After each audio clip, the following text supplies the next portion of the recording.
If they didn't hurry, they might miss the same release window. Zuan nodded, and at this moment, Han Yao, with a grim expression, walked over. I just contacted several top special effects companies in the industry. It's not that they don't have the time, they just dare not take the job. Cao Zheng was in a hurry upon hearing this. How can this be? Even if they are short on time, they could raise their prices to secure the project. Han Yao sighed and shook her head.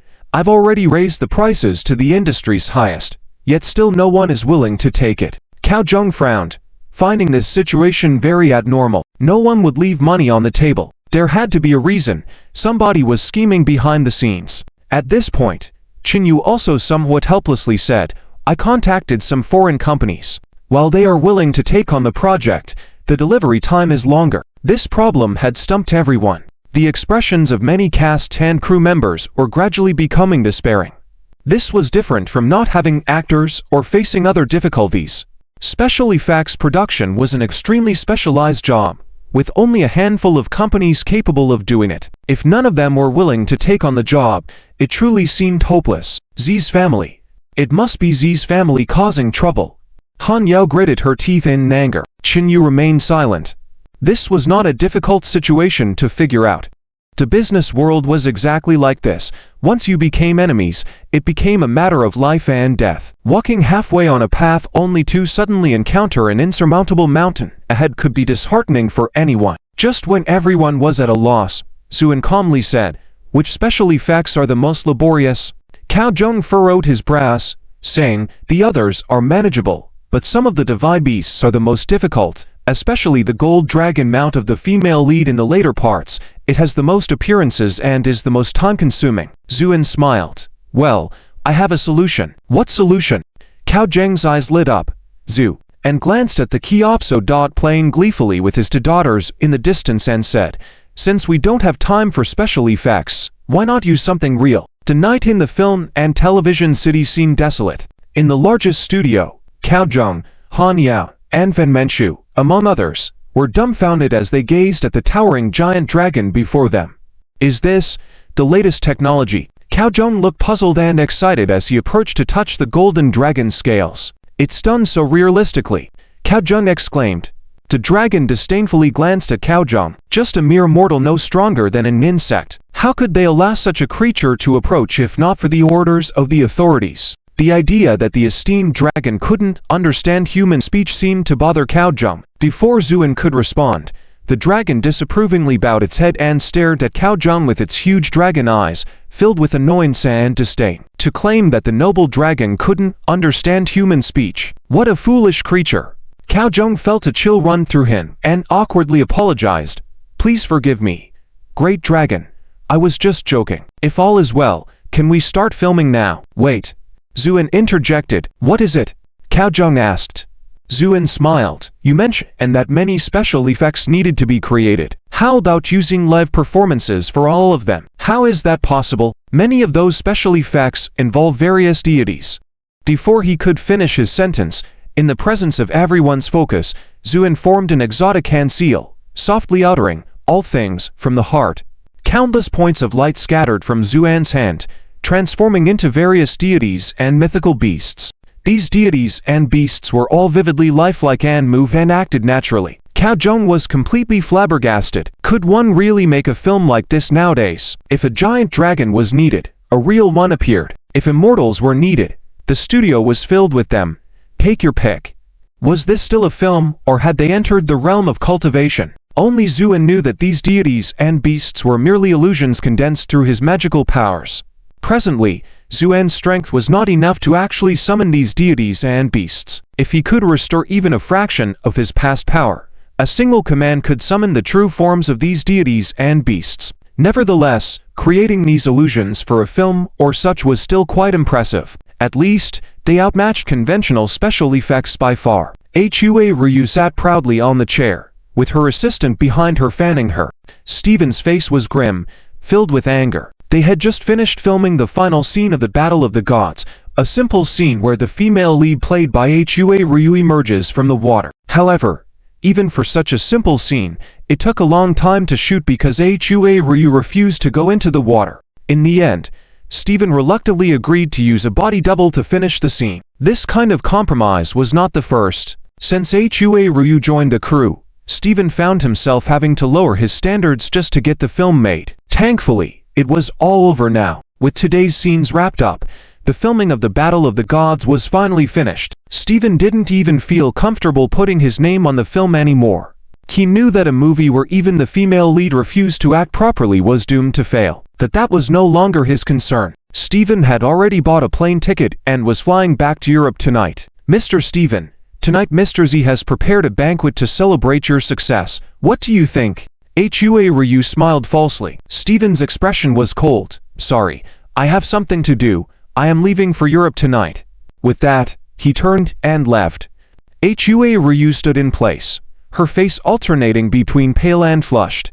Then she gritted her teeth and muttered, "Now that the filming is done, why pretend to be a big director?" Later that evening, dressed up extravagantly, Hua Ryu went to see Z Qianqi and informed him of Steven's abrupt departure. Z Qianqi listened and smirked. "If he wants to leave, let him leave. Do you think I care about his directing skills? I care about his fame. As long as he's famous, even if he's just a dog sitting there filming, I don't care." Hua Ryu hurriedly put on a smile. "Mr. Z is right, but I heard that the director hired by Fenmenchu seems to have some skills. What do you think?" Z Qianqi chuckled, finished his drink, and said casually, "Even if they have great skills, so what? I only agreed to let them make the movie because I wanted to play with them. Now that their movie is halfway done, but no company dares to take over the post-production, the early money is like throwing it away." Hua Ryu's eyes lit up. "Mr. Z is truly brilliant. Since the Chin family wants to wade into this muddy water, I will help them, but if they want to challenge me..." HMPH, Z Qianqi sneered, his eyes flashing with icy determination. Wang Wenjin had been checking Fenmenxu's Weibo every day during this period.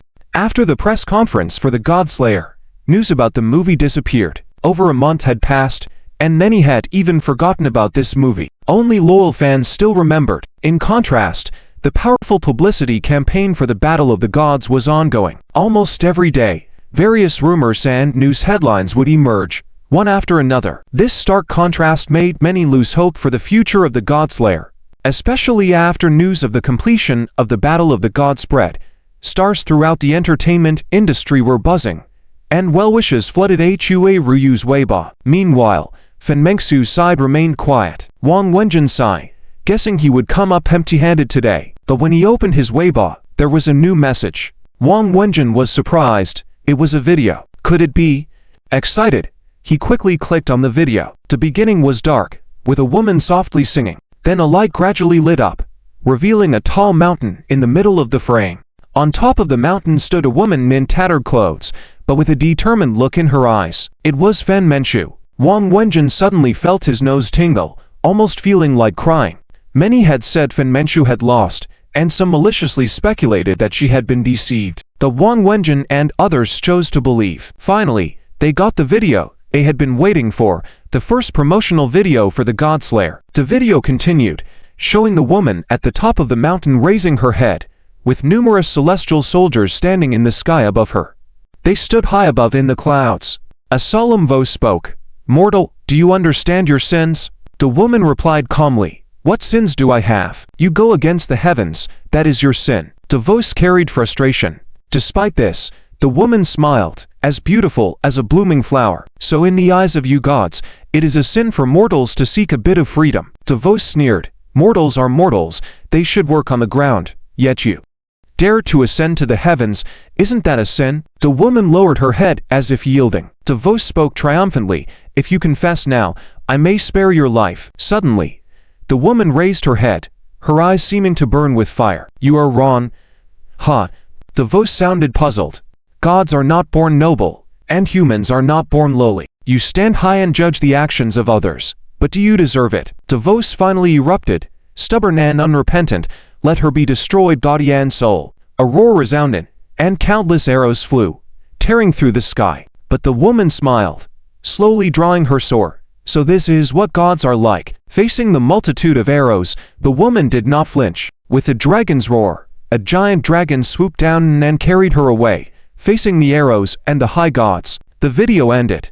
Wang Wenjun sat in his chair, not coming back to reality for a good 5 minutes. Although the promotional video was short, its grandeur left him shaken. The woman defying the heavens, the magnificent scene, and the vivid dragon at the end, all left Wang Wenjun enthralled. Suddenly, he remembered something and immediately opened the fan group, excitedly sharing the video. In no time, the group was flooded with messages. "Oh my god, at first, I thought it was real. The special effects are amazing. Sister Menshu looks so cool. I'm getting more and more excited for the release of Godslayer." Comments on Weibo were also skyrocketing at that moment. Chen Xiaoyi didn't go to work today, but she habitually browsed through Weibo. Aside from news on the Battle of the Gods, there seemed to be no information about the Godslayer. Chen Xiaoyi couldn't help feeling disappointed. Was that man really a fraud? Suddenly, she noticed a post rapidly climbing into the trending section. Curious, she clicked on the video. After watching, she too was left stunned. Having been accustomed to the battles of immortals and ghosts, seeing a mortal defy the heavens for the first time, Chen Xiaoyi felt a soft spot in her heart being touched. The woman standing proudly against the sky full of gods and Buddhas. In reality, wasn't she the same way? The entire internet has been detonated by this promotional video. Accustomed to battles of immortals, it's the first time seeing a protagonist who defies the heavens, and it's a female lead. Many people were shocked. In particular, the sight of Fen Mengshu facing the countless gods and Buddhas at the end made many people tear up just by looking at it. It has to be said that Cao Zheng's directorial skills are indeed profound. Even in such a short promotional video, one can see his dedication. Of course, the main highlight is the special effects in this promotional video. Many people were amazed by the effects in it. It's not an exaggeration to say that the top Hollywood effects are nothing compared to this promotional video. The posture of the giant dragon is unforgettable at first sight. There is no need to deliberately promote it. Many people spontaneously started spreading the video. So, in the blink of an eye, this promotional video spread all over the internet, and the Godslayer naturally made it to the trending list, even surpassing the Battle of the Gods to claim the top spot. This left Hua Ryu in extreme shock and jealousy. She found Zi Qianqian was just about to say something. Then she noticed the terrifyingly dark expression on Zi Qianqi's face. Of course, Zi Qianqi had also seen this promotional video. When he saw those lifelike effects, he was so angry that he smashed his phone. Why? When he had blocked their post-production staff, were they still able to produce such exquisite effects? Zi Qianqi suddenly felt a sense of fear. It was as if everything he had done was being scrutinized by a pair of eyes from above. Even with his eyes closed, Zi Qianqi could sense the mockery in those eyes. This made him extremely fearful.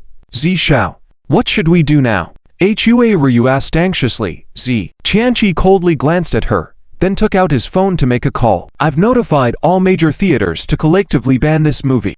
Even if they can create it, I can ensure it won't be screened. Zi Qianqi finally resorted to his last resort. Hua Ryu breathed a sigh of relief. Regardless, even if her film was a masterpiece, it would be useless if it couldn't be screened. Hua Ryu felt smug and gleeful. I can't wait to see how you'll cry in the end. Wang Wenjun and others eagerly awaited the official release of the Godslayer. Since the Battle of the Gods had already been scheduled to be released on June 18th, the Godslayer was likely not far behind. The online discussions were evenly matched at this moment, with the fans of the gods and the fans of the Godslayer engaging in battles of words, all waiting for the moment of release to determine the winner. Meanwhile, Cao Zheng was working overtime to make the final edits at the hotel. He had high expectations for this film, so he wouldn't tolerate any flaws. As for the others, things were relatively smooth. Fen Mengshu understood that Cao Zheng's strict demands were for her own good, so she willingly obeyed. Bai Yuntao was now like a well-behaved child. He wouldn't dare to go against orders. However, when it came to shooting special effects scenes, Cao Zheng was always unsatisfied with the performance of the Golden Dragon, often requiring numerous retakes for a single shot. Sometimes the Golden Dragon was so irritated that it wanted to crush this annoying bug with one swipe, but it dared not. Zuan had said to cooperate, so it had to obediently comply. Otherwise, if it angered the adults, the consequences were something the Golden Dragon didn't dare to think about. As for the others, they were busy with the upcoming release. Today, Qin Yu and Han Yao were preparing to meet the owner of the largest chain of cinemas in the provincial capital. If they could secure a deal with him, the release would be sorted. However, upon arrival, They were flatly rejected without even a meeting. Han Yao was so furious that her face turned pale. She couldn't understand why everything she did was so difficult. No matter how she protested, the receptionist would only politely say, "I'm sorry, our chairman is not available," and he said that the release matters can be discussed later. In the end, Han Yao was on the verge of losing control, but Qingyu remained calm and dragged her away. Back at the hotel, Han Yao collapsed on the bed and didn't want to get up. She even felt like crying. Everything was ready, but if they couldn't release the film, what would they do? Zuan also rushed over upon hearing the news. After listening to Qingyu, he furrowed his brow slightly before smiling. "Where is that company located?" "It's in the city." "All right, I'll go take care of it," Zuan said before leaving the hotel. The owner of the chain of cinemas was named Li Zhaokan. He had been present the whole time but just didn't want to see Han Yao. After all, Zi Tianqi had personally called him, promising him many benefits. It wasn't worth offending the Zi family for a movie.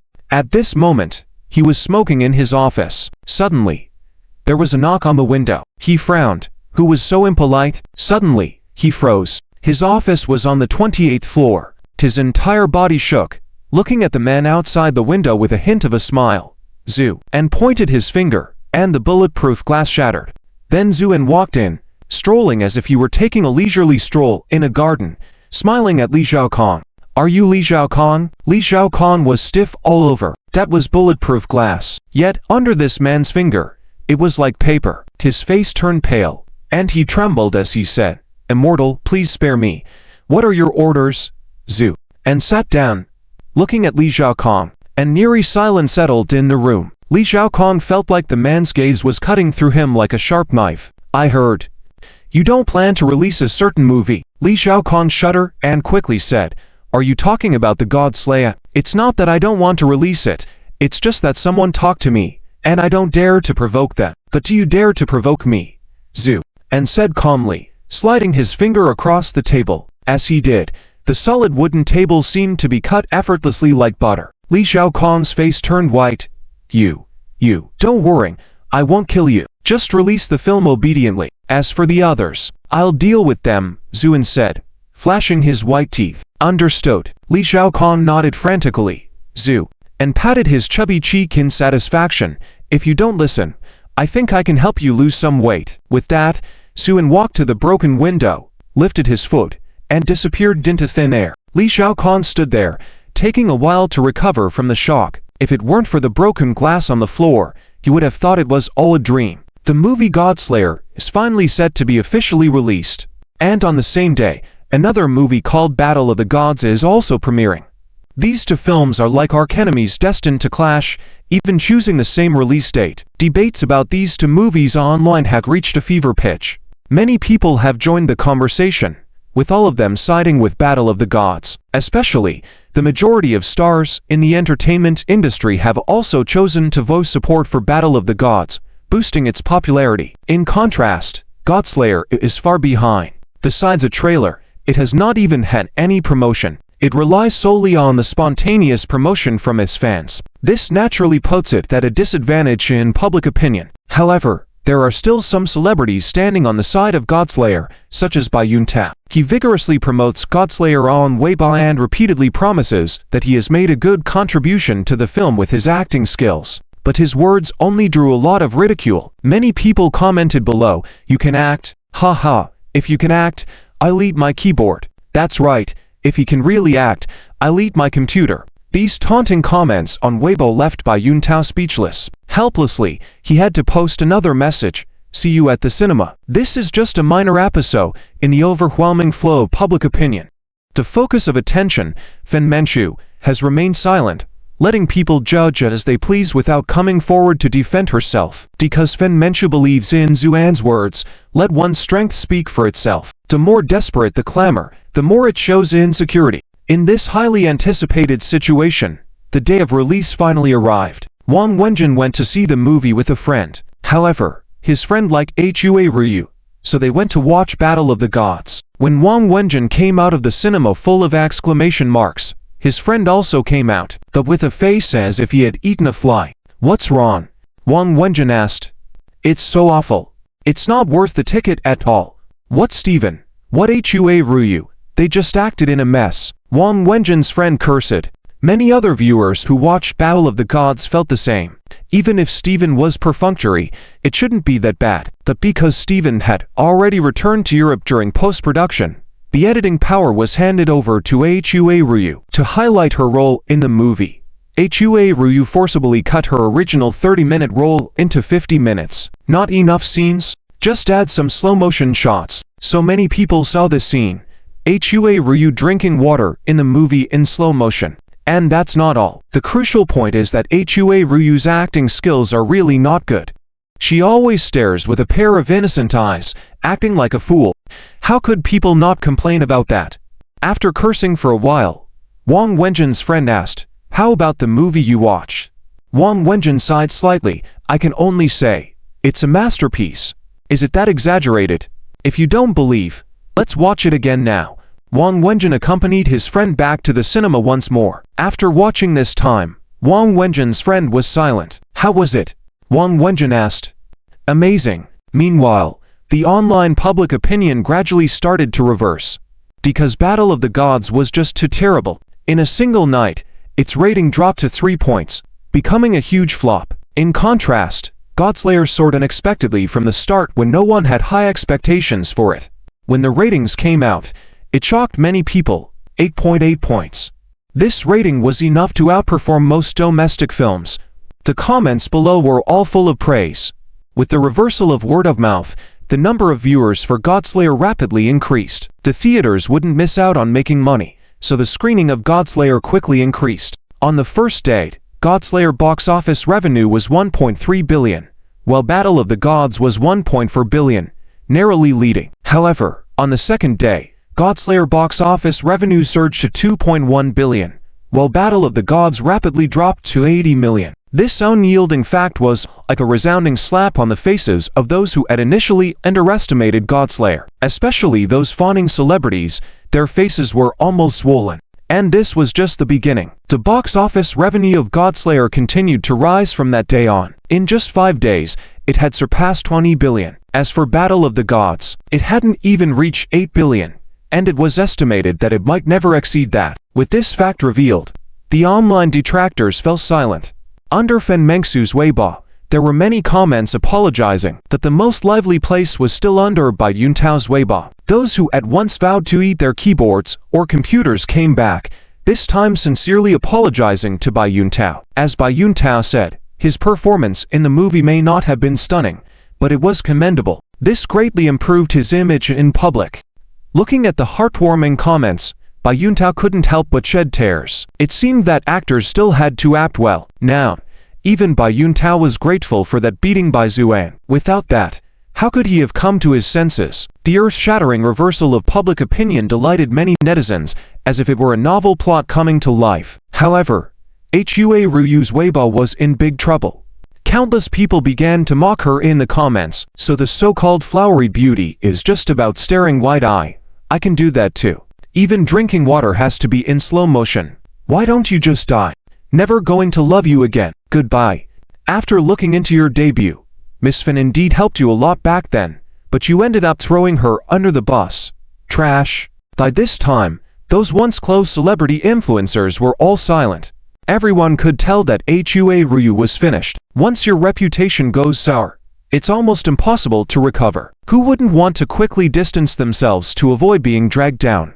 Many even began quietly deleting their Weibo accounts. Some shameless ones went to Fen Mengsu's Weibo to flatter her shamelessly, because everyone could see that, with this movie, Fen Mengsu was destined to soar. How far she would go in the future was unimaginable for everyone. Chen Xiaoyi wrote in the article, "Each of us has had ambitions and aspirations, but under the grind of life, we eventually drift towards mediocrity. Some people die at 20, but are not buried until they're 80.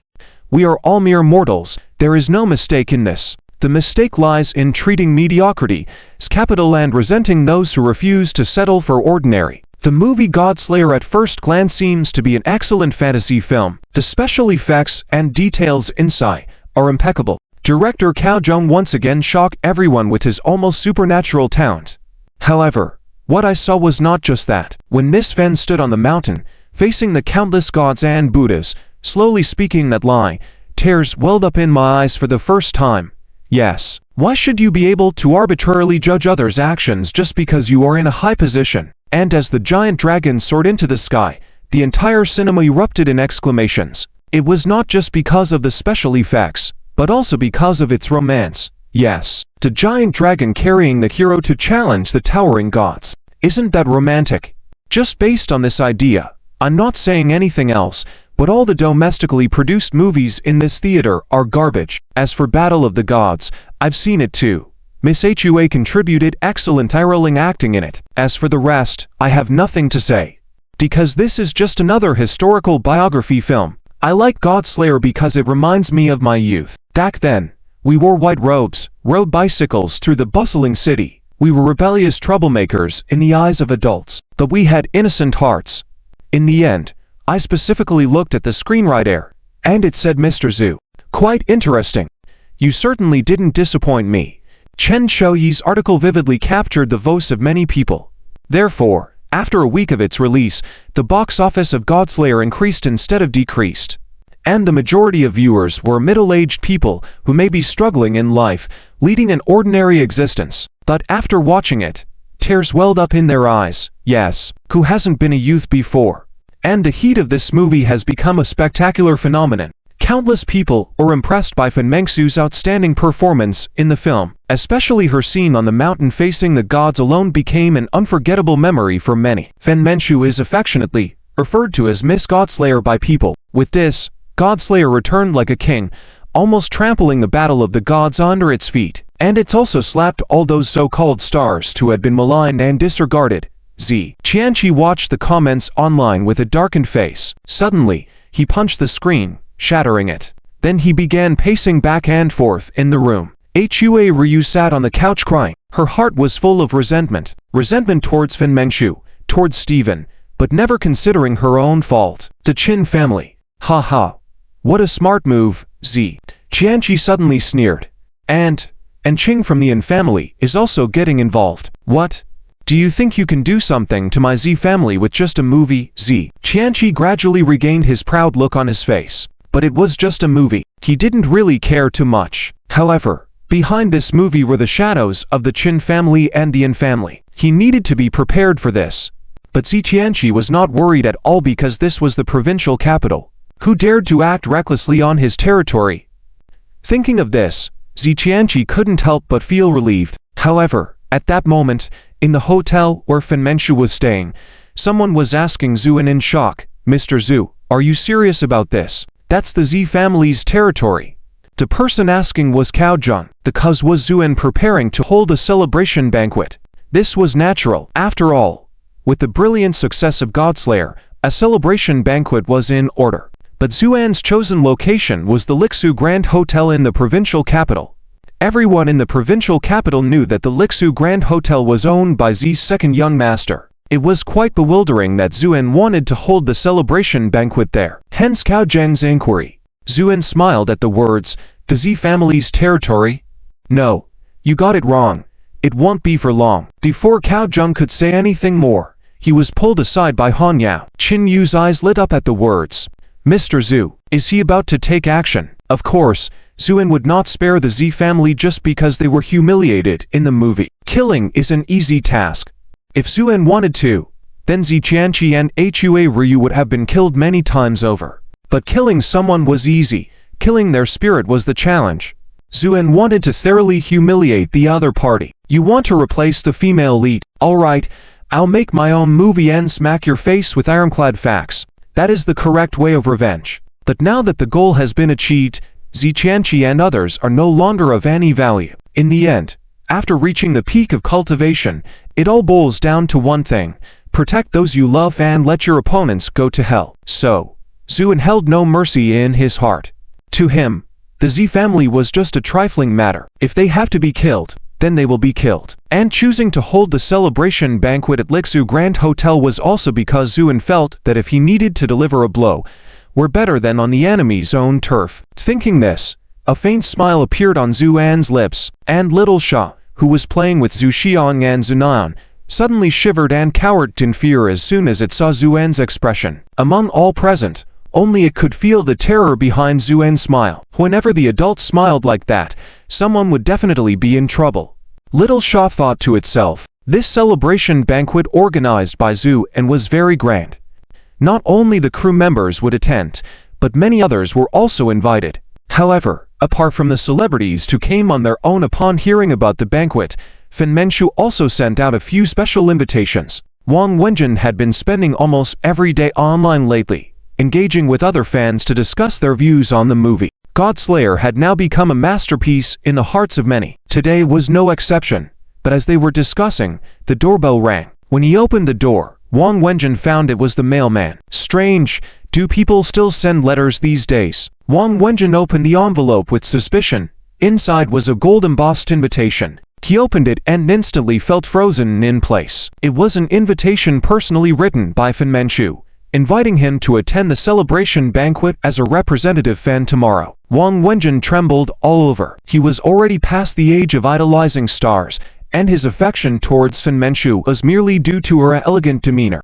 But at that moment, Wang Wenjun suddenly felt completely devoted. How many stars could achieve such remarkable success as still think of their original fans? Chen Xiaoyi was no exception. Because of the popularity of her article, she was surprisingly dismissed by Entertainment Weekly. Because, in plain terms, these bosses still didn't dare to offend the Z family. But Chen Xiaoyi didn't care. After she watched the movie and returned home feeling stifled, she opened her computer and almost non-stop wrote this article. After Zi Tianqi heard the message sent by the hotel manager, he couldn't help but be stunned. Is this guy kidding me? Or is he deliberately mocking me? The manager nervously watched as Zi's face shifted from white to black, then back to white. Finally, Zi Tianqi suppressed his anger and coldly sneered. Okay, I understand.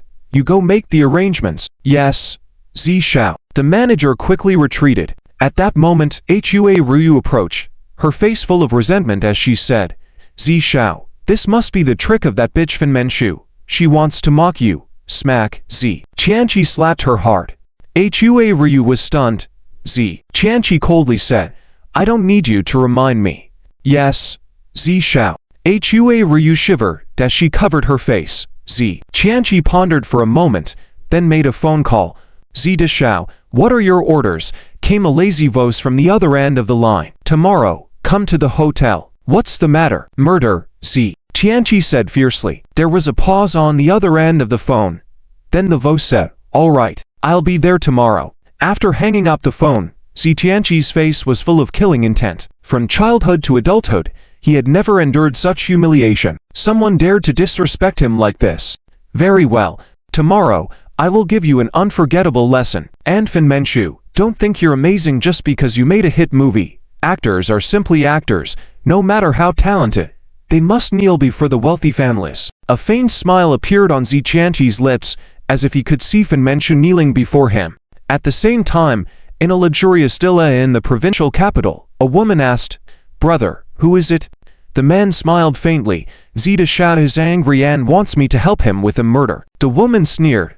What? Does he take our shy family as his hitman? With that, the woman walked over, revealing herself to be the same Shy Julie from the martial arts competition. The man who made the phone call for Zi Tianqi was Shy Hao. These siblings were direct descendants of the Shy family in the provincial capital and were quite familiar with Zi Tianqi. Hearing his sister's words, Shy Hao smiled. After all, the Zi family is considered the top dog, so what's wrong with me giving him this face? Besides, since the martial arts competition, I feel like I've made a breakthrough in my skills. I was just thinking of testing my strength by killing someone. Shy Julie remained expressionless. For families like theirs, killing someone wasn't a big deal. Well, then I'm going to watch the show tomorrow and see who dares to provoke Zi Shao to this extent. Cao Zhong no longer lives in his old place. He spent money to buy a unit in the best area of the provincial capital and brought his wife over. But during the filming, he was too busy and didn't have time to come back. Today, he finally returned home. His wife was squatting on the floor cleaning, and when she saw him return, she stood up and smiled. You're back. Have you eaten? Cao Zhong looked at his beloved wife and couldn't help but smile happily. Didn't I ask you to hire a cleaner? You don't have to do these chores. What if you get too tired? I'm not tired. This is our new home.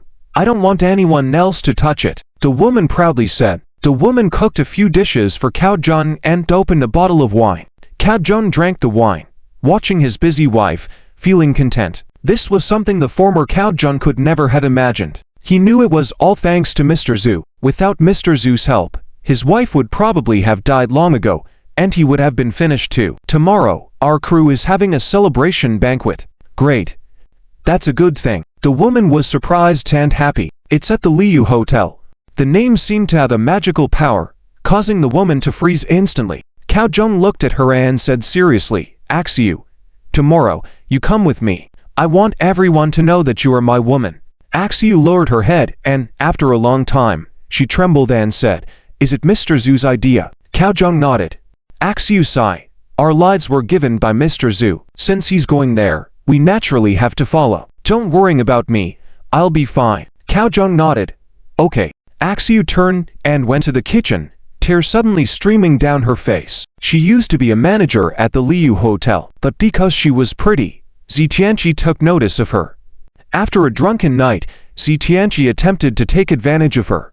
She struggled, and in the end, Zitianqi, ashamed and angry, threw her from the 4th floor. Axiu almost lost her life on the spot, but was rushed to the hospital by Cao Jun. This incident was one of the reasons Cao Jun was later blacklisted. These long-buried scars were reopened, making Axiu tremble uncontrollably. She couldn't forget the look in her colleague's eyes as she lay covered in blood at the bottom of the building. Suddenly, Cao Jun embraced Axiu from behind and whispered in her ear, Don't cry. Mr. Zhu is a capable person. He must have his reasons for choosing that place. Okay. In the hotel, Qin Yu hung up the phone, her face somber. Tomorrow's celebration banquet was definitely not going to be simple, so she called her grandfather and explained everything. Qin Yuan listened silently and then said, in a deep voice, Follow Mr. Zhu's lead in everything. Black King, Miss, how do you think tomorrow will go? Qin Yu stood in front of the window, looking at the unfamiliar city. Black King was silent for a moment before saying, I believe Mr. Zhu will handle everything well. I also believe, but the other party is the Z family. Qin Yu murmured. The Liu Hotel was fully booked today. The sign outside indicated full occupancy, and the parking lot was full of luxury cars. Handsome men and beautiful women in fine clothes came in and out, wearing reserved smiles on their faces. Most of them were the elite of the provincial capital. They all came in surprisingly large numbers.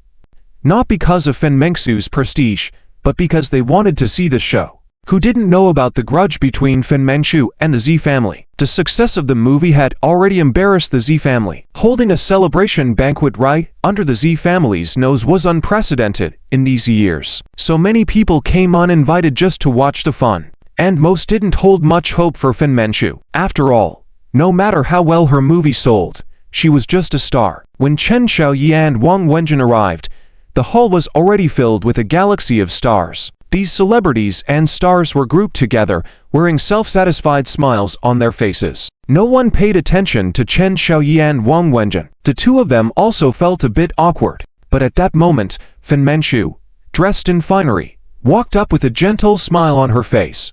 Welcome to the banquet tonight. Wang Wenjun was so excited that he was trembling all over. This was Fen Mengxu, the goddess in his heart. This scene also surprised many onlookers slightly. Who are these two? How could they make Fen Mengxu take the initiative to greet them? Mr. Zhu isn't here.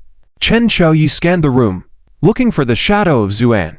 Fen Mengxu smiled. He's taking the kids, might come later. Just then, Mr. and Mrs. Cao arrived. Many celebrities' eyes lit up at the sight of Mr. Cao. With the success of The Godslayer, Cao's reputation as a genius director had reached its peak once again. So many celebrities wanted to get close. For example, many female celebrities, at this moment, swayed gracefully towards him, attempting to strike up a conversation. But Cao paid no attention, with no expression on his face, as his heart was only with Axiu by his side. Axiu, at this moment, felt a bit nervous as she looked around the familiar yet unfamiliar surroundings, inevitably recalling past events. Just then, a female manager approached with a smile. Director Cao, you're here. Please come this way. Cao nodded.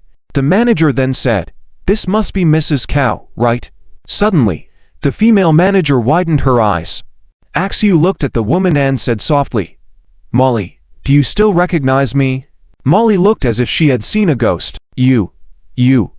Molly's face was full of astonishment, and her heart was in turmoil. Axiu used to be the lobby manager at Liju Hotel, and Molly, jealous of Axiu's success, deliberately made her go deliver water to the drunk Zishao. In the end, Axiu was tossed down the stairs, and Molly stood by and watched with cold eyes. At the time, she thought that this woman would be ruined even if she didn't die. But she hadn't expected that today she would come back, and she was now the wife of the recently popular Cao Zheng. Axiu stared coldly at the woman. Molly gritted her teeth and decided, what could she do anyway? She knew that Zishao would definitely come tonight, and then all of them would be in trouble. So she forced a smile and said, "So it's Axiu, sister."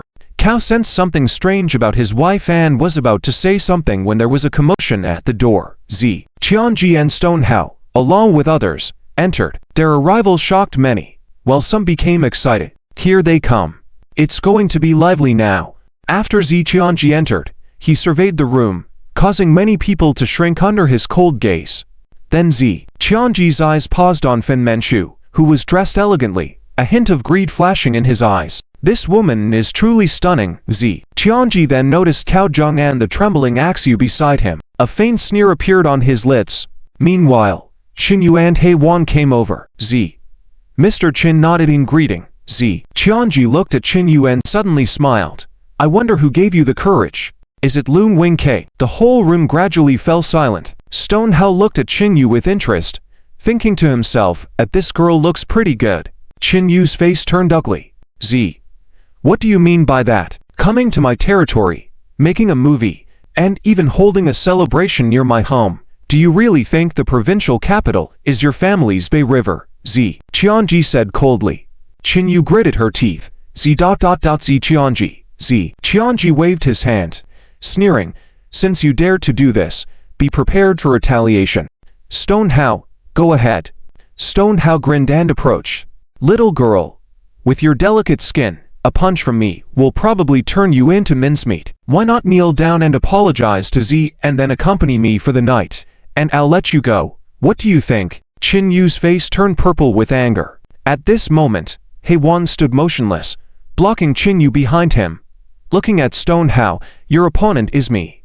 Stonehao sneered. Then let's die. Stonehao threw a punch, which carried a faint thunderous sound in the wind. It was a move he had recently comprehended. He Wang's face changed drastically, never expecting this rich young man to be so powerful. Hastily, he reluctantly tried to block the punch. Bang! He Wang was directly sent flying for more than 10 steps, smashing a table, spitting out blood, and then he couldn't get up. The whole room fell silent. Stonehao looked proud and said, "Who else?"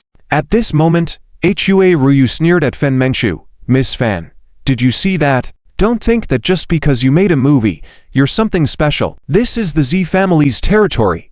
Fen Mengchu remained calm, showing no fear.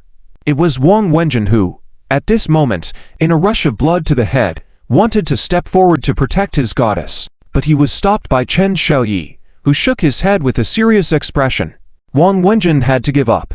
At this moment, Stonehao stepped forward with a grin, saying as he walked, Z, this woman is mine, and that Fen Mengchu is yours. No one dared to speak. After all, the Z family had been in the city for many years, commanding deep respect, and no one dared to provoke them. Qin Yu slowly retreated, feeling anxious. Why hadn't Mr. Zhu come yet? At this moment, Zi Qianji smiled. Don't worry, the night is still young. Take it slow. I'll deal with this Cao Zheng first. Saying that, Zi Qianji turned to look at Cao Zheng and Axiu, giving a faint sneer. Director Cao, you really haven't given up. Unfortunately, no matter who you find, you can't compete with me. As for your wife, it's a pity she didn't die back then. I truly regret it. Axiu trembled. Molly watched from the side, feeling satisfied, thinking that now they were in big trouble. At the same time, Cao Zheng's eyes flashed with extreme anger. He wished he could devour Zi Qianji right then and there. And just then, Bai Yuntao suddenly rushed over and stood in front of Cao Zheng. His actions surprised many. You can't deal with Director Cao like this. Despite his fear, Bai Yuntao tried to remain calm. Zi Qianji frowned slightly. Get lost. But Bai Yuntao stood his ground, his scalp tingling, but he refused to move. With a push from Cao Zheng, he walked up and spoke in a low voice. Zi Qianji, don't think you can rule the roost in the provincial capital." As the voice fell, Zuan slowly walked in. His appearance relieved Qin Yu and others.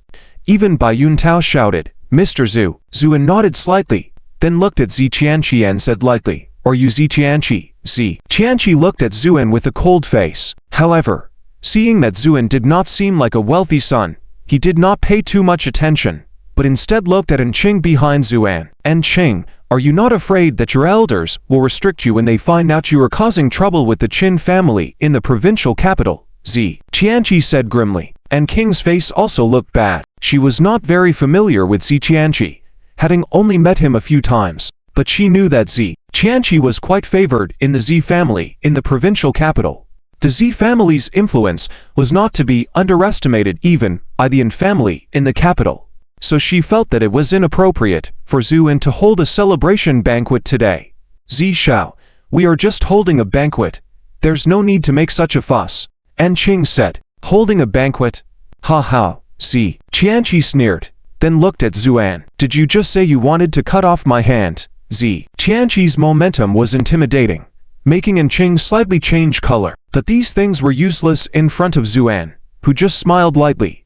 "Yes, but I'd like to correct it." "Oh, correct what?" Zi Qianqi thought Zuan was going to apologize to him, becoming more arrogant. "I think a person like you is wasting space in this world, so." Zuan smiled coldly. "You better go to hell." The whole room fell silent. Many people looked at Zuan with eyes as if seeing a dead person. Speaking to Zi Shao in such a tone, "This guy is looking for trouble." Zi Qianqi, infuriated, nodded and said, "Very well, you have successfully enraged me. I will crush every bone in your body and then kill you." "Shai Hao?"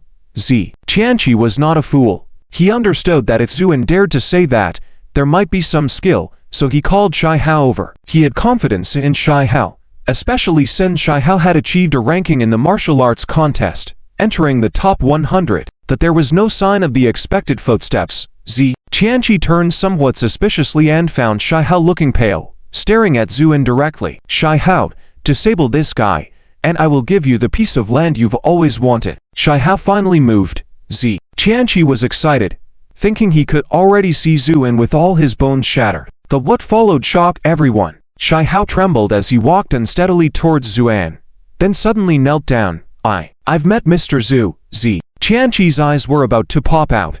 What was going on? At this moment, Zuan smiled indifferently. "I didn't expect to meet you here again." Shai Hao's heart was full of tears. He never dreamed that the person Zi Qianqi wanted him to kill would turn out to be Zuan. If he had known, even if Zi Qianqi had knelt down and begged him, he wouldn't have come, because Shai Hao knew how powerful Zuan was. The scene where Zuan had killed the Finger Sky old man at the martial arts contest was still vivid in his mind. He barely made it to the top 100 in the contest, but compared to others, he was nothing. So Shai Hao knelt down promptly, hoping Zuan would spare him. At this moment, Zi Qianqi exclaimed in astonishment, "Shai Hao, what's gotten into you?" Burning with anger, Shai Hao coldly said, "Zi Shao, sorry, I can't afford to offend Mr. Zhu. Please watch your words." Zi Qianqi felt a cold sweat on his back. He knew Shai Hao's strength, and if even he said he couldn't afford to offend him, who was this man, Zhu? And smiled at Shai Hao. "Don't be afraid. I don't intend to kill you. But what did you just say to Miss Jin?" Trembling, Shai Hao kept knocking his head. "I beg for mercy, sir. I didn't know Miss Jin was associated with you." Zuan sighed lightly and gently patted him on the head. Shai Hao's face turned extremely frightened, and he didn't dare to move. But Zuan didn't kill him. He just patted him a few times, and suddenly, Shai Hao's face became pale. Then his whole body wilted quickly, no longer showing the spirit he had just had. "I will cripple your cultivation. Will you accept?" Zuan said lightly. Shai Hao was weak all over, but still struggled to say, "I accept." Zhu and nodded, then raised his eyes and smiled at Zi Qianqi. "Now, it's your turn." Zi Qianqi's heart trembled, involuntarily retreating backward, still saying, "I am the second young master of the Zi family. If you dare to touch a hair on me, the Zi family won't let you off." Zuan shook his head with some helplessness and sighed. "Why do you aristocratic young men always act this way before dying?" Zhu and suddenly stomped his foot, and the whole hall shook. Many people couldn't stand steady and fell to the ground. Zi Qianqi crawled on the ground, unable to move. Zuan walked forward slowly, lightly stepping on Ziqianqi's head. At this moment, Ziqianqi completely collapsed. "Spare me, Mr. Zhu, spare me. I was wrong. I shouldn't have crossed you. Please spare me." Zuan raised his head and looked at Cao Zheng and Zhu, slightly smiling. "See? Even the villain who harmed you is afraid. So don't bother about these things anymore. Understand?" Zhu trembled, her eyes clearing from the panic, replaced by a calm expression. Zhu, and lowered his head, and by now, Ziqianqi had been frightened to the point of urinating. The strong stench of urine make people nauseous. "You were right just now. The Z family won't spare me. So after your death, I plan to destroy your Z family first." Zhu, and continued, stepping on Ziqianqi's head. There was a loud bang as Ziqianqi's head was crushed. With that, the second young master of the Z family met his end on the spot. The entire room fell into deathly silence. Many people were so scared their legs were trembling. Zuan, however, remained calm, even with a hint of a smile on his lips, then surveyed the room. No one dared to meet his gaze. At this moment, Zuan saw Hua Ryu sitting shocked. He beckoned her with a finger. "Come here." Hua Ryu trembled, then backed away in extreme fear. "No, don't, I don't know anything. Please don't kill me." Zuan suddenly stretched out his hand, and a phantom flew out from Hua Ryu's head. Then Hua Ryu's body fell to the ground with a bang. Zhu, and pinched Hua Ryu's soul and crushed it. With this, the malicious woman was no more. From the moment Zuan entered until now, only 5 minutes had passed, yet he had disabled one person and killed 2. These thunderous methods left everyone stunned. Molly was trembling all over and wanted to leave. However, Zhu suddenly smiled and said to Cao Zheng, "This woman is the one who made me jump off the building. If I don't kill her, I'll just throw her from the 4th floor." Cao Zheng solemnly nodded, grabbed Molly's neck, and dragged her to the window. Molly struggled fiercely, crying and continuously apologizing to Zhu. But Zhu remained unmoved. This hall was located on the 4th floor, and Cao Zheng directly threw her out of the window. Sout, a muffled sound came from outside. It was the sound of a body hitting the ground. This sound made everyone present shudder. At this moment, Zuan walked up to He Wang. "How is it?" He Wang coughed, then smiled bitterly. "He can't die temporarily." Zhu, and tossed a pill to He Wang.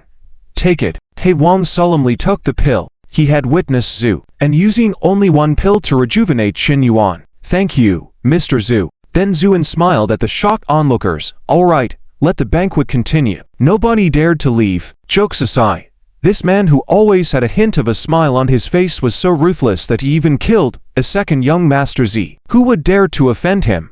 Nevertheless, many people felt a sense of unease. If Zitia had died, how could the Z family just let it go? It seemed that the capital would no longer be as calm as before. The banquet continued, but many people kept their distance from Zuan, not daring to get close. Zuan didn't care about this. He sat on the sofa, slowly sipping red wine. His 2 daughters were taken by Fen Menchu to eat, giving him a moment of leisure.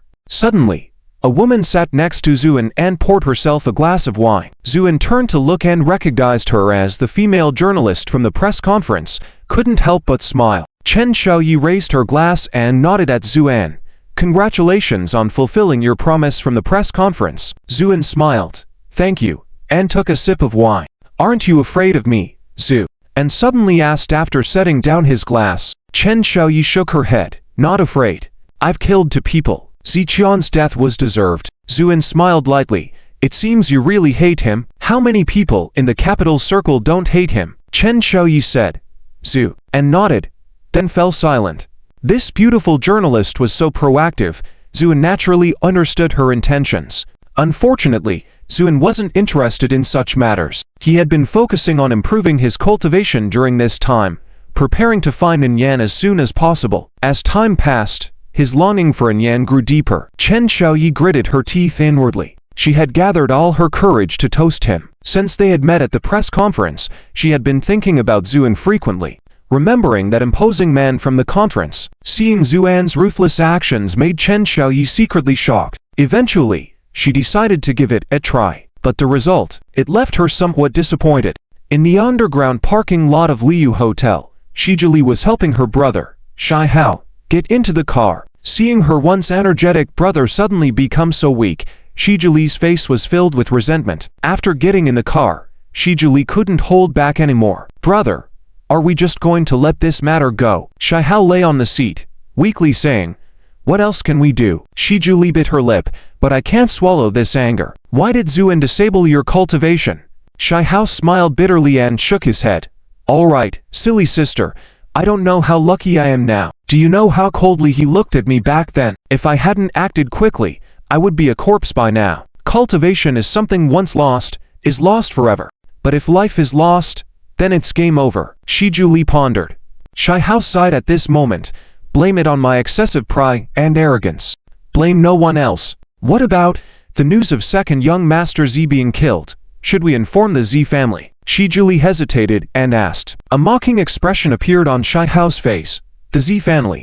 After tonight, who knows if there will even be a Z family?" Shijuli was taken aback. "Brother, do you mean, haven't you heard what he said? After killing Zitie, he will wipe out the Z family as well." Shijuli was shocked. "But, is that possible?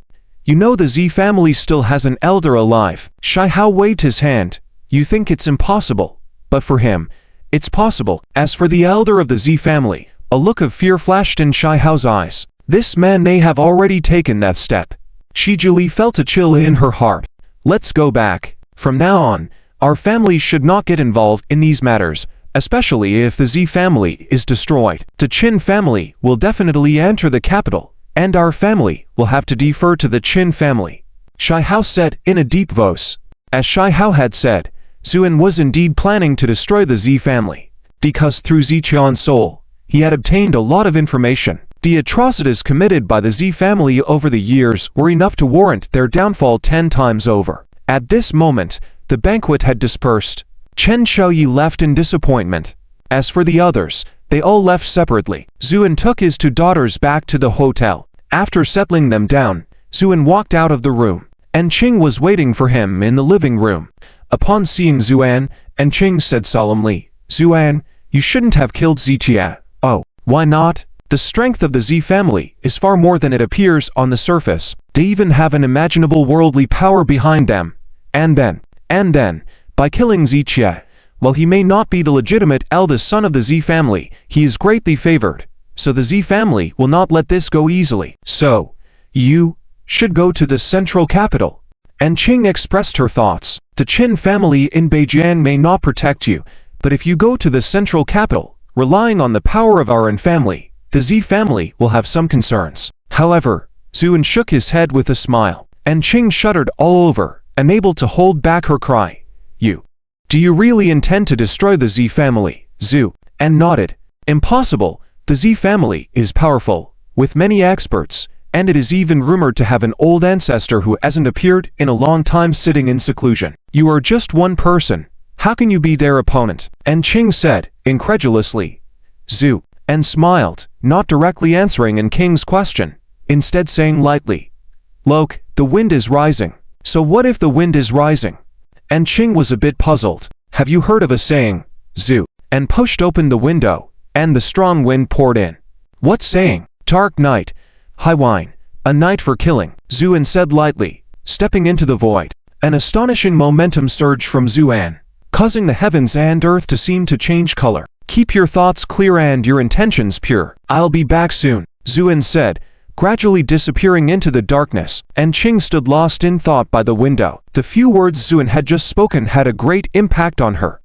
It turned out that the powerful family she saw as formidable was just a piece of cake to Zuan. In Zuan's eyes, could the An family be the same too? And Qing fell into contemplation. In the Z family's brightly lit mansion, Z Qianji's father, the current head of the Z family, Z Zuan, sat on the sofa with a gloomy expression. The news of Z Qianji's death had already come back. Z Zuan was naturally furious. He had a great love for his youngest son, but he never expected that someone would dare to kill his son in the provincial capital, right under his nose. Thinking of this, Z Zuan was filled with overwhelming killing intent. At this moment, many of the high-ranking experts regularly worshipped by the Z family had all arrived, and the hall fell silent. After a while, someone hurriedly arrived. "Master, we've found out.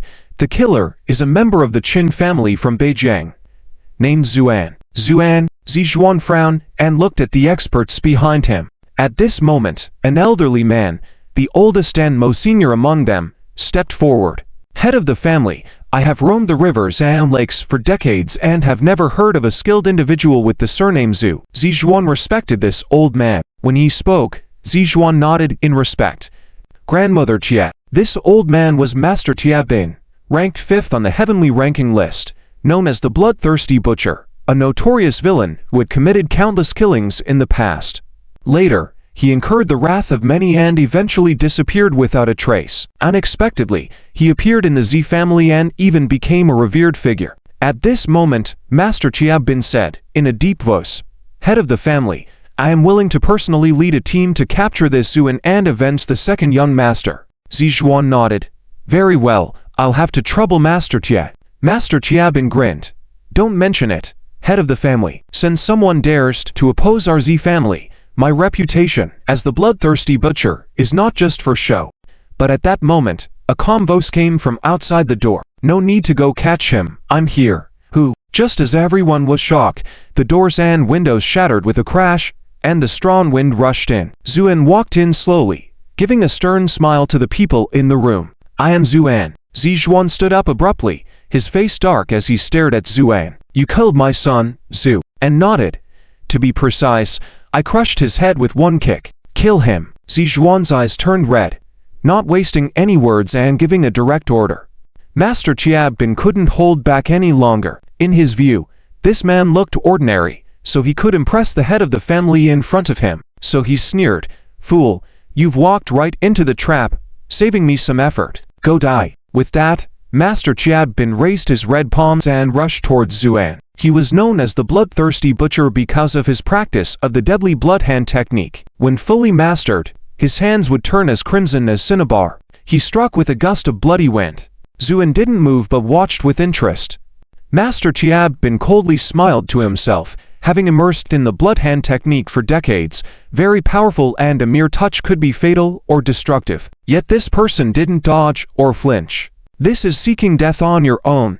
Can't blame others. Master Chia Bin's eyes flashed with a vicious light, but just as his hands were about to touch Zuan's clothes, Zuan lightly shouted, Roll. This shout seemed ordinary to others, but this casual shout was like a heavy hammer, sending Master Chia Bin flying until he crashed through a wall and fell to the ground. In the billowing smoke, Master Chia Bin's chest was sunken, and he spat out a mouthful of blood before drawing his last breath. This one strike stunned everyone in the room. One strike. It couldn't even be called a strike, just a casual shout that took the life of the bloodthirsty butcher, ranked 5th on the heavenly ranking list, on the spot. How deep is this man's strength? Zuan's expression grew darker.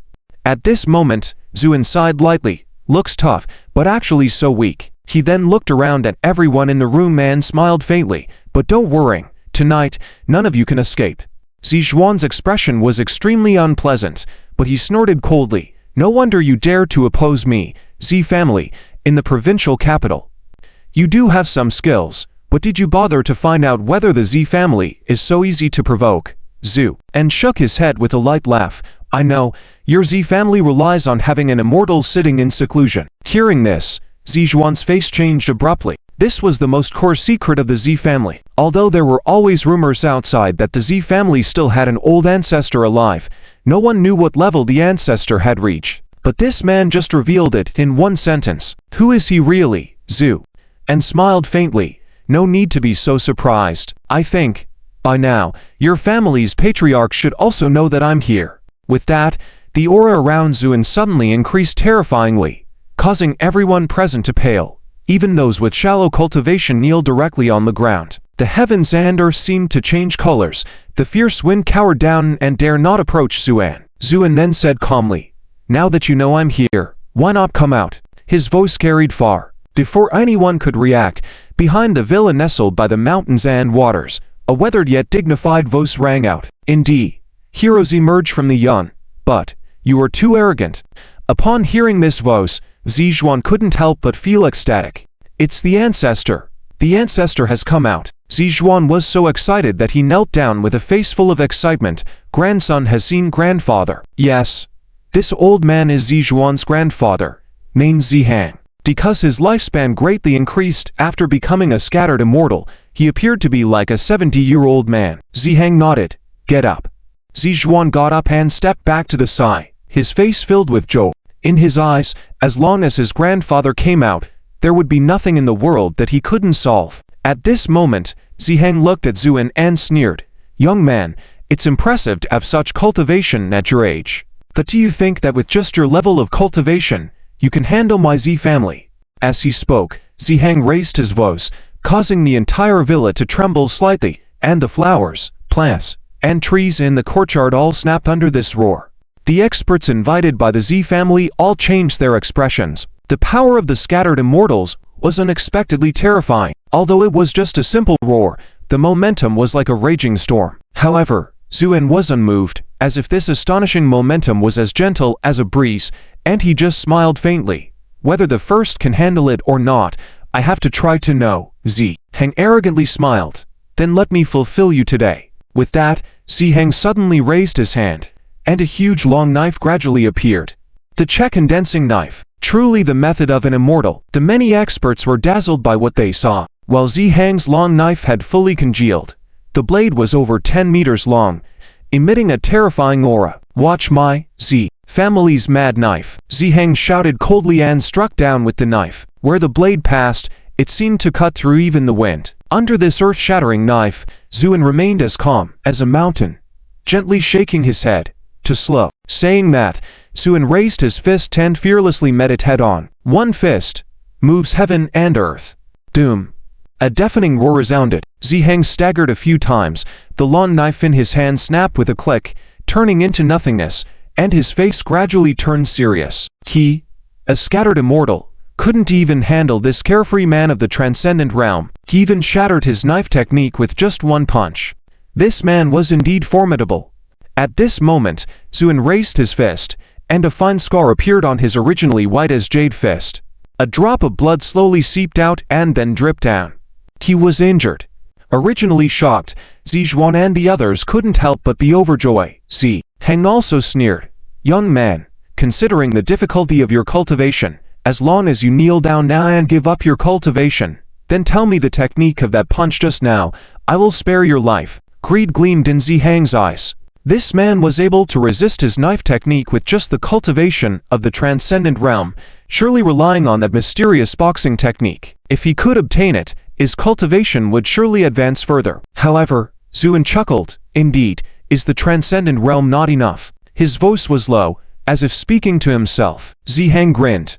Throughout history, many have entered the transcendent realm, but few have become scattered immortals. You can resist my blow with the transcendent realm cultivation, which is impressive. Now hand over the technique, and I will spare your life. Zuan shook his head, sighed lightly. If the transcendent realm is not enough, then I'll enter the celestial realm. With these words, Zuan's aura suddenly began to rise rapidly. It was as if a seal had been lifted. Originally, at the transcendent realm, in the blink of an eye, he stepped into the celestial realm. This miraculous scene left Ziheng dumbfounded. Was it so simple to go from the transcendent to the celestial realm now? He remembered that he had been stuck in the transcendent realm for over 20 years before breaking through.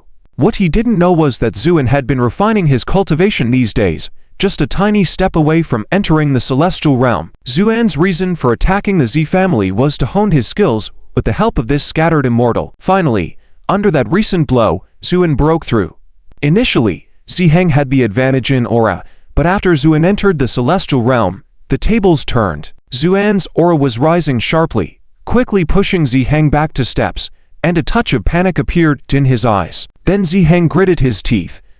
Even if he entered the celestial realm, so what? He was a scattered immortal. The difference in cultivation realms meant a difference in strength of at least 100 times. Moreover, this man was so formidable that if he wasn't dealt with today, he would become a huge threat in the future. So he sneered. Very well, you have made me ready to kill. Today is your death date. With that, Ziheng clasped his hands together, and a long knife twice the size of before condensed into existence. Die by my hand. Ziheng roared in anger. The giant knife came down like the parting of heaven and earth. The audience, including Zuan, were excited, believing that Zuan was doomed. But halfway through the swing of the long knife, it couldn't advance any further. Zuan had stopped the huge knife with just 2 fingers. Then, in Zihang's astonished gaze, Zuan smiled malevolently. As I said, you were too slow. With a forceful twist of his fingers, the hugely powerful long knife shattered with a crack. You made 2 strikes just now. Now, it's my turn. Zuan said lightly, raising his fist. 1 fist divides yin and yang. The second move of the Killing God 6 techniques.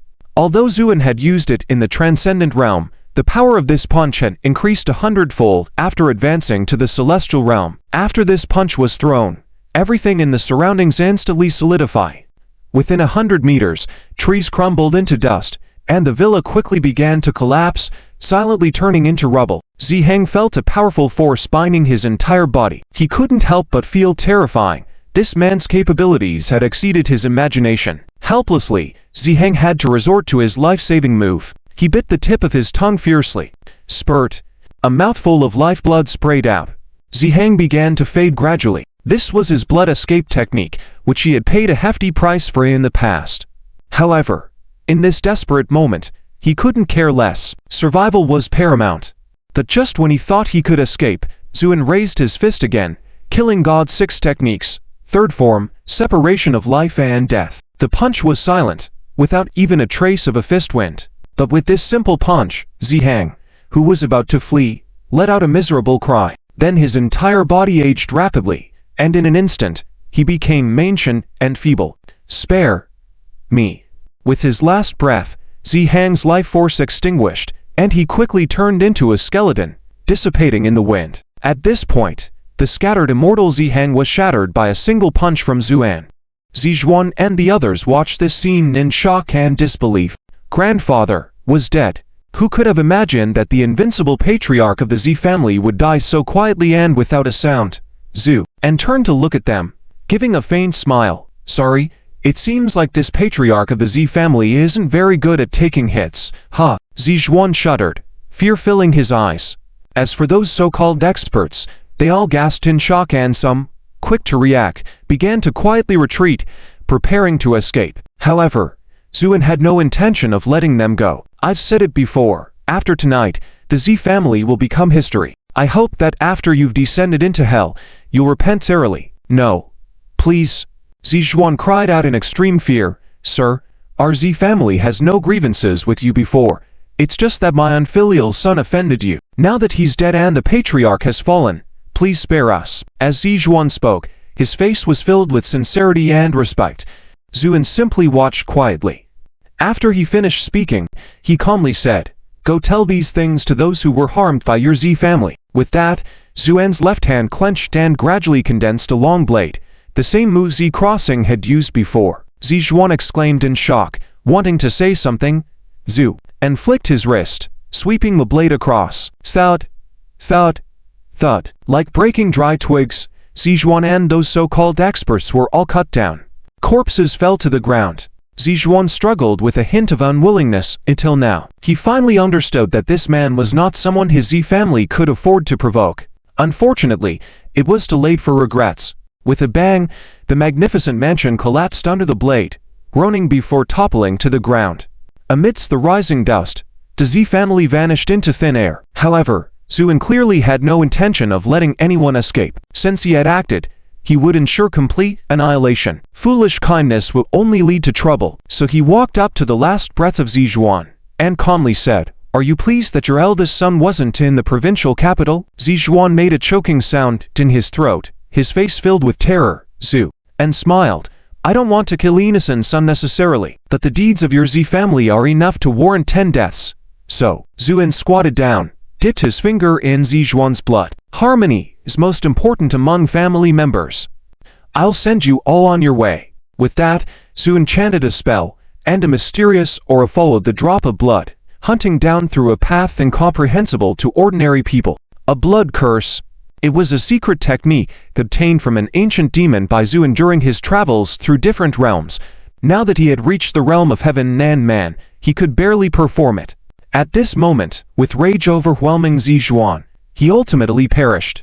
He had indeed been harboring a sliver of hope. At least his eldest son wasn't in the provincial capital. As long as he was alive, the Z family wouldn't be completely destroyed. But now, Zuan dashed his last sliver of hope.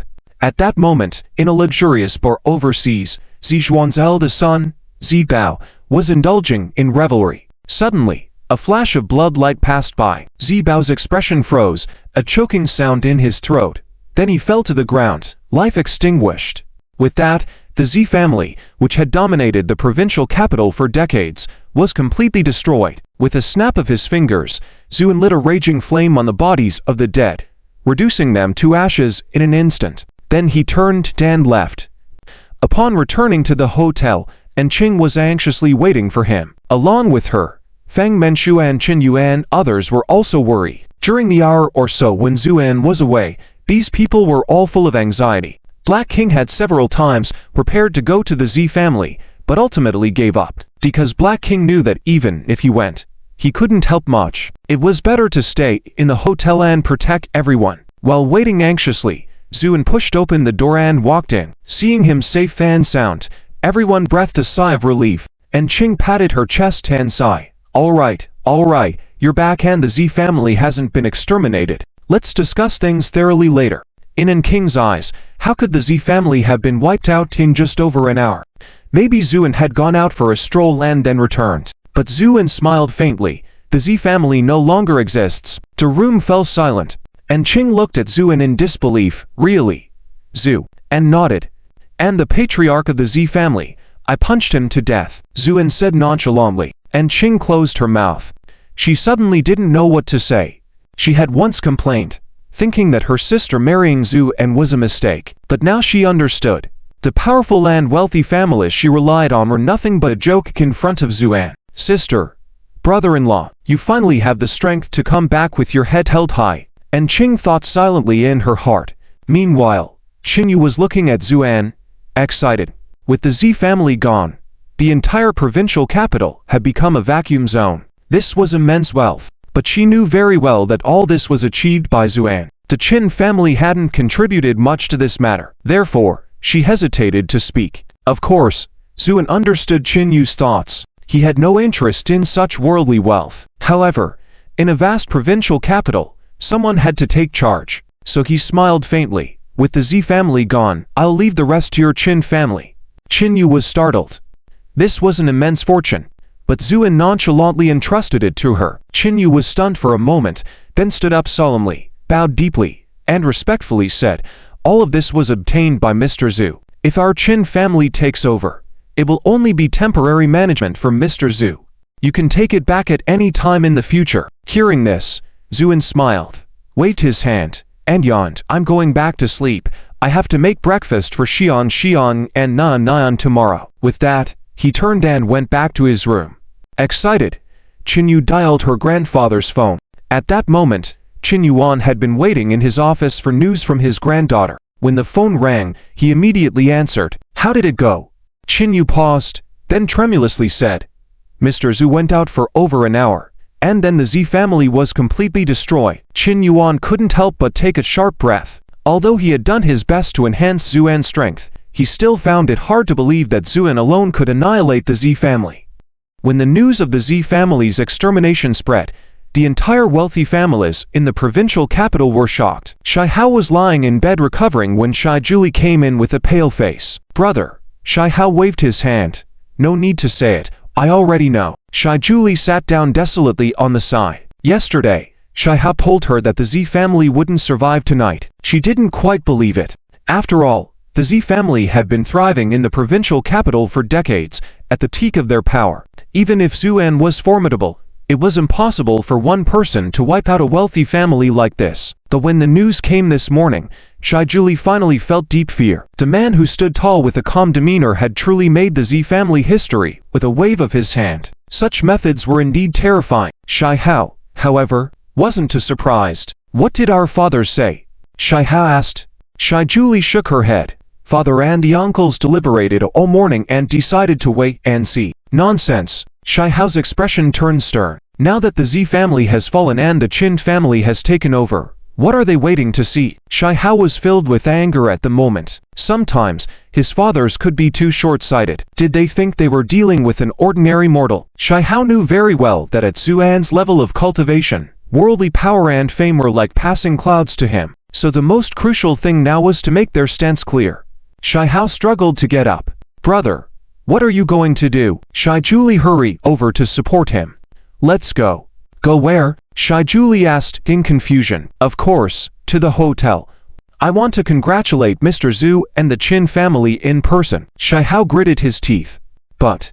Shai Julie hesitated. Shai Hao shook his head. "No need to say any more. The future of the Shai family is at stake. We can't delay any longer. Hurry." At the same time, a similar debate was unfolding at the Feng family in the provincial capital. 1 second only to the Z family. The Feng family's power surpassed even that of the Shai family.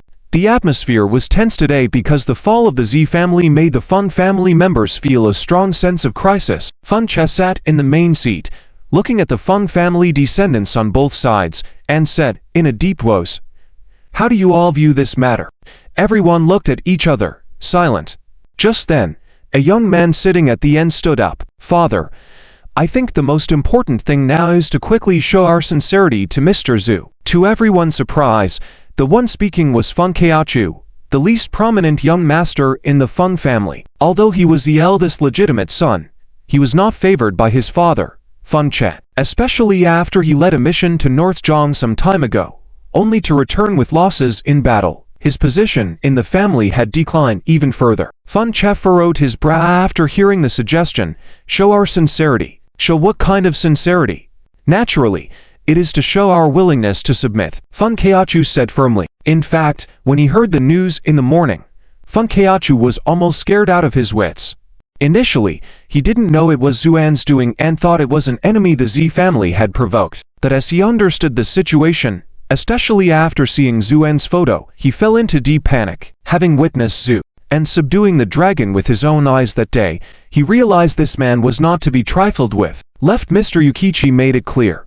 This man was untouchable. Now that he had arrived in the provincial capital and easily dispersed the Z family, Feng Keachu couldn't help but be afraid. So he mustered the courage to express his views at the meeting today. However, as soon as he finished speaking, someone sneered. "It seems like my dear brother has gone out and been scared out of his wits."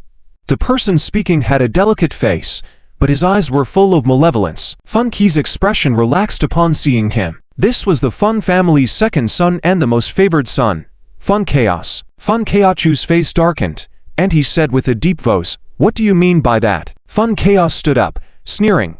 "Nothing.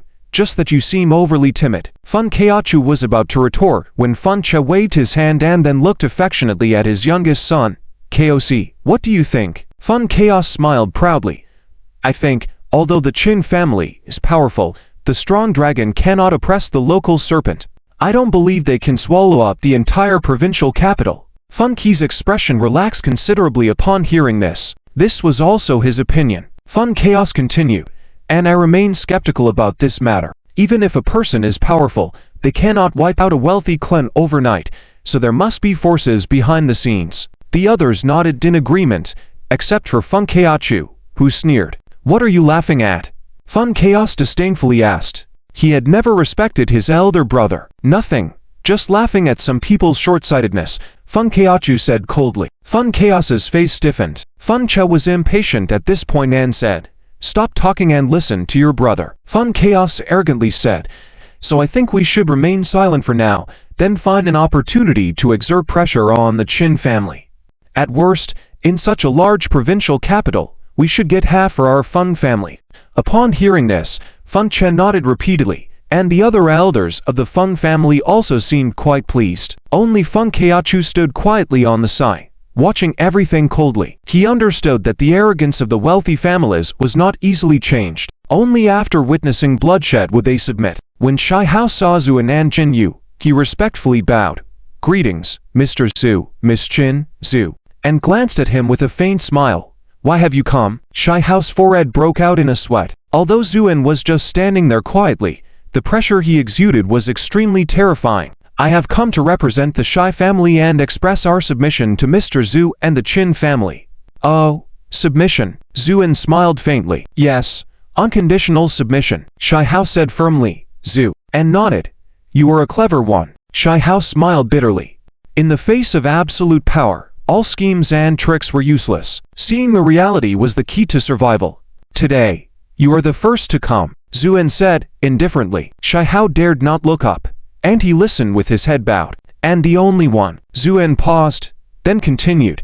It seems that the other wealthy families seem to have their own ideas. Cold sweat broke out all over Shai Hao. Half of it was from the pressure exerted by Zuan, and half of it was from relief. If he hadn't come today, the future of the Shai family could have been unimaginable. Zuan looked at Qin Yu and said with a faint smile, "Inform all parties that tonight, at DL." Note: the text provided surpassed the character limit, so it had to be split into multiple parts.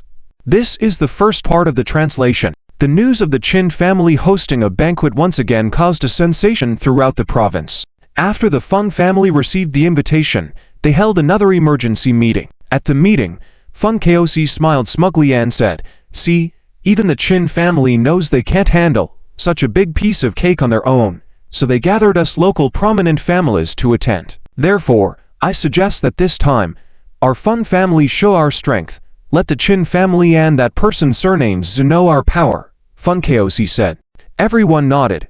Fun Kila felt pleased, thinking that his youngest son was indeed promising. Only Fun Koc remained silent with a dark expression. He believed that this banquet would not be simple. That man, how could you think you can threaten him with just your local influence? Similar debates were happening in almost every prominent family. At this moment, the atmosphere in the Shai family was tense. Shai Hao's father, the current head of the Shai family, Shai Dong, sat with a dark expression. Several other influential figures from the Shai family also looked unfriendly. Shai Hao stood expressionless below, like a defendant being interrogated. "Shai Hao, who allowed you to communicate with the Qin family on behalf of the Shai family?" One of Shai Hao's uncles challenged. Shai Hao, looking tired, reply, "No one allowed me." "Humph, how dare you? Do you know what a crime this is?" The uncle sneered. Shai Hao shook his head. "I know, but I had to do it, because it concerns the life and death of our Shai family. Stop trying to talk your way out of this. I refuse to believe this Qin family or that Mr. Zhu can eat people. It's all hearsay." The uncle's face was full of anger.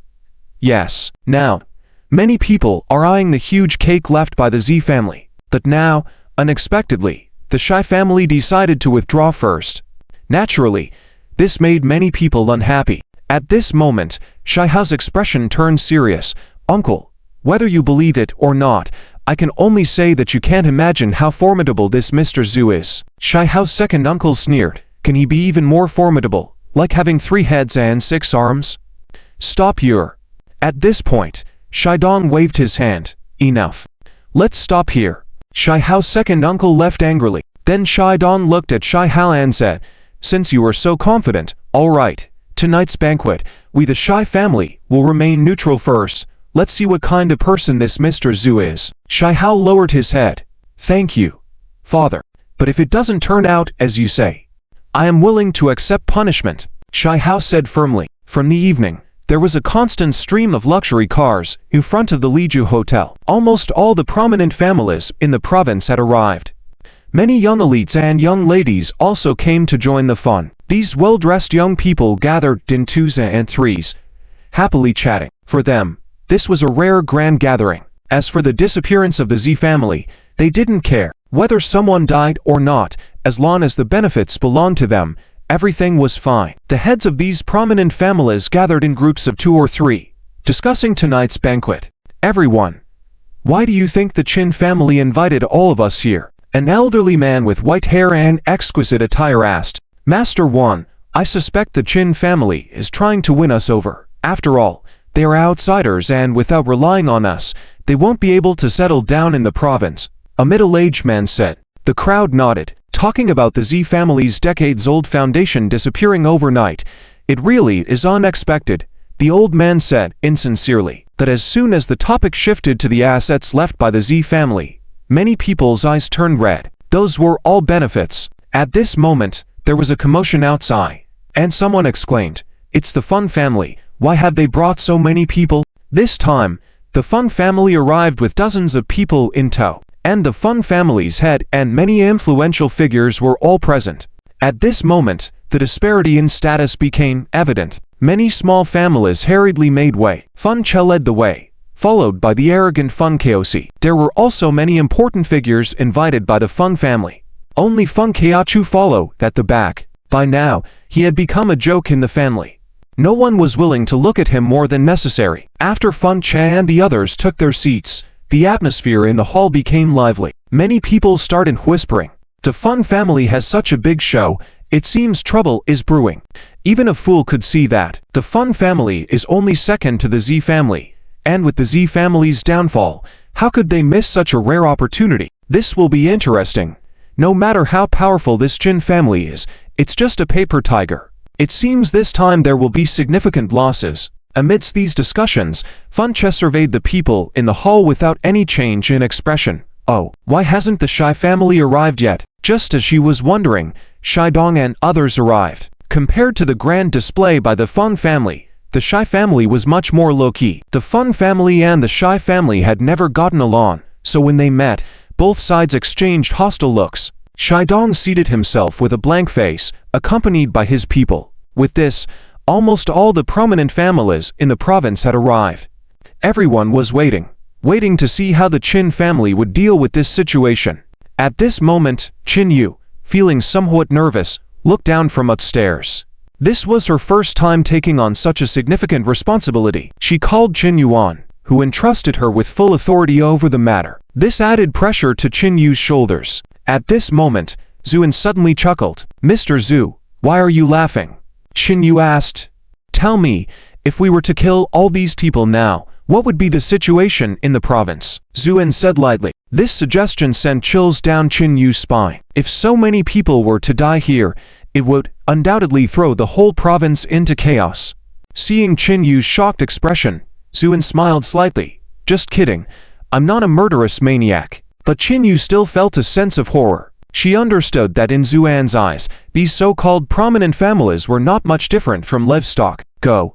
It's your turn next," Zuan said lightly. Qin Yu gritted her teeth, regained her composure, and then turned and descended the stairs. As she appeared in the hall, the previously noisy hall gradually quieted down. Many people were staring at Qin Yu with a critical eye. Gradually, these gazes turned contemptuous. The Qin family, which had made such a big fuss, had only sent this young girl. At this moment, Feng Kaosi sneered disdainfully and then greedily eyed Qin Yu. At this moment, Qin Yu quickly regained her composure and slowly walked to the main seat, smiling at the crowd below. "I'm sure none of you recognize me. My name is Qin Yu, from the Qin family in Beijing. There are only two reasons for inviting you all here today. First, to get acquainted. Second, to inform you all that from now on, the territory of the Z family belongs to our Qin family." These domineering words left the people in the hall stunned for a moment before rumbling with commotion. "Miss Qin, isn't the reach of your northern Qin family going too far?" Someone sneered. "You and our provincial capital have always had a stable relationship. Why suddenly pick a fight and even wipe out the Z family? What is your Qin family's intention?" These discussions almost drowned out Qin Yu. A hint of panic flashed in her eyes, but she gritted her teeth and said, "We are all Chinese. What do you mean by our reach being too far?" "No. This matter is not that simple." People below started to clamor. The Feng family members remained silent as they were waiting for the reaction of the Shai family. Unexpectedly, Shidong was sitting calmly, sipping his tea without a care. Feng Che frowned, wondering what Shidong was planning. Feng Kaosi couldn't hold back any longer. He stood up with a cheeky smile. "Miss Qin, I think a beauty like you should be having a meal and a drink with me. Maybe stay overnight in a hotel, rather than getting involved in such matters." His words drew laughter from many in the hall. Qin Yu's expression gradually darkened. "Please show some respect." Feng Kaosi smirked and casually played with the beads in his hand. "If you want us to respect you, the property of the Z family, our Feng family should get half." This proposal made many people uneasy. Everyone was eyeing the large cake left behind by the Z family. Now the Feng family suggested cutting it in half first, which would mean less to share for the others. Qin Yu laughed in frustration. "So, the Feng family can be so overbearing. Whether we are overbearing or not is not for me to decide. More for you to say that your Qin family wiped out the Z family and then aggressively took over the provincial capital. Haven't you heard that a strong dragon should not oppress the local snake?" Feng Kaosi said coldly. As he spoke, dozens of people stood up, leaving only Feng Che and Feng Kaosi, who remained seated at the back. The atmosphere grew tense. At this moment, Even the Shai family on their side were starting to become impatient. Shai Hao's uncle approached Shai Dong and whispered in his ear, "Brother, from the looks of it, this little miss from the Qin family is inexperienced and is being pressured step by step by the Feng family. If we don't make a move now, we might not benefit later." Shai Dong hesitated. Just then, a calm voice echoed from the stairs. "Yes, it's true that a strong dragon should not oppress the local snake, but it also depends on the dragon and the snake." Everyone turned to see a man in ordinary clothing but with exceptional looks and a hint of a smile walking down the stairs. As he appeared, the young lady from the Qin family breathed a sigh of relief and hurried forward to greet him respectfully. "Mr. Zhu. Mr. Zhu. He's Mr. Zhu." Everyone was taken aback. There had long been rumors that Mr. Zhu possessed mysterious and extraordinary abilities. The downfall of the Z family was said to be his doing, but now, it seemed nothing out of the ordinary. Many were skeptical, thinking it might be an exaggeration. However, Feng Kaosi and Shai Hao were both visibly shocked, knowing the true terror of Mr. Zhu. Feng Kaosi smirked slightly. "So what dragon and snake are you referring to?" Mr. Zhu remained calm. "If a true dragon faces a mere grass snake, who do you think will emerge victorious?" Feng Kaosi's expression darkened. "Are you calling our Feng family a grass snake?" Mr. Zhu shook his head. "That's not what I mean." Feng Kaosi relaxed a bit, but then Mr. Zhu continued. "To me, your Feng family doesn't even qualify as a grass snake. At most, you can be considered a loach." This statement astonished the audience. Many thought Mr. Zhu must be insane. Shai Dong frowned slightly. He had expected Mr. Zhu to be an elderly sage-like figure and not a young man. The way he spoke now indicated lack of situational awareness. Was there really anything to fear about such a person? Shai Dong felt a twinge of regret. Feng Kaosi sneered. "Very well, you brought this upon yourselves. No one else to blame." The elite fighters from the Feng family then rose, surrounding Mr. Zhu. Mr. Zhu revealed a charming smile and coldly addressed Feng Kaosi. "This statement suits you better." Feng Kaosi gave a cold order, "Attack." And they lunged at Mr. Zhu. These individuals were the culmination of the Feng family's efforts over the years, and many were hired experts at great cost. Their coordinated attack was intimidating, causing many to pale. Feng Kaosi wore a smug smile, but soon, that smile froze, because Mr. Zhu strolled forward as if taking a leisurely walk. With each step, the high-level fighters blocking his path fell silently, turning into ashes. It was as if he was walking through a field of lotus flowers, but instead, these were blood lotuses formed from the blood. The eeriness of this scene struck terror in all those present. Initially regretting his inaction, Shai Dong now looked visibly shaken. What kind of sorcery was this? At this moment, some within the Shai family were also losing their composure. When Mr. Zhu reached the group of Feng family members, he had taken exactly 7 steps. Under his every step, all surrounding attackers fell. None survived. Standing in front of Feng Kaosi, Mr. Zhu smiled faintly. "Are you convinced now?"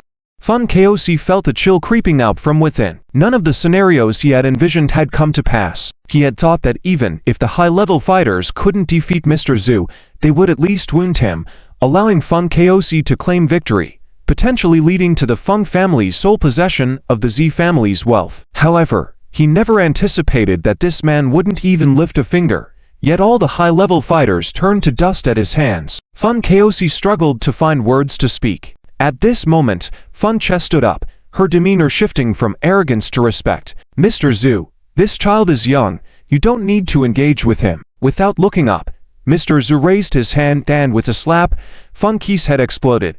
Brains mixed with blood splattered on the ground, and her limp body dropped. "Did I allow you to speak?" Mr. Zhu remarked indifferently.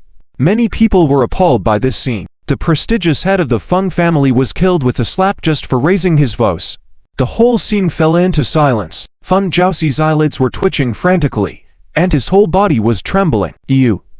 He didn't know what to say anymore. Extreme fear took over his heart.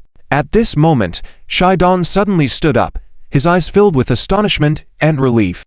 Thank goodness, he had followed the advice of his son, Shai Hao, or the person lying on the ground right now could have been him. The Shai family is willing to serve Mr. Zhu with utmost loyalty, Shai Dong said respectfully as he bowed. All the members of the Shai family also respectfully bowed along with him, including Shai Hao's uncle. However, at this moment, Shai Hao's uncle was bowing with a trembling body and a wet spot under him.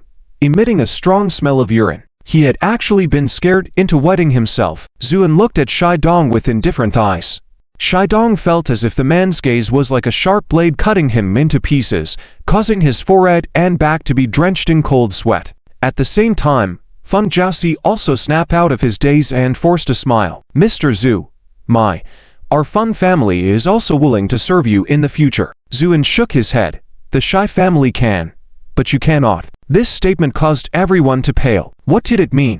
Are you daring to annihilate our Feng family in front of everyone as well? A senior member of the Feng family, who held a lot of power, couldn't help but angrily speak up, Zhu, and glanced at him. And just as the old man was about to say something, his head exploded like a firework the next second. Blood splattered those around him, but no one dared to make a move. Ever since you coveted the remnants of the Z family's estate, the fate of your Feng family has been sealed, Zuan said, indifferently. All the members of the Feng family were trembling. Feng Jiaoxi suddenly stood up and pointed to Feng Jiaku behind him. It's all your fault. If it weren't for your proposal to deal with Mr. Zhu, we wouldn't have done this. Feng Jiaoxi's face was full of resentment. He wanted to shift all the blame onto Feng Jiaku in order to save himself. But at this moment, Feng Jiaku sighed, and then walked in front of Zuan, kneeling down with a thud. I've met Mr. Zhu. Zuan looked at Feng Jiaku, who looked desperate, and faintly smiled. Meeting again. Feng Jiaoxi was stunned. What did Zuan mean by that? Did he recognize his worthless elder brother? Feng Jiaku forced a bitter smile. Mr. Zhu, the downfall of the Feng family is due to our excessive arrogance. I have nothing to say. Please go ahead. Feng Jiaoxi trembled, then angrily said, Feng Jiaku, what do you mean by this?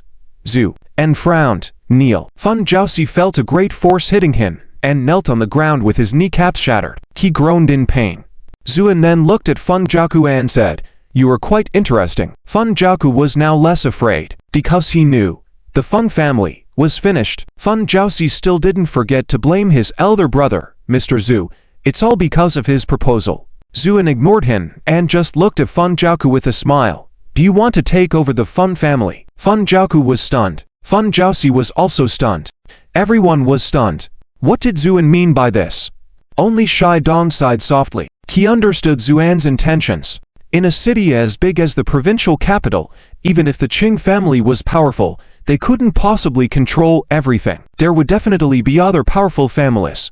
If the Feng family fell, then apart from the Qin family, only his Shi family would dominate the city. And now, Zuan obviously intended to leave behind this eldest son of the Feng family to balance against his own Shi family in the future. Thinking of this, Shidong's fear of Zuan deepened. This man was unfathomably strong, with great wisdom. Who was he really? Feng Jiaoxi was now dumbfounded. He still didn't understand what Zuan meant. Feng Jiaku trembled as he said, Mr. Zhu. Zuan smiled. If you're willing, then show your sincerity. Feng Jiaku immediately stood up, picked up a fruit knife from the table, and walked towards his younger brother without hesitation. Feng Jiaoxi couldn't move and could only watch his elder brother, whom he had always looked down upon, coming towards him. His voice changed in fear. Elder brother, I was wrong. Please don't do this. I won't do it again in the future. Without hesitating, Feng Jiaku stabbed him with the knife. Splat! The knife pierced Feng Jiaoxi's chest. You opposed me. Feng Jiaoxi uttered his last words, unwillingly fell to the ground, and died. This move shocked everyone. Many now looked at Zuan with eyes full of fear and awe. This man's ability to understand human nature was so terrifying. With just a few words, he set the noble families against each other. Now, Feng Jushu's eyes were red. He hadn't had a good time in the Feng family over the years. No one had respected him. But now, he had made the right move. He understood that he couldn't oppose Zuan, and that's why he won. He didn't spare any of the remaining elders of the Feng family, killing them one by one until his body was drenched in blood. Looking almost insane, Zuan watched quietly. It wasn't until Feng Jiaku finished killing that he said calmly, From now on, the Feng family is yours. Feng Jiaku dropped the knife with a clang and started crying. Everyone silently moved away from him. It was a ruthless move to wipe out the whole family, Zhu. And now somewhat admired Feng Jiaku. He knew that Feng Jiaku was pledging loyalty to him by annihilating his entire family. After destroying his family, no one dared to accept him anymore. He could only follow Zuan, follow the Qin family. As for the people of the Feng family, Zuan didn't care, because none of them were innocent. And the Shy family. Zuan turned his gaze. Shidong now wished he could bury his head in the ground. He thought he had seen it all. But facing Zuan, he now understood what a true big shot was. A person who could decide life and death with a single word. That was a big shot. Zuan walked up to him, and Shidong's legs trembled. After a moment, Zuan spoke calmly. You have a good son. With that, Zuan turned and left. Shidong felt a weight lifted off his shoulders, but he was soaked in cold sweat from head to toe. This man, he should never provoke him in the future. Shidong made a vow to himself silently. Zuan walked up to the stage, calmly looking at everyone below. Now, is there anyone who still dares to oppose? No one dared to speak, not even dared to lift their heads to look at Zuan. Those who were clamoring to divide the profits had all fallen silent. Zuan nodded. Very well, from now on, the provincial capital will be led by the Qin family. Qin Yu, at this moment, was the first to lower his head respectfully. The Qin family is willing to honor Mr. Zuan. As if taking a cue, the Shy family, Fun Jaku, and others all bowed in unison. The gentle sea breeze of early summer feels like the caress of a lover. A yacht is drifting on the sea at this moment, sailing slowly. Laughter can be heard from the deck. Daddy, look, I caught another small fish. Zuxian exclaimed excitedly as she pulled up the fishing line proudly, showing her catch to her sister Zunan. Looking at Xiang's proud face, Zuan couldn't help but smile. Then he patted Xiang's head and said, Xiang, you're so amazing. Sitting aside, and also fishing, Zunan's face was already wrinkled in frustration. Why can my sister always catch fish, but I can't? Zunan said dejectedly. That's because you're clumsy, Zuxian said bluntly. Tears welled up in Zunan's big eyes. Zuan couldn't help but feel amused. His two daughters had totally different personalities. Zuxian was smart and precocious, although she was only 4 years old. She acted like a little adult, often teaching Zunan. On the other hand, Zunan was sometimes silly and quiet, except when she saw delicious food. She didn't like to talk much. Feeling hurt by her sister calling her a little stupid, Zunan naturally felt wronged. Zuan quickly patted Zunan's head in comfort. All right, we are not stupid, we are very smart, Zunan said, in a very wrong tone. Daddy, if I'm not stupid, why can't I catch any fish? Zuan chuckled. Maybe the fish haven't noticed that Nyan is also fishing. Zunan nodded with hesitation. Meanwhile, Zuan calmly sent a divine thought into the sea. After a few seconds, Zunan's fishing rod suddenly jerked. Zunan was first puzzled, then excited. Daddy, did I catch a fish? Zuan pretended as if nothing had happened, walked over excitedly, and helped Zunan lift up the fishing rod. Wow, Nyan is so amazing. She caught such a big fish, Zuan exclaimed exaggeratedly. Zunan's eyes curved into crescent moons as she grinned. Zuxian looked somewhat suspiciously at her father. This little girl was smart and perceptive. She always felt that Zuan's recent actions were suspicious. Under her daughter's scrutinizing gaze, Zuan awkwardly coughed. Ahem, Xian, you are equally amazing. Only when facing his two daughters did Zuan drop his aloof demeanor. What to do? His two daughters were so mischievous and lovable. At this time, the setting sun gradually descended, casting a golden glow over the entire sea, creating a breathtaking view. Daddy, it's so beautiful. Look, Zuxian and Zunan exclaimed cheerfully. At this moment, Fen Menshu and Tang Zhuaner walked onto the deck and, seeing the father and daughters, couldn't help but smile. It's windy outside. Come back in. Tang Zhuaner worried about the two little girls. In fact, after Zuan's daily meticulous care using various spiritual medicines, their physique was already pure and flawless. They were unlikely to get sick. Suddenly, in the distance on the sea, a dolphin leapt high into the air, drawing a beautiful arc before diving back into the sea. Wow, it's a white dolphin, so beautiful. Zuxian and Zunan widened their eyes in astonishment. Do you like it, Zuan asked his daughters with a smile. We love it. And this is the first time we've seen a real dolphin, Zuxian exclaimed. Yes, but I wonder if it tastes good. Zunan again began to ponder the taste. Zuan smiled faintly. Close your eyes, and Daddy will give you a surprise. The two little girls promptly closed their eyes. Zuan stood at the bow of the ship, lightly stomped his foot on the deck. The sea surrounding the ship seemed to ripple slightly. Then Zuan chuckled. Okay, open your eyes. The two girls slowly opened their eyes to a fantastical scene. Not far away, several dolphins were leaping out of the sea, as if performing acrobatics in the air. After a few somersaults, they splashed back into the water. The splashing waves moistened and the girls' cheeks, creating a magical moment. However, this was just the beginning.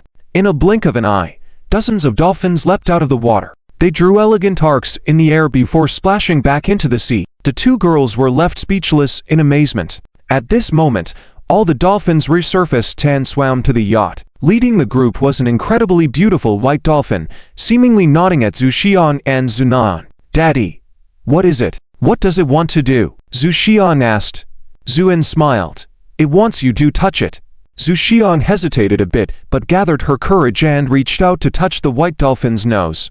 Zuan couldn't resist and also touched the dolphin's mouth. The white dolphin blinked at them cutely, seeming to enjoy the girl's touch, and made baby-like noises. The scene resembled a fairy tale, mesmerizing both Tang Zhuaner and Fen Manchu. After a while, the white dolphin, accompanied by many others, leapt out of the water once more. But this time, they jumped over the yacht from above. In the glow of the setting sun, the dolphins seemed to create a gate on the sea surface, through which the yacht smoothly sailed. The two little girls were jumping and cheering with excitement. Zuan, watching beside them with a smile, felt a sense of peace, but his thoughts drifted far away.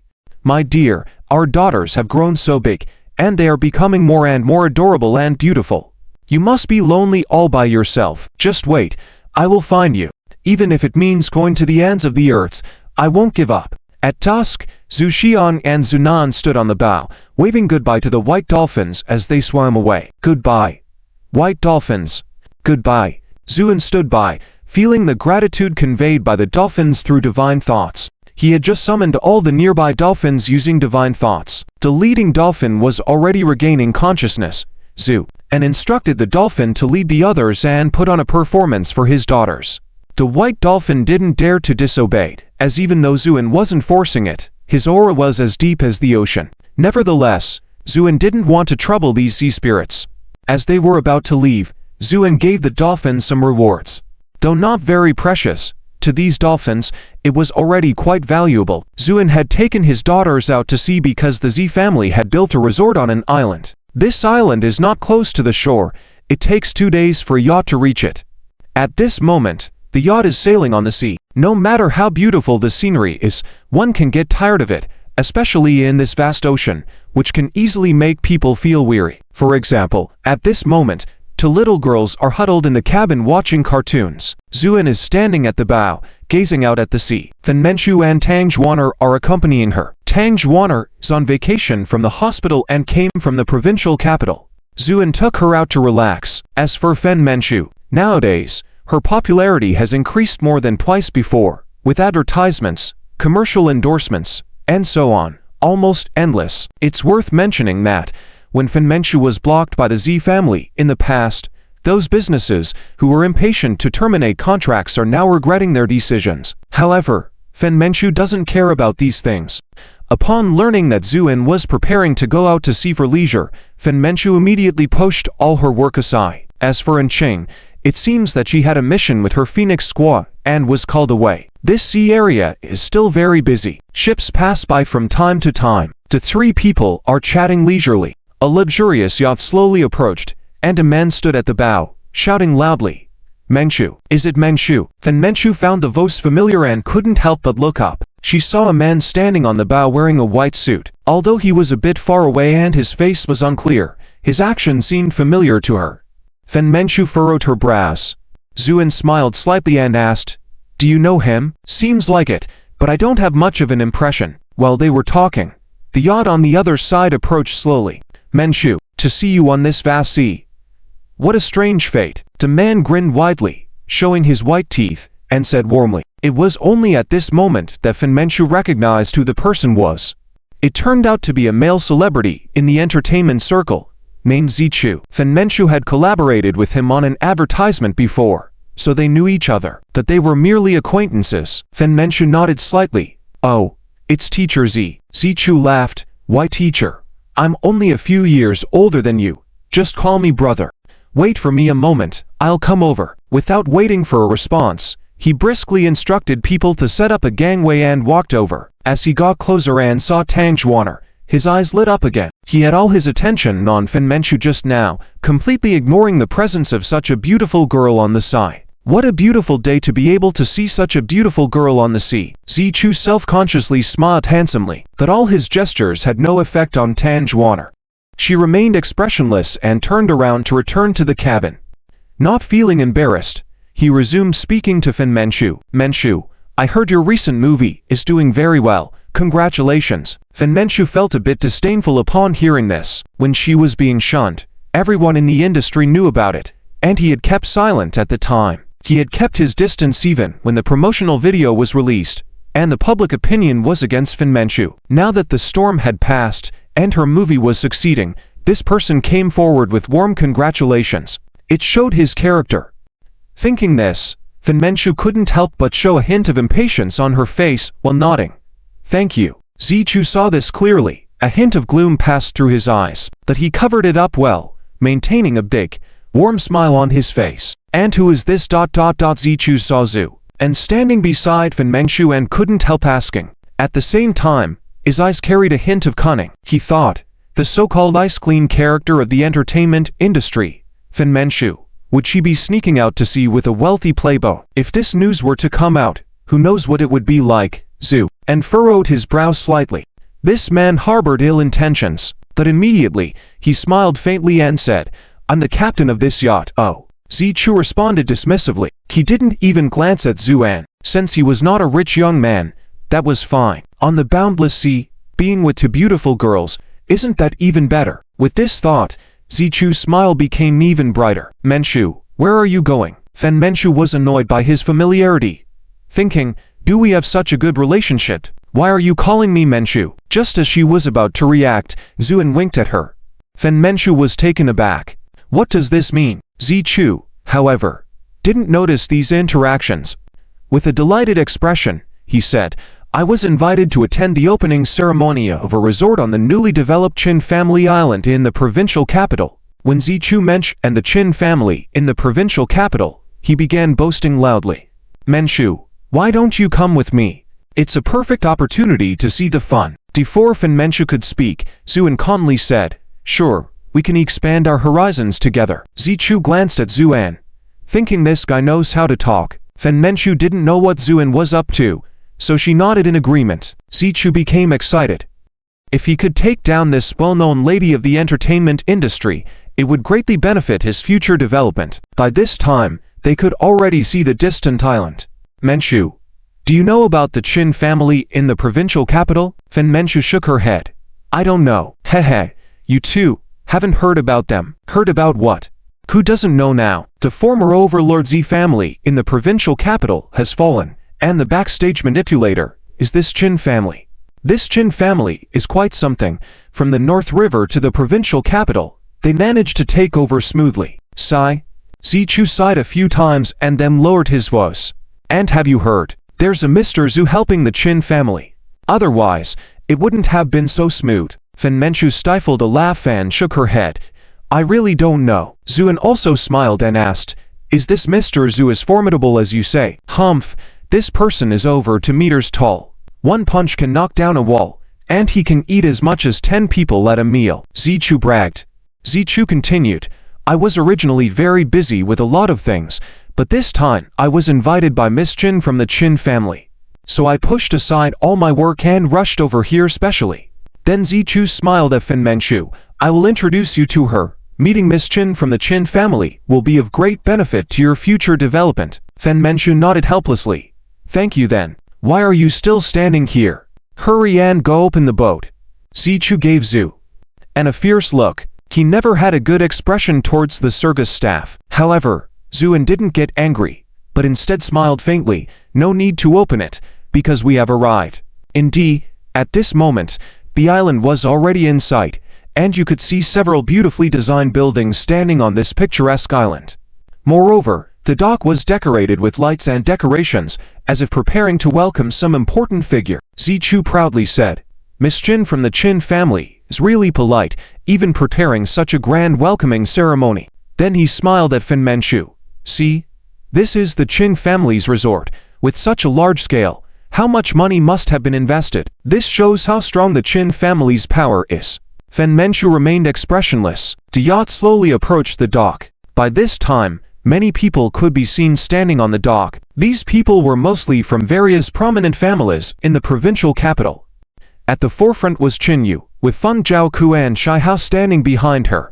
This lineup made Zichu somewhat proud. It seems that his reputation is quite big. At least it can make so many wealthy and influential people wait at the dock to greet him. When the yacht docked, Zichu confidently walked down the gangway and waved to the people. "You've worked hard. I'm here." No one said a word. No one even looked at Zichu. It was as if he was invisible. This scene made Zichu somewhat bewildered. What's going on? Didn't they hear him? Miss Qin finally arrived. Zichu spoke politely. "I suppose you have been waiting at the dock for a long time. Let's go back," Zichu said to Qin Yu with a smile. However, Qin Yu didn't even look at him, but glanced behind him. Zichu was confused. What's behind him? As he pondered, Zichu turned around to look. At that moment, Zuan was in the front, Fen Menchu and Tang Zhuaner were leading to little maidservants behind, slowly walking down the gangway. At the same time, these people, who had been motionless like statues, took a few steps forward in unison, then bowed respectfully. Then they collectively shouted, "Greetings, Mr. Zhu." Their voices echoed far and wide. Zichu was stunned. Greetings to whom? Mr. Zhu? Which one was Mr. Zhu? At that moment, Qin Yu took a few steps forward, with a smile on her face. "Mr. Zhu, we originally planned to send a helicopter to pick you up, but heard that you had already taken a boat out to sea. So these past 2 days, I have been waiting with everyone on the dock." Zuan faintly smiled. "I wanted to take Xian and Nan out to sea for a ride." "Understood. Mr. Zhu, please." Qin Yu respectfully stepped aside. Not only her, but everyone else also stepped aside, then bowed slightly, showing great respect. This scene completely dumbfounded Zichu. His brain seemed to be on the verge of malfunction. This person was Mr. Zhu. At that moment, Zuan turned to Zichu and smiled slightly. "You said you wanted to meet Mr. Zhu. Here I am." Zichu trembled all over, his teeth rattling. He felt a sudden urge to urinate, almost scared to the point of wetting himself, and then forced a smile. "Mr. Zhu, I truly had no idea it was you. If I have offended you in any way ... At this point, Qin Yu noticed something was amiss and approached, asking, "Mr. Zhu, what's wrong?" "It's nothing.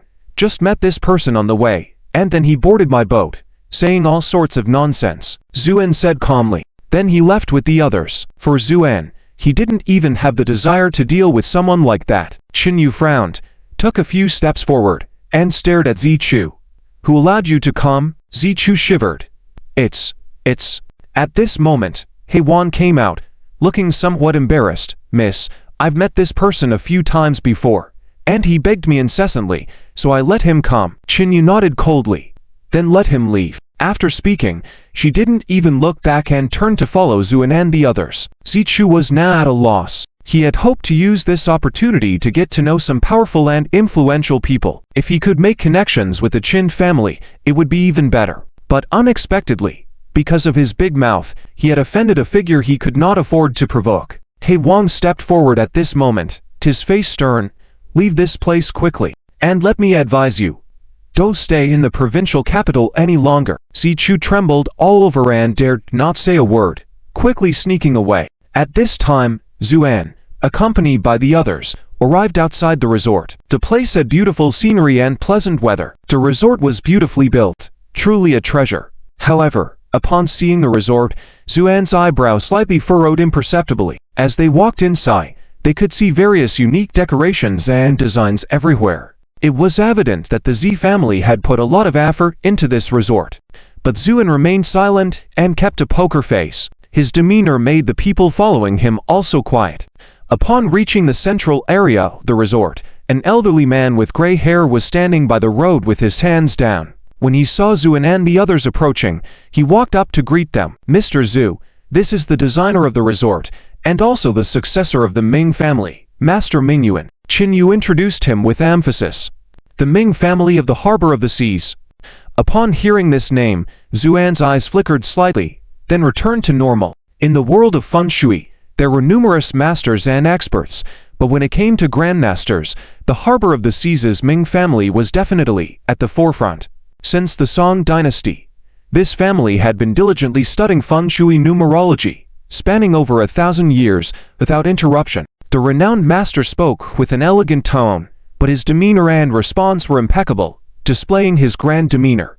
Zuan glanced indifferently at Ming Yuan, then nodded slightly, truly worthy of being the descendants of the famous Ming family, indeed skilled. His words were ambiguous, causing Qinyu to feel uncertain in her heart.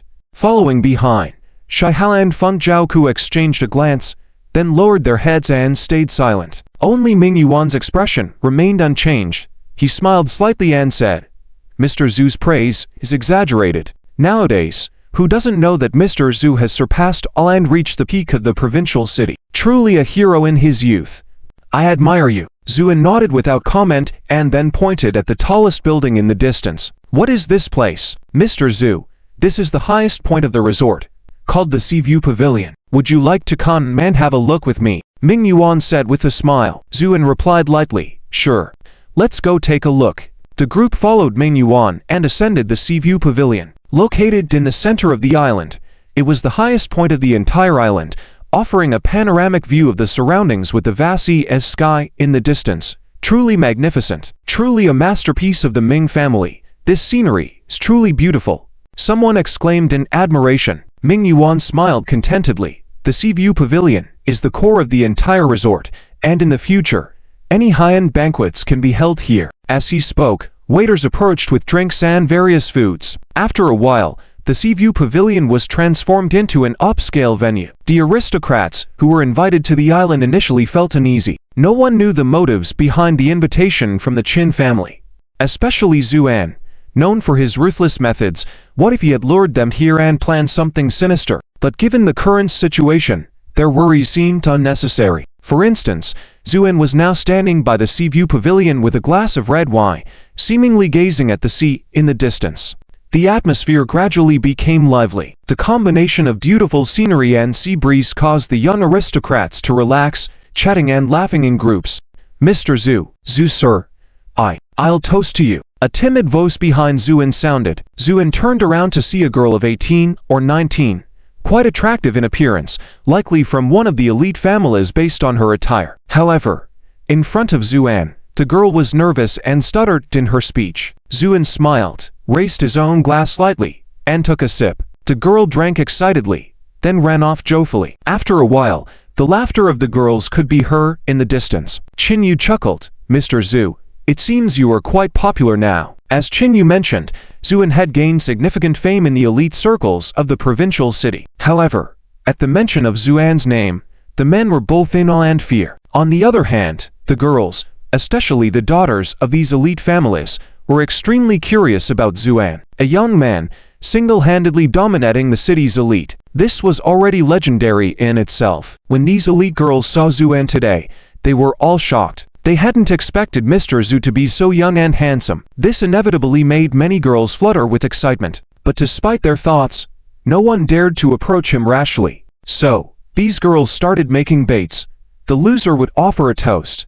In the end, a girl lost and mustered the courage to toast Zuan. To everyone's surprise, Zuan responded graciously and returned the gesture. When the girl returned, she was admired by her peers. Zuan just smiled faintly and didn't make much of it. He was focused on enhancing his cultivation every day to quickly find his wife. As for other matters, Zuan hadn't considered. At this moment, the atmosphere of the banquet reached its peak. Ming Yuan walked to the center stage, smiling. "Today, the elite of the provincial city have gathered here, all knowledgeable individuals, so I have a precious item to show you all." With that, Ming Yuan took out a string of pearls from the bag he carried. It was a pearl necklace that shimmered with a cold light under the moonlight, captivating everyone. The crowd fell silent, especially the women who were mesmerized by the jewelry. Qinyu couldn't help but tremble slightly and exclaimed, "Is it the Eastern Pearl?" Ming Yuan smiled. "Miss Qin indeed has a broad knowledge. This is the rare and precious Eastern Pearl. The Eastern Pearl, an extremely rare and valuable gem. It was only found in this region, but due to excessive exploitation, it had been extinct for many years. Each Eastern Pearl was invaluable, let alone a pearl necklace like this." Ming Yuan then smiled at the crowd.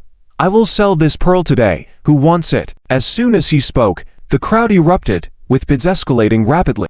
Many were intent on acquiring the pearl necklace. Those who were able to attend were all worth billions. Therefore, the prices quickly soared. Ming Yuan looked pleased with himself. However, when the price reached over 90 million, Zuan suddenly said lightly, "I bid $1.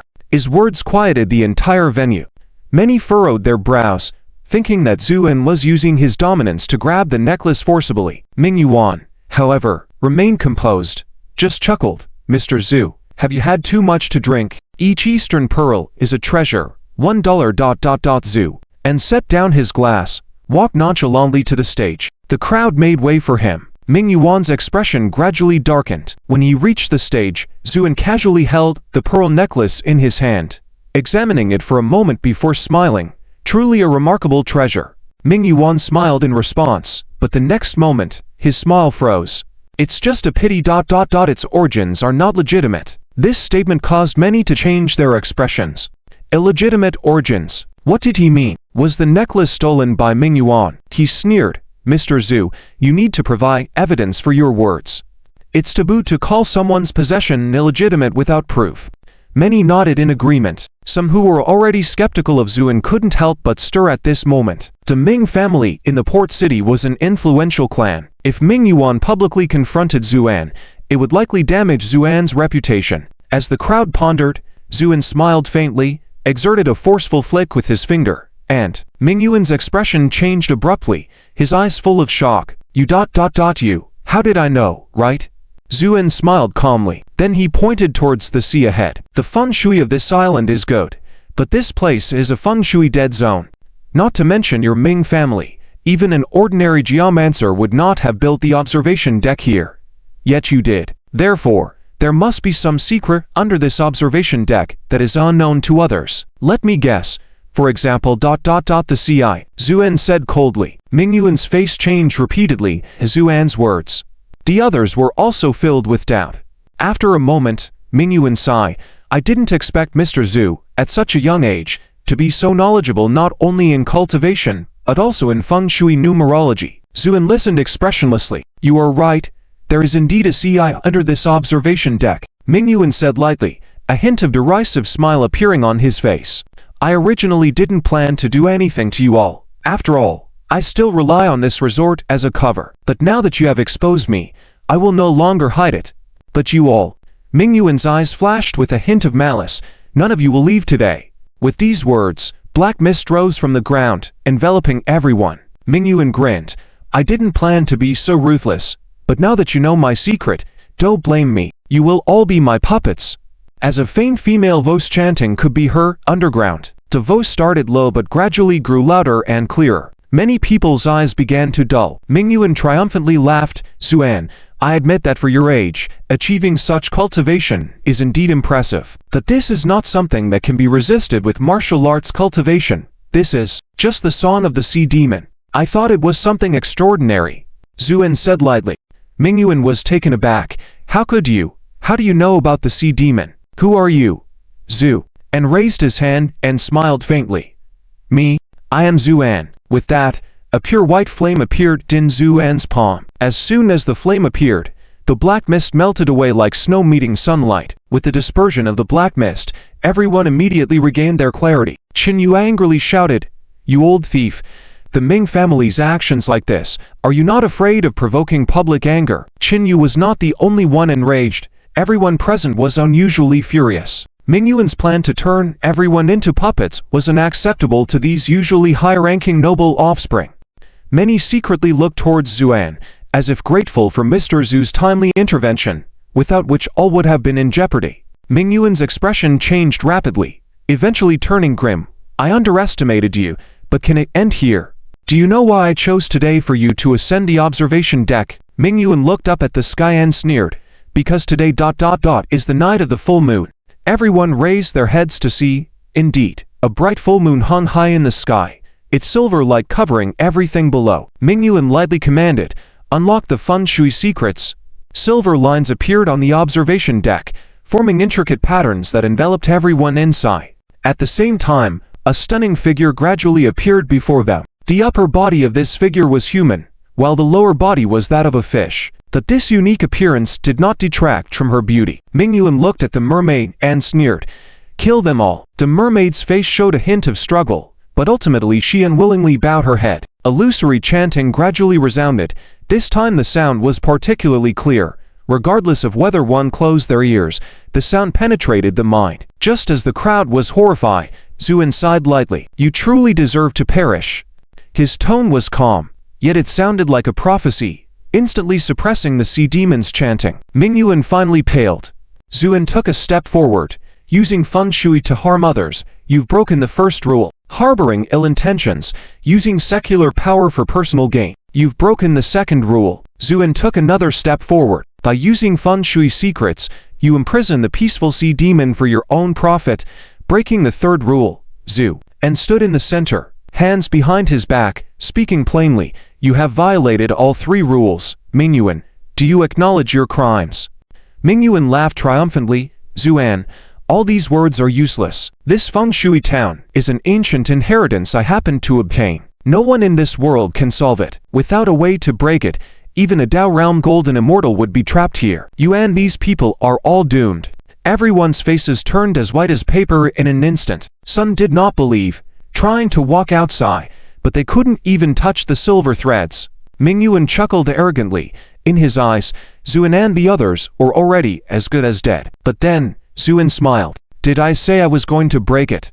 Then Zuan raised his eyes and looked at Mingyuan. "Any skill, in the face of absolute power, is nothing but a joke. It seems you didn't understand this principle." With that, Zuan stomped his foot suddenly. The observation deck, the island, and even the entire vast ocean trembled under this foot. The feng shui formation made of silver threads instantly shattered. Mingyuan's face showed horror and despair. "No, this can't be. This is an ancient ...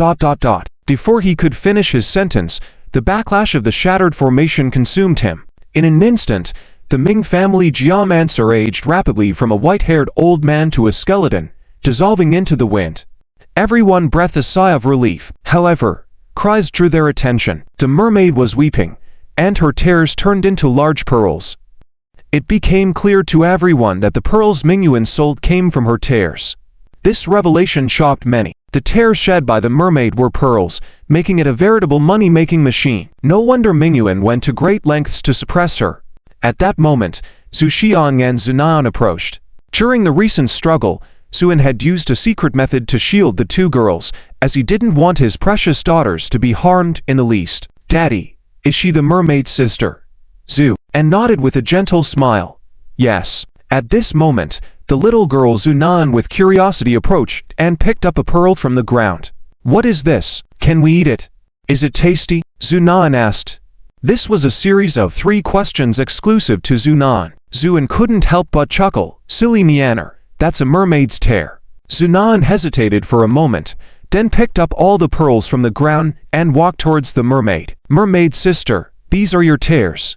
Don't cry anymore in the future, okay?" The sea spirit shivered all over, a very complex expression appearing on her beautiful cheeks. Throughout history, their sea spirit clan has been hunted by human cultivators in order to obtain their tears.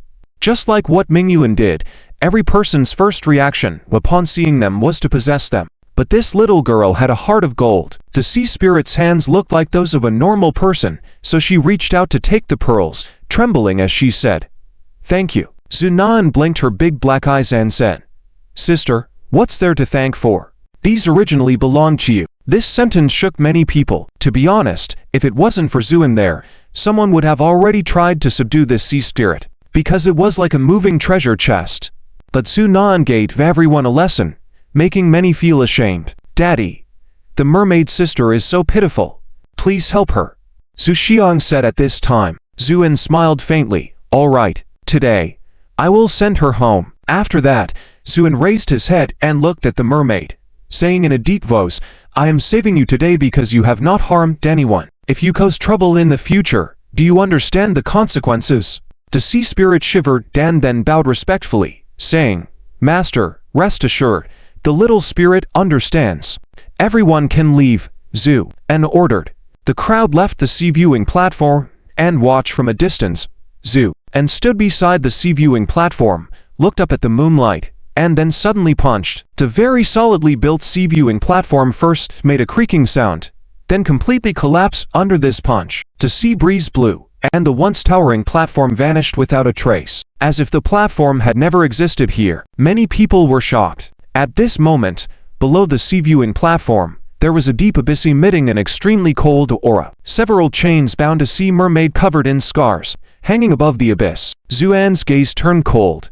He knew that this was the true form of the sea spirit. The appearance on the high platform just now was just a mental illusion created by the sea spirit. Mingyuan was quite ruthless to use the power of the abyss to suppress this sea spirit. If Zuan hadn't noticed, the sea spirit would have been doomed. And now Zuan couldn't simply break the chain directly because it was connected to the abyss. The power of the abyss of the vast sea was not to be trifled with. Sensing the difficulty of the situation, the sea spirit gradually opened her eyes, weakly nodding at Zuan. "Master, if you cannot save me, then kill me," she said, with pieces of flesh still falling from her cheeks. Obviously, she was severely injured. Zhu Xiang and Zunan, the two little girls, were on the verge of tears from worrying. Many others sighed slightly. They all felt that Zhu had done his best, that this was not something that could be achieved by just trying hard. "Master, if you could kill that villain, I would already be grateful. If it's too difficult, don't take the risk. The little spirit is willing to die for liberation." The sea spirit's voice became weaker. The power of the abyss was corroding her origins. Zhu Xiang and Zunan anxiously looked at their father. All eyes were on Zuan. Zuan lowered his eyes, his expression turning from a smile to a smirk. "The sea spirit is actually trapped by the sea," Zuan said, lifting his head and looking at the dying sea spirit. "Today, I will save you. If the mountains and sea are impassable, I will find a way." Saying this, Zuan lightly shouted, "Borrow the light of 1,000,000,000 stars." Countless starlights descended from the sky, gathering in Zuan's palm. Gradually, a ball of light with countless stars condensed in Zuan's hand. This strange scene dumbfounded everyone in the distance. Could Mr. Zhu really be a deity? Many people suddenly had this thought in their minds. At this moment, Zuan suddenly threw the ball of light in his hand. A dazzling starlight flashed by. The endless power of the stars completely shattered the abyss. A towering wave surged, Zhu, and sneer, a mere piece of sea, daring to be presumptuous in front of me. With a snap of his fingers, the towering wave seemed to have seen something terrifying and quickly disappeared.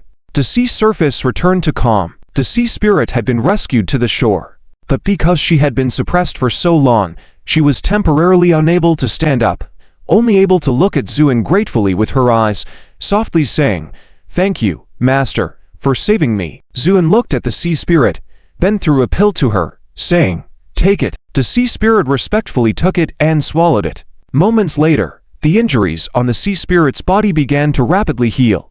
In the blink of an eye, the scars were completely restored. At this moment, the sea spirit even manifested legs, draped in light gauze, resembling a celestial maiden lost from the world. Incredibly beautiful and captivating. The sea spirit bowed gracefully to Zuan.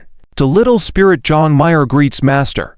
The great kindness of Master, Meyer will never forget. Zuan nodded slightly and said nothing. He had indeed saved her, so her kneeling down to thank him was only natural. And looking at the sea spirit's attire, it seemed she was not an ordinary sea spirit. More importantly, she had a surname. The surname of the demon race was extremely precious and something that ordinary spirits could not possess. At this moment, Zhu Xiang and Zunan approached. "Sister, where is your tail?" Zhu Xiang curiously asked. The sea spirit smiled brightly. "I've retracted my tail." "How magical! You can retract it!" Zunan exclaimed in surprise. "Yes. Here, let me give you something." Saying this, the sea spirit took out 3 pearls emitting a red halo. These were not like the pearls formed from tears, but were transformed from her own blood, extremely precious. However, the 2 little girls did not understand this and just found them beautiful. "Dad, are they pretty?" The 2 girls took the pearls back, excitedly asking. "Yes, very beautiful, Zhu," and saw these 3 blood pearls and couldn't help feeling moved as well. At this moment, just as the previously calm sea surface settled down, another set of giant waves emerged. Many people retreated in fear. However, John Meyer smiled gracefully and said, "Don't be afraid, everyone. These are my kin coming to pick me up." Indeed, on the distant waves, several sea demons stood. However, These sea demons all had guarded expressions and did not approach the shore. Zhang Meyer then approached Zuan, bowed, and said, "Great Immortal, I dare not forget the life-saving grace. I will surely repay it in the future." Zuan smiled without responding. He never did these things expecting anything in return. But Zhang Meyer looked serious and took a few steps forward, whispered a cryptic message to Zuan. Zuan was slightly surprised, then smiled. It seemed he had really saved someone important, and they even had a true name. A true name was a possession only noble demons had, derived from their blood lineage. The more noble the bloodline, the more prominent the true name would be. And each demon clan's true name was unique. Knowing their true name was like holding their lifeline. Therefore, every demon clan regarded their true name as the most important secret and would never easily tell it to others. But now this sea demon had told Zuan her true name. It was evident that she was truly grateful for Zuan's help.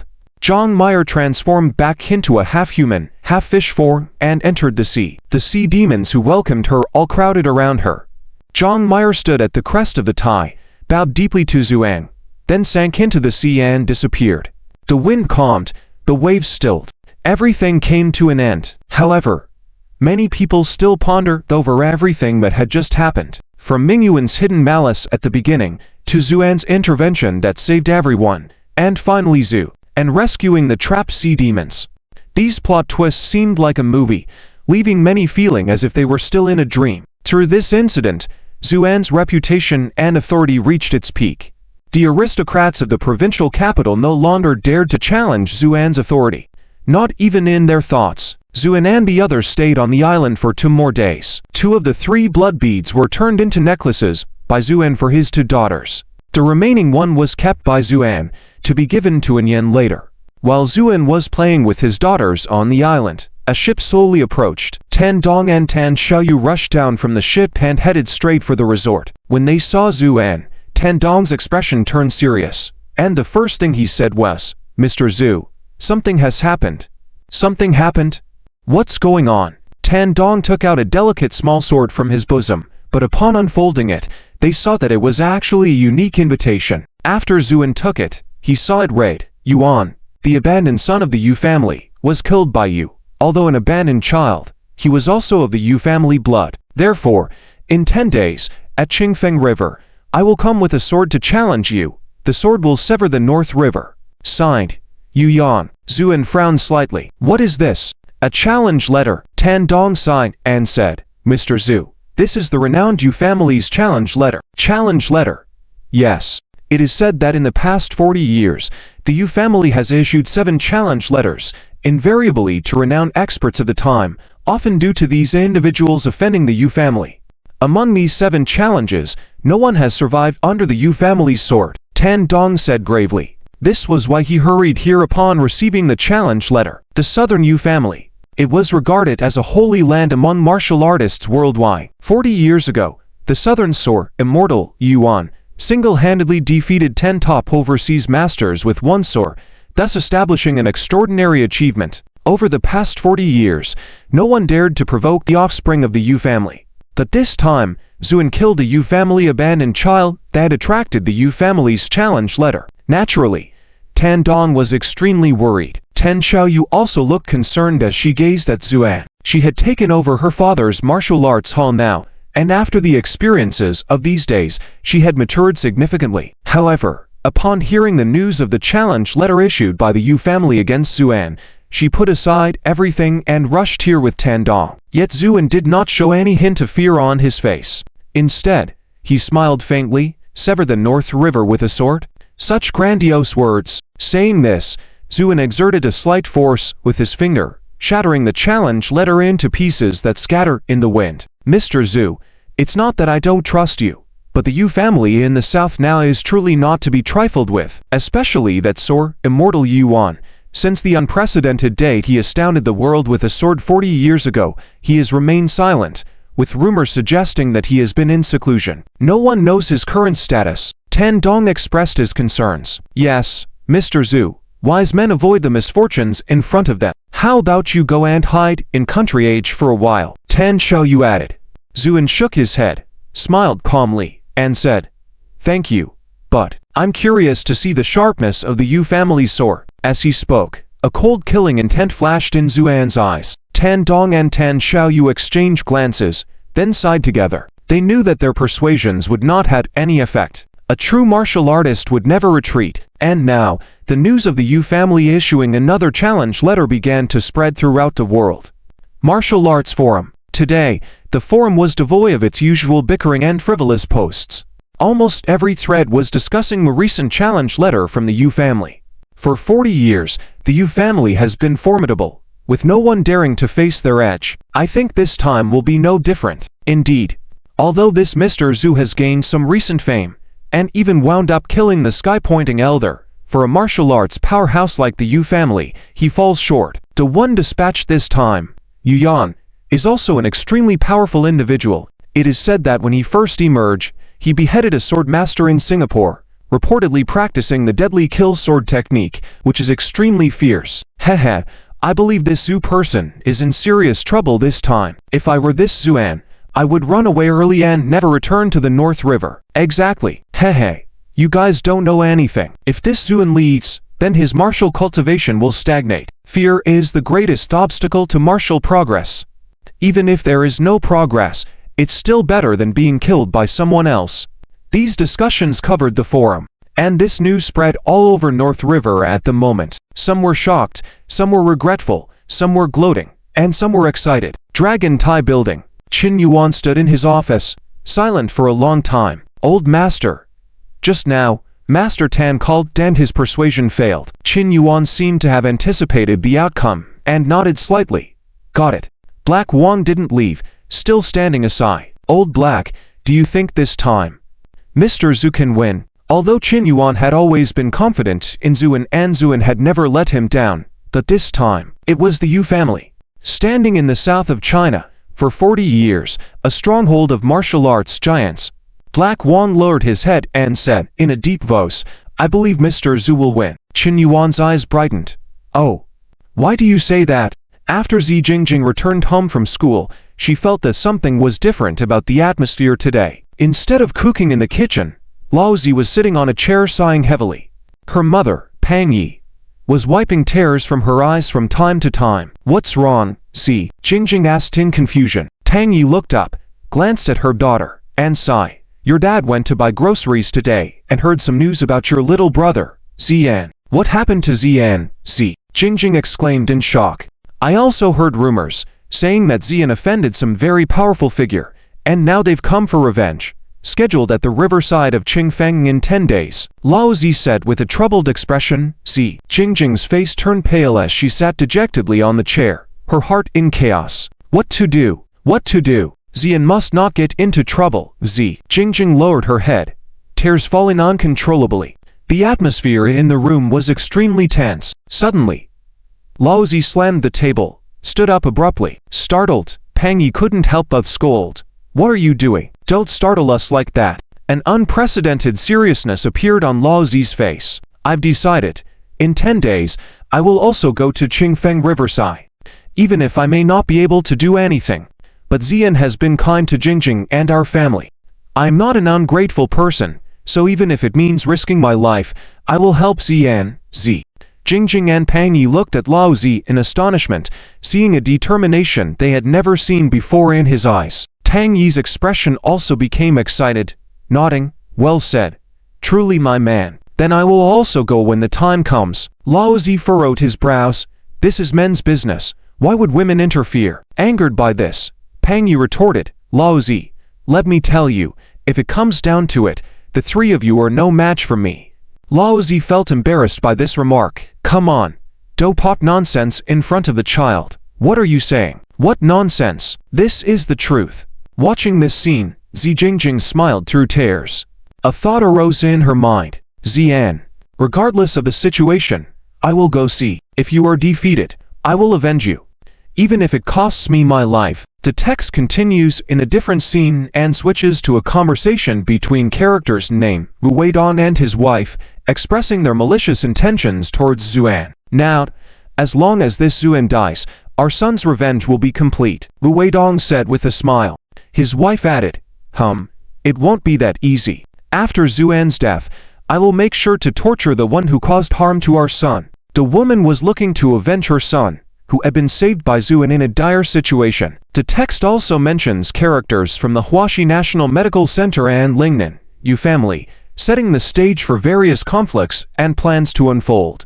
Yu Yang's confidence has its reasons. To ordinary martial artists, the Qiabang seems unattainable, but for top martial arts families like the Yu family, a mere Qiabang is not a big deal. Returning from the sword demonstration this time, if he can truly serve the ancestors and further enhance his swordsmanship, he will have a chance to enter the Jade list at the Grand Immortal Gate 3 months later. And this is Yu Yang's pursuit, because above the Jade list are the top experts of various immortal sects. The so-called immortal sects are those hidden sects that are rarely seen, even thought to have disappeared by many people. The experts on the Jade list are like gods walking the earth, free and easy like dogs, and even terrifying existences, like quasi-sage immortals. Only those who are listed can prove their true strength. As for the Qiabang, in the eyes of people like Yu Yan, it is just a child's play. This is why Yu Yan did not take this sword demonstration too seriously. Only his older brother, who was expelled from the family for practicing heterodox methods, would die at the hands of such a person.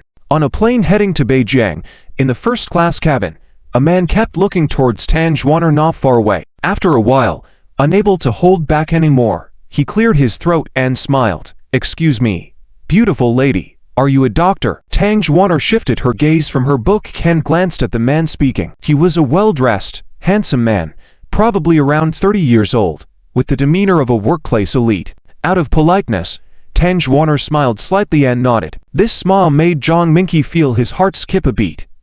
Ever since boarding the plane, Zhang Minqi had noticed this stunning beauty. Over the years working in the corporate world, Zhang Minqi had seen his fair share of beauties. But how could those women wrapped in various jewels and intricate makeup compare to a naturally beautiful girl like her?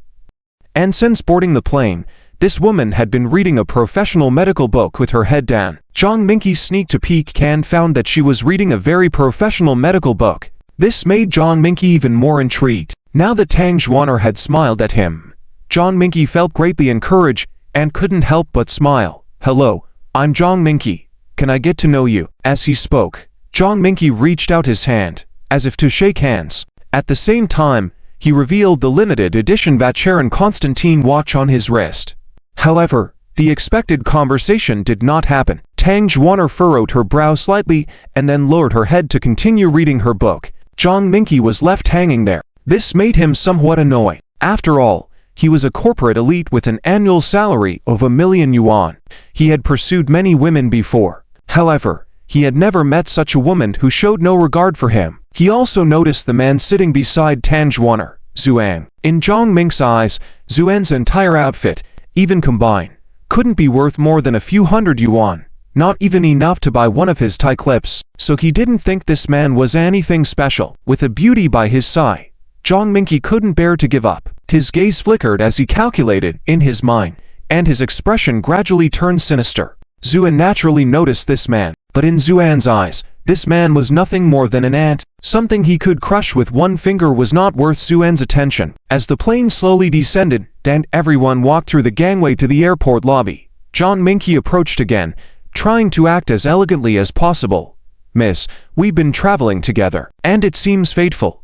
May I get to know you?" Tang Zhuaner remained expressionless, not even looking at him, as she walked straight past him. Zhang Minqi clenched his teeth and was about to say something when Zuan walked by him and then stopped in his tracks, revealing a few white teeth as he smiled chillingly. "We've been traveling together. Is that also fate?" After saying that, Zuan smiled and walked away. Zhang Ming's expression turned extremely unpleasant. He glared angrily at Zuan's retreating figure, then pulled out his phone and made a call. "Hey, Brother Liu, are you still at the airport?" "Yes. Please bring a few brothers over. I have a little something to take care of here." Zhang Minqi hung up the phone, looking at Zuan and the others departing with a cold smile. He had just called Liu Da, the local big shot who loitered around the airport for many years. Once Liu Da had these people in his grasp, Zhang Minqi could then approach this woman legitimately. Thinking of this, Zhang Ming's heart burned with desire, and he followed them out. Liu Da was nearby the airport, managing all the taxes in the area, so with a phone call from Zhang Minqi, he quickly arrived with a few men. "Zhang, what's the matter?" Liu Da asked. Zhang Minqi explained the situation. Liu Da looked at Zuan and the others in the distance, nodded. Don't worry, this is nothing. Come on. Follow me. Zhang Minqi was overjoyed and followed Liu Da out of the airport lobby. However, Zhang Minqi froze. Liu Da also froze. In fact, everyone who had just left the airport froze. This was because when Zuan walked out of Beijing Airport, Qin Yuan, the head of Lantai Group, and his top executives were respectfully waiting at the roadside. As Zuan walked out, Qin Yuan took a few steps forward, bowed, and said, Lantai Group welcomes Mr. Zhu home. After his words, the high-level executives of Lantai Group behind him also bent over, shouting loudly, Lantai Group welcomes Mr. Zhu home. This grand scene stunned everyone. Only Zuan remained composed, nodding slightly. Let's go. My daughter is hungry and wants to eat. Yes. Qin Yuan nodded and personally opened the Rolls-Royce door, serving Zuan like a doorman. Zhu, and glanced at him, smiled faintly, then carried his daughter into the car. In the meantime, Tang Zhuaner was also arranged to get into another car. After the convoy drove away, everyone present was left dumbstruck. That middle-aged man just now seems to be the director of Lantai Group. Mr. Qin, right? How is that possible? What's Mr. Qin's identity? How could he be opening the car door for a young man? But I'm sure of it, that's Mr. Qin from Lantai Group, and the people following him are all high-level executives of Lantai Group. Amidst these discussions, Zhang Minqi felt a chilling sensation all over, because he knew better than anyone that the man just now was indeed Qin Yuan, the chairman of Lantai Group, and the people following him were indeed Lantai's top management. He was certain because he worked at Lantai Group. Before he knew it, he had seen Qin Yuan at a conference before. That encounter had left a deep impression on Zhang Minqi. Never had he imagined that this high and mighty chairman of Lantai would treat that young man so deferentially today. Who was he, after all? As this thought crossed his mind, Zhang Minqi couldn't help but shudder. Meanwhile, Liu Da's reaction was even more embarrassing. He turned pale, shivering all over. Liu Zhe, what's wrong with you? Zhang Minqi asked with concern. With these words, Liu Da slapped Zhang Minqi hard across the face. Smack! Zhang Minqi was left dumbfounded, holding his face and staring at Liu Da, bewildered. Liu Da was shivering all over, crossing Zhang. Have you had enough fun roping me into this mess? Liu Zhe, what's going on? Zhang Minqi asked with a crying tone. Liu Da sneered. Do you know who that man just now was? On the 10th of April, the auspicious god is in the north today, and the god of wealth is in the southeast. It is suitable for offering sacrifices, bathing, attending funerals, and burying the dead, but it is not suitable for praying for blessings or getting married. Before leaving the house, Lao Zi specifically checked the almanac. Today is the rumored day, and Lao Zi closed the restaurant yesterday, took a bath, got a haircut, and then spent the whole night sharpening knives in the kitchen after tidying up. He knew very well that his abilities might not be able to help much, but after all, he was a man. He could still clearly distinguish right from wrong. Zuan had shown kindness to himself and Jingjing, so in order to repay that kindness, even if it meant risking his life, what harm could it do?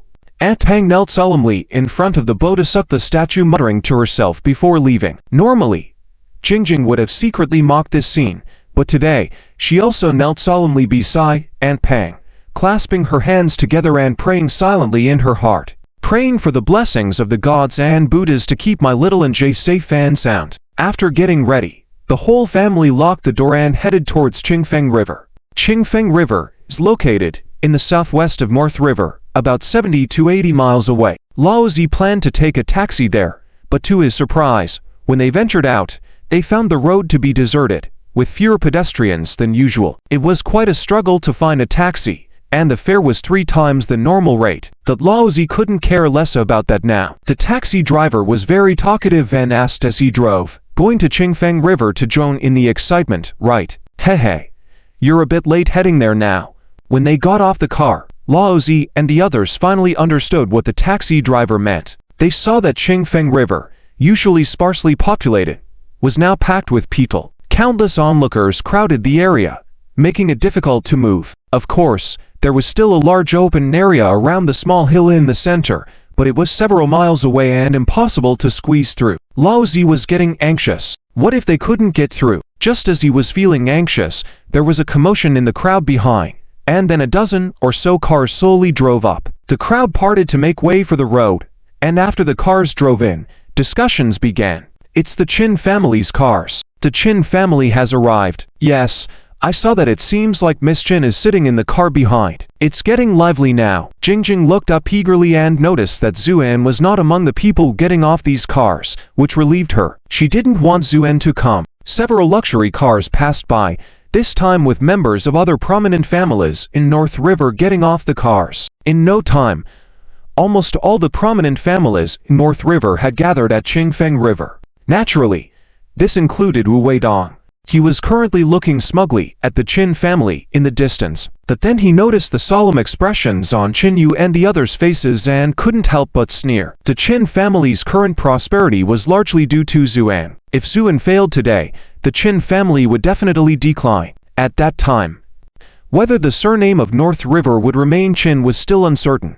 As he was pondering, a loud exclamation rang out from the crowd. Wu Weidong quickly looked up. From the far-off river surface, a young man stood with his hands behind his back, flying rapidly towards them. Yes, he was flying. This scene naturally shocked the common people who had never seen such a sight. Tang Dong and the others, however, looked extremely grave. After a short while, the man landed here. It was then that people saw clearly that he was stepping on a sword under his feet. Flying with a sword. Could he be a sword immortal? Many common folks were in an uproar, thinking they had encountered a real sword immortal. However, Tang Don and Tang Xiaoyu exchanged a glance and saw the shock in each other's eyes. He wasn't exactly a sword immortal, but he was still quite formidable. Dakwen Bodadam across the river while east on a reed. Today, this son of the Yu family, Yu Yang, was displaying the same supernatural ability. Yu Yang remained expressionless, hands behind his back, flying across the river with a sword. As for the others, he didn't even bother to look at them. He slowly spoke, "I am Yu Yang, here on behalf of the Yu family's sword demonstration. Where is Zuan?" His voice was not loud, but it carried far. Nobody spoke up. After a moment, discussions began below. Could it be that Zuan doesn't dare to come? I reckon so. The other party is from the Yu family. Only a fool would come. TSK, who knew that the undefeated Mr. Zhu would run away. Among these discussions, many people began to look at the Qin family differently. Qin Yu in particular felt an overwhelming pressure. At this moment, Yu Yang furrowed his brow slightly, then looked at everyone in the field. "Zuan, where are you?" Still no response. Yu Yang tapped the ground with his toe, flew up to a small hill, and then slowly said, "I've come with my sword today specifically to meet Zuan. I'll wait another stick of incense's time for him. If he still doesn't show up by then, don't blame me for not being polite." With that, Yu Yang sat cross-legged, the long sword resting in front of him, while he lit a stick of incense and placed it in front of himself. People below began to discuss animatedly. This prompted Wu Weidong to sneer, "Ha ha, they say Mr. Zhu has divine skills, but it seems he's just a bully who's afraid of authority figures, scared off by the Yu family's presence." By this time, Jingjing and the others had made their way into the crowd. Upon hearing Wu Weidong's words, Jingjing couldn't help but be angry. "Shut up! What right do you have to speak about my little NJ? Little NJ, what a joke! Who do you think you are, daring to criticize me?" Seeing she was just an ordinary young girl, Wu Weidong couldn't help but be furious. At this moment, his fat wife's eyes lit up, and she chuckled coldly. "So it's you, you little troublemaker. You caused my son's death. How dare you? Scared that the murderer Zuan might get into trouble? Let me tell you, both you and your Zhu, and won't have it easy today." The woman spoke with venom in her voice. Wu Weidong finally realized that the girl in front of him was Jingjing, who had caused the death of his son. He couldn't help but exude resentment. The couple's words drew the attention of those around them. Jingjing gritted her teeth, then lifted her head without showing any weakness, staring at the woman full of flesh. "Stop talking nonsense. I caused your son's death. If it weren't for little NJ rushing in time that day, I would have almost been harmed by your son. And now you're spouting blood from your mouth." The fat woman, unable to believe that Jingjing dared to talk back, hesitated for a moment, then filled with anger, rushed forward. "You little troublemaker, I'll teach you a lesson now." And as she reached out to grab Jingjing's hair, Jingjing, a high school student who had never faced such a situation before, was momentarily dumbfounded. Her mother, Aunt Pang, arrived in time, and upon seeing someone trying to hit her daughter, she flared up immediately, then seized the opportunity and slapped the fat lady directly in the face with a resounding smack. Aunt Tang was used to working hard in the restaurant, carrying gas cylinders in and out, and she had great strength. This slap left her seeing stars, and she was dazed for quite some time. Seeing his wife being hit, Wu Weidong couldn't let it go and was about to step forward, but Lao Zi's eyes turned red. He had just heard their conversation and knew that these people were the relatives of the little scoundrel who had almost ruined his daughter's innocence that day. He hadn't even gone to settle the score with them yet, but they had come to falsely accuse him first. So, with a rush of blood to his head, he reached behind his waist and drew out the cleaver he had sharpened all night, shining brightly. Let's see who dares to come over. The Wu Weidong couple were taken aback at the sight of the cleaver, took a few steps back, muttering, "Just wait, you're just relying on Zuan. When Zuan loses today, we'll see how you deal with it. I am sorry, but due to the length of the text and the immersive nature of the story, I have translated a portion of the text. Please let me know if you would like me to continue with the translation." "You're talking nonsense. Little NJ will never lose, Z." Jingjing was so angry that she started cursing. Wu Weidong smirked and was about to say something when suddenly, a cold-faced girl walked out from the crowd and slapped Wu Weidong, sending him flying. After Wu Weidong landed heavily on the ground, the girl said coldly, "Speak again, and you die." Wu Weidong trembled on the ground, too scared to make a sound. The girl then turned to look at Zi Jingjing. Zi Jingjing took a step back in fear. The girl smiled. "Hello, I am Zulan." "Zulan is little NJ. He's my cousin." Zulan smiled, but her eyes were full of worrying. Upon hearing the news in Qingmang town, she rushed over immediately because she knew the Yujia family was not to be trifled with. After seeing Yuyang crossing the river with a sword, Zulan's heart sank. This man was definitely a formidable enemy. Zulan's cultivation was only just beginning, which even amazed Zhongyi. Therefore, Zulan could see the strength of Yuyang. Wu Weidong's arrogance annoyed Zulan, prompting her to teach him a lesson. Z. Jingjing's eyes lit up. "What about little NJ?" Zulan shook her head. "I haven't seen him either." Zulan then turned to look at Yuyang meditating on the hill, feeling conflicted. She hoped NJ would come, but also feared the consequences if NJ was not a match for Yuyang. As she hesitated, Yuyang slowly opened his eyes, realizing that the incense in front of him was about to burn out. A hint of disdain appeared on Yuyang's lips. Indeed, wasn't NJ too afraid to come? That was a wise choice. Even if he came, he would only die under his sword. As Yuyang was about to speak, a person was seen approaching slowly in the sky in the distance. Though his steps were slow, each step made him fly tens of feet, eventually arriving at the bank of Qingfeng River. "It's Zuan. Mr. Zhu has arrived." The crowd below erupted into a commotion. It was indeed Zuan. The reason for his late arrival today was probably unbelievable to many, as Zhu Xian and Zunan had both overslept in the morning, causing Zuan to have a late start serving breakfast to his two daughters. This was why Zuan was late. Qin Yu and the others were excited to see Zuan, while Wu Weidong and his group had extremely grim expressions. No one had expected Zuan to arrive at this moment. Yuyang looked at Zuan with an amused gaze, noting his ability to walk through air, which indicated some real skill. However, the more formidable the opponent, the more excited Yuyang became, as only such opponents could enhance his swordsmanship. Zuan stepped over the heads of the people and quickly arrived at the top of the hill. As he landed on the ground, he smiled faintly at Yuyang. "Sorry for being late. It seems I arrived at the wrong time." Yuyang remained silent, stood up slowly, and then stared at Zuan. "The sword manifesto has made it clear. Since you killed a member of the Yu family, today, on behalf of the Yu family, I will take your life. Do you have any doubts?" Zhu and shook his head calmly, saying, "No doubts. I killed Yu Qing, received the sword manifesto, but if you want to take my life, Zhu," and paused, then sneered, "It depends on whether you have the ability." The atmosphere turned tense. The onlookers all took a few steps back, their faces showing astonishment.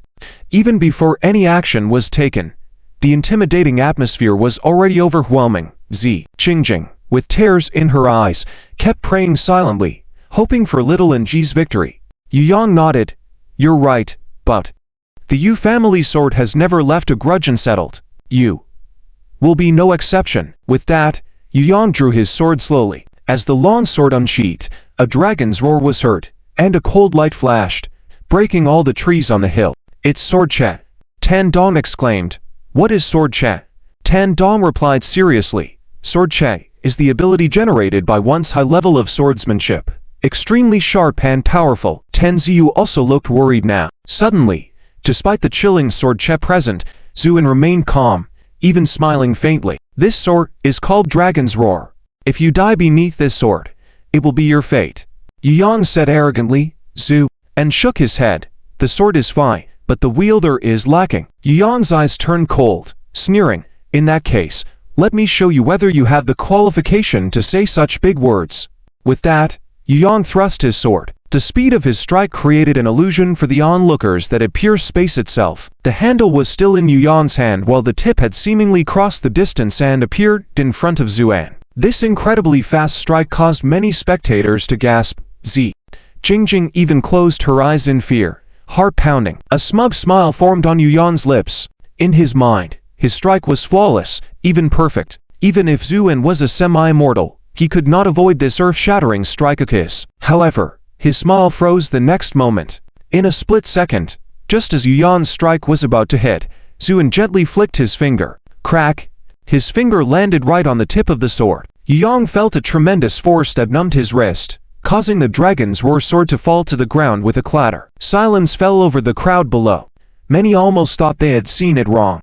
Could it be that such a dramatic strike was effortlessly deflected by Zuan with a finger flick? Yu Yang's face turned pale, and he quickly retreated. Zuan did not pursue him but stood there, watching him with amusement. Yu Yang retreated 30 steps before stopping, his expression grave. What? What move is that? Zuan smiled slightly, showing a few attractive teeth, shaking his head. I don't need any tricks to deal with you. Upon hearing this, Yu Yang's expression turned extremely ugly. Fine. I admit I underestimated you just now, but do you really think this is all the strength of the Yu family's heritage? Yu Yang spoke coldly, clasping his hands together. Gradually, a majestic sword che took shape in his hands. Many people's expressions changed. Tan Dong muttered to himself, invisible sword che.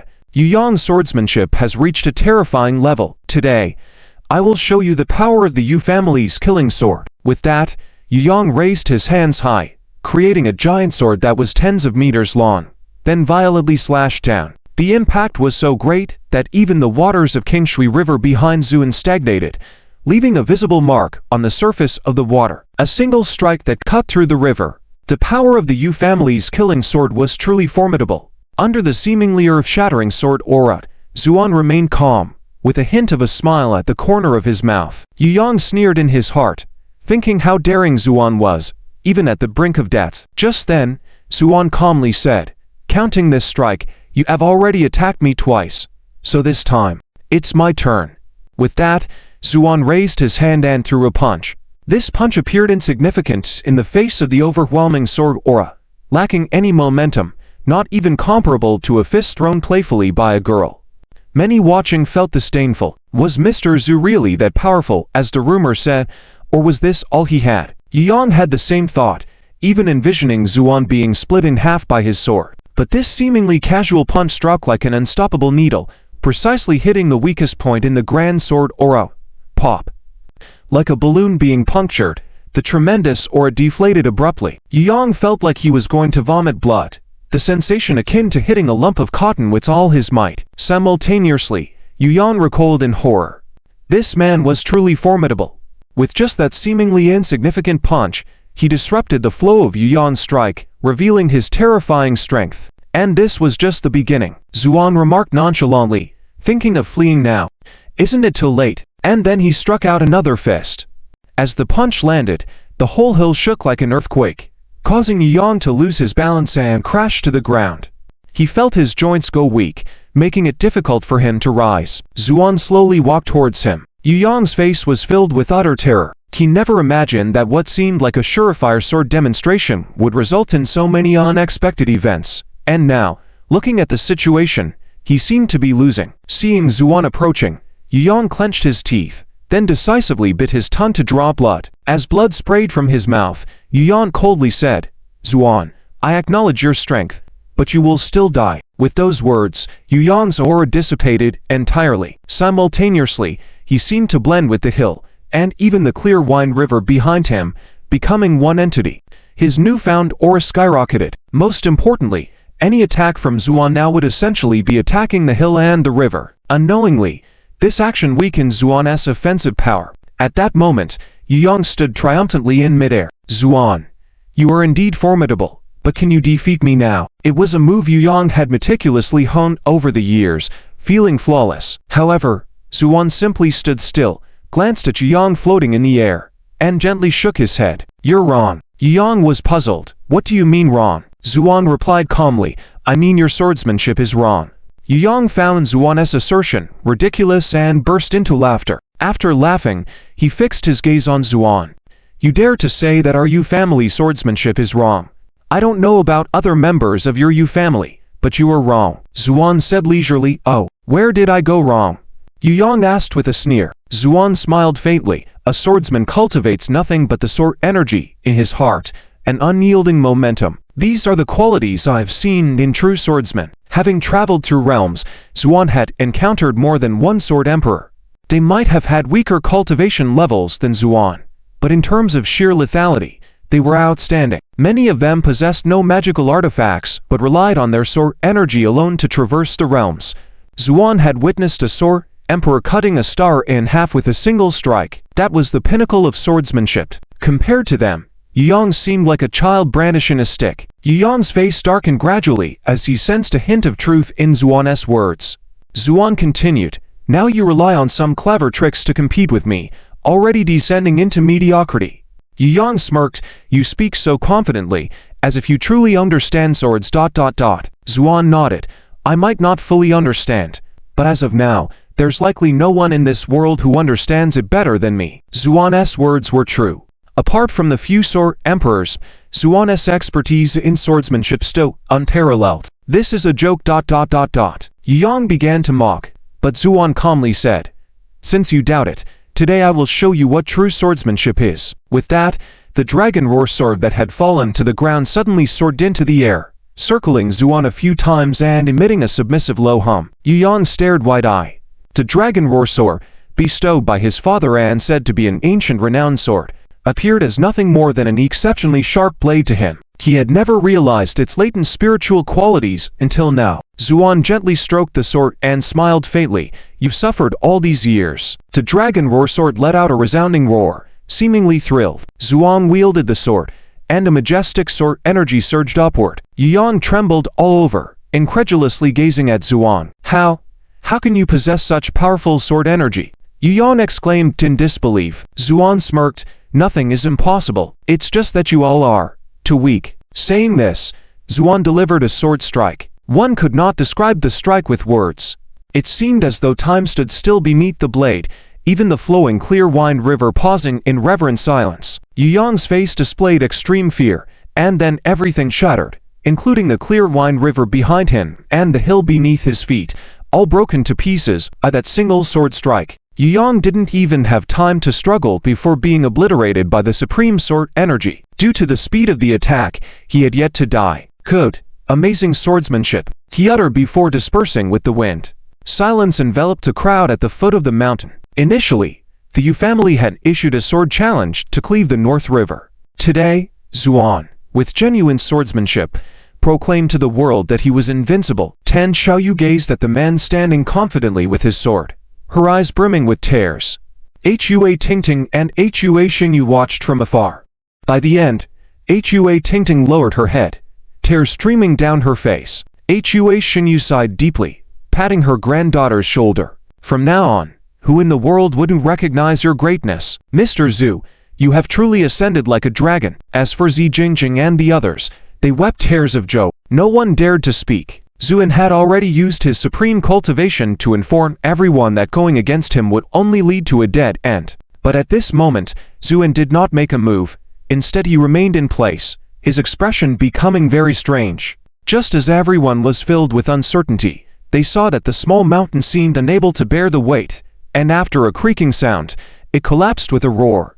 Zhu, and stood in midair, his face filled with a chilling killing intent. 7 days later, I will kill towards Lingnan, sword slashing the Yu family.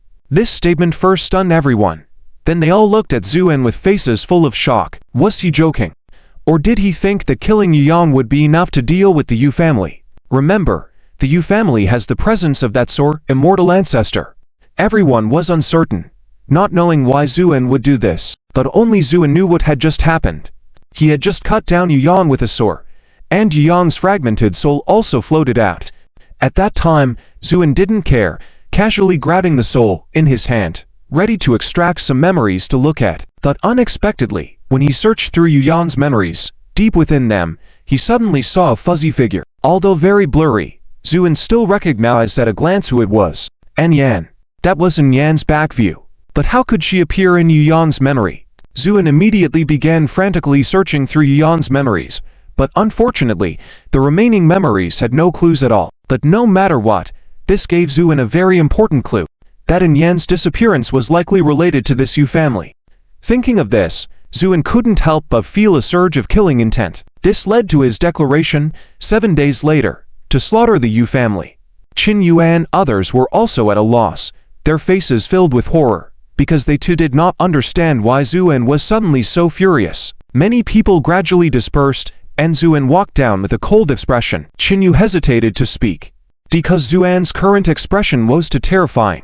Even Qin Yu and the others had never seen Zuan so angry before. But after taking a deep breath, Zuan's killing intent gradually dissipated, and he returned to calm. Mr. Zhu, Qin Yu said cautiously. Although she knew that Zuan's temper was usually very gentle, the sight of Zuan full of killing intent just now was too frightening, making her still feel a bit scared. Zuan smiled slightly. What's wrong? Are you okay? I'm fine. Then why did you decide to wipe out the Yu family? Qin Yu gathered courage to ask. This was not just an ordinary duel, it was a declaration of war against a martial arts family. Qin Yu could even imagine how big a storm it would cause when this news spread. Zuan said, indifferently, I simply found them annoying. Qin Yu suddenly felt that this sentence sounded familiar, as if she had heard it somewhere before. At this moment, the Z family hurried over. Zulen and Songyi also arrived by Zuan's side. Jingjing felt like she had 1,000 words in her heart, but when she saw Zuan, she couldn't say a word, especially when Zuan smiled at her and said, Jingjing is here too. Jingjing felt her nose tingling, with an impulse to cry. Meanwhile, Songyi asked with a serious expression, Mr. Zhu, I don't know why you suddenly declared war on the Yu family, but your actions seem rather reckless. This echoed the thoughts of many, but Zuan just smiled faintly. There is a reason for my actions. Songyi wanted to say more, but seeing Zuan's calm and determined expression, she held her tongue. At this moment, old Z pounded his chest and said, Zianzi, I have never admired anyone before, but you are the first. Not only did you defeat that arrogant brat, but you also dared to go straight to their lair. I respect you as a man. When the time comes, I'll go with you. Remember, your Uncle Z's cleaver is not just for show. Old Z pulled out the cleaver and looked smug, but before old Z could finish his show, Aunt Pang slapped him on the head. Enough. With your limited skills, you dare to brag in front of Zianzi. You can't even beat me. Old Z blushed, feeling embarrassed. I say, Jingjing's mom, can't you leave me any face in front of so many people? But, do you even have any face? Aunt Pang scolded him. Zuan couldn't help but laugh silently. Old Z, afraid of his wife, was a trait that wouldn't change in his lifetime. At this moment, Qin Yu approached and said, Mr. Zhu, my grandfather and I have prepared a banquet. Everyone can join to celebrate your victory. Zhu and nodded. All right. As everyone headed back to Beijing, preparing for the evening banquet, the news of Zuan's sword slashing Yang by the Qingfeng River and declaring to challenge Lingnan in 7 days spread like a bomb, shaking the entire martial arts world. The martial arts forum was now in a frenzy. Countless posts were being refreshed constantly. My God, the Yu family actually lost. They were defeated by someone previously unknown. Yes, this is the first time in 40 years that the Yu family has passed down the challenge token, only to lose. I said that Mr. Zhu wouldn't lose. You guys mocked me at the time. Now you see how powerful he is, right? But is he insane? Actually declaring war against the Yu family. That's right. I also think Mr. Zhu is insane, or maybe just too arrogant. You should know this isn't just a one-on-one fight, but going against top martial arts families like the Yu family. TSK. The martial arts world has been stagnant for decades, to calm, but the appearance of Mr. Zuan has made everything exciting again. but I still think the hope of winning this battle is very slim. I heard from the neighbor of my second uncle's wife's cousin that the southern sword immortal seems to be about to come out of seclusion. Is what the upstairs said true? I also want to know. Countless inquiries immediately flooded the forum, drowning the original post. It wasn't until half a day later that the original poster replied. I just called to confirm again. My distant relative who has been a servant in the Yu family for many years said that recently the Yu family is vigorously renovating the courtyard, as if preparing for some big event. Wow, this is going to be exciting. 40 years ago, this sword immortal shocked the world with a sword. Now, coming out again, he will meet a rising star like Mr. Zuan, but I still think Mr. Zuan is courting death. No matter how powerful he is, can he really surpass the southern sword immortal? And this time, he killed Yuan, who issued the challenge walk. The Yu family will not let him go. The banquet was held at the headquarters building of the Lantai group. The Qin family did not invite too many people this time, but many people still showed up uninvited. Without exception, they were all trying to curry favor with the Qin family. It was clear to even the most clueless person that the Qin family's position was as solid as a rock, having become the top aristocratic family in Beijing, even the entire provincial capital. Additionally, many people came for Zuan. However, Zuan only made a brief appearance at the beginning of the banquet and then disappeared without a trace. This disappointed many who were hoping to get closer to him. At this moment, Zuan was standing on the balcony of Qin Yuan's office, quietly drinking. Tang Zhuar looked at him with some concern. On the day of the battle, Tang Zhuar did not go. Instead, she stayed at home taking care of Zhu Xiang and Zunayan. Fan Menshu was busy with the filming of a movie in the provincial capital, so she was the only one accompanying Zuan. Originally, Tang Zhuar had no worries. In her view, after disappearing for 4 years, Zuan had changed too much. It seemed like there was nothing in the world that could face him. But unexpectedly, after Zuan won the battle, he issued a challenge to the Yu family. This shocked and puzzled many people. Upon returning, Zuan remained silent with a stern expression. This atmosphere made Tang Zhuar's heart anxious. Are you wondering why I want to deal with the Yu family? Zuan suddenly spoke. Tang Zhuar remained silent, knowing that if Zuan wanted to speak, he would. And if not, asking would be futile. Zuan picked up his glass, downed the wine, and then said, in a desolate tone, Today, I saw a figure in the soul of Yuan. Tang Zhuar shuddered and looked up at Zuan, and nodded. That's right, it's the silhouette of Yan. Although it's blurry, I can still recognize her at a glance. Zuan's tone carried a hint of sadness. Her silhouette looks lonely, as if bearing immense pressure, which makes me feel like killing someone when I see it. Zuan said. As he spoke, the air within 100 meters seemed to still, and the wine glass on the table crumbled into pieces soundlessly. That was Zuan's anger. Tang Zhuar looked at Zuan's back with complex eyes. Are you going to find her? And nodded firmly. Of course, no matter who she is, I will find her. Tang Zhuar remained silent, just gazing at Zuan's back, her eyes showing a hint of infatuation. Daddy, why are you here? Zhu Xiang and Zunan ran in excitedly. They had a great time playing today, because Qin Yu urgently ordered a whole set of amusement park equipment and set up an exclusive playground for the two girls, a whole floor of the building. So they played until now before coming to find Zuan. And regained his composure, squatted down, picked up the two girls, and then smiled and said, Daddy was talking to your Aunt Zhuan. Daddy, are you drinking? Zhu Xiang asked with a smile. And nodded and said, in a couple of days, Daddy will take you to find Mommy, okay? The two girls were surprised at first, then cheered. Okay, we want to find Mommy. Zhu Xiang's eyes welled up with tears, feeling a bit sad as she said, Daddy, does Mommy not like us?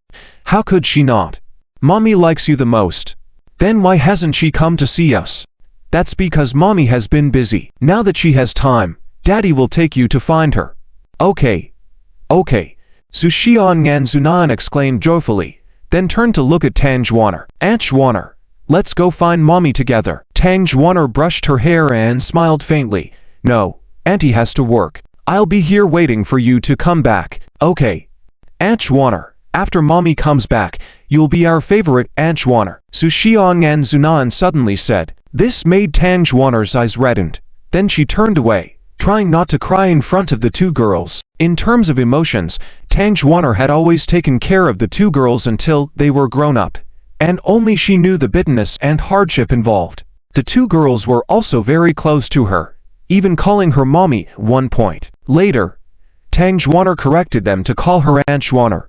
Zhu, and watched Tang Xuaner's shoulders move slightly, and his gaze softened. He owed this girl too much. He would have to make it up to her in the future. Lingnan Yu family. The news of Yu Yang being killed by Zuan spread. Yu Yang's father, Yu Lang, stood up abruptly, his expression turning serious. You mean he cut off Qingfeng River with one sword?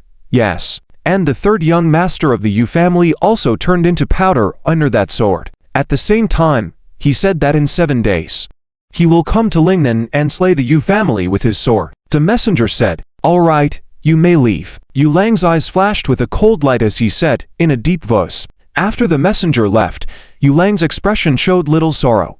As a sign of a martial arts family, losing one's life in combat was not uncommon, and revenge could be sought afterward. The what shocked Yu Lang was Zuan's last words that sounded like a declaration of war. In 7 days, coming to Lingnan to slay the Yu family with a sword. What audacity! A cold smile appeared on Yu Lang's lips. Did he really think that by killing one of the legitimate successors of the Yu family, he could achieve something? It must be noted that Yu Yang was the least promising among Yu Lang's sons. Meanwhile, Yu Ran, who had learned the news, hurried over. As soon as he entered, Yu Ran exclaimed in a mix of sadness and anger, "Father, my third brother." Yu Lang waved his hand. He was outmatched, and if he die, you can't blame others. Then, Yu Lang looked at Yu Ran indulgently. In a few days, it will be the Rain God Festival in Lingnan. Why didn't you go out to play? Yu Ran was still somewhat sad at the moment. Although Yu Yang was not favored by his father, he was still doted on by Yu Lang. He did not expect that what seemed like a peaceful sword demonstration would cost Yu Yang his life. "Dak, father, I just came back from outside. How is this year's Rain God Festival?" "It's unprecedentedly grand, with more tourists from all over than in previous years." Yu Ran paused and then said, "Father, I heard that this Zuan will come to Lingnan in 7 days. Yu Lang sneered, "Relying on him? If he dares to come, then Lingnan will be his burial ground." Then Yu Lang added, "Don't go too far in the next few days, as the Ancestor may come out soon." Yu Ran shuddered, agreed, and then slowly exited the room. In his heart, Yu Ran, still filled with sadness, also heard the discussions around him. Yu Yang was killed this time, and we from the Yu family haven't gone to seek justice. How dare this Zhu and come to Lingnan? Is he seeking death? Indeed, planning to slay the Yu family with a sword? It's ridiculous. At the same time, this news spread throughout Lingnan. Lingnan, located at the southernmost tip of China, the customs and scenery here are quite different from those of the northern Zhang. As soon as Zuan got off the plane, he noticed that it seemed like they were preparing for a grand festival here, with joyous vibes everywhere. Long Tai Group also has an office here, so someone was already waiting outside the airport. After getting into the car, the manager smiled and said, "Mr. Zhu, you've come at the right time this time. These days happen to be the grandest festival in Lingnan all year, the Rain God Festival. It's very lively." Zuan nodded without comment, but Zhu Xiang and Zunan were looking out the car window, exclaiming from time to time, "Look, Dad, the trees outside are so tall." Zunan was almost drooling. "Dad, what's on top of those trees?" Zuan glanced and couldn't help but laugh. "Those are coconut trees. Can we eat them?" The manager driving the car smiled and said, "Young lady, of course, you can eat coconuts. Not only can you eat the flesh, but you can also drink the juice. But after 3 days, you won't even want to eat it when offered." Zunan muttered indignantly, "I don't believe it. There's nothing that can make me not want to eat it after 3 days. Zuan chuckled, then tousled his daughter's hair. You're just a little foodie." Seeing this scene, the accompanying Heiwan couldn't help but chuckle silently. Who would have thought that the formidable Mr. Zhu, who was skilled and ruthless, was actually a doting father behind the scenes? Qin Yu was originally supposed to accompany them on this trip, but Zuan refused. He wanted to challenge the Yu family alone, and with a large group of miscellaneous people, it would only distract his focus. In the end, Qin Yu had to agree, but insisted on having Heiwan accompany them. Zuan didn't say anything. After all, although Heiwan's skills were not great, he was clever and extremely loyal. Taking Heiwan along would also serve as a nanny for his 2 daughters.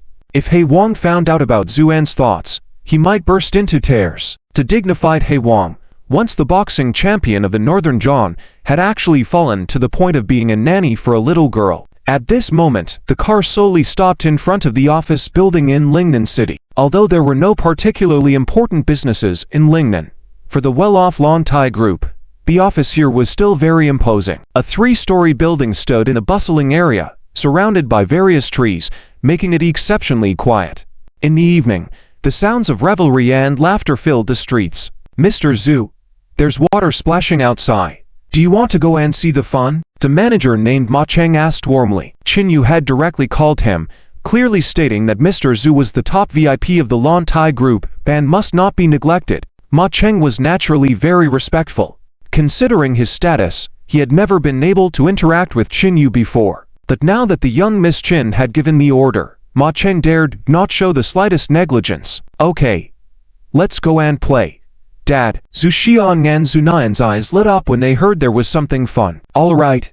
Facing their daughters please," Zuan readily agreed. After changing clothes, the father and daughters walked ahead, with He Wang and Ma Cheng following. They arrived at the bustling street outside. People were playfully splashing water everywhere, holding water guns and basins. Before they had taken a few steps, a girl smilingly splashed a basin of water their way. Zuan slightly dodged it, but the 2 little girls were drenched. But in the hot Lingnan weather, it was quite refreshing. Along the roadside were water guns for sale. Ma Cheng bought a few and gave them to the 2 girls. Zhu Xiang and Zhu Nian were elated as they began shooting at people. The smiles on the faces of the 2 little girls made many people feel much better. Unconsciously, they walked to the most bustling street in Lingnan. Ma Cheng introduced, "Mr. Zhu, this is the street known for bars and snacks in Lingnan. It's the liveliest place in Lingnan every evening." Next to the street were various seafood stalls, the aroma making it hard for the 2 little girls to move. Zuan smiled and chose a relatively clean stall to sit down. "What do you want to eat, Zhu?" and asked. This, and this, and this." Zhu Nian drooled as she began ordering. In the end, Zuan simply closed the menu. "Just bring one of everything." Seafood started to arrive continuously. After taking a few bites, the 2 girls couldn't eat anymore. After being used to Zuan's cooking, these ordinary dishes didn't have much flavor. Seeing the disappointed looks on the 2 girls' faces, Zuan sighed slightly, rolled up his sleeves, stood up, and said to the stall owner, "Move aside. Let me roast. You. Are you sure?" The stall owner widened his eyes. Zuan smiled. "You'll know once I try." He took over and started roasting. In a short while, a unique fragrance wafted out. This aroma was different from the typical barbecue spices. It was the natural fragrance of the ingredients themselves, refreshing to the senses. The stall owner's eyes widened gradually as he observed Zuan's skillful roasting technique, which was both dazzling and mesmerizing. The fragrance attracted many tourists, and a crowd soon gathered around the stall. "Oh my, such a handsome barbecue master. I don't know how it tastes, but it smells so good." After roasting a portion, Zuan handed it to their table. The 2 girls' eyes lit up as they eagerly started eating. Ma Dong and He Wang also tried a bite and their eyes widened in surprise. "Wow, this barbecue was incredibly delicious. Let's go and try it." More and more people gathered. The stall owner's tone became extremely respectful. "Sir, all these people came for your fragrance, you, Zhu," and glanced around and saw many customers looking at him expectantly. He smiled slightly. "Oh well, consider it a favor for you." "All right, sir. Don't worry. This meal is on me. And if you're here for tourism, I'll cover your expenses." The stall owner was overjoyed. Zhu, and roasted quickly, and various ingredients soon turned into golden, fragrant skewers. When these customers took a bite, they were all amazed. "Oh my goodness, I swear, I've never had such delicious barbecue before. Quick, call someone. We've hit the jackpot today." Word began to spread gradually. As night fell, a long line formed in front of this barbecue stall, with many tourists eager for a taste. And as luck would have it, Yuran, who happened to pass by, also noticed this scene and couldn't help but stop out of curiosity. Yuran's mood was not great today. Her 3rd brother was killed, but their father demanded that everyone stay still and prioritize the elder ancestor's return. And the person who killed her 3rd brother even threatened to come to Lingnan in the next few days. It was truly infuriating. It was said that when a woman's mood is bad, she tends to think about eating. Yuran was no exception. However, She was just trying it out with no high hopes. But when she sat down and tasted the first skewer grilled by Zuan, her eyes whitened gradually. The skewers carried a rich aroma, and with one bite, the fragrance exploded in her mouth, catching her taste buds off guard. Unconsciously, Yuren became addicted to it. Not only her, but all the other diners followed suit as if under a spell, eating non-stop. Just when Yuren was enjoying the food, a group of fierce-looking men walked up to the barbecue stall. Seeing this group, the stall owner's face changed drastically, and he quickly stepped forward to greet them. The leader was a middle-aged man with triangular eyes, bare-chested, with a menacing evil dragon tattoo on his chest. After hearing what the stall owner said, the man sneered a few times. "I heard you hired a good barbecue chef, attracting so many people." The stall owner's face turned bitter, about to say something when the man led his group to Zuan. "Kid, where do you come from? Don't you know you need my permission to set up a stall on this street?" The man said coldly. Zuan raised his head, squinting slightly. "Are you talking to me?" "Oh my. Not talking to you. Should I talk to this lobster instead?" The man chuckled wickedly. Zuan raised an eyebrow, his gaze turning cold. But just then, Yuren put down the skewer, frowned, and ordered the steward serving nearby, "Go take a look." "Yes." The steward walked over arrogantly, and before the man could react, he landed a loud slap on him. The slap left the man bewildered, about to get angry, but when he saw who hit him, he trembled all over, his face turning pale and covered in cold sweat. "Chief, why are you here?" The man had lost his arrogance and was now like a little kid, nodding and bowing. "Mrs. Dining here. If you dare cause trouble again, beware of your heads," the steward said coldly. Yes, we are sorry. We disturbed the young lady." The man's teeth were chattering, obviously frightened to the core. "Get lost," the steward commanded. The man and his companions fled, as if granted amnesty, not daring to look back. The situation calmed down.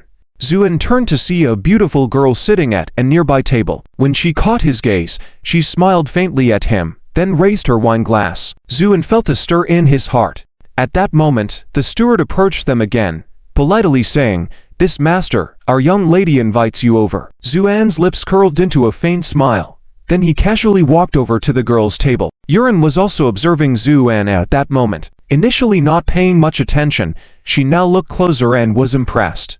What a handsome young man, standing out from the rest. With delicate features and a subtle charm, his eyes were like deep pools, incredibly profound. After a moment of observation, Yuren gestured towards the chair in front of her. "Please sit." Zuan did not refuse, and directly sat down opposite Yuren. The two sat in silence for a moment before Yuren smiled first. "I thought someone who could grill something this delicious must be a chubby chef, but you turned out to be a handsome guy." Zuan smiled faintly. "You're not bad yourself. Those guys just now seemed quite afraid of you." Yuren chuckled, feeling her previously gloomy mood lift a lot, then extended her hand solemnly. "Nice to meet you. I'm Yuren." Zuan glanced at Yuren's delicate hand, seemingly pondering something. After a moment, he reached out and lightly shook it. "I'm Zuan." Yuren raised an eyebrow, not too thrilled about the name. It happened to be the same surname as that annoying guy who killed her third brother and was planning to cause trouble at the Yurens in a few days. However, with many people sharing the same surname, Yuren just blinked slightly and then resumed normal conversation. "Mr. Zhu, are you here for sightseeing?" Yuren asked with interest. Zhu and nodded. "Sort of. I'm also looking for a friend." Yuren smiled. "Looking for a friend? Well, tell me about it. As long as they are in Lingnan, I can help." Zuan looked at Yuren and then casually mentioned, "She's called Enyan. Do you know her?" "Enyan?" Yuren furrowed her brow, then thought carefully. "No impression. Do you have a photo?" Zuan took out a photo he carried with him and handed it to Yuren. He could tell that Yuren was also a member of the Yuren family, so he wanted to ask in advance if Enyan was at Yuren's place. After Yuren finished looking at the photo, she shook her head firmly. "I haven't seen her. She probably isn't in Lingnan." "Are you sure?" Zhu and frowned. "Absolutely." Yuren was confident, then curiously asked, "Who is this friend to you?" "Oh, my wife." Zuan took back the photo and stood up to leave. Even though this woman claimed not to know, Zuan would certainly not give up easily. Memories of Yuyan couldn't be faked, and the Yuren family must know the whereabouts of Enyan. But Zuan's straightforward departure caught Yuren off guard. From childhood to adulthood, Everyone treated her with extra care, especially the boas, who wanted to display their best selves in front of Yuren. But this man was surprisingly indifferent. He didn't even seem willing to talk much. She had at least saved him once. Thinking about this, Yuren couldn't help but feel a bit annoyed. Sensing their young lady's displeasure, the chief steward stepped forward, blocking Zuan's path. Zu. And stopped, a faint indifferent smile playing on his lips. What's wrong? You want to stop me? Miss hasn't finished speaking. You can't leave, the chief steward said coldly. At that moment, Zhu Xiang and Zunan bounced over. Dad. We're full. Let's go home. The childish voices of the two little girls attracted many people's attention. Yuren also noticed this scene and felt a stir in her heart. He's already a father, Zhu, and smiled, holding a hand of each girl, preparing to leave. The chief steward wanted to block them, but Zuan gave him a deep look. The chief steward felt that the man's gaze was extremely cold, freezing him in place with just one look, unable to move a muscle. Step back, a stern voice rang out. The steward felt relieved and quickly stepped aside. Then, Yuren came over and looked at Zuan. Hey, at least I just saved you once. Don't you have a word of thanks, Zhu? And raised an eyebrow. Saved me once. Yes. If it weren't for me, would those thugs have left so easily? A playful smile appeared on Zuan's face. So, how should I thank you? Yuren was taken aback by the question. She had stopped Zuan because she found him mysterious, and his barbecue skills were simply amazing in her eyes. As for how to thank, Yuren lowered her head and saw the charming faces of Zhu Xiang and Zunan. Her eyes lit up. What beautiful little girls. How about this? Tomorrow is the day, and the rain god goes out, and we are still missing two flower fairies. Let these two little girls play as flower fairies. Zhu. And frowned. Flower fairies? Rain god outing. What were those? Ma Cheng, who had come along, explained softly on the side. Mr. Zhu, tomorrow is the official start of the Rain God Festival. The divine statue will be brought out from the Rain God Temple, and then a procession will go around the city. This is the most solemn festival in Lingnan throughout the year. And the flower fairies refer to various types of little fairies who accompany the Rain God statue on its outing, all dressed up as children. In Lingnan, children who can do this are either wealthy or noble because it is rumored that children who participate in this can be blessed with longevity. Zhu nodded without saying a word.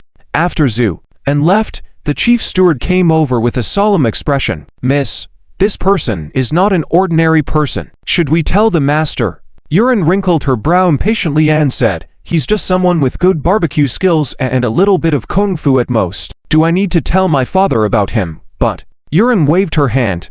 Besides, he's accompanied by two daughters. Are you saying there are assassins who bring their daughters to carry out missions?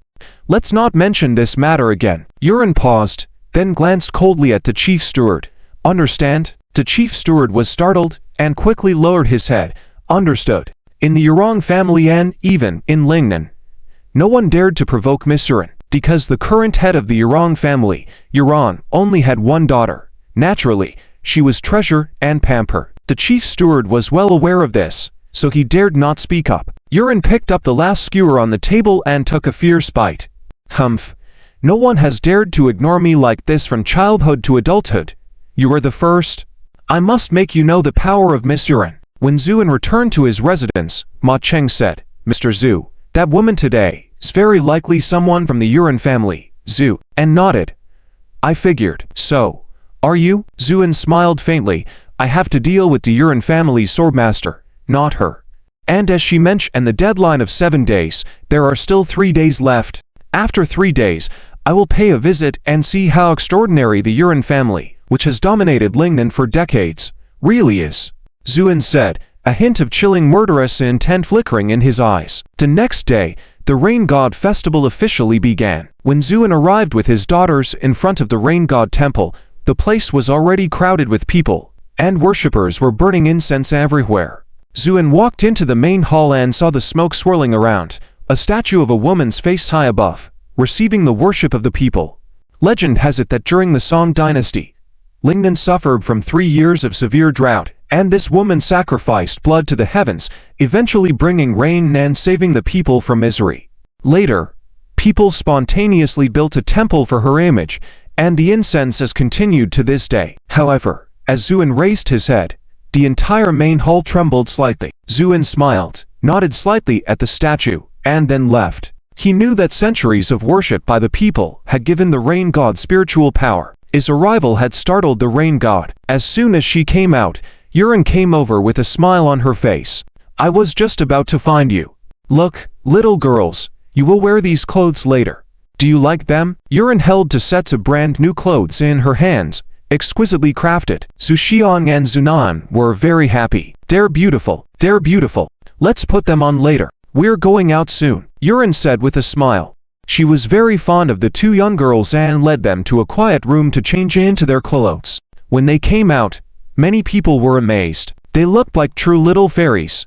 Several priests were also shocked at this moment, then excitedly said, "What lovely little girls." At this point, Yuren turned to Zuan. How's it going? Exciting, right? This is the most exciting day in Lingnan. Zuan smiled faintly and said, indifferently, it's all right. Yuren was secretly annoyed. She had taken the initiative to speak to him, and yet he was acting indifferent towards her. Later, we'll also go on the flower float and follow the divine statue through the city, Yuren said excitedly. Although she participated in the Rain God Festival every year, she felt unusually happy this year. But at this moment, a voice of surprise came. Yuren, you're here too. With that, a man strode over. As soon as she saw him, Yuren furrowed her brows, her face full of coldness. John Shulin, how many times have I told you not to call me sister? John Shulin chuckled. In terms of age and relationship, you are my sister. You know, our two families have been friends for generations.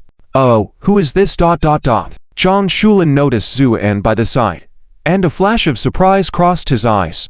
Before Zuan could speak, Yuren preempted, this is my new friend. Friend? John Shulin's expression gradually darkened. In Lingnan, the Yuren family was undoubtedly the top power, with the Zhang family coming in second. John Shulin was the youngest legitimate son of the Zhang family, and he and Yuren were of the same age. Since childhood, the Zhang family had hoped that John Shulin would marry Yuren. John Shulin harbored the same thoughts. After boarding the flower cart, John Shulin wanted to approach Yuren several times to talk to her. However, Yuren completely ignored him and instead seemed to be chatting happily with Zuan. This made John Shulin's anger rise. Who is this kid? Ruining my good mood. And what is he saying to Yuren? Chatting so happily. What he didn't know was, at that moment, Zuan glanced casually at Yuren and said, using me as a shield, have you asked for the price? Yuren chuckled. I dislike that guy. So could you cover for me first, and in the future in Lingnan, I've got your back. Zuan neither agreed nor disagreed. He didn't feel any strong dislike towards this girl from the Yu family, but he also didn't particularly like her. She was just a passing guest. Just then, they heard children arguing ahead of the flower cart, mixed with the sound of a little girl crying. As Yuren was speaking, she felt a strong sense of hostility, and then she noticed Zuan's expression had changed drastically. He seemed almost ready to devour someone, because Zuan had recognized whose cries they were coming from. Zuan. It must be his own daughter. Zuan, and rushed straight to the front of the flower cart, and what he saw intensified his anger. Zuan was sitting on the ground, her dress torn, crying loudly. Zuxian, on the other hand, looked furious as she argued with a young girl in front of her. This young girl was around 8 or 9 years old, quite pretty, but had a sharp and malicious look on her face as she argued with Zuxian. Why did you push my sister? Zuxian angrily asked. I didn't push her, she fell on her own. And didn't I just want to try on your necklace? Why are you so stingy? The young girl said brazenly. At that moment, Yuren and other people rushed over. When Zuxian saw her father, she tearfully looked relieved. Zuan went over, picked up the crying Zunan from the ground, and then patted Zuxian's head, saying, Don't cry, Daddy's here. At this moment, the young girl saw the adults and, feeling guilty, her eyes lit up when she saw John Shulin. Uncle, these people bullied me. The young girl's face changed, looking very wronged. This young girl was John Shulin's niece, John Xiaotong, who was 8 years old. John Shulin had been secretly pleased, realizing that this guy was already a father. But when he saw it was his own niece, his arrogance grew even more. He knew his niece was very domineering due to excessive pampering. But children being children, what harm could one little bullying incident cause? Thinking this, John Shulin said faintly. Oh, they're just kids. Making a fuss is normal. Forget about it, Zu. And ignored him and quietly comforted Zunan in his arms. At this point, Zunan sobbed. Dad, she insisted on wearing my necklace, but it's from Dad. I don't want to give it to her. And then she hit me. After consoling Zunan for a long time, Zuan finally calmed her down and then looked up at John Shulin. What did you just say? John Shulin felt as if Zuan's gaze was as cold as ice, making his hair stand on end. But he chuckled and said, they're just kids, normal to fight and argue. Let's adults not interfere. Yuran frowned, about to speak, when Zuan nodded and said, you're right. John Shulin breathed a sigh of relief, thinking this guy was quite sensible. However, what Zuan said next left him stunned. Children's affairs should be resolved by the children themselves, he said, lowering his head to Zunan. Go on, hit her. Zunan hesitated. Dad. Zuan remained calm. Didn't she hit you? Then you hit her back tenfold. Determinedly, Zunan went towards Zhang Xiaotan. Zhang Xiaotan, feeling indignant, was used to being domineering outside. And Zhu Xian and Zunan were only 4 or 5 years old. How could they beat her? The thought of her own superiority crossed Zhang Xiaotan's mind. But as Zunan approached and raised her hand for a slap, Zhang Xiaotan was taken by surprise and was slapped down before she could react. Truly angry now, Zunan climbed on top of Zhang Xiaotan and pummeled her with her tiny fists, causing Zhang Xiaotan to cry loudly. Zhang Shulin was left dumbfounded. Hey, stop this. Zhang Shulin felt both frustrated and embarrassed. In the meantime, Zuan calmly said, why stop it? What? Only your people are allowed to hit others. But, Zuan smirked, you just said it. It's best for adults not to meddle in children's affairs. Zhang Shulin felt as if he had swallowed a fly, full of embarrassment and anger. However, Zuan just watched quietly.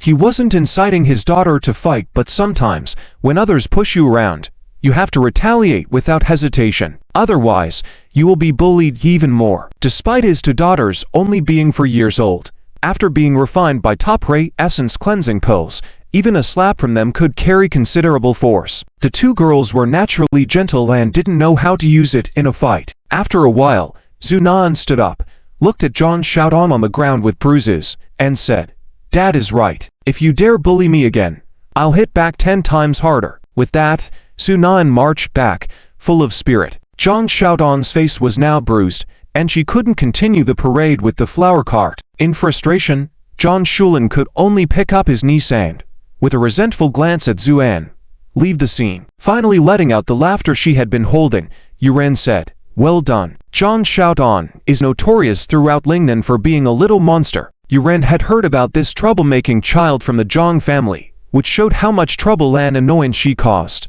At the same time, Yuran's curiosity about Zuan grew even more. Just who was this man? Allowing his daughter to engage in a fight was certainly an unusual form of education. Troublemaking child. Zuan smiled faintly. In my eyes, there are no troublemaking children, only troublesome parents. Zhang Shulin returned home carrying his niece, and his older brother, who was also the current head of the Zhang family.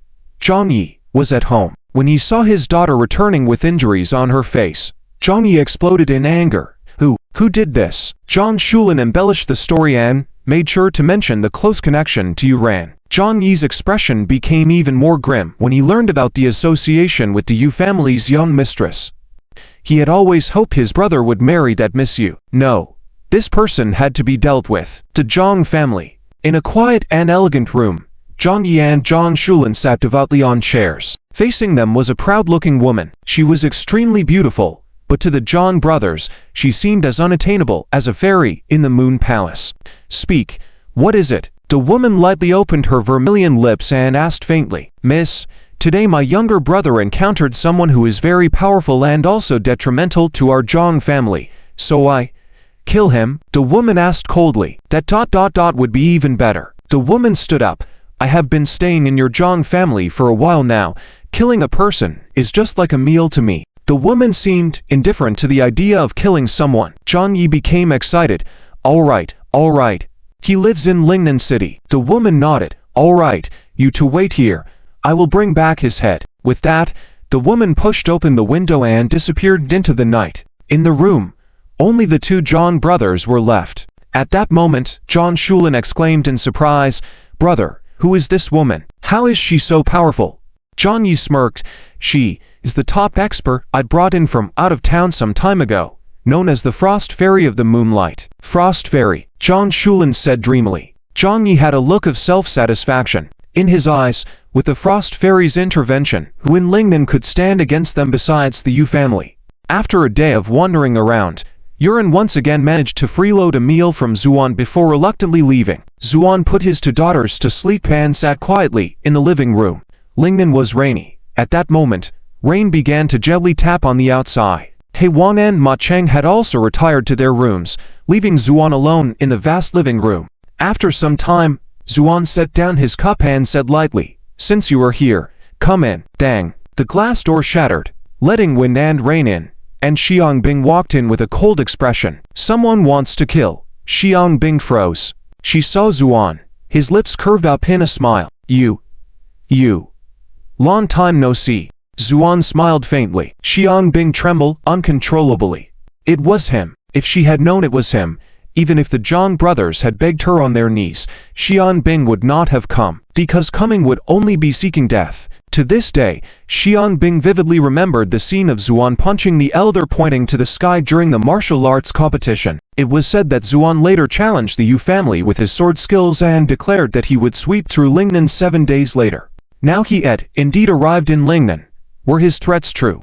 Thinking of this, Xiangbing felt a chill down her spine. "Don't be afraid. Have a seat," Zuan said calmly. Xiangbing sat down shakily. "Did the Zhang family send you?" Zuan asked.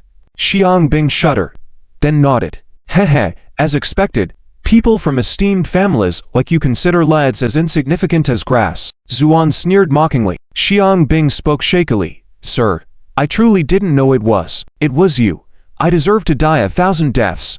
Zuan waved his hand. "I won't kill you." Xiangbing sighed in relief. "But what to do next, you should know, right?" Zuan looked at Xiangbing playfully. Xiangbing hesitated. Then a look of determination flashed across her face. "Good. I understand."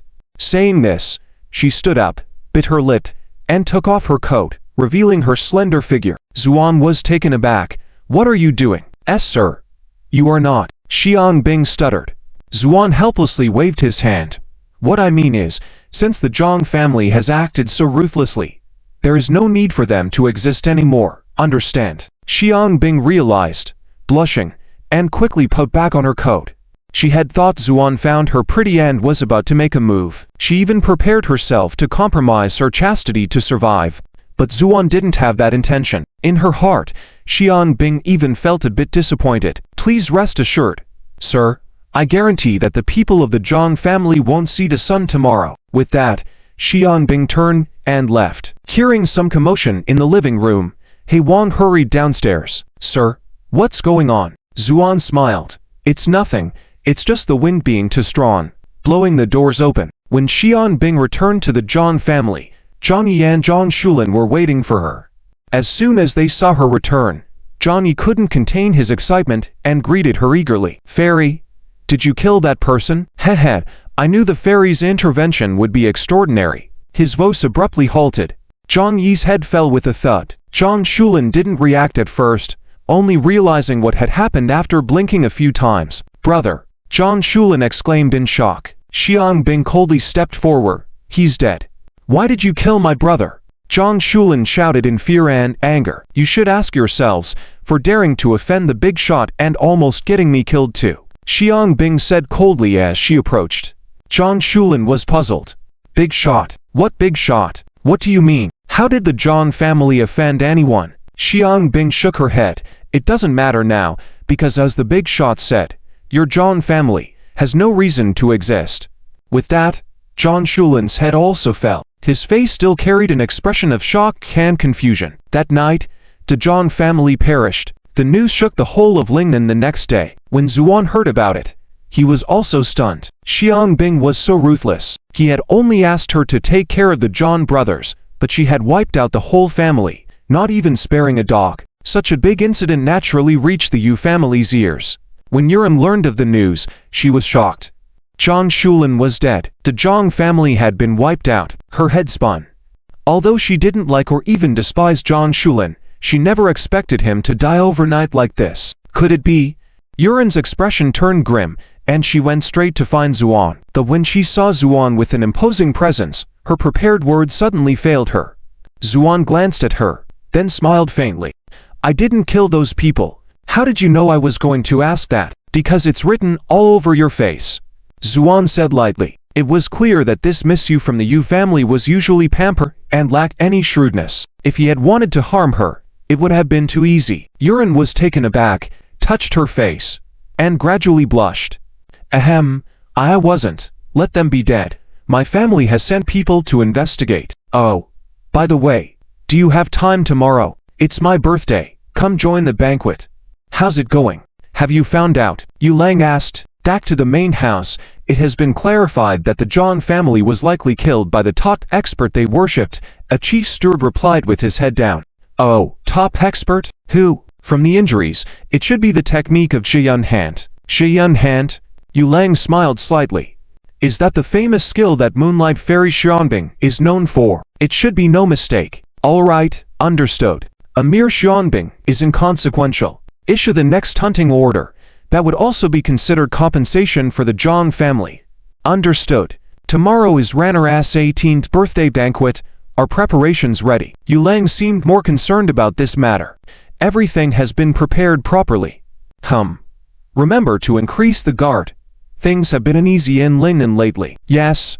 After the servants left, Yu Lang looked out the window with a hint of a cold smile. Tomorrow is the 7th day. Will you come? You should. But do you think that you can live so easily after killing my son? Yan. I will definitely avenge you. Yu Lang thought, and with a slight movement of his fingers, the flying insects flying in the room fell silently. However, after falling, they were still alive, just unable to fly anymore. Their wings were intact, but in that instant, Yu Lang had shattered the veins of their wings with invisible sword energy. This level of exquisite control was the most difficult. The news of the Zhang family being wiped out spread like wildfire among the people in Lingnan for less than a day, before being replaced by another topic. That was the upcoming 18th birthday banquet of Miss Yu from the Yu family. The high status of the Yu family in Lingnan was unimaginable to others. Even the common people in remote areas considered the Yu family as gods. Therefore, Ran's coming-of-age banquet naturally attracted countless eyes, from large and small noble families in Lingnan to men who considered themselves outstanding.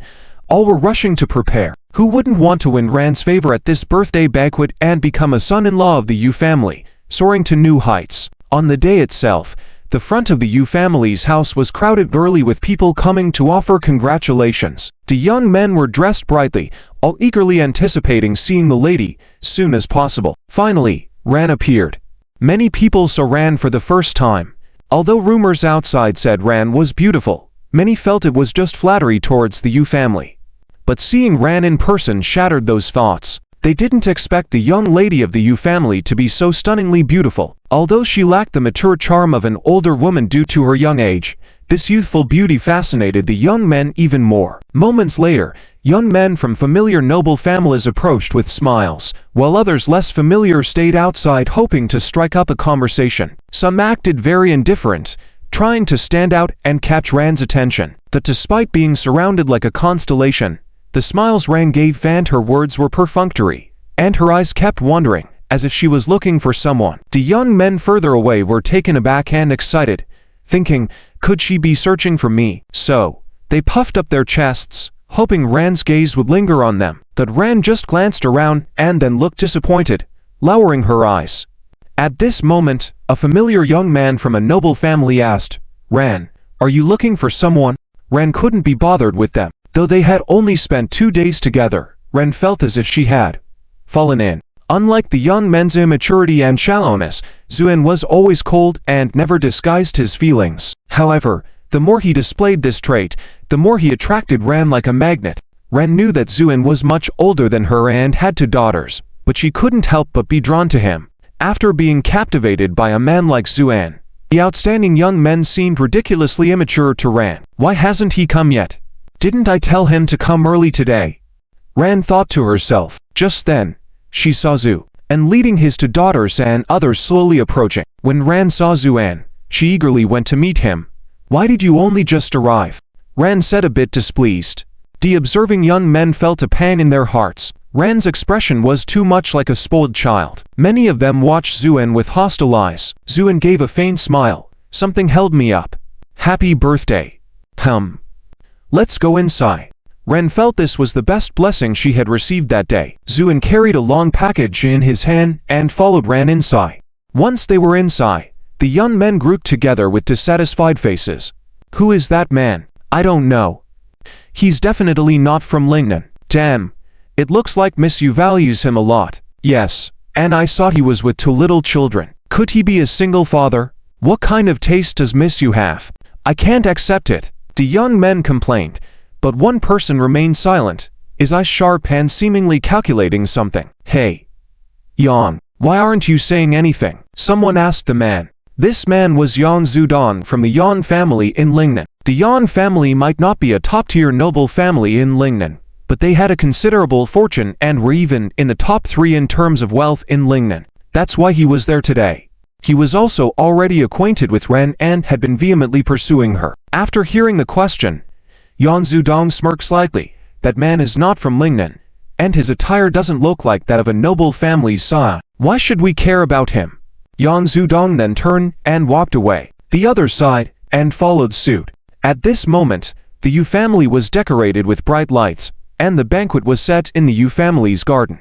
Ren kept talking non-stop, but Zuan only nodded occasionally and remained silent. On the other hand, Zhu Xiang and Zunan looked around with interest, clearly fascinated by the Yu family's old-fashioned and charming house. May I ask where this friend is from? Yan Zudong suddenly approached with an unfriendly tone and asked Zuan. Ran's face turned cold. Yan Zudong, what are you doing? Ran, it's nothing.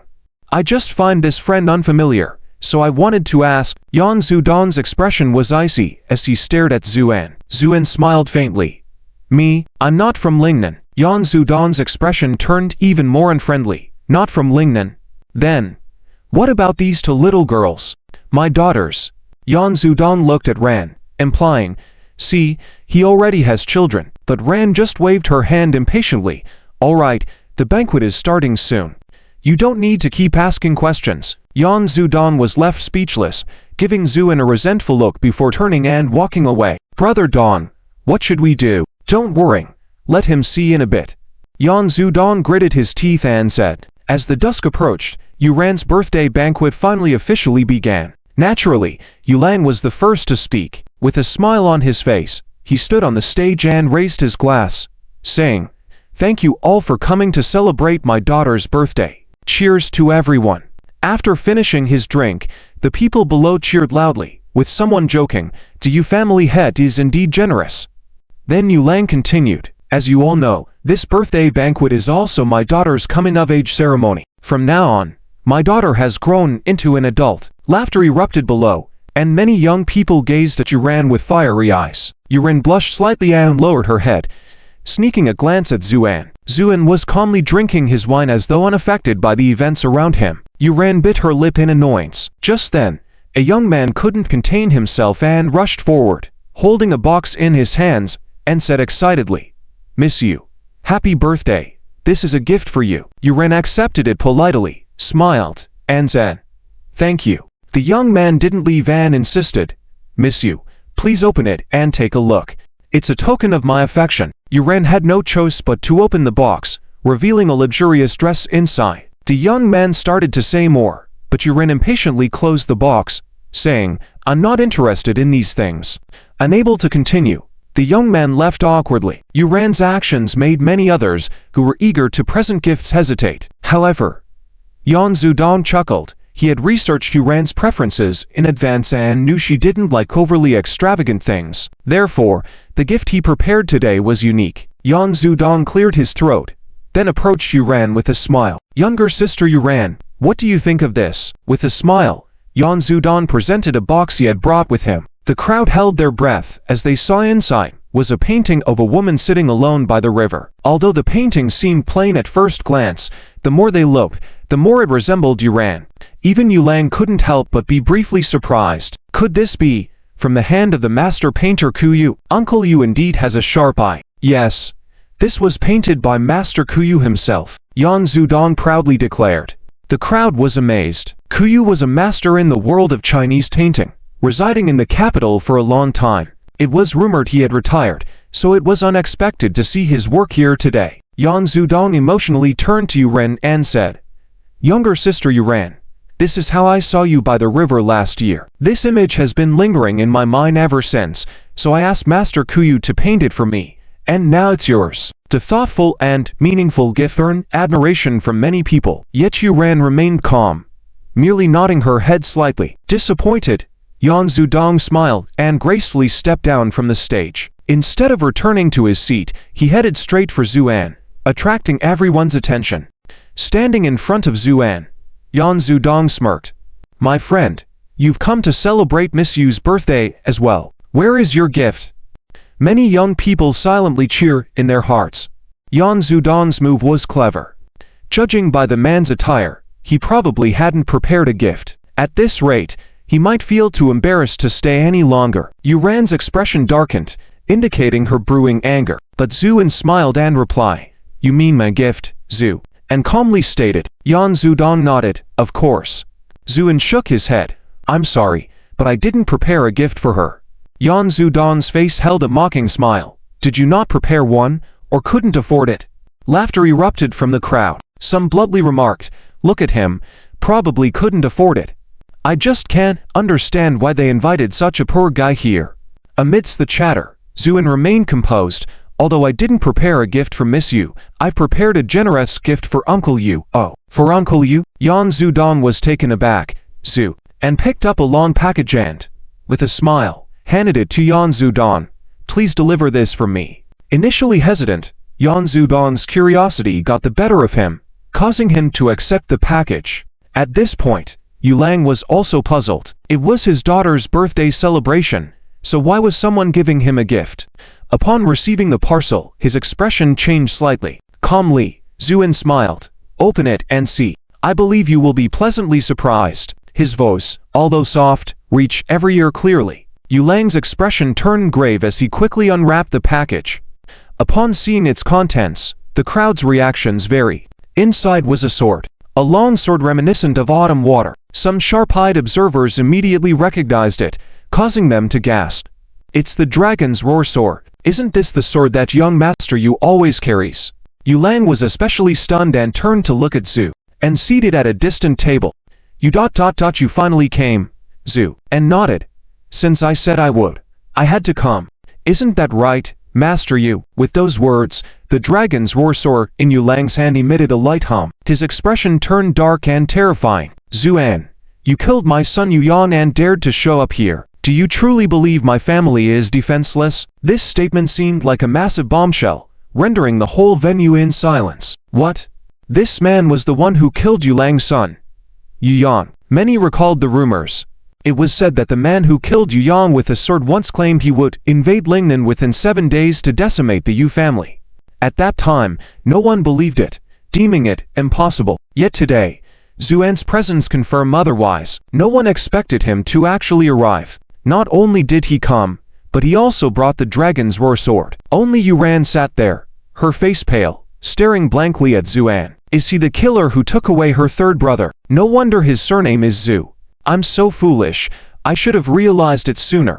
At this moment, Zuan remained seated, simply smiling at Yan Zudong, who had turned pale. A stone stirs up 1,000 waves.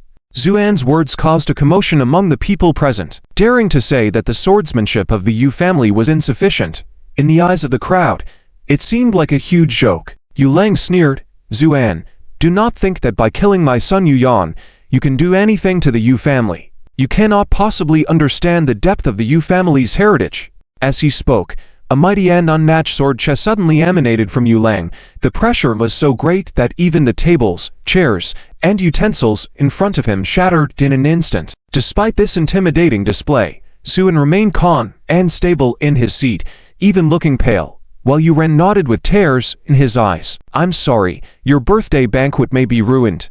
Zuren trembled, tears falling rapidly. Yulang's gaze sharpened, thinking Zuan was mocking his daughter. Overwhelmed by love for his daughter, Yulang couldn't help but erupt in anger. "Die, madman!" Yulang roared. Countless fine sword chests suddenly appeared in front of him, swiftly merging into a longsword with lightning speed.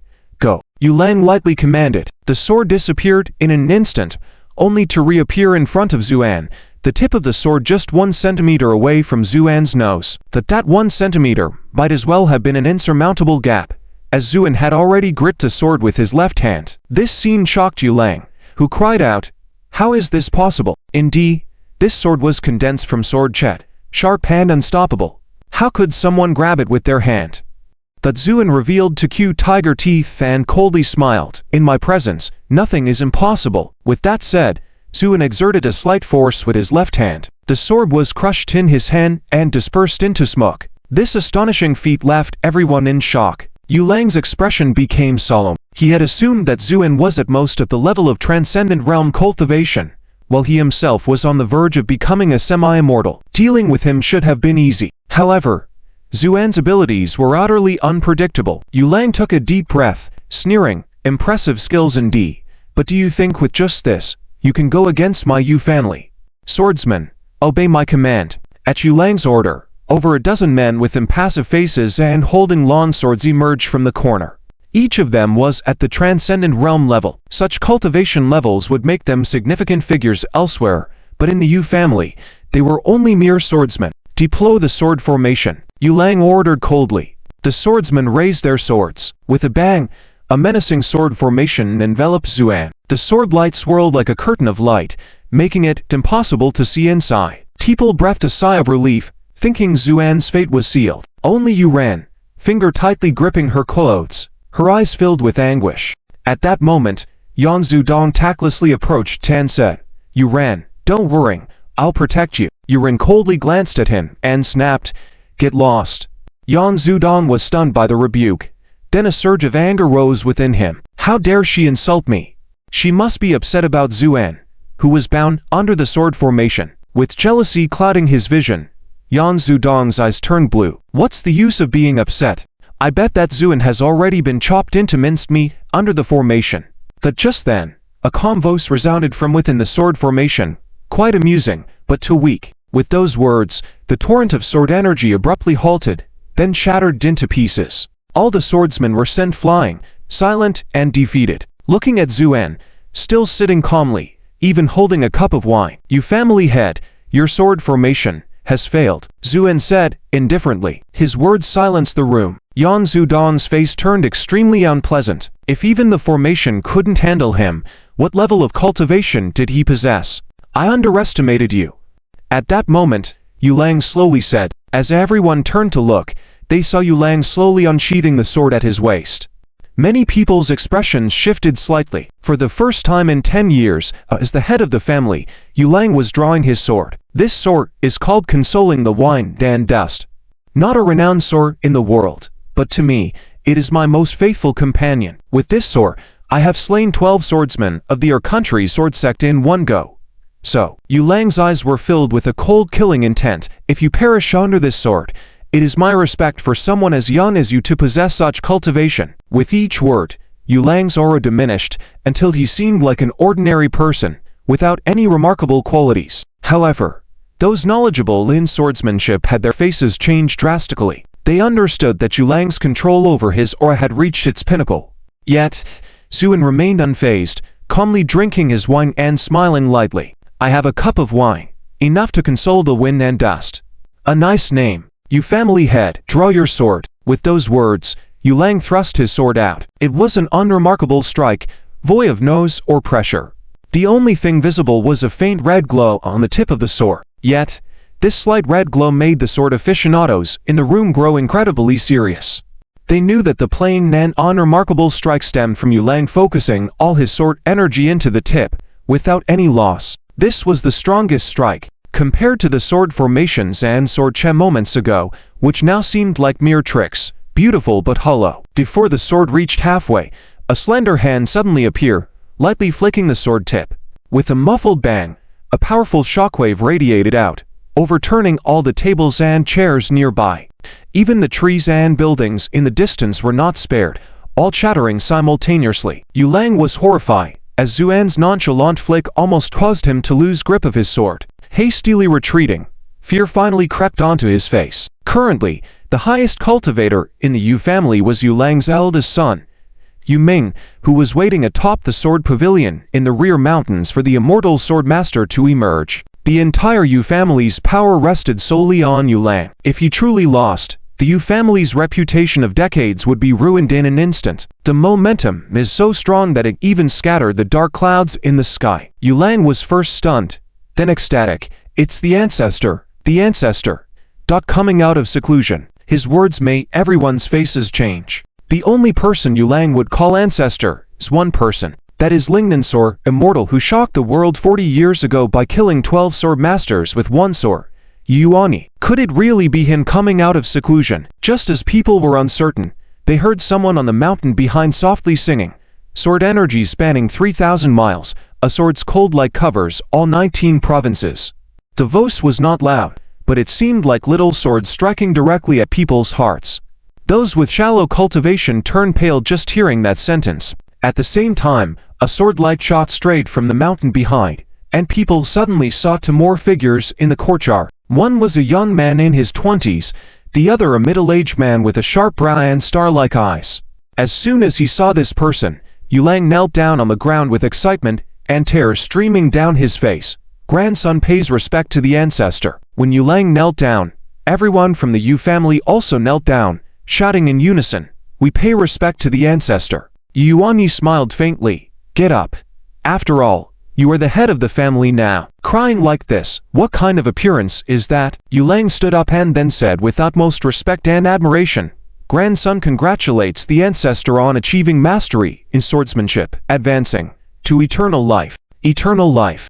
These two words seemed to possess boundless power, shaking everyone's hearts soon as they were spoken. You see, among the mundane world, the cultivation realms are generally divided into true person realm, free and unfettered realm, celestial realm, loose immortal realm, eternal life realm, golden immortal, true immortal, grand luo, immortal king, immortal emperor, and immortal venerable. But those higher realms are so ethereal and elusive that no one has seen them, only passed down as legends. Only eternal life, everyone has heard of it.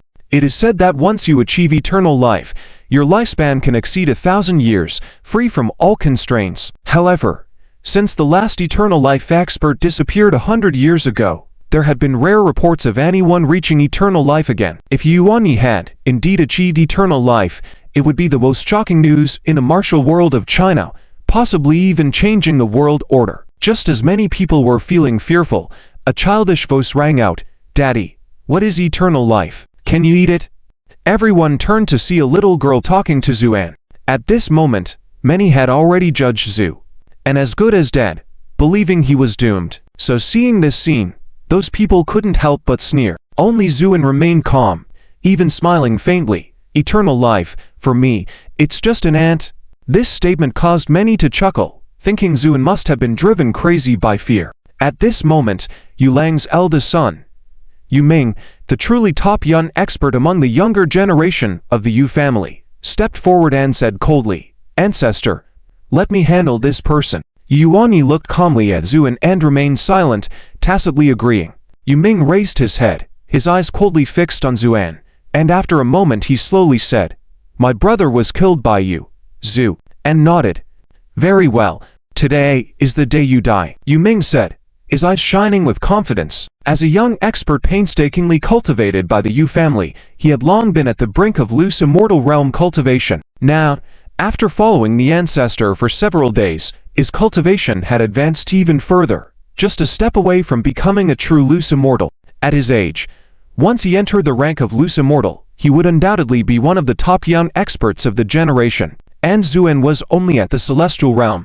In Yu Ming's eyes, defeating a celestial realm expert like Zuan would be child's play. But Yu Ming never held back his strength, so as he raised his hand, a green sword energy had already formed and thrust towards Zuan. Wherever the sword energy passed, green grass grew, and flowers bloomed step by step. "It's the Yu family's life sword," someone exclaimed.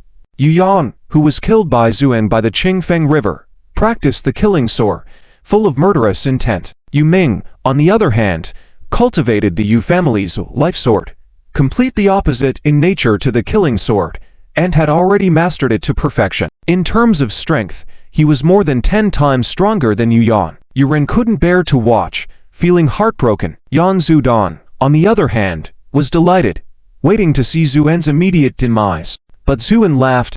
Since you stabbed me with a sword, I will reply with a sword. With that, he lightly shouted, "Sword, come." The dragon's roar sword on the table hummed softly, soaring into the air and landing directly in Zuan's hand. This scene did not shake Yu Ming's sword momentum in the slightest, as he continued to thrust forward. Zuan raised his hand, gently allowing the sword to pass, and then said coldly, "I told you your Yu family's swordsmanship was wrong. Since you don't believe it, today, I'll show you what a true immortal sword is." With that, Zuan raised his sword and swung it down with the force of a thunderbolt. "Witness my sword. Mountain breaking." The brilliance of this sword shone like the sun, seemingly splitting open the very space itself. Faced with this earth-shattering strike, Yu Ming still showed no fear as he met it head-on. Doom. When the top-tier life sword of the Yu family clashed with Zuan's unstoppable strike, it was like a thunderous explosion that sent everyone's blood boiling. Who was the victor and who was defeated? People looked on in disbelief. Then they witnessed a terrifying scene. A deep trench extended from behind Yu Ming, reaching far into the distance, out of sight. Yu Ming's face was pale, and he spewed a mouthful of blood. As the blood hit the ground, the small mountain behind him under the force of the strike made crumbling noises before ultimately collapsing. One sword. Mountain splitting. Such a level of swordsmanship was simply unheard of. And Zuan, standing there with his sword, looked like a celestial being, calmly said, "Are you convinced now?" Yu Ming struggled to say something, but at this moment, Yuan sighed. "Yu Ming, step aside." Yu Ming's eyes flashed with a hint of pain, and he finally lowered his head. "Yes." Yuan took 2 steps forward, giving a faint smile. Truly stunning swordsmanship. "I didn't expect that after decades of seclusion, there would be such outstanding young talents in the world." But Zuan remained calm and shook his head. "No." As the words faded, the momentum on Yuan's body began to rise steadily. "Young man, to have such cultivation at your age is truly remarkable. I'm just curious, why do you have a grudge against my Yu family?" Yuan asked casually. Yuan couldn't help but feel a jolt in her spirit. This was also what puzzled her. But Zuan smiled slightly. "I have a habit. No matter what I do, I must first make everyone submit before proceeding. You are no exception." This remark made Yuan's expression slightly change, and then his eyes gradually turned cold. "You are indeed strong, already reaching a terrifying level of understanding in the way of the sword. But sometimes, the gap in power cannot be filled by anything else." With that, all the momentum on Yuan burst out. Half-step immortal, the pinnacle of power in the world today. The momentum was like raging waves, enveloping Zuan. However, Zuan remained unfazed, a hint of admiration flashing in his eyes. "In this world, to have a pure swordsman like you is truly rare." Yuan shook his head. "My heart is like a sword. Any provocation or belittlement in your words is useless." Zuan smiled, then set down the dragon song sword in his hand. Many people were taken aback. Could it be that he was admitting defeat? Quite possible. After all, his opponent was the sword immortal from Lingnan. But Yuan's face lit up.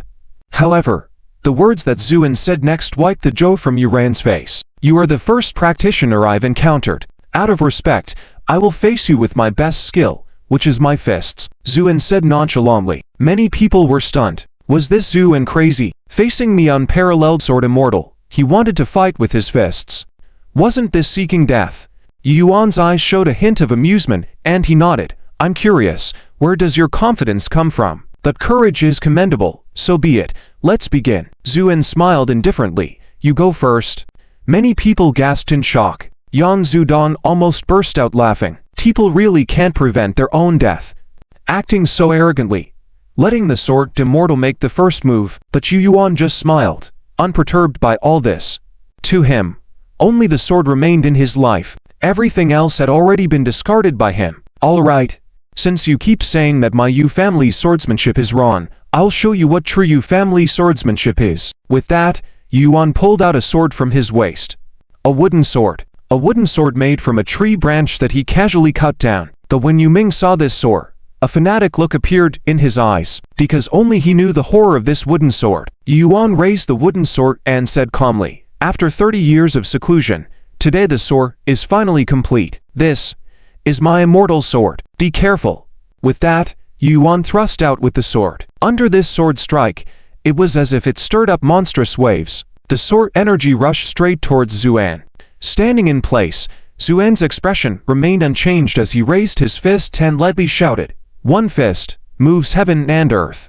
The first style of the Godslayer 6 techniques. When Zuan first used this fist, he was just a true person. Now, having restored his divine status, the power had increased 100-fold.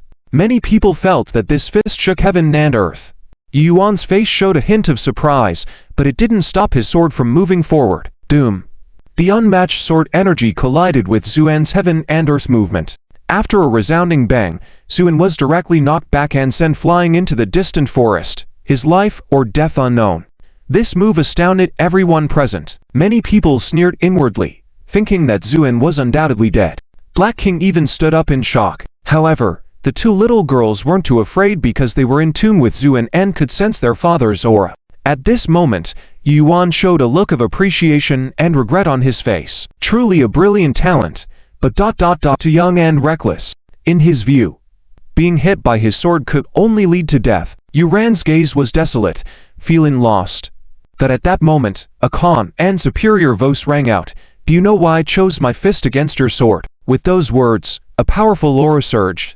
Yuan's expression changed abruptly as he turned to look. He saw Zuan standing in midair, walking step by step.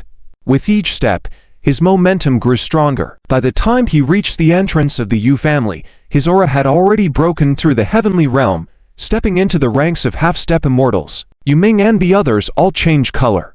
A breakthrough on the spot. At this moment, Zuan calmly said, "Because I only believe that ranks are determined by fists." Then, Zuan showed a few white teeth, smiling grimly. "I allowed you a sword strike just now. Now it's my turn." With that, Zuan raised his fist and softly shouted, "One fist moves yin and yang." Doom! This fist was evenly matched with Yuan's sword, and Yuan's face no longer had the earlier ease. However, Zuan seemed to be enjoying himself. "Come on, face my fist again. Life and death separation."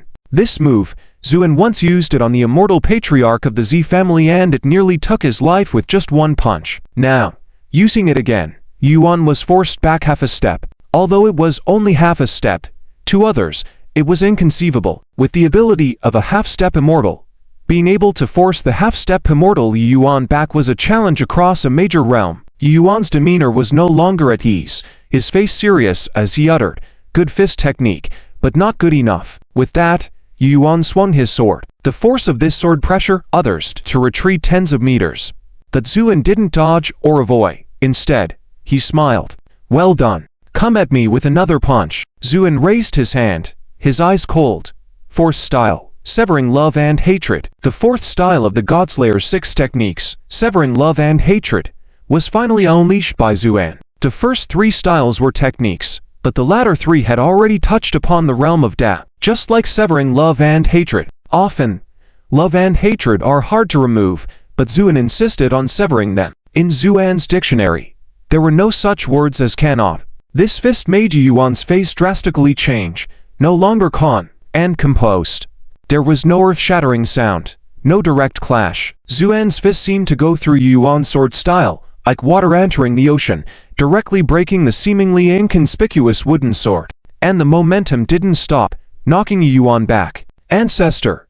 Ancestor!" Yu Lang trembled as he called out. Yu Ming's face changed drastically, and he was about to charge forward with his sword. "Everyone, step back," Yuan coldly commanded. The others from the Yu family dared not disobey his words and could only reluctantly step aside, with faces full of sorrow and indignation. Yuan lifted his head to look at Zuan, his gaze complex.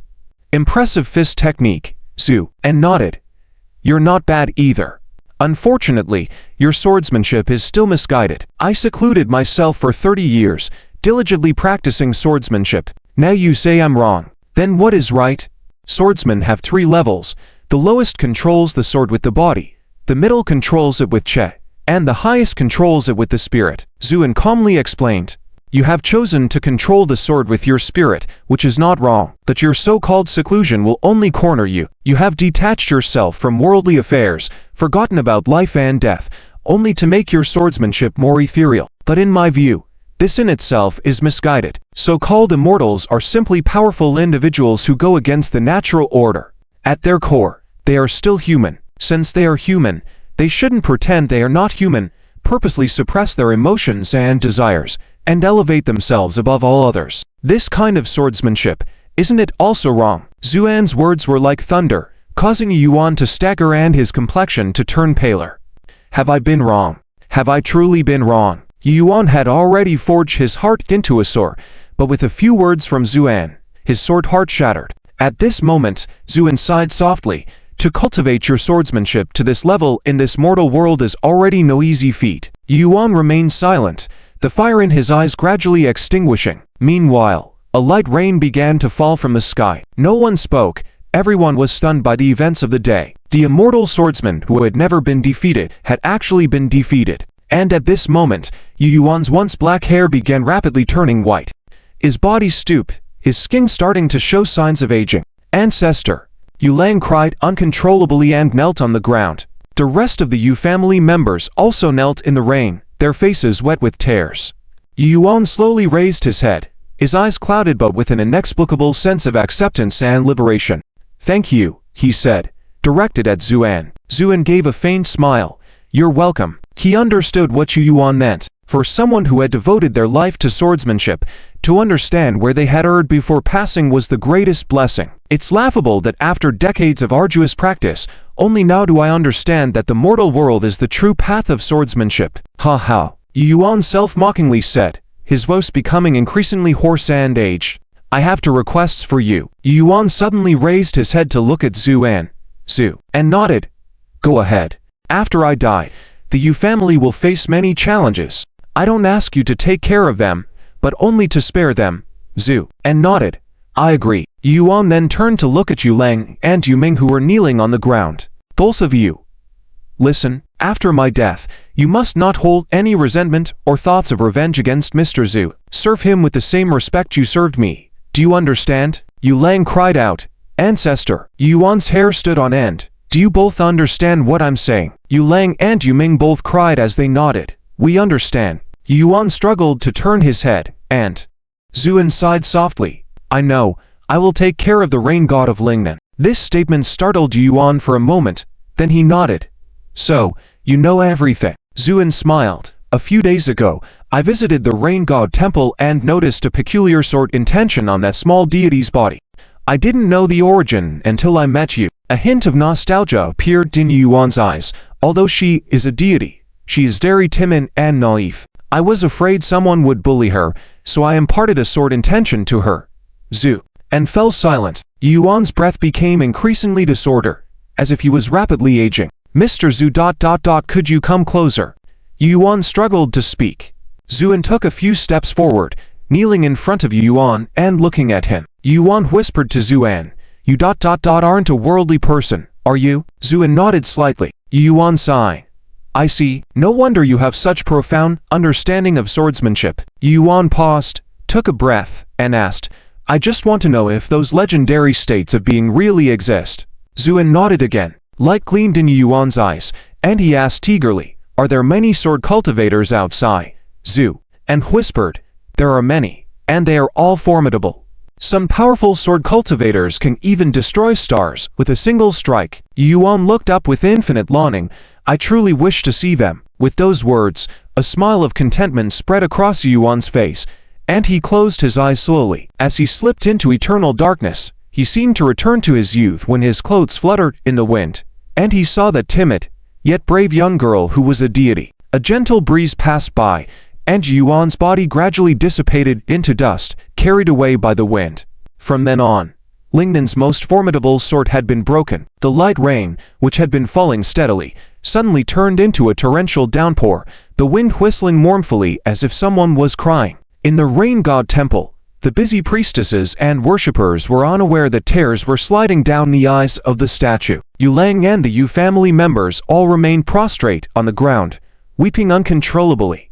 Zuan stood up, his face expressionless. In his eyes, this was the best end for Yuan. With his level of swordsmanship, he could never attain immortality in this lifetime, much less transcend to higher realms. It was better to return to the cycle of reincarnation than be trapped in this small corner of the world. Zuan's gaze swept across the room, and no one dared to meet his eyes. Then Zuan calmly announced, "After Yuan's passing, I will be responsible for the Yu family. If anyone disobeys, they will face my fists first." Many who had been plotting schemes froze at these words, quickly abandoning their rebellious thoughts. Ridiculous. The Lingnan sword immortal fell by this man's hands. Who would dare provoke him? Zuan then walked over to Yulan. Yulan looked up, his gaze complex as he observed Zuan. Never had he imagined that one day he would look up to this man in such a way. Zuan spoke calmly, "I will take care of your Yu family out of respect for Yuan as a true cultivator. As for what Yuan has said about not seeking revenge, feel free to act. I fear no one's retaliation." No one dared to speak. Even Yuming kept his head lower. This man was not to be trifled with. "Yes, Mr. Zhu," Yulang replied softly, "Zhu," and placed his hand on Yulang's head. "Stay still." Yulang froze, thinking Zuan was about to strike. He closed his eyes in resignation. However, he only felt a slight pain in his head before Zuan lifted his hand. Opening his eyes slowly, Yulang met Zuan's stern gaze. "What is the Immortal Gate conference about?" Zuangi just used the soul search technique to directly search Yulang's memories. Unexpectedly, Zuangi didn't find any trace of Yan in Yulang's memories.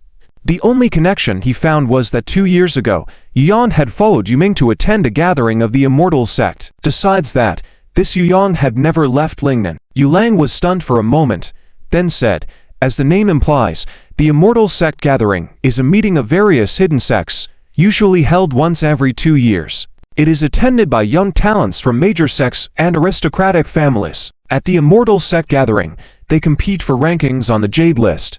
Jade List, hidden sects.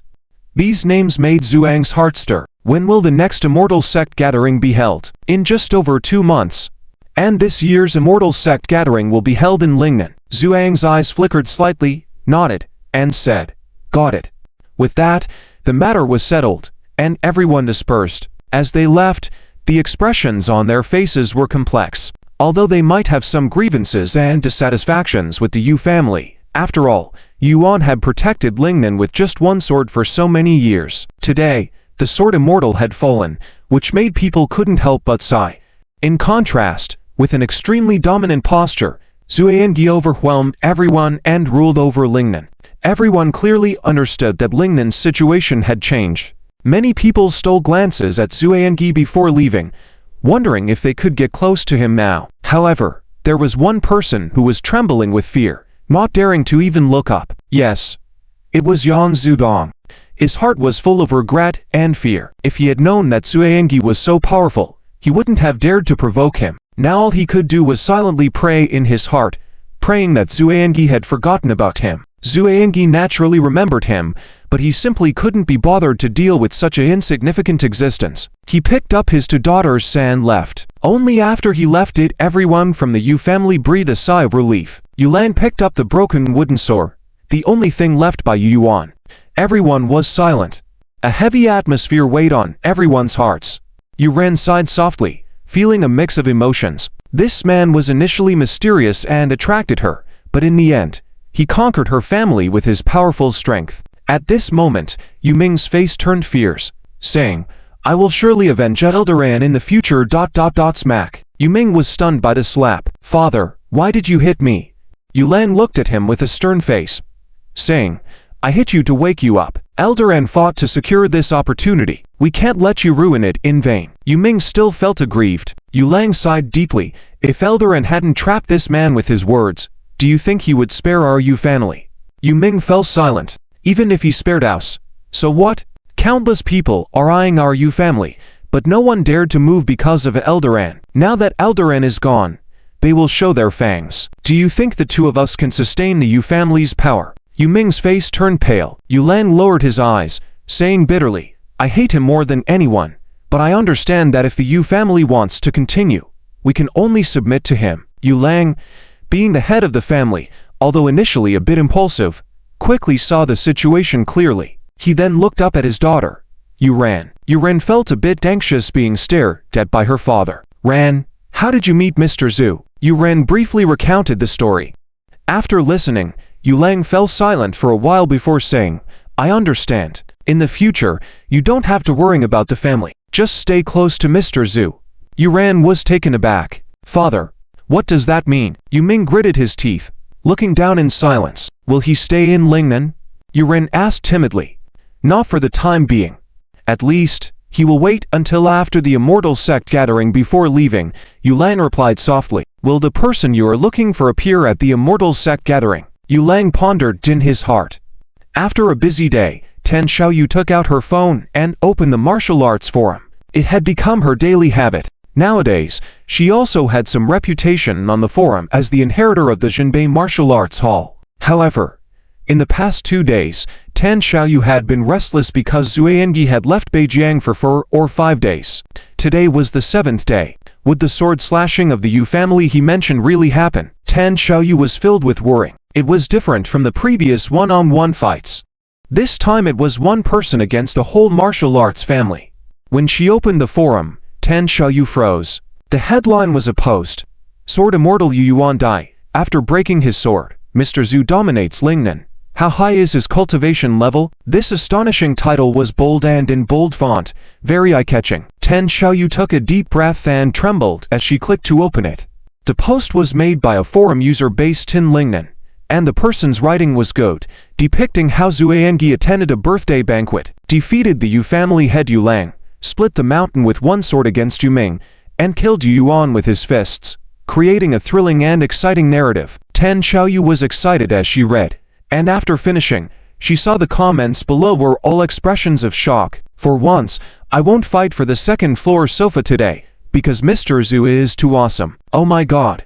The op should go write novels, it's a waste not to. Mr. Zhu is indeed amazing. I've always said that Mr. Zhu is not an ordinary person. Why didn't you believe me?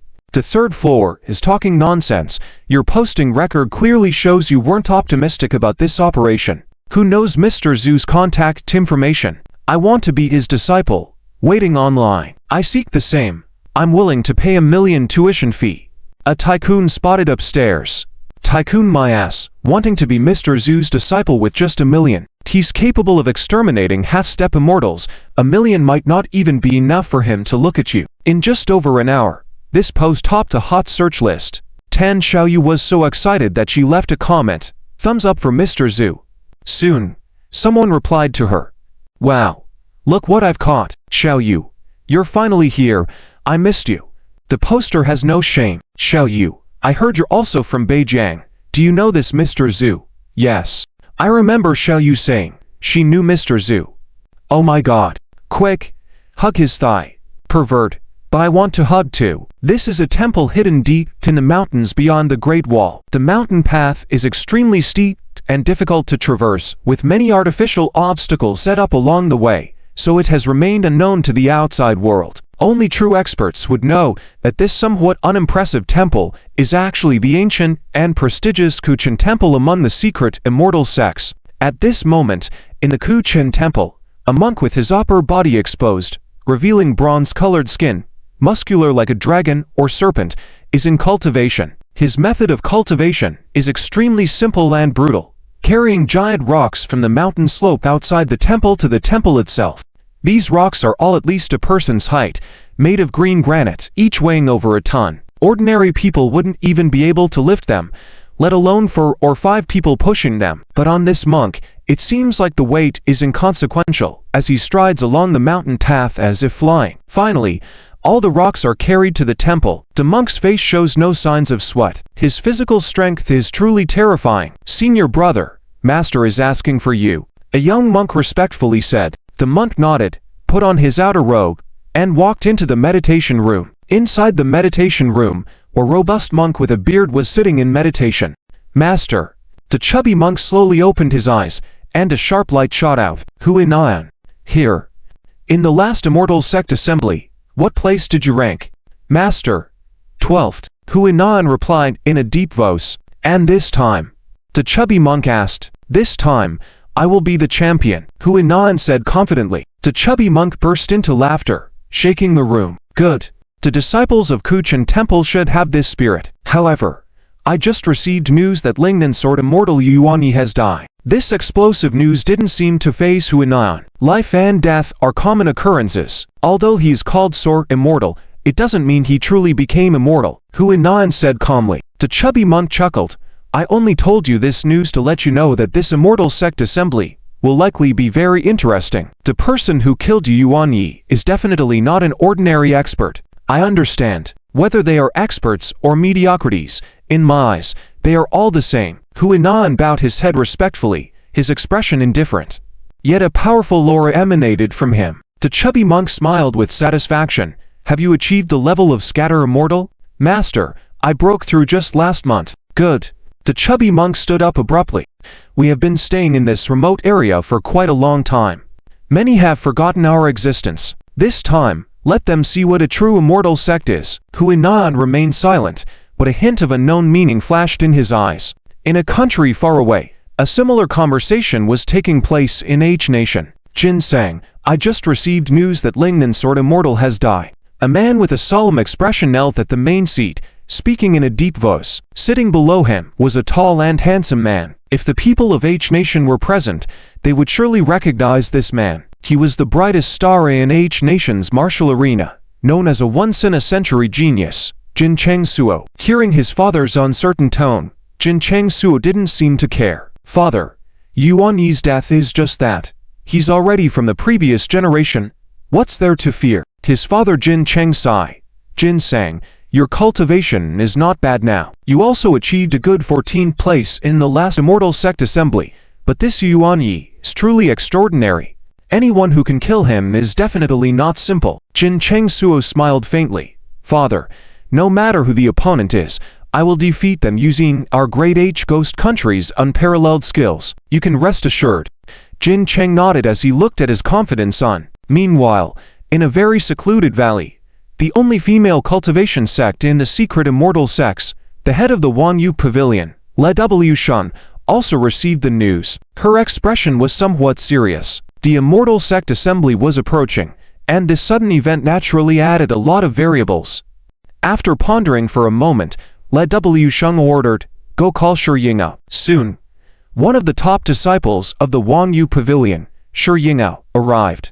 Master. Le W Shun looked at the delicate-faced but slightly fierce-eyed woman below and said, in a deep voice, the immortal sect assembly is approaching. How are you preparing?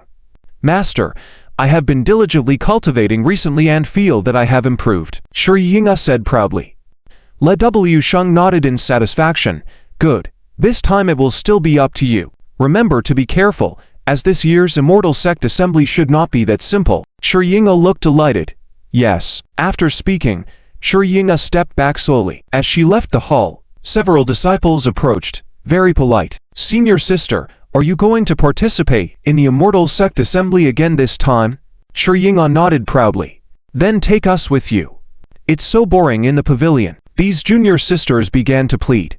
Shi Yingao sneered. Do you think this is going for a stroll? At the very least, you need the cultivation of a heavenly person. Do any of you have that? With that, these women fell silent. But after a moment, someone whispered, then why did she take that person with her to the last immortal sect assembly? Smack. Shi Yingao slapped a person who spoke and sent them flying. Did you not hear what I said?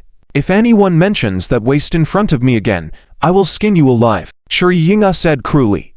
Yes. The women all went silent, not daring to speak. Once Shi Yingao was far away, these people started whispering discontentedly. Humph, she's a shallow person. When that person first joined our pavilion, she saw that the master valued him greatly, and she was always around him. But now, she calls him waste.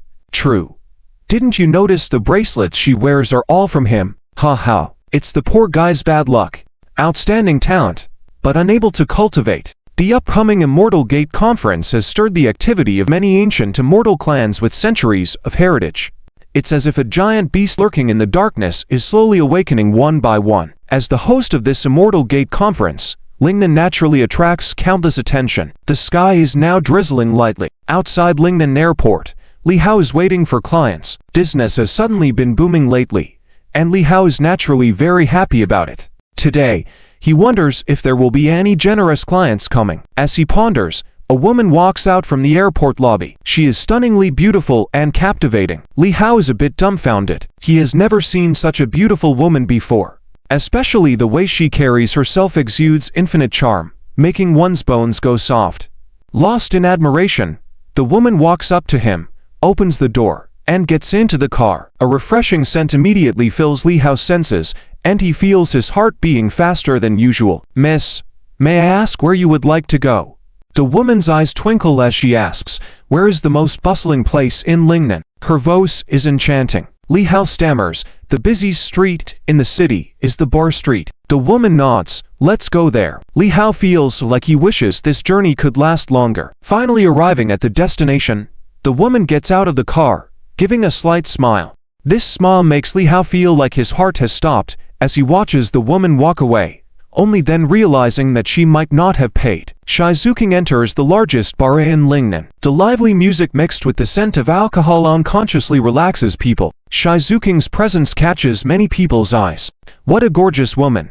Some men approach her, wanting to strike up a conversation. Shizuking simply looks at them, causing all of them to freeze in place. It's only after Shizuking walks away that they break into a cold sweat and show a look of horror in their eyes. This woman's gaze is too terrifying. "Miss, may I take your order?" Even the waiter's eyes are dazzled. Sitting at the bar, Shizuking taps her finger on the table and calmly says, "I want to see the person in charge here." The waiter hesitates. "Miss, you." Shizuking gives the waiter a look, causing his gaze to become confused. Then he nods, saying, "Yes." Wang Bao has been feeling quite irritated these days, sensing that something is about to happen. Damn, looks like he needs to find a new woman to ward off the bad luck. As he's contemplating, a waiter walks in. "Who let you in? Get out." Wang Bao curses angrily. The waiter's expression remains blank, as if he didn't hear anything. "Hey, can't you hear me? Get lost."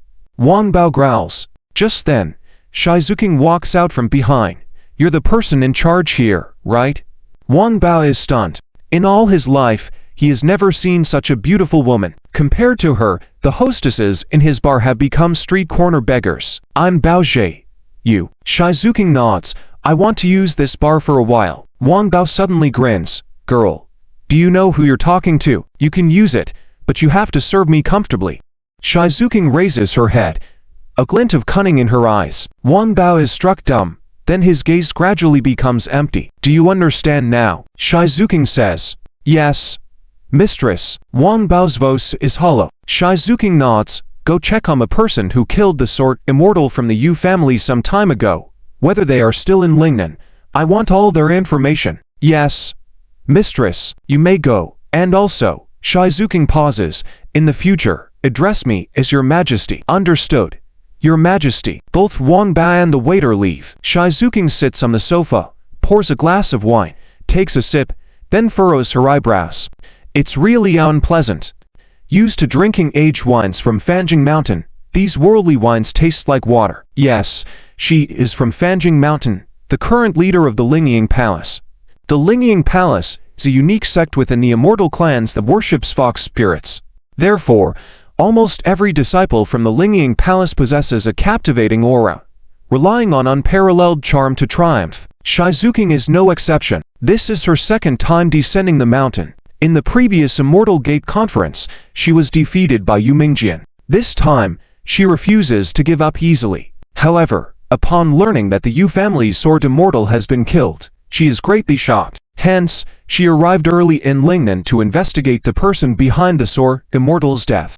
After drinking half a cup of wine, Shizuking opens the door and walks onto the stage. The bustling hall gradually quiets down. Men gaze at her with astonishment and intoxication. Shizuking takes a deep breath, savoring this taste. A taste called desire. The more intense the atmosphere, the stronger her power becomes. Amidst the admiring gazes of the crowd, Shizuking expertly and elegantly mixes a drink, then takes a sip. "Now, who wants to drink this?" Shizuking says faintly. "I do. I'll have it. I want it."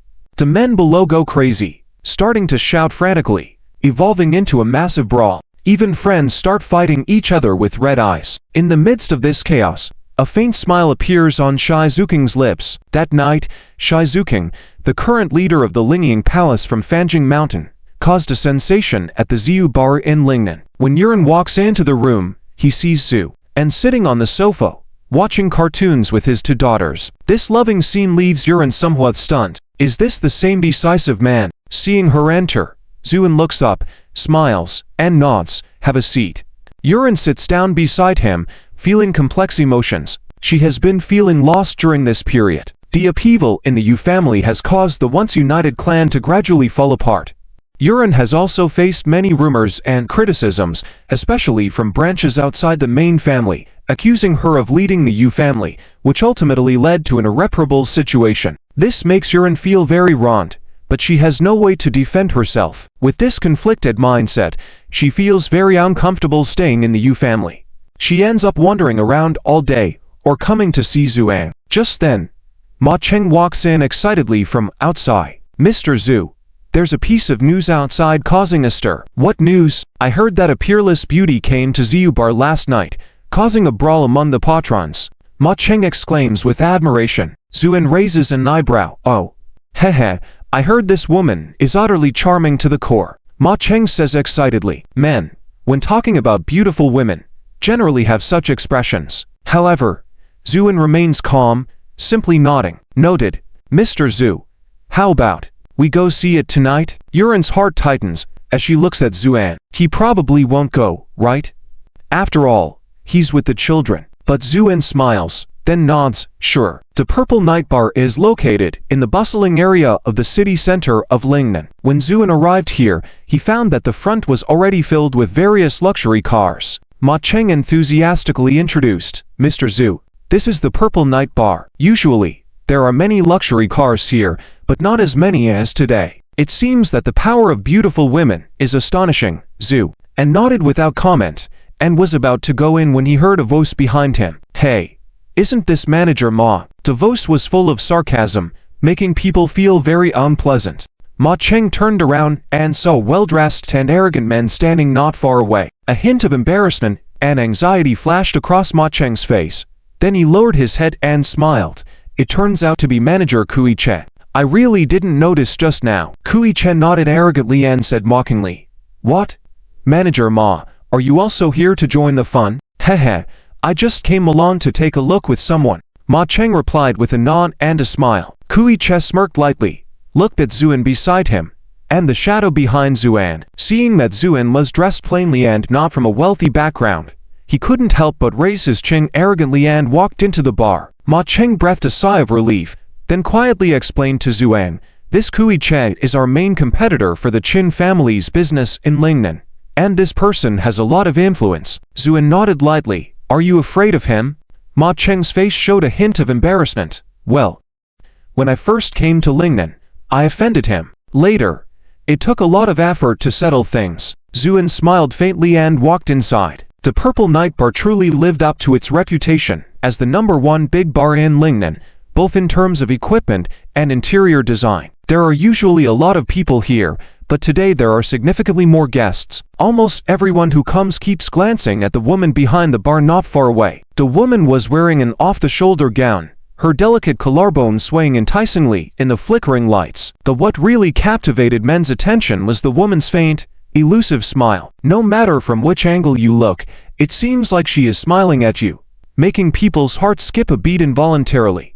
At that moment, the woman was smoking elegantly, making it seem all the more glamorous. Ma Cheng was completely mesmerized. After a full 10 seconds, he exclaimed, so beautiful. No wonder it's causing a stir. If it were me, I probably wouldn't be able to control myself. Zuan's eyes held a hint of amusement. Is she really that beautiful? I think she's just average. This remark made Kui Chen nearby chuckle, a true country bumpkin who has never seen the world. Then Kui Chen turned to Ma Cheng and said, what about you? Does the toad want to eat swan meat? With your level, do you think you can approach her?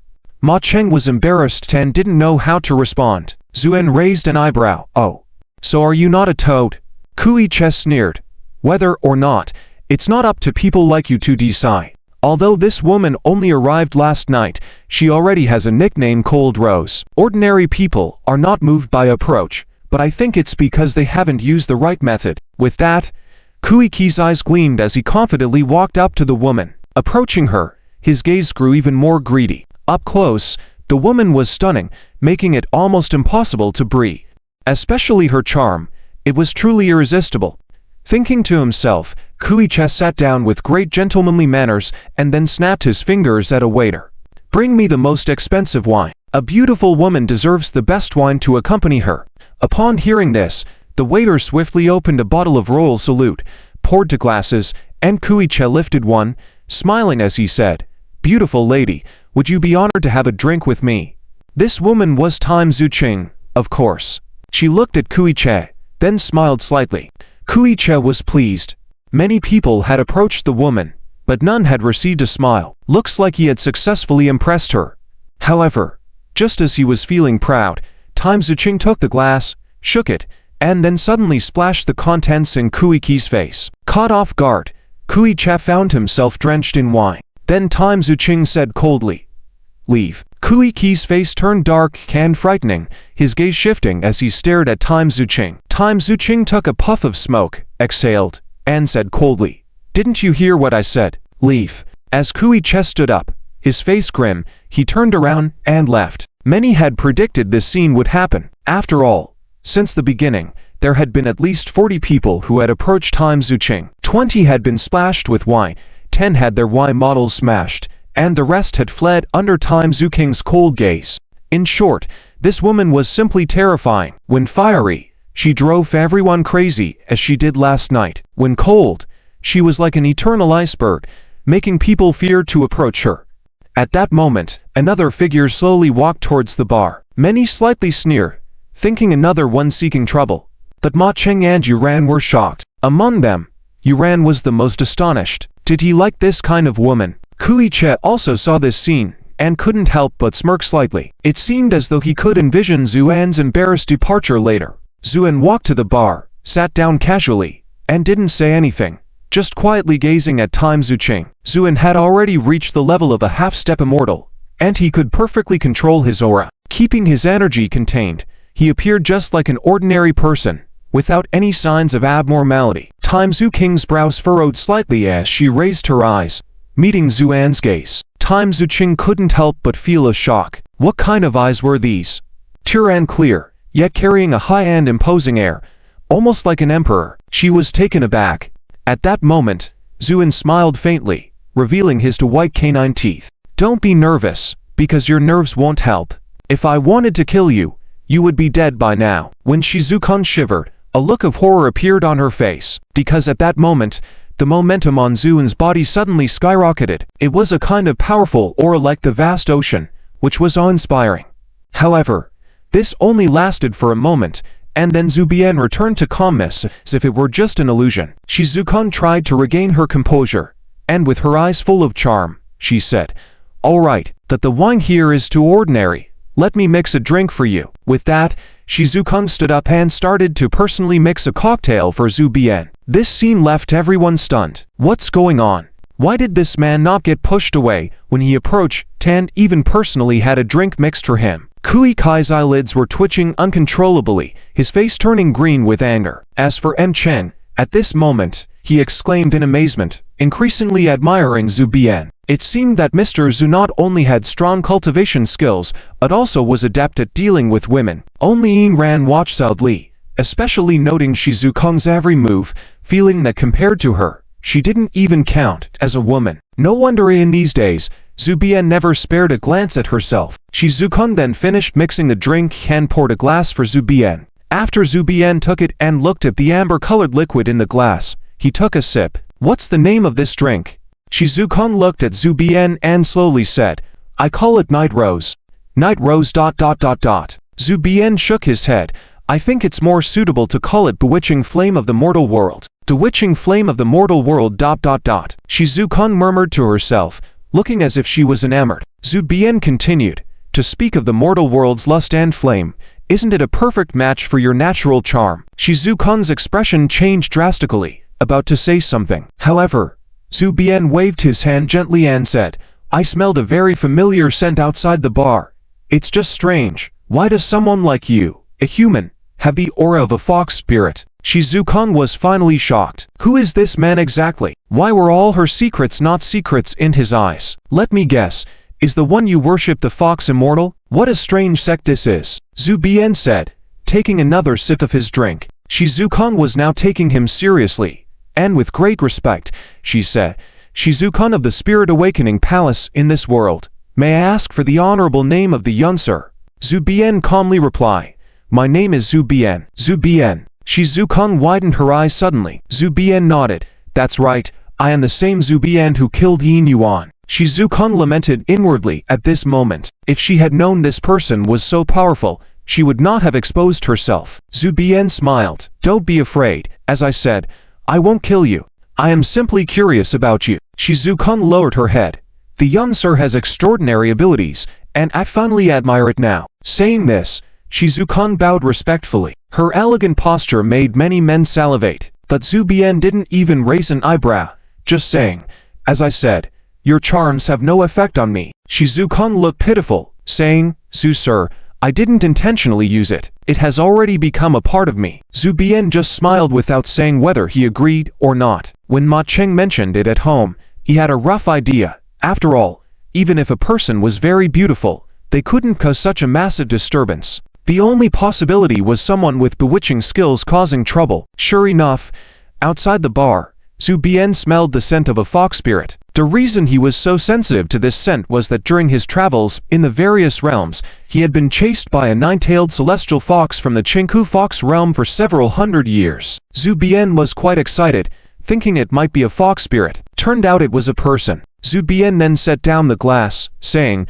You have a natural charm, but unfortunately, your cultivation in charms is too weak, only superficial. Shizukan gradually widened her eyes and looked at Zhu Bian. Mr. Zhu, I happen to have a friend who is a fox immortal. Zhu Bian smiled slightly. Shizukan was shocked. Just then, the main door was kicked open. A group of burly men with their shirts off entered, and then a man with a missing ear walked in slowly. As soon as people saw this person, many in the bar changed their expressions. Chue Q. It's actually Chue Q. It's over. We're done for. Chue Q is known as the Scorched Earth, extremely cunning and ruthless. Why is he here? Amidst these discussions, Kui Kai was overjoyed and quickly rushed forward. Cousin. It turned out that Chue Q was Chue Kai's cousin. Chue Q glanced at him, and then focused his attention on Shizukan. After looking for a few moments, his eyes filled with greed and possessiveness. This Wang Bao really has some skills. Where did he find such a beauty? TSK. This waist, this hips. Chue Q marveled crudely, and no one dared to say a word.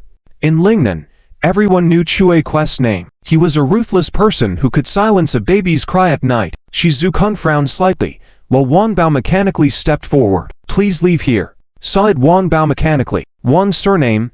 Sure, you're talented. I don't have any other business today. Just want to borrow this girl for a couple of days.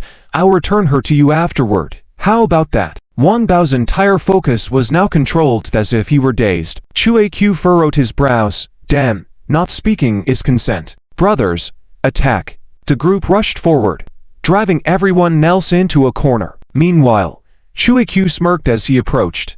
Shizukan's face showed a hint of disgust. Zhu Bian remained seated, calmly sipping his drink. Little girl, come with brother. Enjoy the luxurious food and drinks. Guarantee you'll have fun. Chue Q sneered. Shizukan coldly said, Before I get angry, you better leave now. Chue Q paused, his expression darkening. Damn it, no more face for you. As he moved to grab her, Zhu Bian spoke calmly. I'll consider that you've paid for the drink. With that said, Chue Quest's hand suddenly snapped at the wrist. Blood gushed, staining the floor, and the eyes of Chue Kai and others. Kui Q first lowered his head and took a look, then screamed in horror. The piercing scream made everyone shudder.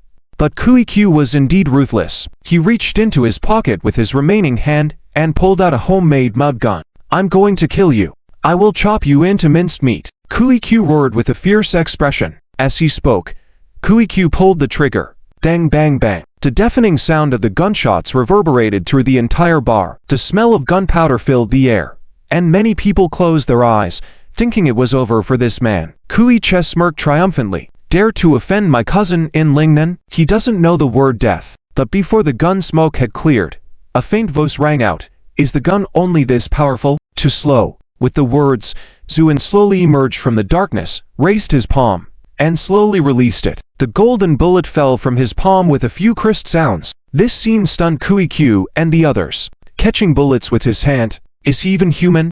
Quick, go get help. Seeing the situation turning bad, Kui-Q immediately ordered. Zuan remained calm, sitting back in his original position, looking at Zhu Qing, who was slumped behind the bar with a face full of grievance and anger, with a faint smile. It seems that the Lingyiang Palace needs to figure out how to deal with anesthetics in the future. This remark filled Zhu Qing with even more shame and anger. As a prominent member of the Hidden Immortal Gate, he almost got taken down by a thought. If such a thing were to get out, it would be a huge embarrassment. At that moment, Ma Cheng hurried over, looking very nervous, saying, Mr. Zhu, we should leave quickly. They are calling for help. Zuan shook his head. Leave? Why should we leave? Isn't it more interesting to watch the excitement? The atmosphere in the bar fell into an eerie silence. On one side, a pale-faced Kui-Q stared at Zuan intently, while on the other side, Zuan calmly drank his wine without showing any emotion. Many timid individuals had already quietly slipped away, but there were still some brave ones watching from afar. Who is this person? Not sure, but he seems quite formidable. Probably not a local. Too young. Kui-Q is not someone to mess with easily. He has the support of a martial artist behind him. Shh. Keep your voice down. People are here.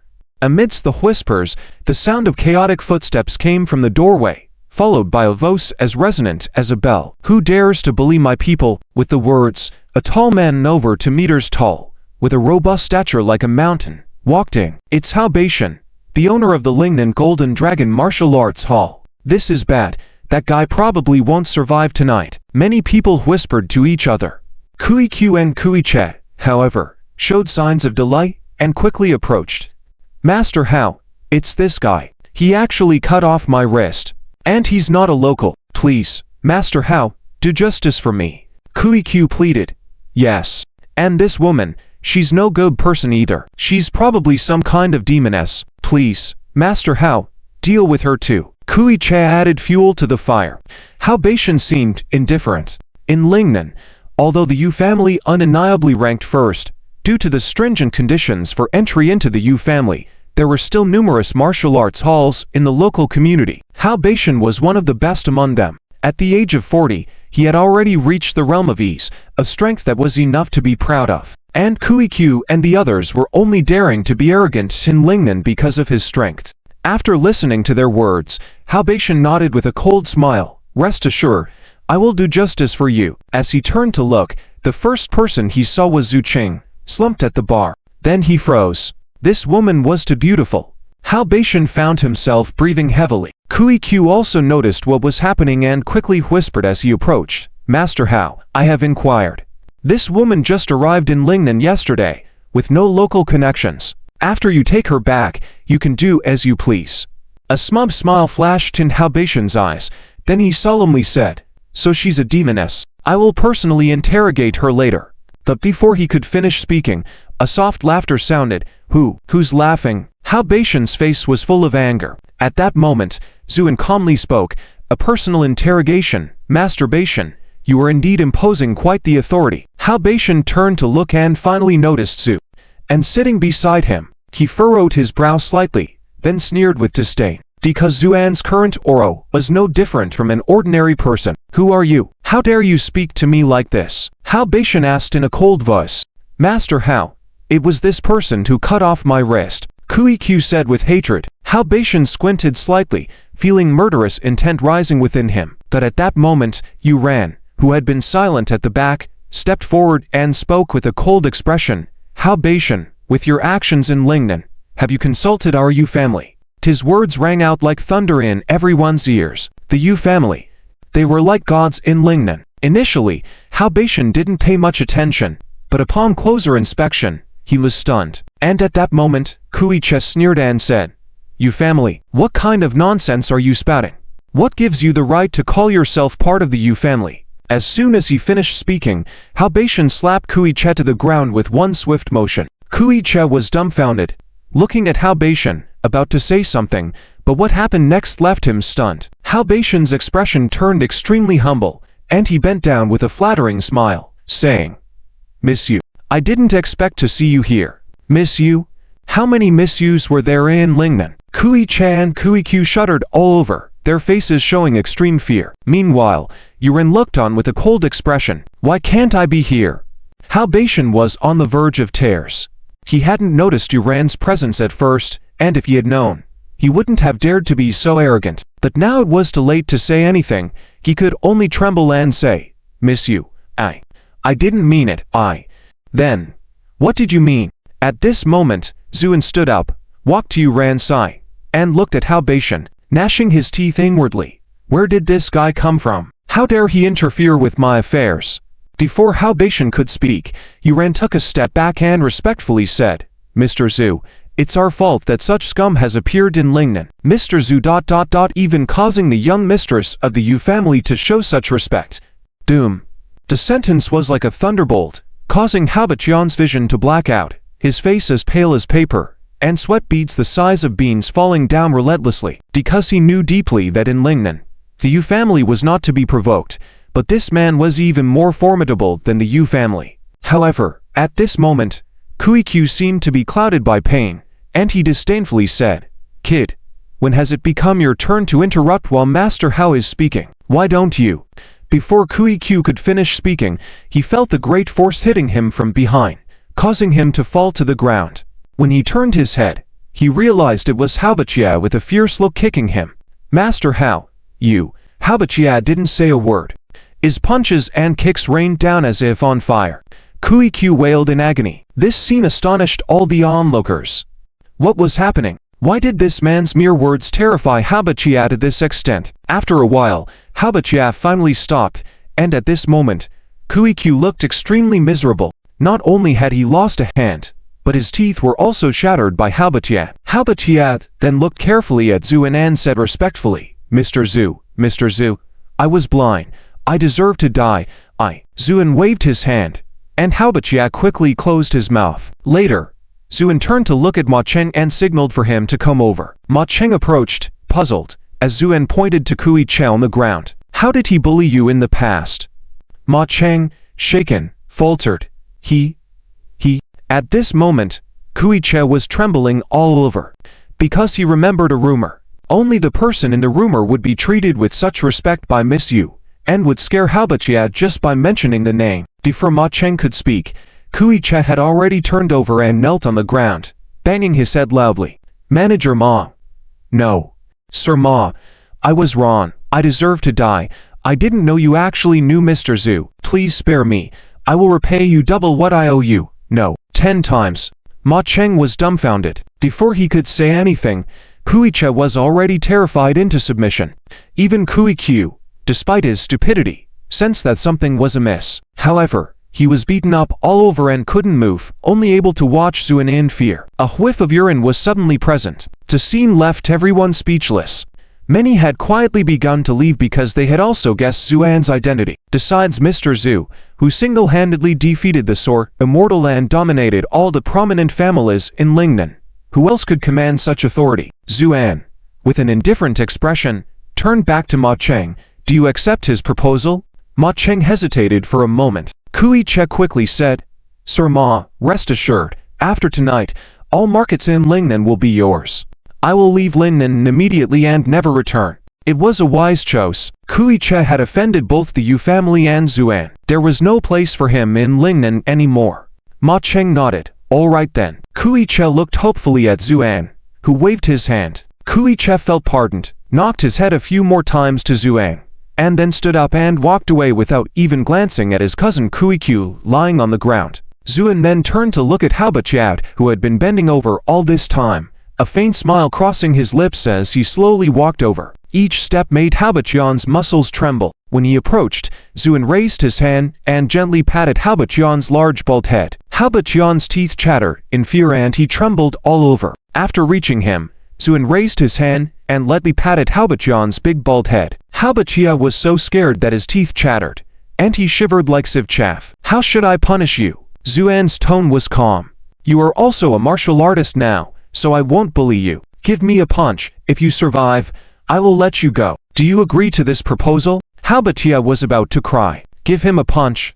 The collapsed hill behind the Yu family's estate was still there, silently telling everyone the consequences of taking a punch from Zuan. Sabotage didn't think he could withstand a beating more than that hill, so he gritted his teeth, closed his eyes, and his knees went weak, and he knelt on the ground, opened his mouth, and cried out, "Mr. Zu, I know I was wrong. Please spare my life." A towering man over 2 meters tall was crying loudly, a scene that was both shocking and somewhat comical. Zuan stood with his hands behind his back, watching Sabotage with interest. "Want a way out? Fine. You bullied the weak with your martial strength. Do you acknowledge the crime?" "I acknowledge it." "You schemed to harm others. Do you acknowledge this crime?" "I acknowledge it." Sabotage was trembling all over. "Since you acknowledge your crimes, I will cripple your cultivation and break your limbs." Zuan took a step forward. "Can you accept that?" Sabotage collapsed like a sack of mud on the ground, despairing. "I accept it." Zuan nodded, then kicked Sabotage. The kick sent the massive Sabotage flying, crashing through a wall, before thudding to the ground.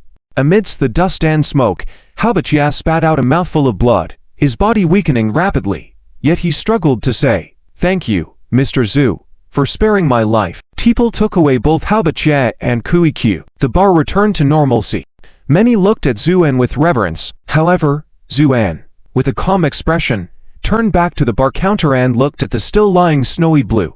"I am curious, how long do you plan to keep pretending?" With that, Snowy Blue slowly sat up, a smirk on her face, then stretched lazily, showing off her perfect curves that could make anyone swoon. But Zuan seemed unaffected, simply looking at her with an indifferent gaze. "It seems nothing can escape your notice." Snowy Blue's voice was playful, then her eyes glanced around seductively as she continued, "And as for the fight between you men, how can I, a girl, intervene? Mr. Zu, you are so mighty and invincible that seeing you, I can't help but admire you, and for a moment, I forgot to stand up." Her soft and coquettish voice, her flirtatious tone, made many eavesdroppers' bones melt. In one sentence, who could resist that? But Zuan seemed unfazed, remaining silent as he continued to look at Snowy Blue. Snowy Blue was sent into a panic by Zuan's cold gaze. Just as she was about to say something, Zuan turned around and said Duran and Ma Chen, "Boring. Let's go." And just like that, he left.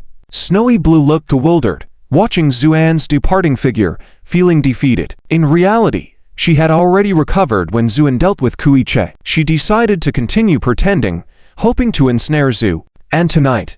But to her surprise, all her coquettish behavior towards Zuan had been in vain.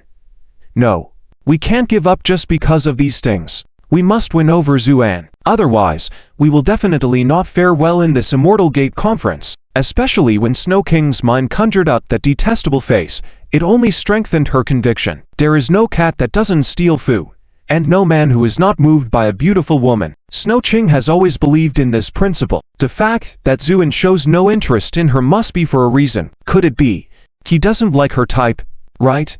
Miss Yu from the Yu family is always by Zuan's side. Could it be that he likes the kind of girl who is about to bloom, innocent and green?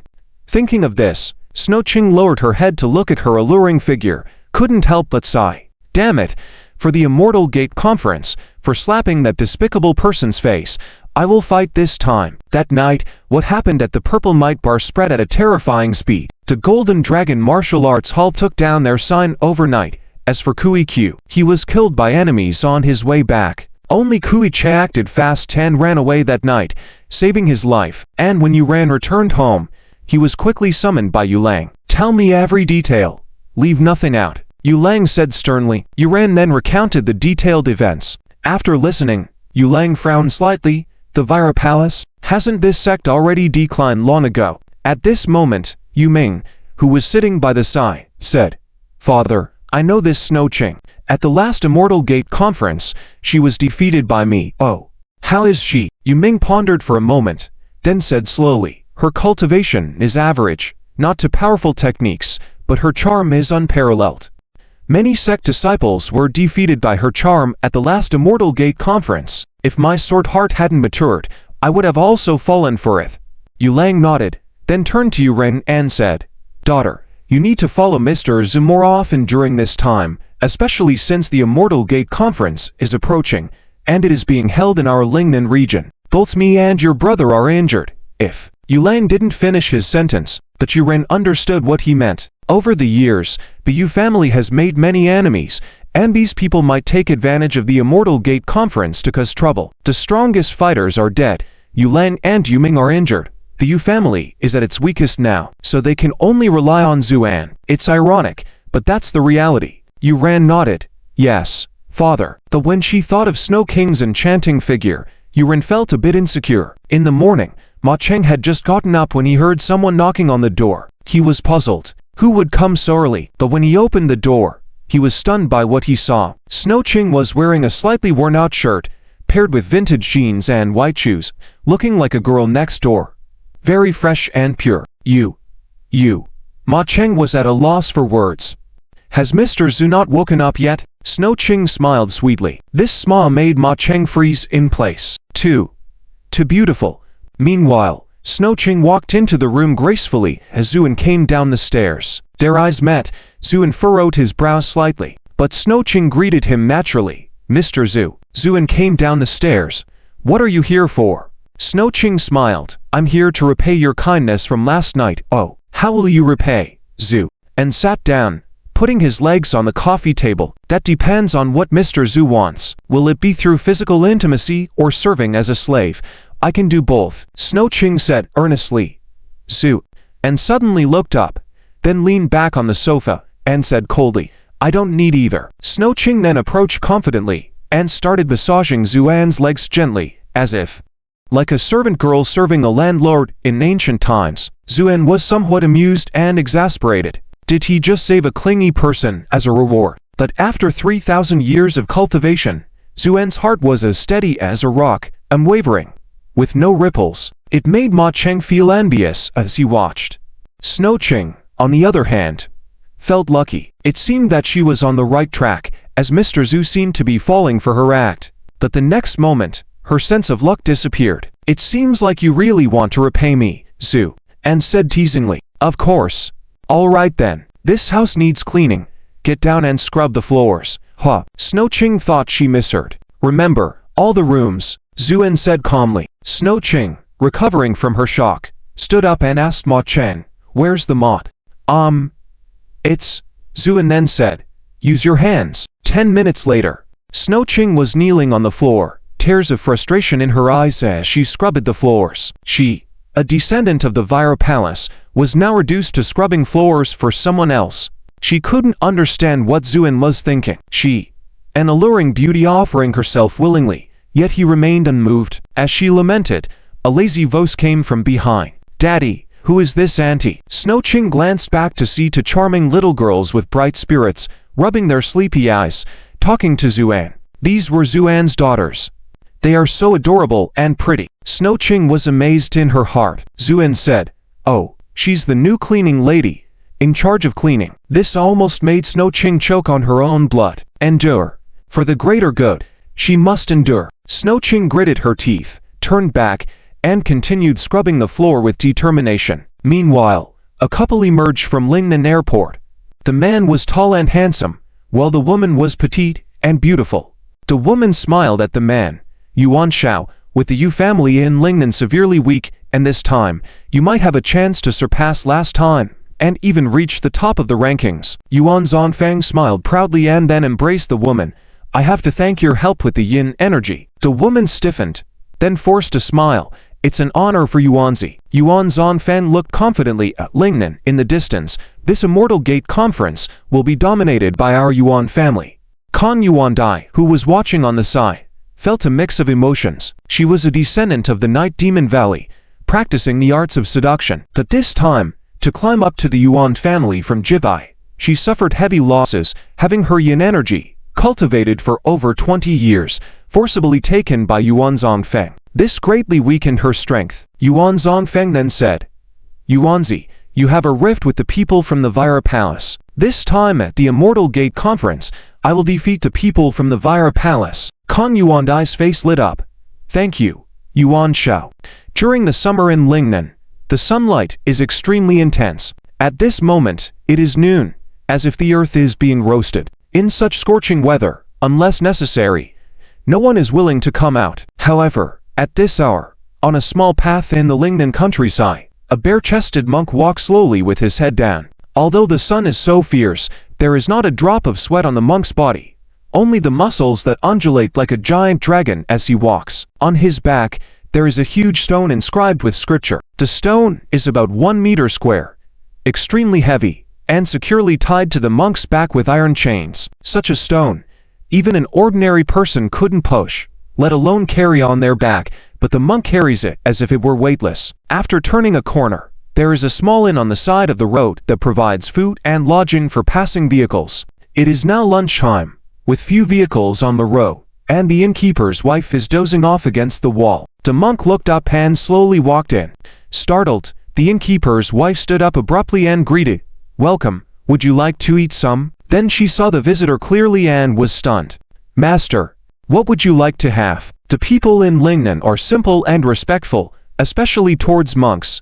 With a slight smile, the monk replied, "Anything is fine, but make it a large portion." The innkeeper's wife looked nervously at the huge stone on the monk's back and nodded. "Master, please wait, let me check the kitchen." After a while, she returned looking somewhat embarrassed. "Master, I'm sorry, we only have a few steamed buns and vegetables left. The only thing we have is a freshly butchered sheep." The innkeeper's wife hesitated. How could a monk eat meat? But the monk nodded. "All right, bring the lamb, everything you have." The innkeeper's wife was astonished. "Are you going to eat it cooked or roasted?" The monk shook his head, revealing tightly packed teeth. "No need, it can be eaten raw." The innkeeper's wife was shocked and went down to the kitchen. After a while, she brought an entire butchered sheep. The monk did not sit down, standing there and started eating the raw meat piece by piece. He ate slowly, chewing each bite finely before swallowing. The innkeeper rushed over upon hearing the news, shocking himself and his wife. After half an hour, the monk had finished the whole sheep. He clasped his hands together. "Thank you, benefactor." Leaving some money on the table, he walked out to continue his journey. The innkeeper seemed to remember something, and hurriedly picked up the money on the table and ran out. "Master, please wait. We don't need this money. Consider it an offering to you." The monk did not turn back, saying calmly, "I am not a monk, only causing harm. No need for offerings. Please take it back." The innkeeper wanted to follow, but in the blink of an eye, the monk had already walked far away. In the evening, the monk finally arrived in the urban area of Lingnan. The distance from the Kuchen temple to Lingnan spanned the whole of China, all walked step by the monk. He looked up at the bustling city, a hint of peculiarity flashing in his eyes. There is a demonic aura. Has the Lingyan Palace arrived? There are also night demons mixed with the Yuan family's Che cultivation technique. It seems that the Night Demon Valley and the Yuan family of G North have also arrived. The monk slowly closed his eyes and began to search Lingnan with his divine sense. The Kuchen temple has a long history, once very prominent, relying on powerful body refining techniques and vigorous spiritual cultivation. Although it has declined a lot later, the monk, with the cultivation of a scattered immortal, had a powerful divine sense. In the monk's divine sense, the ordinary people of Lingnan turned into tiny flames, not much larger than candles. And amidst this sea of flickering lights, there were burning flames, like torches, representing ordinary martial cultivators. Then, there were fewer piles of bonfires, burning fiercely, most likely true immortals or extraordinary experts. Besides, there were some huge bonfires burning tens of meters high, and within these, the monk sensed many familiar auras. Yet, the two bonfires exuding icy sort intent seemed somewhat dim. The monk's heart stirred. It seemed that the rumors were true. The Yu family of Lingnan had indeed been severely hit. Is the person who killed Yuan in Lingnan? The monk continued to search. At this moment, Zuan in front of the rain shrine suddenly furrowed his brow. He sensed a divine sense sweeping by just now, carrying a hint of crazy zen intent. Zuan's gaze turned cold. Then he looked towards the east. In an instant, something seemed to shatter in the air. At the same time, the monk who had been searching Lingnan with his divine sense felt like a pair of eyes had suddenly opened, filled with chilling killing intent. He felt all his mental strength being crushed simultaneously. The monk spat out blood and opened his eyes, a hint of anxiety finally flashing on his previously expressionless face. Who is it? Who could break his divine sense in an instant? "Mr. Zhu, what's wrong?" Shizu Qing walked over. She also felt something was wrong just now, but her cultivation was not enough to see through it. "Zhu, and shook his head slightly. It's nothing. Just now divine sense probed me. I destroyed it. Shizu Qing tensed. Battles at the level of divine senses were the most dangerous, but Zuan seemed to downplay it. Zuan then said, indifferently, many strong auras have entered Lingnan. It seems that the top experts from all over the world have gathered. Indeed, as Zuan spoke, another convoy slowly arrived in Lingnan. Xu Yinger played with her bracelet, looking at the bustling scenery outside the car window. A touch of disdain flashed across her delicate face. The Immortal Gate Assembly. Last time, she unfortunately lost, but this time, she would definitely reclaim everything that belonged to her. With the entry of these fierce auras, the image in the rain shrine seemed to tremble slightly. At this moment, Zuan happened to be leading Yuran into the main hall. The Immortal Gate Assembly this time was held at the Fulong Mountain in front of the rain shrine. Yuran was not at ease, so he came over to take a look, with Zuan following. He looked at the statue. Under his gaze, the statue seemed to be apprehensive. Zuan chuckled softly. Don't be afraid. Since he entrusted you to me before his death, I will certainly protect you. This time the world's circumstances are converging. You are just a new god. It's normal to feel fear. With that, Zuan drew his sword-like fingers, shouted lightly, and beheaded.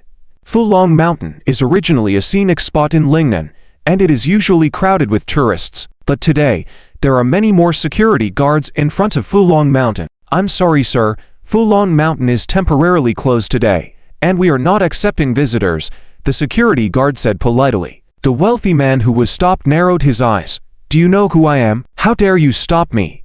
Get lost. I'm sorry, sir. No matter who you are, Fulong Mountain is not open to the public today, the security guard replied calmly. The wealthy man, with a large gold chain around his neck, couldn't help but get angry. Don't you understand human language? If you stop me again, I'll make sure you can't survive in Lingnan. The smile on the security guard's face remained unchanged. I understand, but today's Fulong Mountain is not open to the public. It is an order issued by the Yu family. The arrogant wealthy man's expression froze. You, the Yu family. Although this wealthy man felt he had some influence in Lingnan, compared to the Yu family, he was nothing.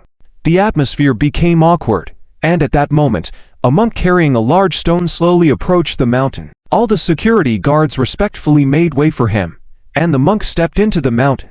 At the same time, people wearing all sorts of strange attire started appearing, and they all entered the mountain. The wealthy man shuddered and turned to leave. He understood in his heart that something big was about to happen at Fulong Mountain today. At this moment, many people had gathered on the high platform at the top of Fulong Mountain. Apart from the secluded immortal sects, many small sects had also arrived. These small sects gathered together, whispering to each other. The atmosphere at this year's Immortal Sect Conference is unprecedented. That's right, I heard that many aristocratic families and sects that have never appeared before are here this time. Just then, Huinan slowly climbed the high platform with a stone scripture on his back, then found a corner to sit down cross-legged. This monk has such a formidable aura. Someone exclaimed, Shh! This monk is no ordinary person. He is Master Huinan from the remote Kuchen Monastery. It is said that his cultivation level has reached the level of a scattered immortal.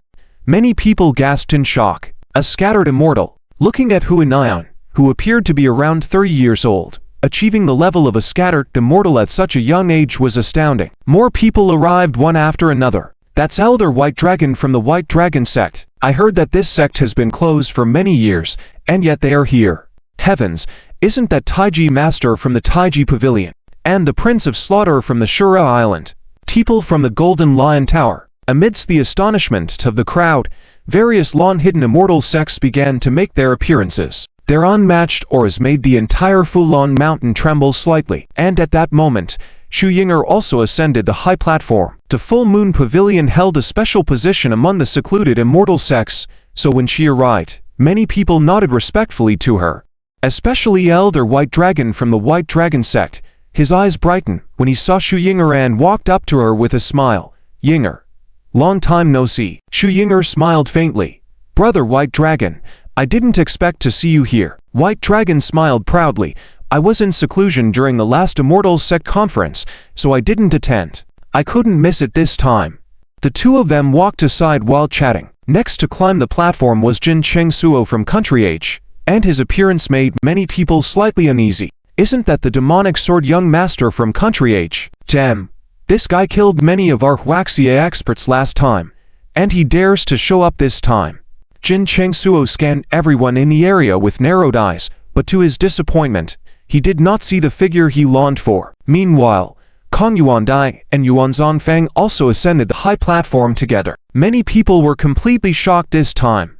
The people from the Northern Ji family are here too. Why are they teaming up with the Night Demon Valley people? The situation just got more complicated. Many people's expressions became serious because in terms of strength, the Northern Ji family ranked among the top in the secluded immortal sects, and the descendants of the Night Demon Valley were notorious for their ruthless actions. If they formed an alliance, it would add many variables to this immortal sect conference. I think almost everyone has arrived, Yuan Zhongfeng said proudly with hands behind his back. Kong Yuandai glanced at the crowd and smirked.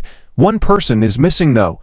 Oh, who's missing? It's naturally my good friend from the Spirit-Proving Palace, Kong Yuandai said with a resentful expression. Yuan Zhongfeng chuckled. She's not here yet. She's probably too scared to come. As soon as he finished speaking, a group of people approached from the road below the mountain. Among them, a woman caught Kong Yuandai's eye, causing her to exclaim. Was said she wouldn't dare to come, isn't that her? Yuan Zhongfeng followed Kong Yuandai's gaze and was also surprised.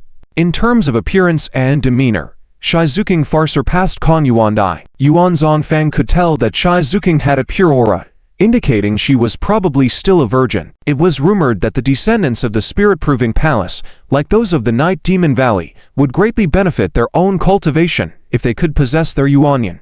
Thinking of this, Yuan Zhongfeng's eyes glittered. At this moment, everyone had also noticed the arrival of the woman. It's that lady from the Spirit-Proving Palace. Huh. Why is she mixing with the people of the Yu family? Heh. Didn't you hear? This Kong Yuandai from the Night Demon Valley and Shai Zuking have deep-seated grievances. This time, Kong Yuandai has attached herself to the Yuan family, so naturally, she needed a backer. Someone shook their head and commented, this Shai Zuking isn't very wise. It said that both Yu Lang and Yu Ming, father and son, have been injured, and Yu Yuanyi has already passed away. The Yu family itself is in trouble, and yet she still associates with them. It's asking for trouble. Ha ha. This will be entertaining. The Yu family has some nerve. They should have kept a low profile at this time, yet they dared to participate in the Immortal Sect Conference. Someone sneered. Look at that person. Why did he bring a child along? People turned to look and, indeed saw a man carrying two delicate little girls who also ascended the high platform. Is this person treating the Immortal Sect Conference as a tourism event? Someone mocked. Many people shook their heads secretly because in their eyes, this man carrying children had an ordinary air about him. Evidently, he was just a regular person. At this moment, Zhu Xiang and Zuan whispered to Zuan, Dad, these people are all so strange. Zuan smiled. If they're strange, don't pay attention to them. After I deal with them later, I'll take you to eat good food. Okay. The two daughters nodded eagerly. However, his words also attracted the attention of many others. Shai Zuking's eyes seemed to be spitting fire, gritting her teeth as she said, Kong Yuandai, stop making sarcastic remarks on the side. This Immortal Gate assembly, either you die or I perish. Kong Yuandai's expression gradually turned cold. That is exactly what I wanted to say. However, Shai Zuking, it seems like you haven't figured it out yet. I am now under Yuan Shao's command, while you can only cling to the struggling Yujia. How can you compete with me? Shai Zuking was stunned by the remark, then looked towards Yuan Zhongfeng in the distance, his expression gradually becoming solemn. The Yuan family of Jibai. They were a prominent existence in the secluded Immortal Gates. They had even more profound historical heritage than the Yujio, especially Yuan Zhongfeng, who ranked third on the Jade list. Mr. Zhu, can you win against the Yuan family? Suddenly, doubts crept into Shai Zuking's mind as he glanced at Zuan. Kong Yuandai also noticed this scene and felt a flicker of curiosity. Could it be that Shai Zuking was not relying on the Yujio but on this man? However, this man seemed to have nothing extraordinary about him. Just then, a descendant of the Golden Lion Tower walked out and shouted at the meditating Huinian in the corner. Huinian, bald donkey, come out and face death. Huinian slowly opened his eyes. This descendant of the Golden Lion Tower was named Jin Yulu, a semi-immortal. At this moment, Jin Yulu was full of anger because in the previous Immortal Gate assembly, his own younger brother was smashed into powder by Huinian with a punch, not even leaving behind a complete corpse. Huinian nodded. So you are the young master of the Golden Lion Tower, wanting to fight me? Of course, bald donkey. Come and face death, Qin Yulu said with a murderous look. Huinian did not waste any words either, stood up and walked to the center of the stage. Everyone thought it was about to begin. Qin Yulu looked at Huinian, who was carrying a huge rock on his back, and sneered. Huinian, why don't you put down the boulder now, so that no one can accuse me of bullying you? Huinian shook his head. No need to deal with you. There's no need for that. Qin Yulu was angered by his words and his face turned purple. All right, bald donkey, prepare to die. With that, Qin Yulu kicked out a fierce blow. The Golden Lion Tower's unique skill was in leg techniques. This kick was even faster than the wind. But Huinian did not dodge or retreat, instead directly confronting Qin Yulu's kick head-on. A hint of triumph appeared on Qin Yulu's face, thinking that this kick would leave Huinian dead or disabled. However, after his kick landed, Qin Yulu felt as if he had kicked a steel plate, and his ankle was instantly broken. As Qin Yulu writhed in pain and confusion, Huinian lowered his head and said, "Excuse me," before delivering a punch. Doom. Qin Yulu was unable to dodge, and with that punch, he was sent flying out, falling to the ground and instantly killed. Many people gasped in shock, especially the disciples of the Immortal Gates, whose pupils constricted. This monk is so powerful, he has already mastered the golden body of our heads, secretly worn by Long. Huinian struck down Qin Yulu with a punch, then returned to his corner and sat back down. At that moment, the Taiji Immortal Master of the Taiji Tower stepped forward and smirked at the Yu-Gi-Oh crowd. Yu Ming, let me learn the sword intent from you. All eyes turned to Yu Ming. Many people were curious to see what choice he would make. After all, it was obvious that Yu Ming was currently injured, and if he were to fight, his chances of winning were slim. Without hesitation, Yu Ming walked up to the stage and faced the scheming Taiji Immortal Master, saying slowly, "You lost to my sword last time, and this time will be no different." The Taiji Immortal Master felt disdainful. Even though he was injured, his words were still strong. "No more talk, let's see the truth under my fist." With that, the Taiji Immortal Master raised his hands and, in the air, a faint Taiji pattern appeared. Meanwhile, Yu Ming slowly drew his sword, his face solemn as he gazed across. "Taiji Chaos." The Taiji Immortal Master called out, pushing the mixed black and white energies towards Yu Ming. Without flinching, Yu Ming swung his sword. The sword energy dispersed the Taiji pattern made of black and white energies. However, this was just the beginning. Taiji was about using softness to overcome hardness, so the faster Yu Ming's sword was, the faster the Taiji pattern appeared. After a moment, Yu Ming's face paled. The Taiji Immortal Master sneered, knowing that Yu Ming's swordplay was weakening, and another surge of effort would surely defeat him. Thus, he shouted loudly, pouring all his energy into enlarging the Taiji pattern, nearly swallowing up Yu Ming. Just as it seemed Yu Ming would be engulfed, a soft voiced whisper in Yu Ming's ear, "Lower the tip of your sword by 2 inches and 3 units, then veer right by 21 degrees. Yu Ming was startled by Zuan's voice and instinctively adjusted his sword stance, as instructed. Stab. The Taiji Immortal Master let out a cry of pain and retreated, seeing that one of his arms had been chopped off by Yu Ming's sword. Zuan sighed silently, noting that Yu Ming's movements were slightly slow. If he had followed his instructions completely, the head of the Taiji Immortal Master would have rolled. Nevertheless, this one sword strike was enough to shock everyone present. No one had expected the seemingly disadvantaged Yu Ming to turn the tables, except for a few individuals like Huinian, who furrowed their brows slightly and then glanced at Zuan intentionally or unintentionally. The Taiji Immortal Master's face turned pale at this moment, but accepting defeat, he clasped his hands, the sword of the Yu family indeed. Farewell. With that, everyone from the Taiji Tower left. This display made many who were itching to attack the Yu family rethink their intentions. Yu Ming looked gratefully at Zuan, realizing that this proud young man had finally acknowledged Zuan. As the Immortal Gate assembly began, 1 casualty and 1 injury had already occurred, making it more brutal than any previous event.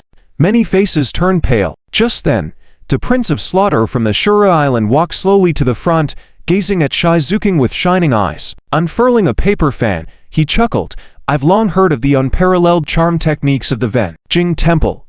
I wonder if I would be fortunate enough to witness them today." Shizuking's expression darkened. The Shura Island was not a group of good people. It was a sect isolated overseas, with most of its members being ruthless killers. But the challenge had been issued, and if she didn't go, the reputation of the Ven Jing Temple would be completely ruined. Gritting her teeth, Shizuking was about to step forward, and Zuan gently patted her shoulder. Step back. Shizuking was stunned. Everyone else was also stunned. What is this man planning to do? Does he also intend to go on stage? Zuan lowered his head to look at his two daughters, whose divine awareness had been concealed by his secret techniques, and smiled faintly. Daddy has gone to deal with bad guys. He'll be back soon. Okay. Daddy, come back quickly. It's so boring here. The two daughters said very obediently. Zuan nodded, then walked slowly onto the stage. The face of the Prince of Assassins darkened.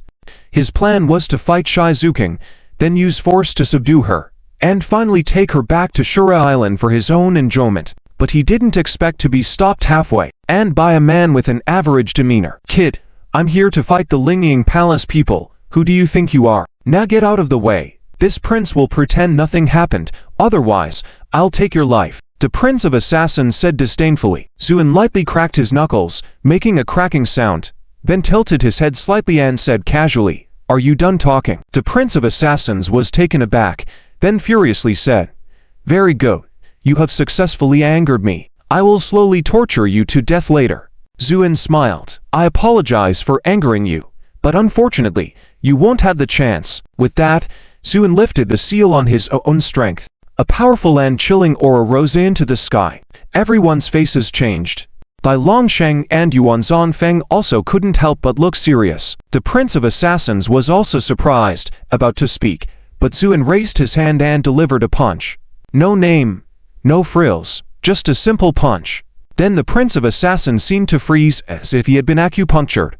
After 3 blinks, the Prince of Assassins finally made a choking sound from his throat and looked at Zuan with despair and fear in his eyes. Many people were puzzled as to what was happening. The Prince of Assassins' chest suddenly deflated, then he began to cough up blood profusely. What kind of move is this? The Prince of Assassins said, intermittently. Zuan shook his head. There's no special move to kill you. I don't need any special moves. The Prince of Assassins' face showed a mix of despair and bitterness. Then he fell to the ground with a shout, dead from lack of breath. The whole place fell silent.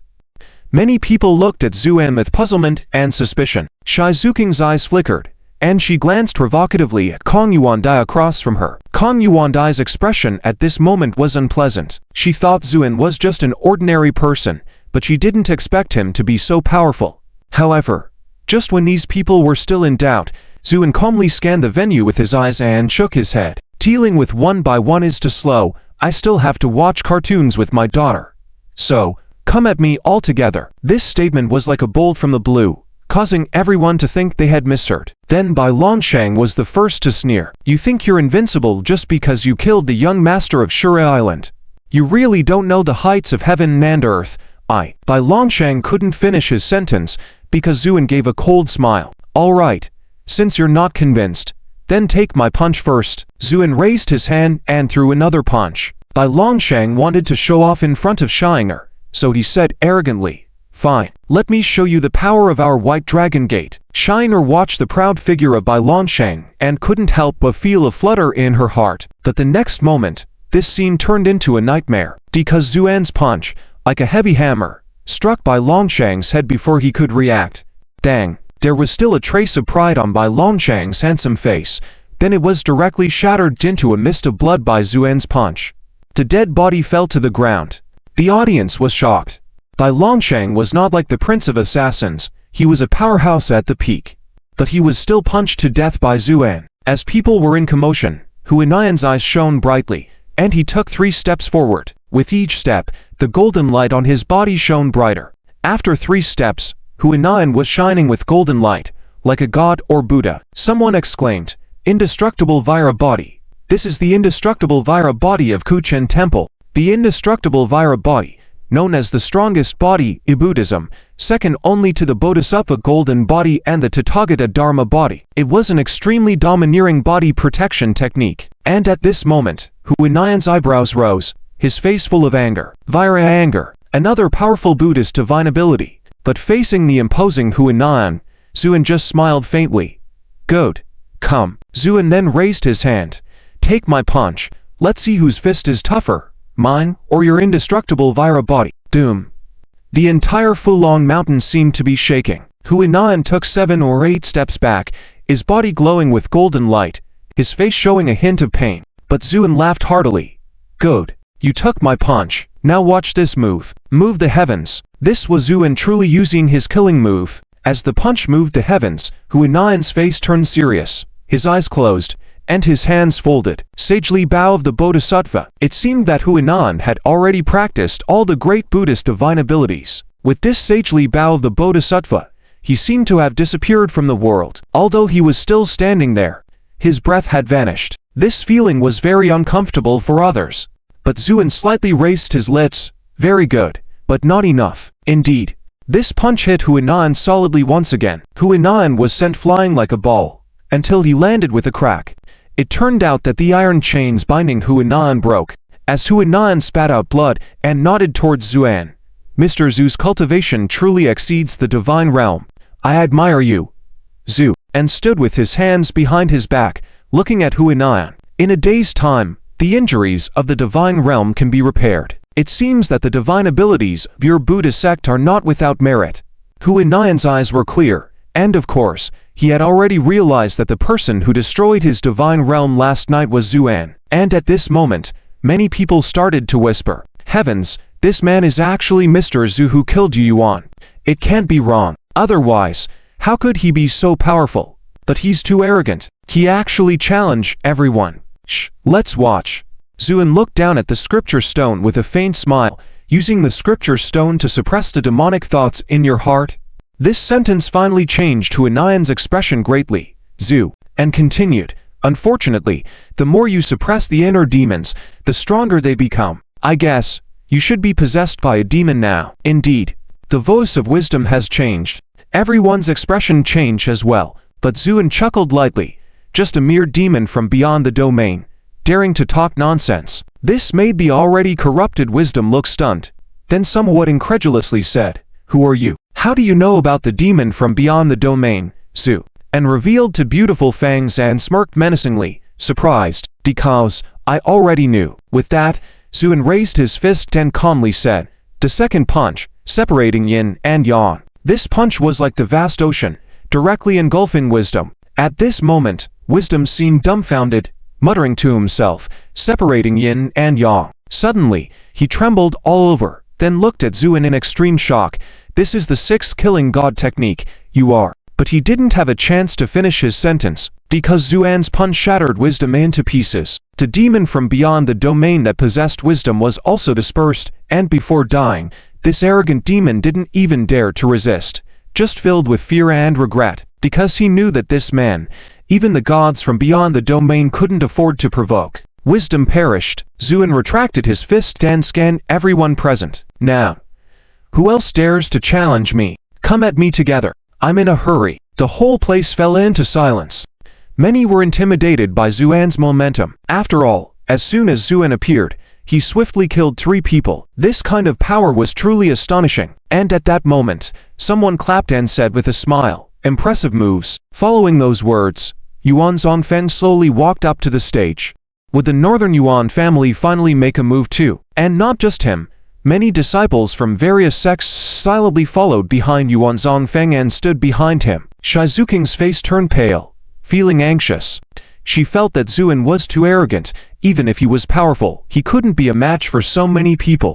While Yuming held a sword in hand, prepared for the final battle. If Zuan couldn't hold his ground, then Yuming would charge forward. At this moment, Yuan Zongfeng stared at Zuan and said slowly, I never expected the one who killed the Lingnansor immortal would be a person so young. And his cultivation is godly, truly inspiring, Zu, and stood with his hands behind his back, expressionless. Are you done? Yuan Zongfeng hesitated. He didn't want to step onto the stage. He cherished his life and had seen Zuan's ruthlessness below the stage, so why expose himself to danger? It would be better to take everyone on stage and say something to ease the situation, to try and win this person over. Yet Zuan didn't give him any face. Yuan Zongfeng clenched his teeth in frustration. Mr. Zu, You have killed 3 people in a row. Your energy must be depleted. How about we postpone this to another day? Zuan shook his head. Blood on my hands is fresh. Now is the perfect time. Don't say more. Before Zuan could finish, Xu Yinger had already walked in front of Yuan Zhongfeng, showing a trace of admiration for the strong. Mr. Zhu, we have no grudges. Why resort to such force? Zuan's expression turned cold, originally not wanting to speak, but suddenly, he noticed the bracelet on Xu Yinger's hand. Then he froze. A silence lingered for a while, so long that Xu Yinger and Yuan Zhongfeng looked at each other, not knowing what was happening. It was then that Zuan slightly trembled and asked, "Where did you get this bracelet from?" Xu Yinger raised her arm. Mr. Zhu, are you referring to this? This belongs to one of the discarded items at our moon pavilion. She didn't finish her sentence, because a terrifying killing intent emanated from Zuan. This killing intent was so strong that it caused all the vegetation within 10 miles to snap, and even made the ground beneath him crackle. This murderess aura made Yuan Zhongfeng and the others turn pale. At this moment, Zuan slowly rose, standing in midair, his voice sounding like a devil from hell, ominously saying, "Discarded." And you actually call her discarded? As he spoke, Zuan surprisingly shed tears. His tears fell, stirring the heavens and the earth. Many people were shaken, not knowing what Zuan was planning to do. Yuan Zhongfeng and Kan Yuandai glanced at each other, seeing fear in each other's eyes. Yuan Zhongfeng gritted his teeth. He's gone insane. Now is the time. Let's all attack together. With that said, he was the first to rush forward. Many other disciples from various sects followed suit. Thus, a spectacle unfolded before everyone. Zuan stood in midair, while below, hundreds of disciples from various sects charged. Under the setting sun, their actions were both tragic and cruel. Shizuking felt her heart stop, her lips bleeding from being bitten. She stamped her foot, preparing to charge forward. She knew that even if it meant death, she couldn't stand by and watch Zuan being surrounded. But at that moment, Yu Ming suddenly grabbed her arm and shook his head, his face filled with fear. Don't move. Shizuking was puzzled, about to ask when she felt as though rain was falling from the sky. As she touched it, she realized it was blood. Looking up, she saw those who had charged into the air to kill Zhu and were falling like a flock of birds under machine gun fire. Blood splattered like fireworks, corpses exploding one after another. This strange and cruel scene filled with a dark beauty left Shizuking in shock. Finally, Yuan Zhongfeng took action. He had been hiding behind the crowd, planning to use these people's leads to deplete Zuan's strength. Now, he felt the timing was right. He circled around to Zuan's back, gathering his full power and raising his palm. Suddenly, Yuan Zhongfeng struck with all his might, aiming for Zuan's back. A look of triumph flashed in Yuan Zhongfeng's eyes. Once Zuan was dead, he would be unquestionably the first at this Immortal Gate assembly. Yet the next moment, his smile and triumph froze, because Zuan had already turned around, calmly looking at him. In that split second of eye contact, Yuan Zhongfeng suddenly felt overwhelming panic. A strong sense of danger made him turn and attempt to escape. But Zuan waved his hand as if shooing a fly. Sout, Yuan Zhongfeng said, soared into the sky, his spirit fleeing from his neck, not daring to look back, running north. Zuan didn't even blink, just snapped his fingers. Snap. Yuan Zhongfeng's spirit shattered, dissipating into nothingness. In 10 snaps of his fingers, all those disciples who had just charged into the air perished. Blood and bodies covered the entire stage. In the midair, only the intimidating Zuan remained, and the dazed Xu Yinger he grasped. Zuan lowered his head, gazing at Xu Yinger and asked calmly, "Now, tell me, where is your sect located?" Xu Yinger was trembling all over. She never expected that this man would be so strong. Over 100 descendants of the hidden immortal sects joined forces to attack, but they couldn't do anything to him. Especially with the death of Yuan Zhongfeng, it really frightened her to the core. Zhu. Mr. Zhu. Xu Yinger's voice trembled as she tried to say something. Zuan impatiently reached out and pressed directly on her heavenly spirit cover. His incredibly powerful divine sense began forcefully searching Xu Yinger's memories. After a moment, the killing intent emanating from Zuan grew even stronger. Excellent. Fantastic. You all let her clean the floor. Bullied her for 2 whole years.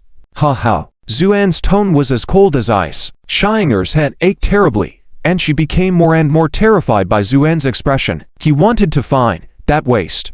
At this moment, Zuan descended to the ground, waved his hand, and all the bodies and bloodstains on the high platform burst into white flames.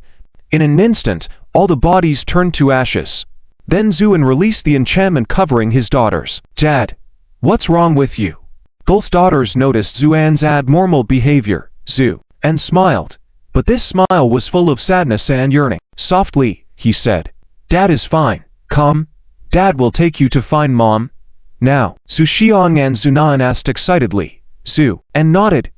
"Yes, let's go now." With that, Zuan embraced his two daughters. He didn't kill Shiner, because he wanted to take this woman to see Anian. He wanted to kill all those who had bullied her in front of Anian. Zuan held his two daughters in one hand and Shiner in the other, then stomped his foot, causing Fulong Mountain beneath him to let out a mournful cry. Like a beam of light, Zuan shot up into the sky and disappeared. Zuqing and Yuming gaped in astonishment. They couldn't understand what had happened to Zuan. Meanwhile, cracks appeared at their feet in Fulong Mountain, and with a loud rumble, the mountain shattered. "Run!" Yuming pulled Zuqing, and they quickly left Fulong Mountain. At that moment, a figure in white appeared bedraggled in the Lingnan district. It was Jin Chengsuo, the demonic young master from Country H, wiping the cold sweat from his forehead. He was relieved that he had run fast enough. He was fortunate to have sensed that something was wrong and fled early. Otherwise, he would have died there too. That man was truly terrifying. Taking a deep breath, Jin Chengsuo steadied himself before looking towards the rain god temple in the distance, a smug smile playing on his lips. What an unexpected gain. There's actually a little god here. Hehe, if I kill him, it will bring so many benefits to my future cultivation. With that thought, Jin Chengsuo slowly disappeared from the spot.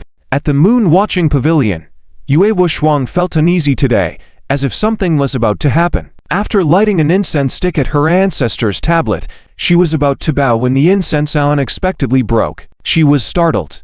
What was going on? Then she noticed blood oozing from the ancestor's tablet, as if someone was weeping. These signs weighed heavily on Yue Wushuang's mind. As she walked out of the main hall, her disciples hurried to pay their respects. Yue Wushuang nodded. "Has your senior sister been gone for a few days?" "Yes, she's been gone for 3 days, and today is the day of the sect meeting." The disciples replied with concern. Yue Wushuang waved them off. "I see, you all can go about your tasks." The disciples dispersed, and Yue Wushuang turned to re-enter the hall, where she noticed a figure in the square with a broom, quietly sweeping the ground. Yue Wushuang's eyes drifted, shaking her head. This woman was picked up by her 3 years ago while she was out. Her exceptional talent made Yue Wushuang value her greatly at the time. However, she later discovered that this woman seemed to be sealed by something, unable to cultivate any techniques. Not only that, she was like a mute, never uttering a word. Eventually, Yue Wushuang grew tired of her and stopped inquiring. She heard occasionally that some disciples were bullying this woman, but she paid it no mind. Just as Yue Wushuang was about to enter the main hall, faint thunder sounds came from the sky. Startled, she looked up to see a figure swiftly approaching. Upon reaching the moon-watching pavilion, the light abruptly halted. Yue Wushuang then realized that this light was actually a person. She was somewhat bewildered. Who was this person, and why had they come to the moon-watching pavilion? It was Zuan. Following Shiner's memories, he flew thousands of miles and arrived at the moon-watching pavilion. Standing in midair, his face was stern, and his eyes seemed to burn like flames. Zuan was about to land when a blue light screened him, blocking his path. It was the mountain protection formation. Yue Wushuang breathed a sigh of relief. With the mountain protection formation in place, outsiders couldn't enter the moon-watching pavilion. However, her relief was short-lived. "Break, Zu!" and stomped his foot, and under his soul, the mountain protection formation, as fragile as an eggshell, shattered instantly. Zuan landed on the ground and tossed Shiner aside. It was then that Yue Wushuang noticed her senior disciple had been brought back by this person. "Who are you? Why have you trespassed our gate?" Yue Wushuang's face turned serious as she sensed the unfathomable aura emanating from Zuan. Ignoring her, Zuan's gaze fell on the woman a short distance away, who was still sweeping the floor. Gradually, Zuan's eyes softened, and his expression turned from sorrowful to joyful. Meanwhile, red snowflakes began falling from the sky, responding to Zuan's emotions. Slowly approaching, Zuan gazed at her, choked with emotion as he softly exclaimed, "Yanner, I'm back." His voice was quiet, yet it caused the woman to tremble all over. slowly lifting her head, her stunning face filled with confusion. Tears streamed down Zuan's face as he reached out and gently caressed her cheek. Yan'an. It's me. I'm back. Yan'an's vacant eyes gradually flickered with light, and her expression became more animated. Zuan. Her voice hoarse and rusty, as though she hadn't spoken in a long time. Yet, this faint cry made Zuan shed tears uncontrollably, causing everything within 10 yards to freeze before gradually shattering into powder and disappearing. Stepping forward, Zuan embraced Yan'an, tearfully reassuring her, I'm here. Don't be afraid. I'm here. No one will dare to bully you again. Zhu Xiang and Zunan wept as well, mother and daughter sharing a deep bond. Although they had never met Yan'an before, at that moment, they felt a connection, knowing she was their mother. Yan'an's stiff body gradually softened in Zuan's embrace, tears wetting his chest as she fell into a deep sleep. Zuan knew she had been too tired these past 4 years. Rest well. After you wake up, I'll take you back home. And kissed Yan'an on the forehead before turning to face the dumbfounded Yue Wuxuan. At the command, a drop of golden blood flew out from the center of Zuan's eyebrows. It quickly expanded and transformed into a crimson blood lotus flower dripping with redness. This lotus emitted a dense aura of ominousness, and many small black cracks appeared around the flower, as if the space couldn't bear such a terrifying presence. Yusheng-ji's disciples rushed over upon hearing the news. At this moment, Xu Yinger regained consciousness and hurriedly crawled to her master. Master, this man has slaughtered everyone at the Immortal Gate Assembly. Please save me.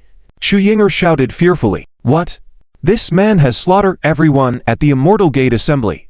Yue Wuxuan felt a chill run down her spine and nervously said, Elder, I didn't know this woman was associated with you. We are willing to compensate for any losses. This was essentially an apology and compensation. However, Zuan shook his head lightly with a strange crimson color in his eyes. I once vowed that if anyone dared to harm her, I would destroy gods and Buddhas. If the heavens insulted her, I would destroy the heavens, but you have insulted her for 2 years. The only compensation you can make is to all die. As his words landed, the red lotus split in 2, then 4, and in an instant, the entire square was covered with these eerie red lotuses. The first person to die was Xu Yinger. She had been terrified, and when the lotus appeared, she screamed and attempted to flee. But a lotus bloomed directly out of her head. A strange red flame then enveloped her. The flames of the red lotus. It was a powerful flame that even immortals shunned. It burned the soul, and once tainted, it would forever follow you through reincarnations. This was a supreme technique Zuan had when he was an immortal emperor. Today, it resurfaced in the world. The screams made all of Yusheng-ji's disciples turn pale. Yue Wuxuan's eyes flashed with panic, and she gritted her teeth. Elder, isn't this too tyrannical? And laughed loudly. I walk my own path. Who dares interfere with me among the heavens and myriad realms? You are at fault for bringing harm upon her. So all of you, go to die. The red lotuses covered the sky, and the disciples, Yusheng-ji, couldn't even resist before being swallowed by the flames, turning into ashes and disappearing. Only Yue Wuxuan was protected by a golden light. However, the red lotus flames were tyrannical, and the golden light seemed on the verge of shattering under their impact. Tail as paper, Yue Wuxuan cried out in fear. Ancestor, save me. With her cry, a bright moon suddenly appeared in the scene, and a white-haired old woman emerged from the moonlight. Seeing the old woman, Yue Wuxuan was overjoyed. Ancestor, please save me. The old woman's expression changed when she saw the situation on the square, particularly witnessing all the disciples, Yusheng-ji, being burned to dust by the red lotus flames, anger flashing across her face. Such a malicious heart.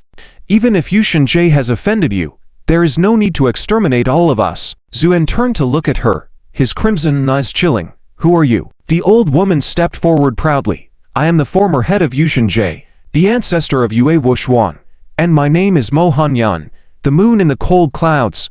This name once shone in China, on par with the southern sword, immortal Yuan in the same era. Zuan nodded. So, the moon in the cold clouds has a relationship with Yusheng-ji. Naturally, young man, I admit your profound cultivation, but for a mere mortal woman, are you not afraid of offending the heavens and hindering your future enlightenment? The old woman coldly said. Zuan's lips curled into a cold smile, A mere mortal woman. It seems she is insignificant in your eyes. Mo Hanyan's aura expanded like a vast moon. Young man, with your talent, your future achievements are boundless. Although you have slain many disciples of Yushinje, I am willing to overlook it as long as you retreat. How about it? Mo Hanyan was actually deeply wary of Zuan as she couldn't ascertain his true strength. But what she thought would be an agreement, Zuan gently shook his head. You have made a mistake. All of Yushinje combined cannot compare to a single hair on her head. Mo Hanyan's expression turned cold. Young man, do not act recklessly. Do not think I am truly afraid of you. Before she could finish, Zuan suddenly looked up, his eyes burning with murderous intent, and pointed towards the sky. World destruction. Red Lotus. Doom. The red lotuses instantly turned into a sea of fire. The eerie flames shot up into the sky, and before Yue Wuxuan could scream, she was engulfed by the flames. Mo Hanyan, who was initially composed, turned pale when she saw the flames. She tried to withstand the flames with her cultivation, but was engulfed by the flames, crying out in fear, "Forgive me. Spare me." Understanding her insignificance before this man, Mo Hanyan regretted trying to force him to back down. Zuan's face remained indifferent as he took another step forward. Fire of damnation. Incinerate the heavens. The already burning red lotus flames increased 100-fold. Mo Hanyan screamed in agony as she was swallowed by the flames, and the entire Yushinje, including the mountain itself, was consumed by the flames. In the blink of an eye, everything turned to nothingness. The towering Yushin mountain was reduced to plain ground. Yushinje had become history. North River. It is already late at night, and many people are fast asleep. Suddenly, a thunderous noise seemed to roll across the sky. Is it going to rain? Many people were startled awake, thinking this thought, then turned over and went back to sleep. But many warriors, almost simultaneously, opened their eyes wide in shock, their faces full of astonishment, because they all sensed an unparalleled powerful aura descending on North River at the same time. Who would have such a dominant and powerful aura? Many people harbored questions in their minds. Meanwhile, in the Jinbei martial arts hall, Tan Xiaoyu suddenly pushed open her father's door and walked in, her face full of shock. Father, Tan Dong was already awake, sitting solemnly at the head of the bed, and when he saw his daughter come in, he waved his hand. No need to say anything. I have already sensed it. Tan Xiaoyu's eyes flashed with a touch of horror. Is it him? Tan Dong nodded. There's absolutely no mistake. Tan Xiaoyu fell silent. Tan Dong stood up, his eyes shining with admiration and respect. He's back. Yes. Zuan had returned. When he spoke of bringing Yan back home, it naturally wasn't back to Lingnan, but back to North River, back to their original home. For this, Zuan crossed thousands of miles in just over an hour and rushed back to North River overnight. After landing, Zuan looked at the dilapidated residential area with a hint of tenderness in his eyes. There was a time when he and Yan lived here, going out early and returning late every day, struggling for a living.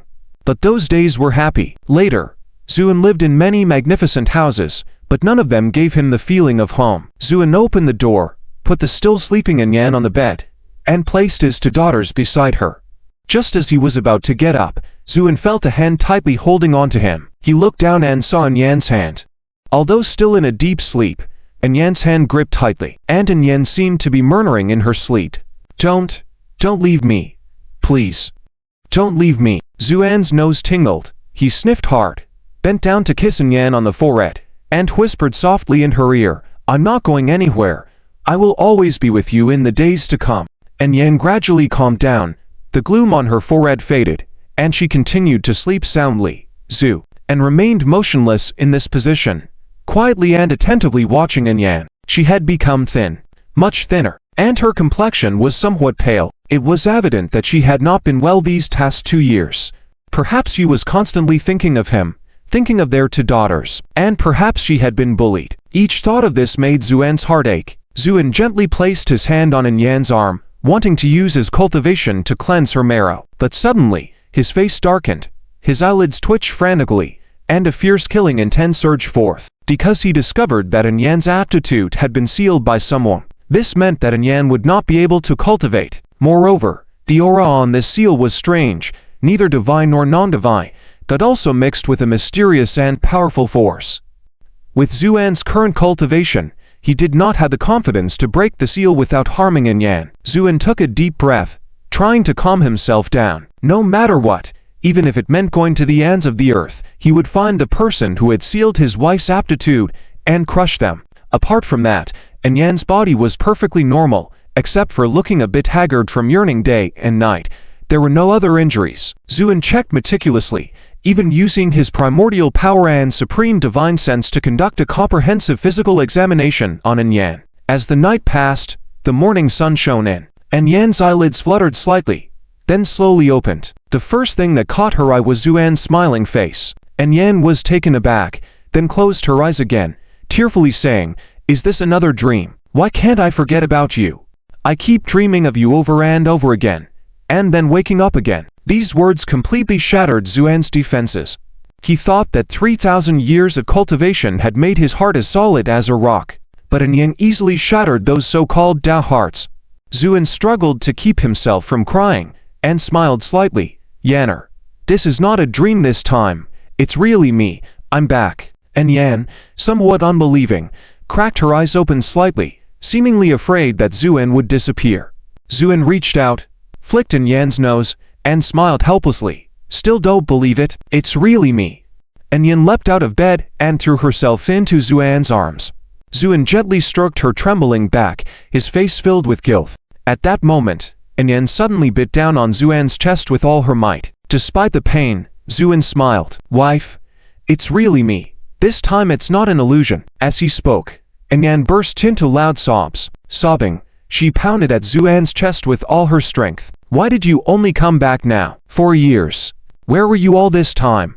They said you were dead, but I didn't believe it, because you promised to make me the happiest bride. You big liar, dig liar." Yan almost hysterically exclaimed. Zuan let her fists land on him, his face filled with pain. "These past 4 years have been a very long story, and I will tell you all of it." Zuan didn't finish speaking, because Yan's lips met his. In that moment, 3,000 years of time seemed to reverse. Zuan's gaze gradually softened, as if he had returned to the time when he first met Yan. The weeping and sorrow gradually faded away, leaving behind endless romance. The kiss seemed to last for a century, yet it also felt like a blink of an eye. "Daddy, what are you guys doing?" A childish voice rang out. Yan suddenly froze, then slowly turned around to see the two sleepy-eyed, just awakened little girls. She hadn't even laid eyes on them since giving birth. 4 years. For a mother, this was undeniably cruel. Trembling, Yan gently caressed the faces of Zuxiang and Zunan. "Which one of you is the older sister, and who is the younger sister?" "I am the older sister," Zuxiang said. "I am the younger sister," Zunan said. Yan smiled, her smile tinged with bitterness. "Are you our mother?" Zuxiang asked hesitantly. Yan nodded vigorously. "Yes, I am your mother." Tears welled up in the big eyes of Zuxiang and Zunan as they flung themselves into Yan's embrace, voicing their grievances. "Mom, why didn't you come to find us all this time? We thought you didn't want us anymore." Two small porcelain dolls, carrying all the thoughts of Yan. Zuan's eyes turned a little sour, and then he laughed softly. "All right, Mom is back now. Are you happy with all these thoughts?" Zuxiang and Zunan both nodded in unison. "Happy. At noon, Dad will make delicious food for you. Aren't you even happier?" Zunan's eyes widened, nodding vigorously. Yes, Dad, I am so happy right now." Zuxiang pouted, knocking on his sister's head. "You only think about eating." This scene made Yan couldn't help but smile. "I'll go cook." "My dear wife, what do you want to eat?" Zu and asked with a smile. Yan stood up. "Let me do it, you can't cook." Previously, when they were together, Yan was the one usually cooking. Zuan firmly shook his head. "How dare you look down on this great chef? I will show you later what it means to be the #1 chef in all realms." In the kitchen, Zuan seemed to be performing tricks, showing off with the knife. Various dishes were effortlessly prepared. Yan leaned against the doorframe, quietly watching. In the living room, the two little girls were watching TV. The scent of the food mixed with the sound of the TV created a cozy feeling known as home. Yan closed her eyes, silently thinking, "Even if this is a dream, I'm okay with it." At that moment, Zuan leaned close to her ear and whispered, "Open your eyes and see what this is." Yan slowly opened her eyes, seeing Zu, and holding a dazzling blood bead in his hand. "Do you like it, Zu?" and asked with a smile. Yan nodded. Zuan had already crafted the blood bead into a necklace. "Come, let me put it on you, Zu," and placed the necklace on Anyan's neck. The blood bead hung on Anyan's delicate collarbone, shining brightly, stunningly beautiful. Zuan was mesmerized by the sight.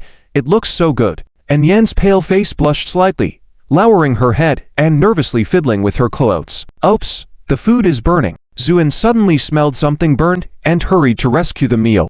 Anyan watched Zuan's busy figure and felt an unprecedented sense of reassurance in her heart. He is changed, but also remained the same.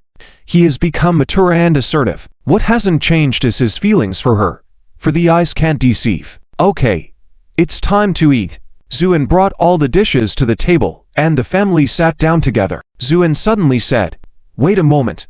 Then he walked to the balcony, extended a string of firecrackers out the window. The firecrackers lit up, crackling and popping, enlivening the atmosphere. After the firecrackers, Zuan returned to the table, smiling slightly. "Darling, welcome home." As Zuan and Anyan enjoyed the warm and joyful reunion, the martial arts world and the hidden immortal sects were as if a huge bomb had been dropped, stirring up waves of shock. The first stunning news was that Zuan had almost wiped out all the disciples of the immortal sects at the Immortal Sect Assembly. Many small sects were even exterminated. Some slightly larger sects also suffered heavy losses. This naturally caused a great stir. Many major sects immediately reacted, vowing not to rest until Zuan was killed. At the Yuan family in Jibai, Yuan Chengyu sat upright in his chair, his face also full of killing intent. Many Yuan family elders were sitting under his lowered hand. The atmosphere was somewhat tense. Clap. Someone angrily slammed the table. "Our Yuan family has never suffered such a grievance. Zongfeng was our carefully cultivated successor. Yet he was killed like that. No. This matter must be avenged," said one of the Yuan family elders. His words also garnered agreement from many others. "Right? That's right.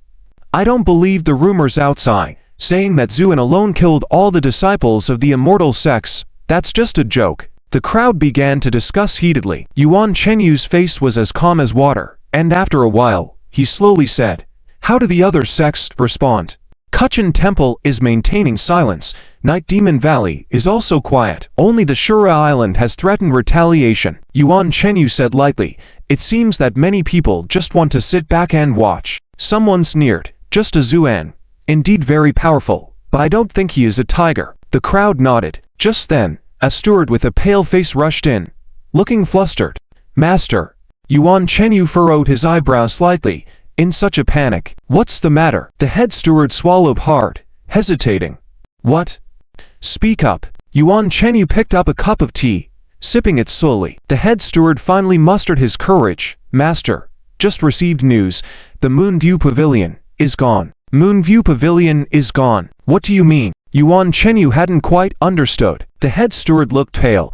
"It means literally, Moonview Pavilion no longer exists." Yuan Chenyu's expression gradually solidified. "Doesn't exist?" The head steward nodded, his eyes flashing with fearful light. "Not only does the Moonview Pavilion not exist, even the Moonview Mountain." "What happened to Moonview Mountain?" Yuan Chenyu asked in a heavy tone. "Moonview Mountain has also become a flat plain." The people in the room gasped. Someone incredulously said, "Steward, are you confused? How could Moonview Mountain turn into a plain? Are you trying to say that overnight, Moonview Mountain grew legs and ran away?" The head steward smiled bitterly. "I didn't believe it at first. But now, this news has spread widely, with undeniable evidence, and there is reliable information that the last person seen at Moonview Mountain was Zuan." The room fell into a dead silence. Many who were previously full of disdain and arrogance now showed signs of panic. Moonview Pavilion, though not the strongest in the hidden immortal sects, was still a sizable faction. To disappear overnight, along with its mountain peak. What kind of terrifying power was at play here? After a long time, Yuan Chengyu said hoarsely, "Let's disperse for now. This matter seems to require careful consideration."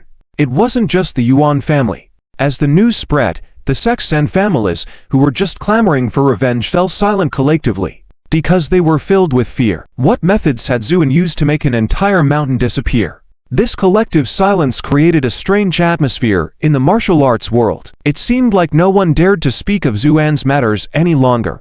This made many people feel a myriad of emotions. With his own strength, Zuan had subdued the entire martial arts world. Meanwhile, at the Yun family in Lingnan, the atmosphere was also somewhat peculiar. Yun Lang sighed slightly. Mr. Zhu hasn't returned since he left. Yun Ran nodded. I just asked Ma Chang, he hasn't returned. Yun Lang then looked at the somewhat bewildered Shai Zuking. Miss Shai, do you know where Mr. Zhu went? At this moment, Shixaking was filled with shock and confusion. Zuan had already given her too many surprises. One person wiping out all the disciples of the Immortal Sect at the Immortal Sect conference was terrifying enough, but she never expected that even a major sect like the Wangyu Pavilion would be completely destroyed by Zuan. Thinking about this, Shixaking felt a complicated mix of emotions. She was a very delicate person and naturally could guess from the clues that the one who could enrage Zuan to such an extent must be a woman. She wondered who could be so fortunate to make a man like Zhu and go crazy for her. Just as Shixaking was admiring and sighing, Yue Lang's words snapped her back to reality. Shixaking shook her head. I don't know either, but Lord Yue, I advise you not to go looking for her, because a man like Mr. Zhu is like a divine dragon in the sky, not something that can be reasoned with. Yue Lang's expression changed slightly. Then he nodded. Miss Shai is right. Just then, someone hurriedly entered. Lord, trouble at the Rain God Temple. Oh. What happened? Yue Lang stood up abruptly. He was so nervous because he was afraid other sects might turn their anger towards the Yue family. You better go take a look. The messenger looked terrified. When they arrived at the Rain God Temple, Yue Lang was also stunned. They saw a huge sword mark splitting the temple in half. In the deep gash created by the sword Che, there lay a body already cut in half. Shixaking exclaimed in shock, this guy is Zizi Guish, the notorious demon slayer from Country H. 2 hours back in time, Jin Changsuo entered the main hall of the Rain God Temple. As soon as he entered, the idols in the hall began to sway slightly. Jin Changsuo looked up at the idol, licked his lips greedily, and grinned. Little deity, don't be afraid. I'm just here to take you to Country H for a few good days. With that, Jin Changsuo slowly drew the demonic sword, Zizi Guish, the demonic sword that had been circulating for 1,000 years. The dense demonic energy permeated the hall. The idols trembled even more. Jin Changsuo sneered. Don't struggle. I'm curious. How could such a weak deity like you survive until now? With that, Jin Changsuo raised his sword to strike. But midway through the swing, a sword intent suddenly appeared between the idol's brows. A chilling sword intent. Under the envelopment of this sword intent, the entire hall seemed to freeze. Jin Changsuo's face changed drastically, and he tried to flee, but it was too late. This sword intent descended like the sky, directly cleaving him into two halves. Not only that, the sword force continued, splitting the entire Rain God Temple into two halves before gradually dissipating. When the temple priests rushed out upon hearing the commotion, they witnessed this almost miraculous scene. Many people immediately knelt down and kept kowtowing, believing it was the manifestation of the Rain God. When Yue Ming arrived, he bent down and looked for a moment, then stood up with a serious expression. It's Mr. Zhu's sword intent. Yue Lang breathed a sigh of relief. I also feel the same, but I'm not sure. That's why I called you to take a look. Yue Ming's face showed admiration. Indeed, Mr. Zhu killed the Yue family's ancestor, but that was in a fair fight. There was nothing to say if one's skills were inferior. At the Immortal Sect conference, Mr. Zhu's few words turned Yue Ming's defeat into victory. This made Yue Ming even more impressed. Now, Yue Ming not only revered Mr. Zhu but had nothing else to say. He knew that for the rest of his life, he could only look up to Mr. Zhu's back. Shixaking, on the other hand, was captivated. With just a lingering sword intent, he killed a prestigious disciple of the Immortal Sect. How high was Zuan's cultivation level? While outside the chaos over Zuan was stirring up, Zuan was actually in Beijian, leading a sweet life with his wife. At night, with both daughters already asleep, Zuan and Anyan sat on the balcony watching the stars. The night sky was filled with brilliant stars, and Zuan roughly recounted the events of the past 3,000 years. When he spoke joyfully, Anyan laughed heartily. When he spoke of danger, Anyan's face turned white. Finally, Zuan whispered, when I reached the ultimate Tao, my heart demon caused me to fall. But instead, I returned to Earth. That's roughly what happened. Though she knew Zuan was safe, Anyan still tightly held his hand, her eyes filled with concern. Zuan smiled and said, now it's your turn. How did you end up at the Wangyu Pavilion? Enian lowered her head and remained silent. Zuan gently stroked her hair. If you don't want to talk about it, it's okay. I'm here for everything. Enian whispered. After giving birth to 2 children, I was forced to return to the capital. My family imposed a house arrest on me. I couldn't leave. After about a year, Anking secretly told me that they were planning to marry me off. Zuan's eyes turned slightly cold, but he kept smiling. Enian continued, of course, I refused. Later, Anking secretly sent me out of the capital, and I started fleeing on my own. At that moment, Enian seemed to recall those fearful days, and her body trembled slightly. And felt distressed. Let's change the subject. No more talking about this. Enian shook her head. Later, I met Le Zuan, who said I had outstanding talents and brought me back to the Wangyu Pavilion. And nodded. What's the deal with the seal on you? Have you encountered any strange people? Enian tilted her head in thought, then shook it. I haven't encountered any. Le Zuan also tried to remove the seal, but it was unsuccessful. What happened to her? Enian lowered her head. She even considered offering me to people from other sects. Zuan's eyes gleamed with killing intent. Offered to other sects? She was being treated as a gift. Unbelievable. And, is the seal on me very tricky? Enian asked earnestly. And chuckled. If I say it's not tricky, would you believe me? Enian said somewhat dejectedly. I'll believe whatever you say, even if the seal can't be removed. As long as I can accompany you and our daughters through this century, I'll be content. And smiled. Ruffled Enian's hair. Silly girl. Your husband is a divine venerable. Although my strength hasn't fully recovered now, what in this world can truly stump me? I'm just worried that forcefully breaking the seal might harm your foundation and body, but it doesn't mean it can't be removed in the future, said. After ascending to longevity, Zuan's face exuded strong confidence as he spoke. Enian nodded. She was a very traditional girl. Since following Zuan, she would unquestionably obey anything he said. Also, in a few days, we will return to the capital. Back to the capital? Enian inquired. Yes. Zuan paused, a cold glint in his eyes. We'll go back to settle some long overdue scores. Tang Zhuaner laid Zisha out of the hospital gate and stood on the roadside, waiting for a car. There was a small stall on the roadside selling grilled sausages. The rich aroma of the meat made Zisha stare at it eagerly, with saliva nearly dripping out. Tang Zhuaner shook her head helplessly and smiled lightly. She knew Zisha's true nature, so whenever she saw it rolling around cutely for food, Tang Zhuaner couldn't help but find the scene extremely bizarre. Tang Zhuaner squatted down and said softly, at least you're a dragon. Can you pay a little more attention to your image? Zisha lowered its head slightly, with a hint of grievance, and muttered inwardly. It was indeed a dragon, but in the hundreds of years at Haishuiden, all it ate were raw fish or wild rabbits, without even adding salt. You can imagine the taste.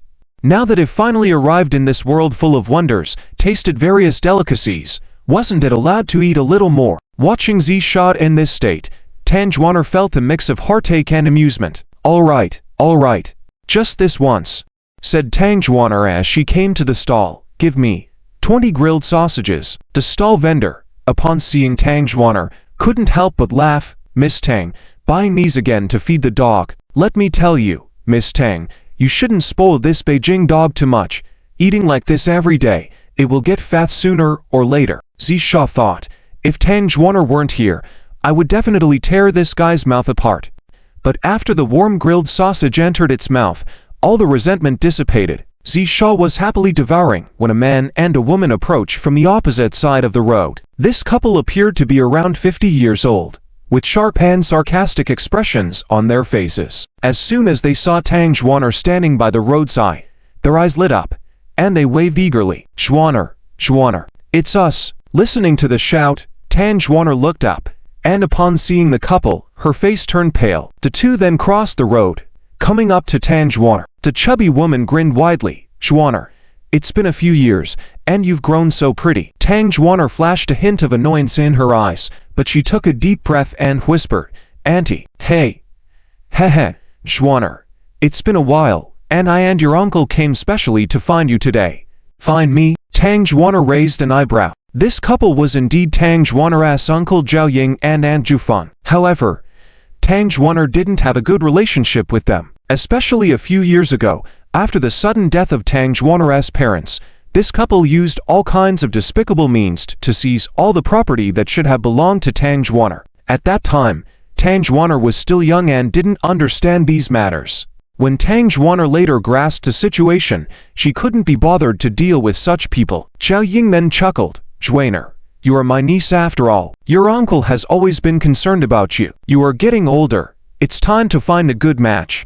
Zhu Feng continued. Your uncle is right. Look, the company where your uncle works, the young master saw your photo and is very interested in you. Zhao Ying added, Heh, this guy is extraordinary. He's from the Deng family in Beijing. Do you know the Deng family? Almost half of all the Forest car dealerships in Beijing belong to them. Their assets are in the billions. Tang Zhuaner finally understood. It turned out that her relatives had come to propose marriage to her. Tang Zhuaner's lips turned pale with anger. For so many years, they hadn't cared about her, and now they wanted to sell her off like merchandise. I'm sorry, I have no interest in whatever Deng family you're talking about, Tang Zhuaner said coldly. Though Zhao Ying was taken aback, Zhu Feng, with a thick skin, didn't care about these cold words and instead said sadly, Zhuaner, I know, it was our fault back then, we hurt your feelings. We have felt guilty for these past few years. The inheritance left by your parents, we have kept it safe, waiting to return it to you once you are settled. Tang Zhuaner was stunned. Auntie. Zhu Feng's eyes were filled with tears. Zhuaner, don't be mad at us. This blind date is because your uncle feels you have been struggling outside to heart and wants to find you a good match. Tang Zhuaner shook her head. Thank you for your kindness, but I won't go. Why? Tang Zhuaner gritted her teeth. There's no why. I just don't want to go on a blind date now. Zhu Feng and Zhao Ying exchanged glances, disappointment and resentment written all over their faces. All right then, if you don't want to go outside, let's meet at home. How about it? Zhu Feng suggested. At home? Yes, at your current residence. How about that? Your uncle and I will go with you. It's just a simple meeting. If it doesn't work out, we'll just consider it making a new friend. Tang Zhuaner, feeling helpless, nodded. Fine. Let's meet at home then. Great. Zhu Feng and Zhao Ying smiled happily. Tang Zhuaner called Zisha over, feeling more assured. As long as Zisha was by her side, safety was guaranteed. She decided to go back to the residential area since Zuan wasn't in Beijing right now. With her mind made up, Tang Zhuaner got into her uncle's car and headed back to the neighborhood. When Deng Mao received the WeChat message from Zhao Ying, he couldn't help but feel excited.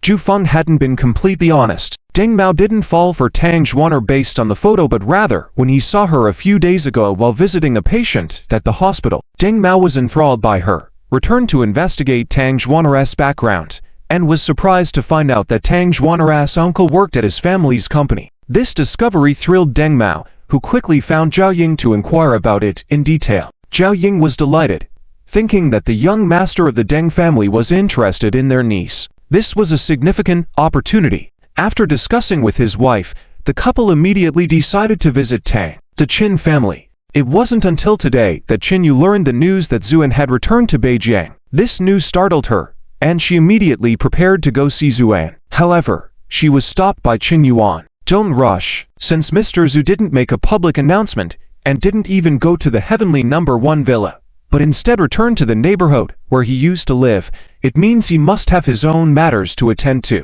His own matters? Qin Yu still didn't quite understand. Qin Yuan chuckled, then his expression turned serious. Do you know about the recent events in Lingnan? Qin Yu nodded. I heard that Mr. Zhu wiped out all the members of the Immortal Gate Assembly. Talking about this matter, Qin Yu's face still carried some fear. Qin Yuan shook his head. Things are not that simple. I also heard some more secretive information. What information? A tinge of fear also flashed across Qin Yuan's face. A major sect in the hidden Immortal Gates has disappeared completely. Completely disappeared? Qin Yuan nodded. All the members of this sect have vanished, and even the mountain where the sect was located has been leveled to the ground. Qin Yu's eyes widened gradually. Grandfather, are you suggesting? Qin Yuan nodded with a wry smile. Although I was initially skeptical, this news is undoubtedly true. And Mr. Zhu was the last to appear at that sect. Qin Yu gasped for air. Moreover, Mr. Zhu's rage is very likely due to a woman, Qin Yuan said. Because of a woman? Qin Yu pondered in her mind. What kind of woman could make Mr. Zhu so furious? Just then, Qinyu felt her phone vibrate. When she took it out and looked, it was a message from Zuan. Qinyu's heart clenched, and she quickly opened it. Come. The message contained just one word. What's wrong? Qinyuan noticed his granddaughter's disturbance and couldn't help but ask. It's a message from Mr. Zhu. Just one word. Come. Qinyu said blankly. Qinyuan raised an eyebrow, then stood up. Prepare the car. Grandfather. Qinyu was still puzzled. Qinyuan smiled. Don't you understand Mr. Zhu's intention? He's inviting us over. With that, Qinyuan seemed to remember something else. Remember to bring along some expensive items that women like. Jewelry necklaces, the more valuable, the better. Grandfather, are you saying? Qinyuan nodded. Yes. Mr. Zhu is announcing to everyone that the mother of those two girls, his legitimate wife, has come back. Qinyu wasn't the only one who received a message from Zuan. For example, Tan Dong and his daughter Tan Xiaoyu from Jinbei Wubuan, Hua Xingyu, and her granddaughter Tingting, and others all received it as well. At the same time, in a nondescript tavern in the provincial capital, Shai Hao and Feng Zhaoku sat facing each other, drinking. Feng Zhaoku put down his cup with a self-deprecating smile. I never expected that the one willing to have a drink with me in the provincial capital would be you. Shai Hao smiled slightly. Feng, I actually admire you. Admire me. For annihilating your entire family. Feng Zhaoku whispered. Shai Hao sighed lightly, shaking his head. How could those ordinary people outside understand Feng's thoughts? Oh, what thoughts do you mean? Feng Zhaoku smiled softly. That day, Feng was actually gambling. Gambling on what? Feng Zhaohu's smile faded. After saying this, the smile on Feng Zhaohu's face vanished, and after a long pause, he slowly said, You're not wrong. Shai Hao raised his cup, his face showing seriousness. That's because I have seen the truth. Only someone like Mr. Zhu deserves to be called a divine dragon above the nine heavens. Feng Zhaoku nodded, and the two finished their drinks. Later, a look of fear appeared on Shai Hao's face. Feng, have you heard the rumors? Feng Zhaoku nodded. Who in the martial arts world doesn't know about it now? Shai Hao smiled wryly. But there's an even more shocking piece of news, which I believe you are not aware of. Oh. Shai Hao licked his chapped lips, his eyes filled with fear. Mr. Zhu directly wiped out a hidden immortal gate. It was a complete annihilation. Not even the mountain gate was left standing. Hiss. Feng Zhaoku took a cold breath. At this moment, Shai Hao sighed. It's ridiculous that I once wanted to compete with Mr. Zhu. Now I think about it, it's seeking death. Feng Zhaoku nodded in silence, realizing that he was no different in the past. But fortunately, you and I both know the current situation. In the provincial capital now, besides the Qin family, it's just you and me, Shai Hao said proudly. He spoke the truth. In the current provincial capital, who didn't know the names of the two young masters from the Shai family and Feng family? Even in their respective families, many decisions had to be made by the two of them. Come. Let's toast to Mr. Zhu. Feng Zhaoku raised his glass. Yes. Cheers to Mr. Zhu. Shai Hao smiled and raised his glass. Just as they were about to drink, their phones rang simultaneously. Looking down, both were stunned. Then they put down their drinks and quickly checked their phones. Both of them received a message from Zuan. It also contained just one word. Come. Shai Hao and Feng Zhaoku looked at each other, and after a moment, their expressions grew solemn. Is Mr. Zhu calling us over? Feng Zhaoku took a deep breath and asked. Shai Hao nodded. Yes. How far is it from the provincial capital to Beijing? Probably over 300 kilometers. Shai Hao furrowed his brow. Feng Zhaoku looked at his watch. It's now 4:03 in the afternoon. Mr. Zhu definitely wants us to arrive before tonight, but with over 300 kilometers, driving definitely won't make it in time. Shai Hao waved his hand, his eyes flashing with determination. If driving won't make it in time, then we'll fly there. If Mr. Zhu is calling, we must fly over. Laozi restaurant. Aunt Hang was busy picking ingredients, while Laozi was sneakily enjoying a small drink. Jingjing was in the inner room doing her homework. Have a drink, but if you drink too much, I'll see how you can cook later. Aunt Peng said, chattering. Laozi didn't mind and indulged in his drink. Just as he was enjoying himself, the phone rang. Laozi furrowed his brows, calling at this time. It was probably a food order. He answered the phone, but on the other end was Zuan's voice. Uncle Z. Laozi was startled for a moment, then excitedly asked, Zian, what's the occasion for this call? The word Zuan made the two women inside and outside the house perk up their ears at the same time. Zuan smiled on the phone.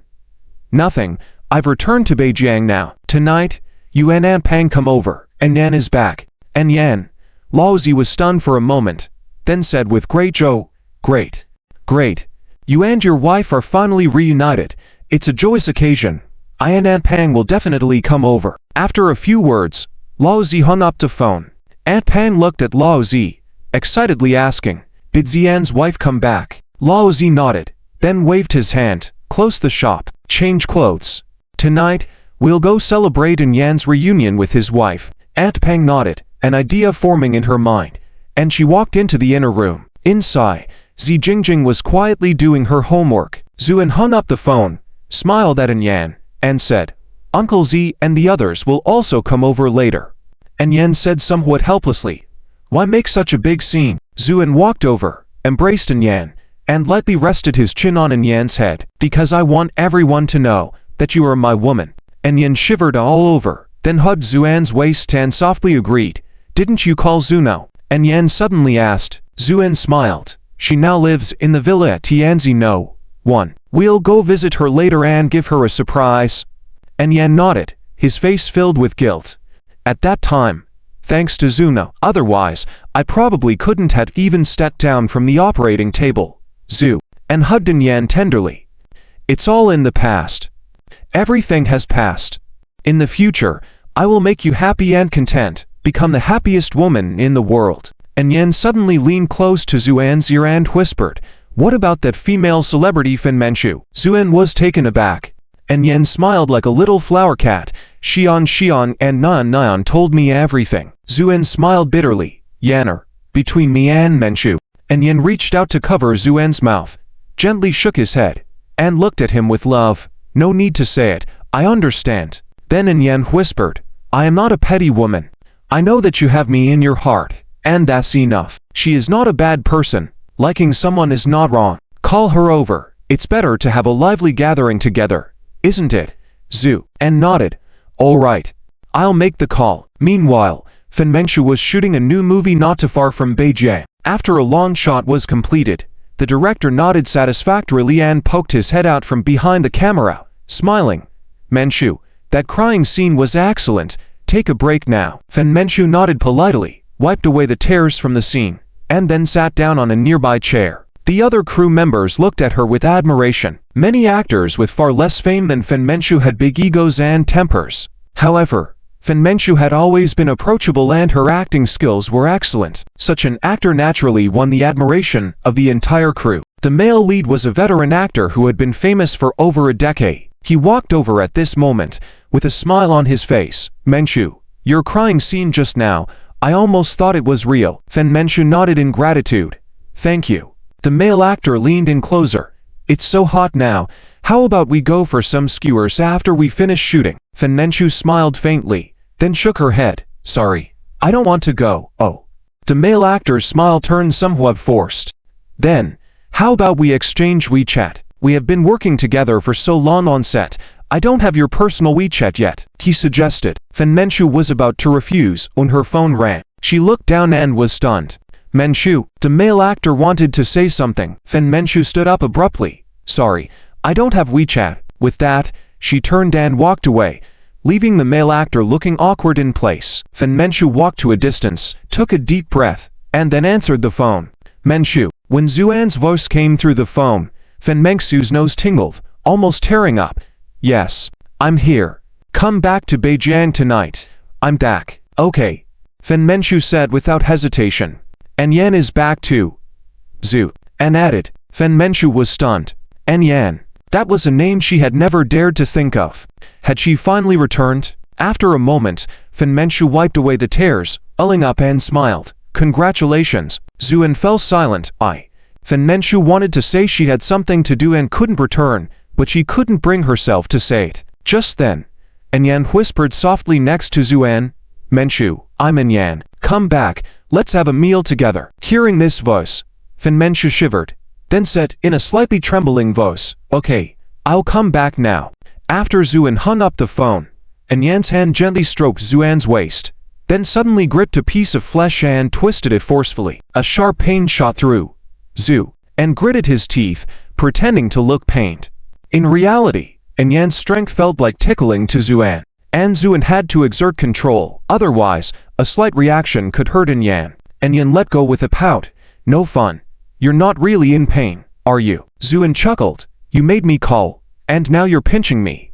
Isn't that unreasonable? Yan had originally put on a stern face pretending to be angry but eventually burst out laughing. Actually, I'm not jealous at all. With my husband garnering the admiration of so many outstanding women, doesn't that prove my good taste? Zuan cleared his throat and wisely said nothing. And I know that you have me in your heart, which is enough. Yan said softly. Zuan sighed, gently stroking Yan's hair. You, after all these years, haven't changed. You're still so kind, making people feel sorry for you. As the two were talking, Zuan suddenly frowned and looked out of the window. What's wrong? Zuan is here, Zuan, and sensed the arrival of Zisha, hence his statement. Wouldn't it be better if Zuan came? Zuan, and shook his head. There are others. At this moment, Zhao Ying's car entered the neighborhood. The shabby scenery of the neighborhood filled Zhao Ying and Zhu Feng with disdain. Tang Zuna lived here, indicating that she wasn't living a lavish life. Zisha, who had been lounging lazily in the seat since getting in the car, suddenly sat up. It also sensed Zuan's presence. Was the boss back? Now there would be roast meat to enjoy. Zisha was very excited. Why don't we go upstairs and sit for a while first? I've already informed Deng Xiao. He'll be here soon. Zhu Feng said with a smile. Tang Zuna walked up the stairs with a cold expression, just about to open the door when she found that Zuan had already opened it and said with a smile, Xuanao, why are you here? Zuan's appearance made Zhu Feng and Zhao Ying's faces change. Who was this man? Could it be a man Tang Zuna had hooked up with outside? Tang Zuna had such poor judgment, living in such a rundown place, showing that this man didn't have much money. In an instant, Zhu Feng and Zhao Ying's minds raced with several thoughts, and then their expressions turned somewhat arrogant. Zuan, Zhu Feng and Zhao Ying looked at each other in surprise. I've never heard of a wealthy Zhu family in Beijing. I guess he must be a pauper. At that moment, Yan rushed out in excitement and embraced Tang Zhuaner, tears welling up in her eyes. Zhuaner. Tang Zhuaner was stunned for a moment before finally reacting. You're Yan? Of course it's me. Tang Zhuaner was overjoyed. Xiao Yan, you're finally back. Where have you been all these years? Well, it's a long story. Come in first. Oh, who are these two? Yan noticed Zhao Ying and Zhu Feng. The couple were initially taken aback by Yan's stunning appearance, but after a moment of consideration, their expressions turned proud again. We are Zhuaner's uncle and aunt. Oh, then come in together. Yan warmly invited them in. Once inside, Zhao Ying and Zhu Feng exchanged a glance and sneered at each other. The shabby living conditions and mediocre furnishings indicated that they were not wealthy individuals. Mr. Zhu, where do you work? Zhao Ying began to probe intentionally. Zuan could see through their intentions and smiled lightly. Me, I'm unemployed, just staying at home. Oh, so you're a jobless wanderer. Zhao Ying's expression turned even more arrogant. What's your relationship with our Zhuaner? Tang Zhuaner interjected. We're just friends. After a brief pause, Tang Zhuaner emphasized with a hint of bitterness. Just friends. That's even better. Zhao Ying and Zhu Feng felt relieved. Meanwhile, Deng Mao arrived at the apartment building downstairs in a brand new BMW. The surroundings made Deng Mao frown, but he grew more confident. Living in such a place indicated Zhuaner was in a dire situation. With a slight enticement, she would be easily swayed. Thinking this, Deng Mao's excitement surged, and he went upstairs. When the knocking sounded, Zhu Feng immediately got up. I'll open the door. Zhu Feng hurried to open it, and Deng Mao stepped in. To his surprise, there were other people in the living room, especially Yan, who caught his eye. This made Deng Mao's eyes light up in astonishment. As Zhao Ying stood up, she nodded and bowed. Deng Xiao, this is my niece Zhuaner. Deng Xiao greedily glanced at Tang Zhuaner before casually placing a gift on the table. Miss Zhuaner, I bought this on the way here as a token of our meeting. Zhu Feng's eyes lit up at the sight of the luxurious packaging. Deng Xiao is so generous, giving such a valuable gift. Zhuaner, don't you want to thank Deng Xiao? Tang Zhuaner, however, didn't even glance at the gift, merely nodding. Thank you, Deng Xiao, but I don't need it. Is it okay for me to leave now? Her words made the atmosphere tense. Though Deng Mao attempted to maintain his composure, his eyelid twitched uncontrollably. Zhao Ying hurried over, scolding Zuaner. Silly girl. Why are you talking to Deng Xiao like that? Apologize quickly. Deng Xiao sincerely wants to befriend you. Tang Zuaner, pale-faced, shook her head stubbornly. I don't need him as a friend. And as you said, we met briefly, so why should I apologize? At this point, Zhu Feng could no longer restrain herself. With a grim expression, she questioned, Zuaner, is this how you speak to your elders? Before she could continue, Zuan, who had been observing quietly, couldn't help but laugh. What are you laughing at? Deng Mao, full of suppressed anger, questioned coldly. Zuan raised an eyebrow. What am I laughing at? I find it amusing that some people use family ties as a means of coercion and think they're powerful, and they're merely a joke. Deng Mao's expression darkened at these words. Zhao Ying, now furious, said, Mr. Zhu, who are you to intervene here? Do you know who that is? Oh, Zhu, and asked with interest, I'd love to know. Teased Deng Mao, the young master of the Deng family in Beijing. Do you know the Deng family? They own most of the forest shops in Beijing. What do you have to say now? Zhu Feng scoffed. Exactly, some people who do nothing all day and are wanderers dare to mock Deng Xiao. I think you're the real joke. This triggered Tang Zuaner to stand up, her brows furrow in anger. Zuan gestured for her to sit back down, then looked at Zhu Feng with a hint of amusement. To Deng family in Beijing. Yes, to Deng family in Beijing. Impressed? Zhu Feng sneered. Zuan shook his head with a light smile and turned to Deng Mao, speaking calmly. If your Deng family in Beijing is truly impressive, you should recognize me. Deng Mao chuckled sarcastically. Sorry, we don't know who you are. Zhao Ying and Zhu Feng also sneered, convinced that Zuan was boasting. Zuan sighed slightly. So, it seems your Deng family isn't that remarkable after all. Deng Mao sneered and was about to retort, when Zuan pointed to the window. They should be here by now.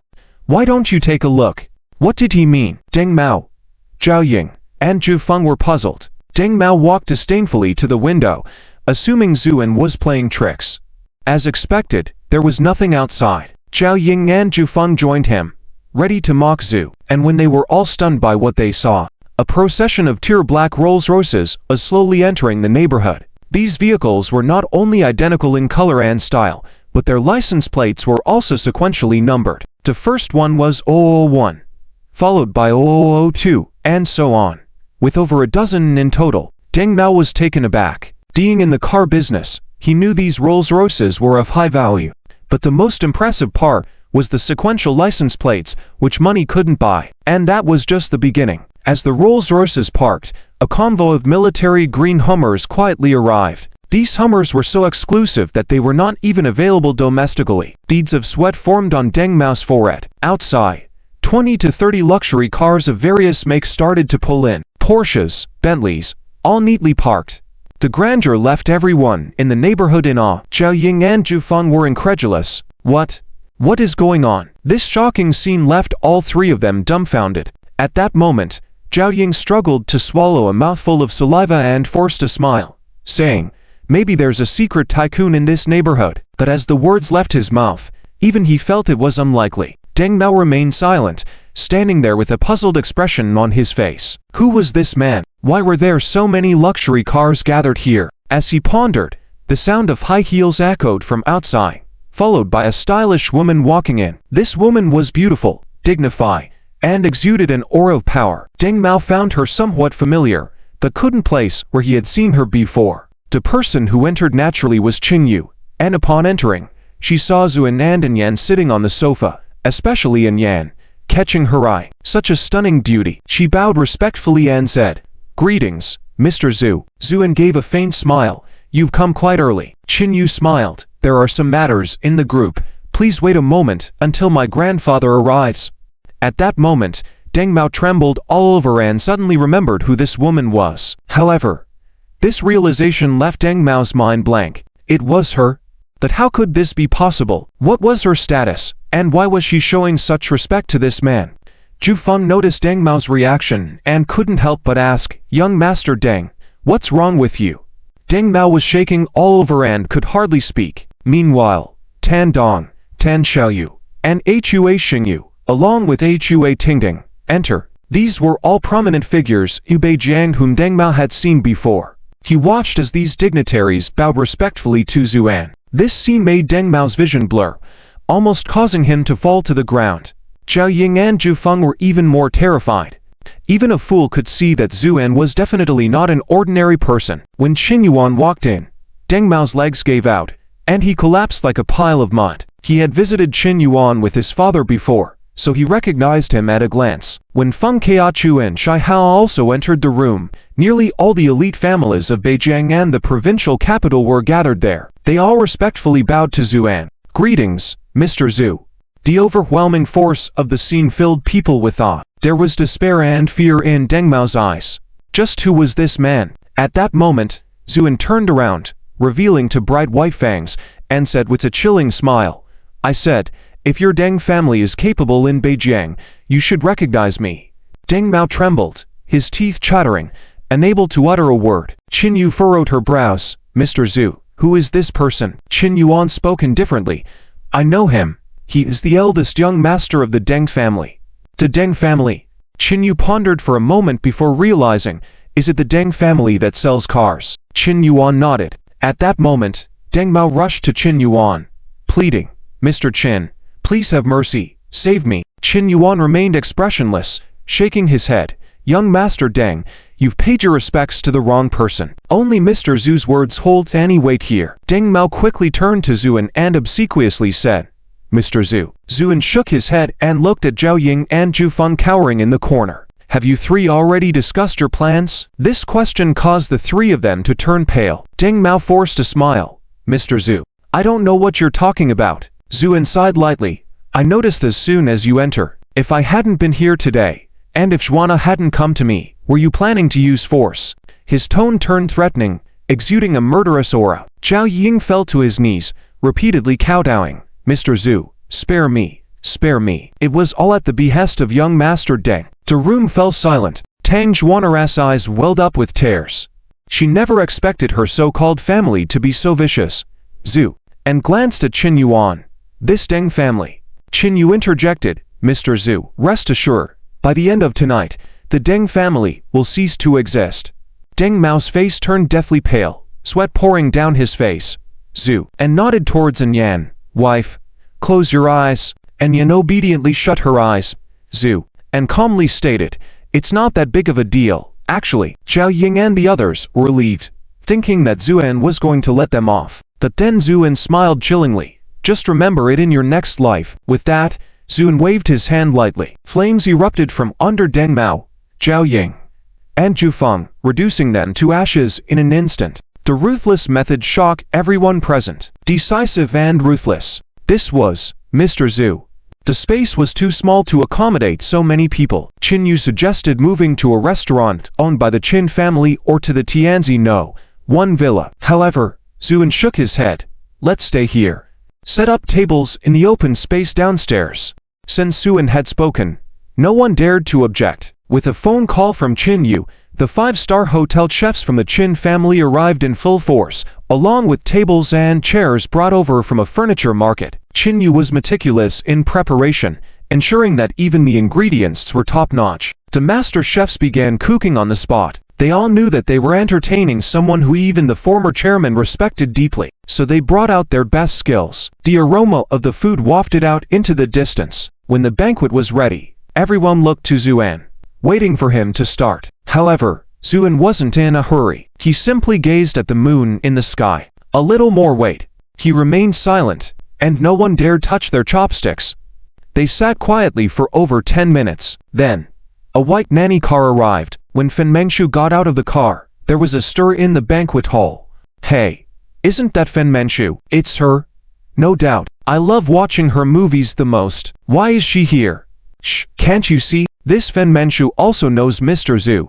But at that moment, Yan stood up with a gentle smile and said, "Come, Mengshu, sit here." Fen Mengshu appeared a bit pale, but nodded and sat obediently next to Yan. Zuan then gestured, and silence fell over the room. With a faint smile, Zuan said, "I invited you all here today to let you know that she is my woman, the mother of my two daughters."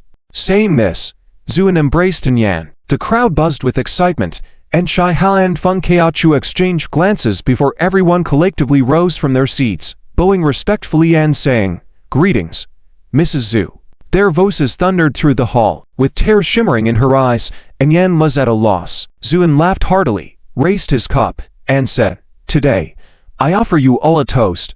Feng Kaiachu stepped forward. "Mr. Zhu, we should be the ones to toast to you." Almost everyone wanted to come forward to toast Zuan and Yan, and Yan just symbolically drank a little juice, and the rest was naturally blocked by Zuan. Zuan, on the other hand, welcomed all toasts, drinking as soon as the cup arrived, until many people were drunk, but he showed no signs of drunkenness. At this moment, a timid voice came from behind. "Xianjie, may I toast you?" Zhu, and turned to see Zi Jingjing holding a glass of wine. Looking at him affectionately, Zuan smiled. "Sure, but you should probably not drink." Zi Jingjing stubbornly shook her head. "Just one glass." "Okay, Zhu," and hesitated for a moment, then nodded. They clinked glasses lightly, and Zi Jingjing looked at Zuan with a complicated expression, then said softly, "Xianjie, I wish you happiness." With that, Zi Jingjing emptied her glass of wine. Zuan let out a sigh, then drank his own glass of wine. Zi Jingjing looked at Zuan with glistening tears, then turned and ran. At that moment, Yan stood up and said, "I'll take Xiang and Nian upstairs first." Zhu, and nodded. Yan then smiled at Tang Zhuaner and Fen Manchu. "This is a men's drinking party. Let's go back, ladies." With that, Yan led Tang Zhuaner and Fen Manchu upstairs. After they left, the atmosphere of the drinking party became more relaxed. At this time, Laozi came forward to offer a toast. Today, Laozi also had quite an eye-opening experience. Many prominent figures from Beijing and even the provincial capital were all focused on Zuan. It seemed that Zuan's achievements now were beyond his imagination. But even so, Zuan remained unchanged, continuing to drink and chat with everyone happily. This made Laozi feel very comfortable. Therefore, he had 3 glasses before leaving contentedly. And at this moment, Qin Yuan walked over with a glass of wine. "Mr. Zhu, let me toast you." Zhu, and smiled and drank it all in one go. Qin Yuan smiled. "Mr. Zhu, you really have a high alcohol tolerance." After finishing his glass, Qin Yuan's expression turned serious. "Mr. Zhu, there is something I don't know if I should ask." "Oh, what is it?" Qin Yuan hesitated for a moment, then asked in a low voice, "Please tell me, what is the relationship between Lady Ling and the Yin family from Zhongdu?" Zhu, and smiled. "You're right, she is from the Yin family." Qin Yuan's eyes flashed with understanding. Nodding. "I see. So, Mr. Zhu, what are your plans for the future?" "It's simple. Whoever owes me, I will naturally collect from them," Zuan said lightly. Qin Yuan's expression turned solemn, then he said very seriously, "Mr. Zhu, although the Yin family in Zhongdu is one of the top 10 wealthy families in Zhongdu, if you need help, our Qin family will do our best. And I just don't believe that the wealthy families in Zhongdu really are as powerful as rumored." As he spoke, a resolute and sharp look flashed across Qin Yuan's face. Zuan smiled. "Just a mere Yin family. They don't even register in my eyes." With that, Zuan raised his head and looked at the starry sky, saying softly, "The world is much broader than what you all see." That night, many people got drunk. It wasn't until the early hours of the morning that everyone gradually dispersed. When Zuan went upstairs, he found Yan sitting on the sofa waiting for him. There was a cup of hot tea on the coffee table. Although a little alcohol meant nothing to Zuan, he still smiled and drank the hot tea in one go. Yan then whispered. Fen Manchu left. Zuan was slightly surprised and asked, "Why did she leave so late?" Yan smiled somewhat cunningly. "Why, do you want her to stay overnight?" Zuan couldn't help but smile wryly. Yan then sighed. "We talked about some women's matters, and then she left." Zuan wisely kept his mouth shut. After a while of silence, Yan couldn't help but ask, "Aren't you curious?" Zuan smiled bitterly. "What did you guys talk about?" Yan smiled mischievously. "I'm not telling you. It's a little secret between us women." Yan's childish behavior amused Zuan, and suddenly he picked Yan up and carried her into the bedroom, tossing her on the bed. "For playing with your husband, what's your sentence?" Zuan said with a straight face. Yan looked pitifully at Zuan. "You bully me, you dare bully me. Asterisk subs asterisk. I gave you 2 daughters, and you dare to bully. Asterisk laughs asterisk." Towards the end, and Yan couldn't help but laugh first. Zuan was also amused. As they laughed, the room quieted down. By this time, the two little girls were already asleep in the adjacent room. All was silent. They could even hear each other's heartbeat, and Yan's face gradually turned red as she cautiously lay on the bed and patted the pillow beside her. "Aren't you going to sleep?" Zuan chuckled and also lay down. They lay there quietly, staring at the ceiling. After a while, Yan turned over and gently hugged Zuan's waist. Zuan smiled and gently stroked Yan's hair. Then, Zuan felt a warmth on his chest. His heart skipped a beat, and he looked down at Yan. "Wife, what's wrong?" Yan raised her head, tears in her eyes. "Husband, I can't fall asleep now. I'm afraid this might be a dream." Zuan gently wiped the tears from her eyes. "Don't be afraid. This isn't a dream, and in the days to come, I will always be by your side." After a moment of silence, Yan whispered softly, "Husband, I love you." Zuan nodded. "I love you too, Yan nodded. Then with a smile, she leaned in close to Zuan's ear and whispered, "Husband, do you want to?" Her gentle breath made Zuan's ear tickle. Zuan's heartbeat quickened a bit, and he nodded, "Of course I do." And Yan's face stiffened. "You wanted too much. Hold back." But then, she laughed again, burying her head in Zuan's chest, like an ostrich, mumbling, "If you want it, I'll give it to you." Zuan shook his head. "Wife, And Yan raised her head. "You still have a seal on your body. Your body is too weak. Even if I want it, I have to hold back. Anyway, 3,000 years have passed, and I'm not afraid to wait a few more days," Zuan said seriously. And Yan's eyes welled up with tears again. Ever since being with Zuan, she had become more and more prone to tears. "So, wife, rest assured, for my lifelong happiness, I will unlock your seal as soon as possible," Zuan said with a smile. And Yan nodded and snuggled in the crook of Zuan's arm, feeling content. After a long silence, Yan whispered softly, "Husband, are you asleep?" "I'm asleep." "Nuisance." Yan punched Zuan and then said seriously, Xiong and na mensch, and that Ching came by. Is that right?" Zuan nodded. She did. But later her unit had a mission, so she left. Yan expressed some concern. "I wonder how she's doing, if there's any danger." Zuan smiled. "No worries. She's a computer expert and doesn't have to go to the battlefield." And while the two of them were whispering quietly in bed, on the road outside Beijing, a man covered in blood was walking with a determined goal in his heart. Dufin sat by the river drinking sullenly. Today, his mood was very low, because Zuan had returned, and with just a simple message, it had gathered all the wealthy families in the province. How could he not be alarmed by such a show of influence? Dufin thought of the rumors he had heard about Zuan, each one enough to send shivers down his spine. At this moment, Lu Kun, holding a skewer of roasted lamb, ran over excitedly. "Fanjie, the skewer is ready. Try my cooking." As soon as Dufin saw Lu Kun, he was filled with anger and kicked Lu Kun to the ground without hesitation, causing the lamb skewer to scatter everywhere. Lu Kun was bewildered. "Fanjie, what's wrong with you? Why are you hitting me? Why am I hitting you?" Dufan's face turned grim. "If it weren't for you, that day, would I have offended Mr. Zhu? And now, their power is growing stronger. We'll have a hard time in the future." Just mentioning Zuan, Lu Kun's face also turned pale. What should we do? Should we go and apologize now?" "Apologize?" Dufin sneered. "Do you think with our current strength, we have the right to speak to them?" Lu Kun was speechless. Dufin sighed heavily and despondently sat back on the chair. "I've been thinking for a long time, if things really don't work out, we'll just leave Beijing. After all, no matter how much money we make, our lives are more important." Dufin was lamenting when Lu Kun stared in shock at a man walking on the road not far away. Fanjie, do you see that man over there? Is he human or ghost?" Lu Kun asked tremblingly. "Nonsense, your courage is smaller than a mouse's." Dufin cursed angrily and turned to look. And then he froze too, because the man was in a terrible state, covered in blood and his leg twisted at an unnatural angle, clearly broken. Even so, the man limped on. In the outskirts on this late night, seeing such a person suddenly would make anyone feel chills. Dufan's face also turned somewhat pale, but he was, after all, a local tyrant who had dominated Beijing for many years. After steadying his mind, he took out a self-defense dagger from his waist. Let's go take a look."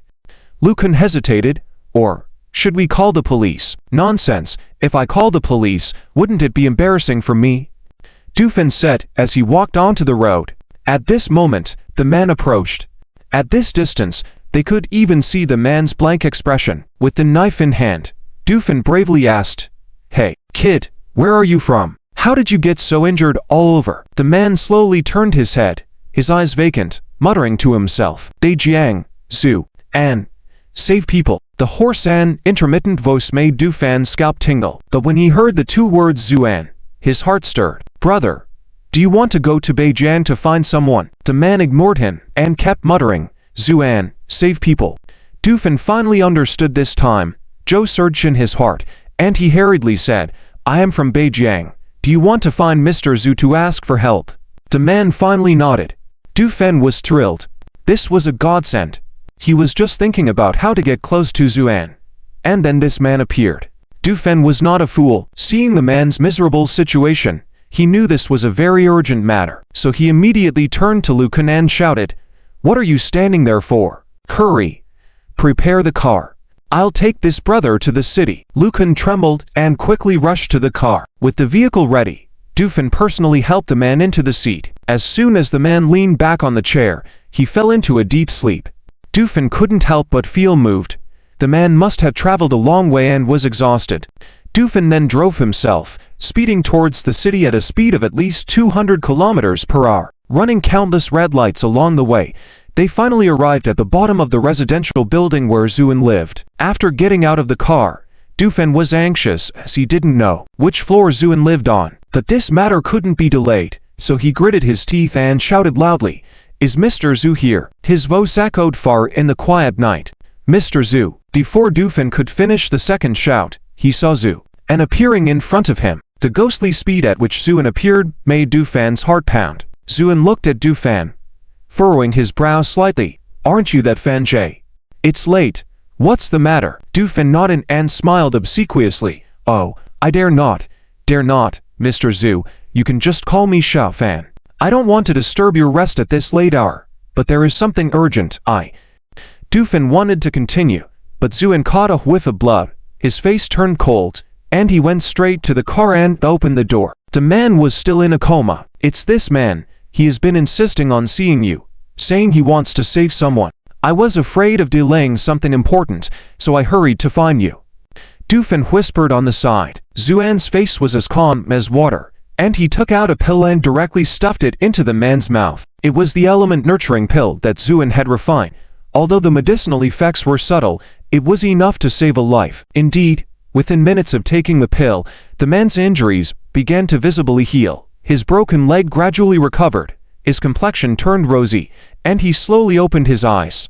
This miraculous scene left Dufin dumbfounded. Just based on this alone, Zuan was like a fairy in Dufan's eyes. At first, the man seemed a bit confused, but upon seeing Zuan, he immediately said, "Mr. Zhu, please save Encheng." "What happened to Encheng, Zhu?" and raised an eyebrow, full of murderous intent. The man hurriedly said, "I am a soldier from the Undying Bird Squad. My name is Sumu. We were on a mission, but we were ambushed by a group of mysterious people, and Miss N was taken by them. I was by Miss N's side at the time, and she told me that only you can save her, the Undying Bird. So I ran out desperately, and then tried to make my way to Beijing, but got into a car accident about 100 kilometers away, and had to walk all the way here." Zuan nodded. "I see. Where were you ambushed?" Sumu paused, and a look of horror flashed across his face. "It was at the harbor of Fragrant Rivers."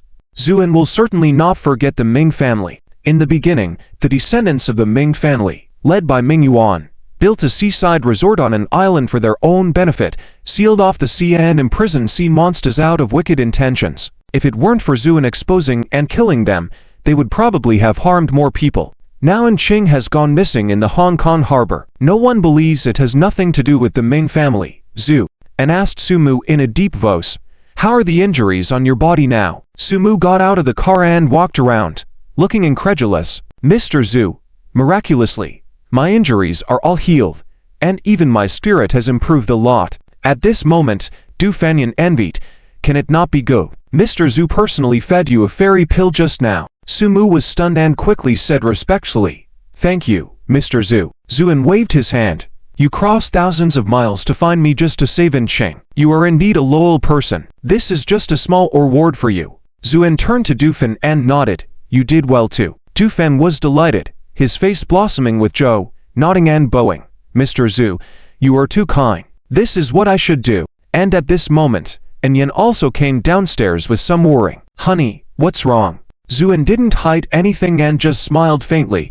It's nothing, just a little problem with Cheng. As soon as she heard that her sister was in trouble, Yen's face changed dramatically. Kinger. What happened to Kinger? Yen was in a panic. Zuan took a step forward, smiled gently, and said, Yanner, don't worry. Kinger just encountered a little trouble. Since you haven't been out to relax since returning, I will take you and our daughter to play in Hong Kong Harbor for a few days. Yen obediently nodded. She had a nearly blind trust in Zuan. In her eyes, as long as her husband took action, there was no problem that couldn't be solved in this world. Of course, the fact proved just that. By this time, the eastern sky had begun to lighten. A cold smile grazed Zuan's lips. It seemed that some people wouldn't know fear unless they experienced pain. In the Beiyuan family. In a secret room, Yuan Chenyu sat in the main seat, with a chief steward standing at the side. Family head, just now, the news that my sister just sent, Ming family had already located the general area the day before yesterday, but then military personnel appear, leading to a battle between the two sides. Oh, military personnel? Is it General Lin's men? Yuan Chenyu's expression became serious. This is not clear yet, but after a fierce battle, this small team has all been captured. Yuan Chenyu nodded. Tell Yun Din to be careful. Although Ming family invited us to cooperate, that Ming Kanghai is cunning, we must be more vigilant. Yes. Also, about the reward, do we had any updates? Family head, the second-rank killer organization, Finger Kill, just reply. But they want to know how much money you are willing to pay for Zuan's life. How much money? Yuan Chenyu's face showed a hint of resentment. This Zuan is indeed formidable, but I don't believe he is invincible. Offer a reward of 1 billion, and I want to see his corpse within a month. Understood. The chief steward bowed and retreated. Yuan Chenyu stood up and paced back and forth in the room. The immortal's legacy. Had such a big cake. Why would Ming family invite us to join in so generously? And even the military has intervened. It seems this cake is not easy to eat. As for Zuan, I admit you're powerful, but even Lion's Rest, Finger Kill is an organization specializing in dealing with top experts. Now that they have taken the job, your death is not far off. With that in mind, Yuan Chenyu couldn't help but sneer. In the Hong Kong harbor, the Ming family's mansion is located in the most prime area of wealth in Hong Kong, with a large area of ancient buildings. Not to mention the value of the land, just this piece of ancient architecture is worth a fortune. At this moment, in the rear courtyard of the Ming family, Ming Ruofeng frowned. Hasn't he confessed yet? Young master. Not yet. Forget it. If he doesn't confess, then so be it. I can guess it's General Lin's men, so lock them up first, and deal with them after the formation is broken in the future, Ming Ruofeng said, indifferently. Yes, by the way, lock them in the Tianzi No. 1 dungeon, to prevent anyone from probing with spiritual awareness. Understood. After the servant left, Ming Ruofeng turned to look at the woman sitting aside. This woman had an ordinary appearance and was dressed in a very plain manner, even less glamorous than a servant girl in a family like the Mings. Yet, Ming Ruofeng's eyes revealed an admiring look. Sister Yongxin, how is it? Yuan Yongxin sighed softly. Indeed, it's worthy of being left behind by an immortal. I've been studying it for 2 days and only have a vague idea. It's still a long way from breaking through. As the two were speaking, Ming Kanghai walked in. Ming Kanghai appeared to be in his 40s or 50s, but his hair was already completely white. Ming Ruofeng and Yuan Yongxin both stood up. Ming Kanghai smiled at Yuan Yongxin. Niece, have you figured anything out? Just a vague idea. Yuan Yongxin replied softly. Truly worthy of being the exceptional genius once in a century born in the Yuan family. To make some progress in such a short time, it's a pity that our Ming family has studied feng shui and techniques for 1,000 years, but is at a loss in front of this grand formation.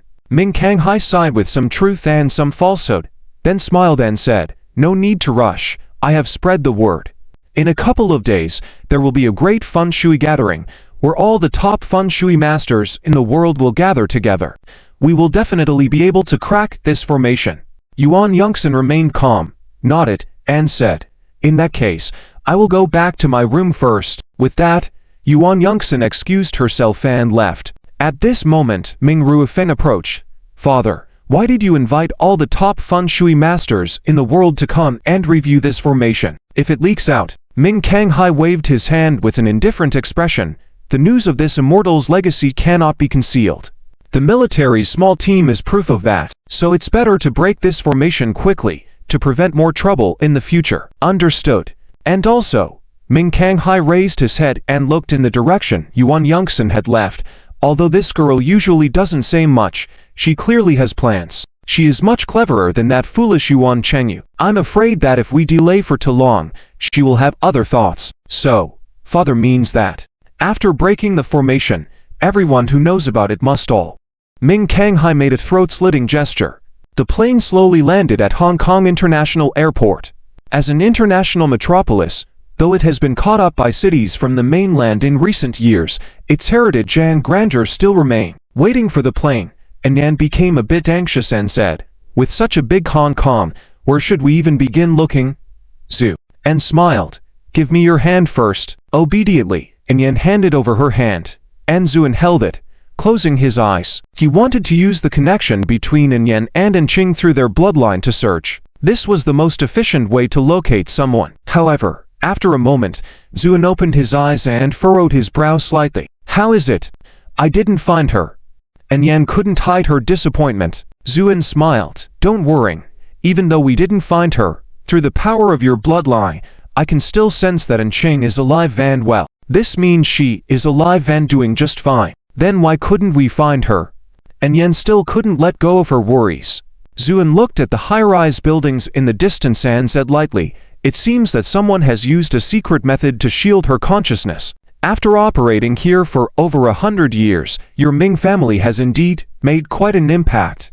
Zuan could tell at a glance that many of the high-rise buildings in the city had been enhanced with feng shui techniques. In simple terms, the entire Hong Kong had become an immense feng shui formation because of these feng shui buildings. This scale was considered impressive for a prestigious family, but for Zuan, it was still far from enough. The feng shui factions in the immortal realm often use stars as formation points, turning the celestial star system into a formation chart. The power was so immense that even under the immortal ranks, no one dared to easily provoke them. Just then, a somewhat impolite voice came from behind. "Hey, are you selling that necklace of yours?" Zuan and the others turned to see a well-dressed and impatient-looking girl staring at Anyan. "Yes, I'm talking to you. I really like the necklace you're wearing around your neck. Will you sell it?" The necklace Anyan was wearing was the Sea Demon Blood Pearl necklace given to her by Zuan. Zuan raised an eyebrow, about to speak, when Anyan's expression turned cold, shaking her head and saying,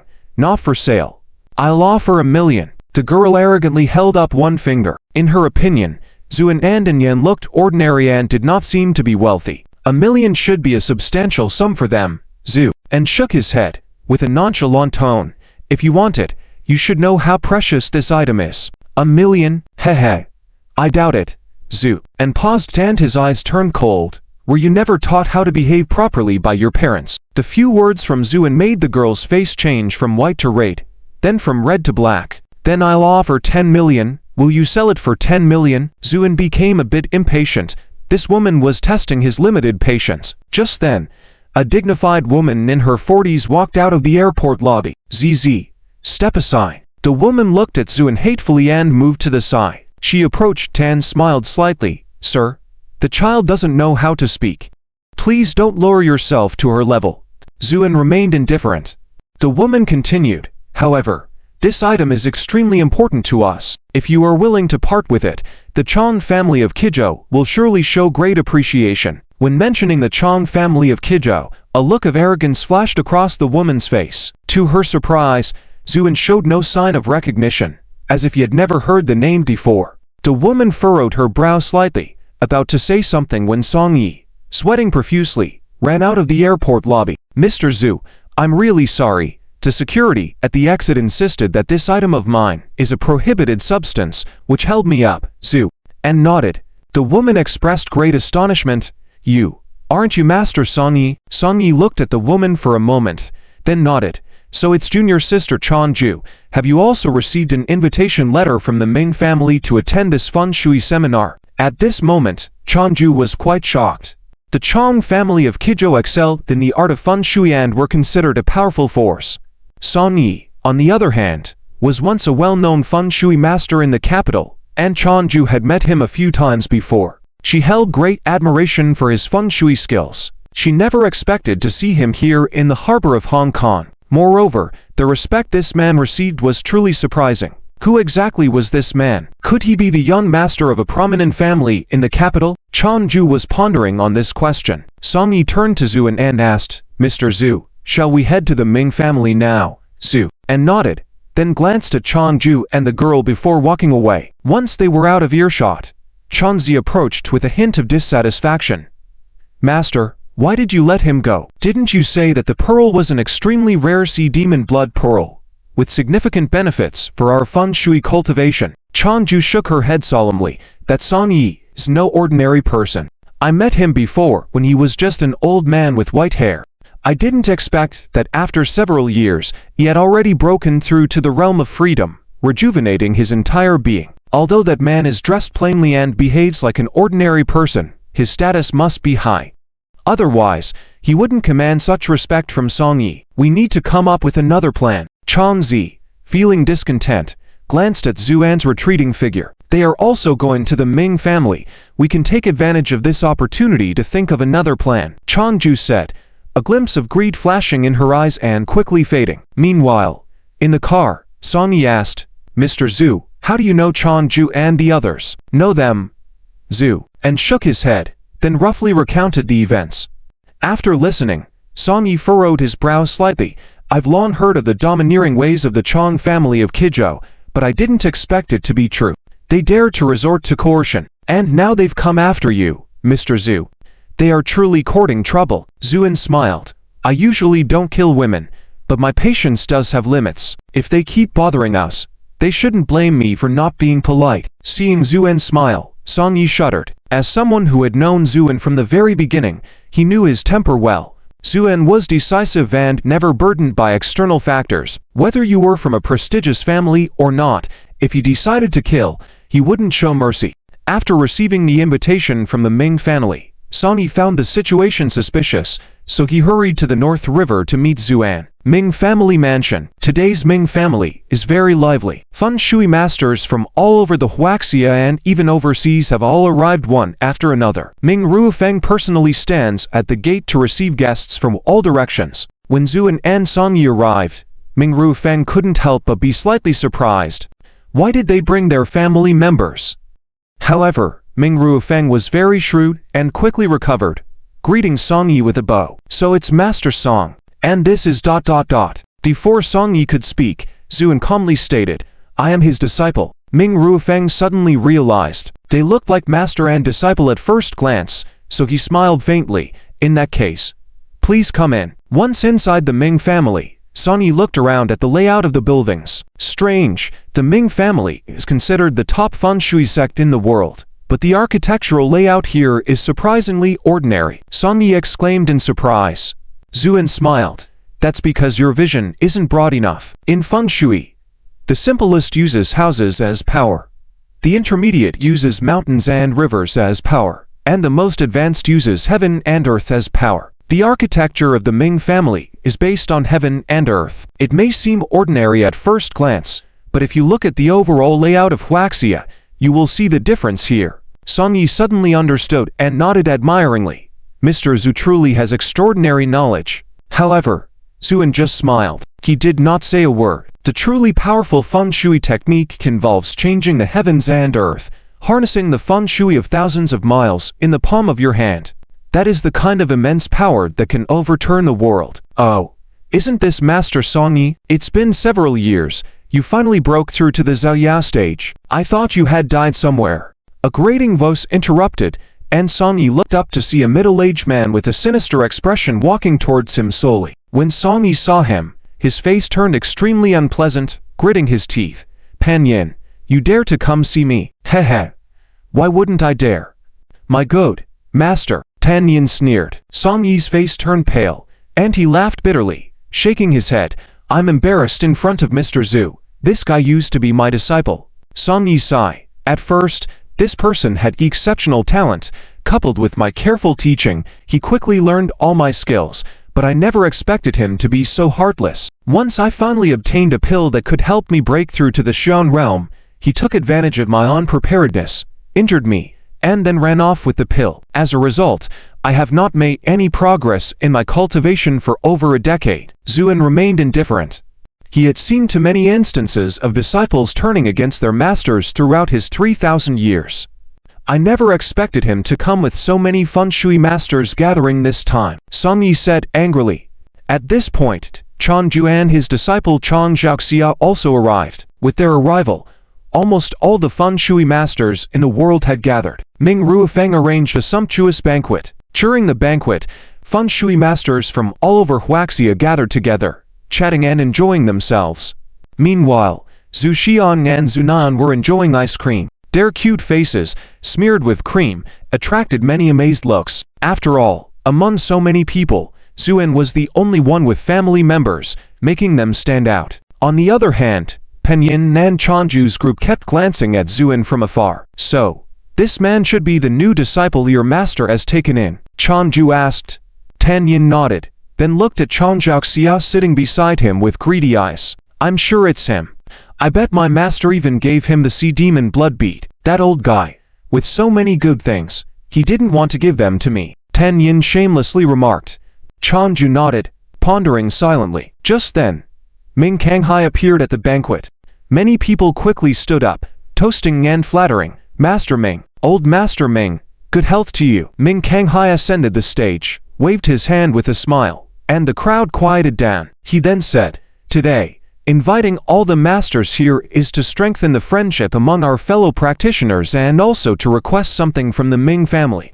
A commotion erupted. What could the Ming family be requesting? Ming Kanghai continued. However, this matter is of great importance and requires deep expertise in formation and feng shui, so we have prepared a small game. Ming Ruofeng stepped forward, holding a bundle of papers. These are the formation diagrams.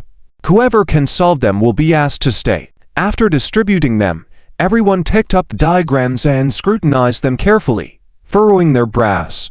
This formation diagram was clearly not ordinary and was exceptionally complex. Some couldn't even decipher what it was. Meanwhile, Ming Ruofeng stood next to Yuan Yongxin, teasing, Sister Yongxin, who do you think can solve it? Yuan Yongxin replied calmly, this formation is based on the arrangement I modified from the formation left by the immortals. It is vastly different from ordinary formations in the world. I have no idea who can unravel it. Zuan and Song Yi each received a sheet. Song Yi looked at it for a long time, frowning in confusion, unable to understand what it was. Only Zuan, after a glance, smiled calmly. It turned out to be a golden immortal formation. No, it hadn't reached the level of a golden immortal yet, only half a step away. For Zuan, this formation was as simple as 1 + 1. However, since such a formation appeared, it indicated that an immortal's cave or legacy was about to appear in the world. Zuan's eyes flickered. Could it be that Anqing was captured because of this immortal legacy? Zuan did not rush but surveyed the people present to see who could figure it out.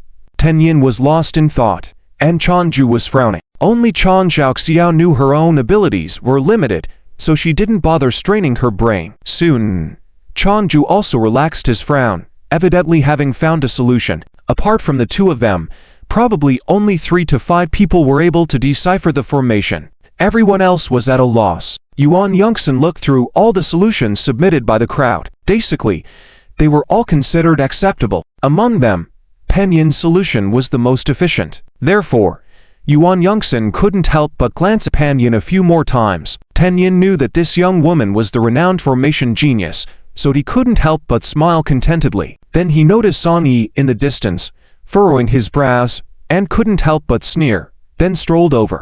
Master, are you stuck on this formation question? Song Yi's face grew increasingly grim. Chan smiled and approached, teasingly saying, Uncle Pan, you're so amazing, you solved the formation question so quickly. Tan Yin chuckled. How could this be difficult for me?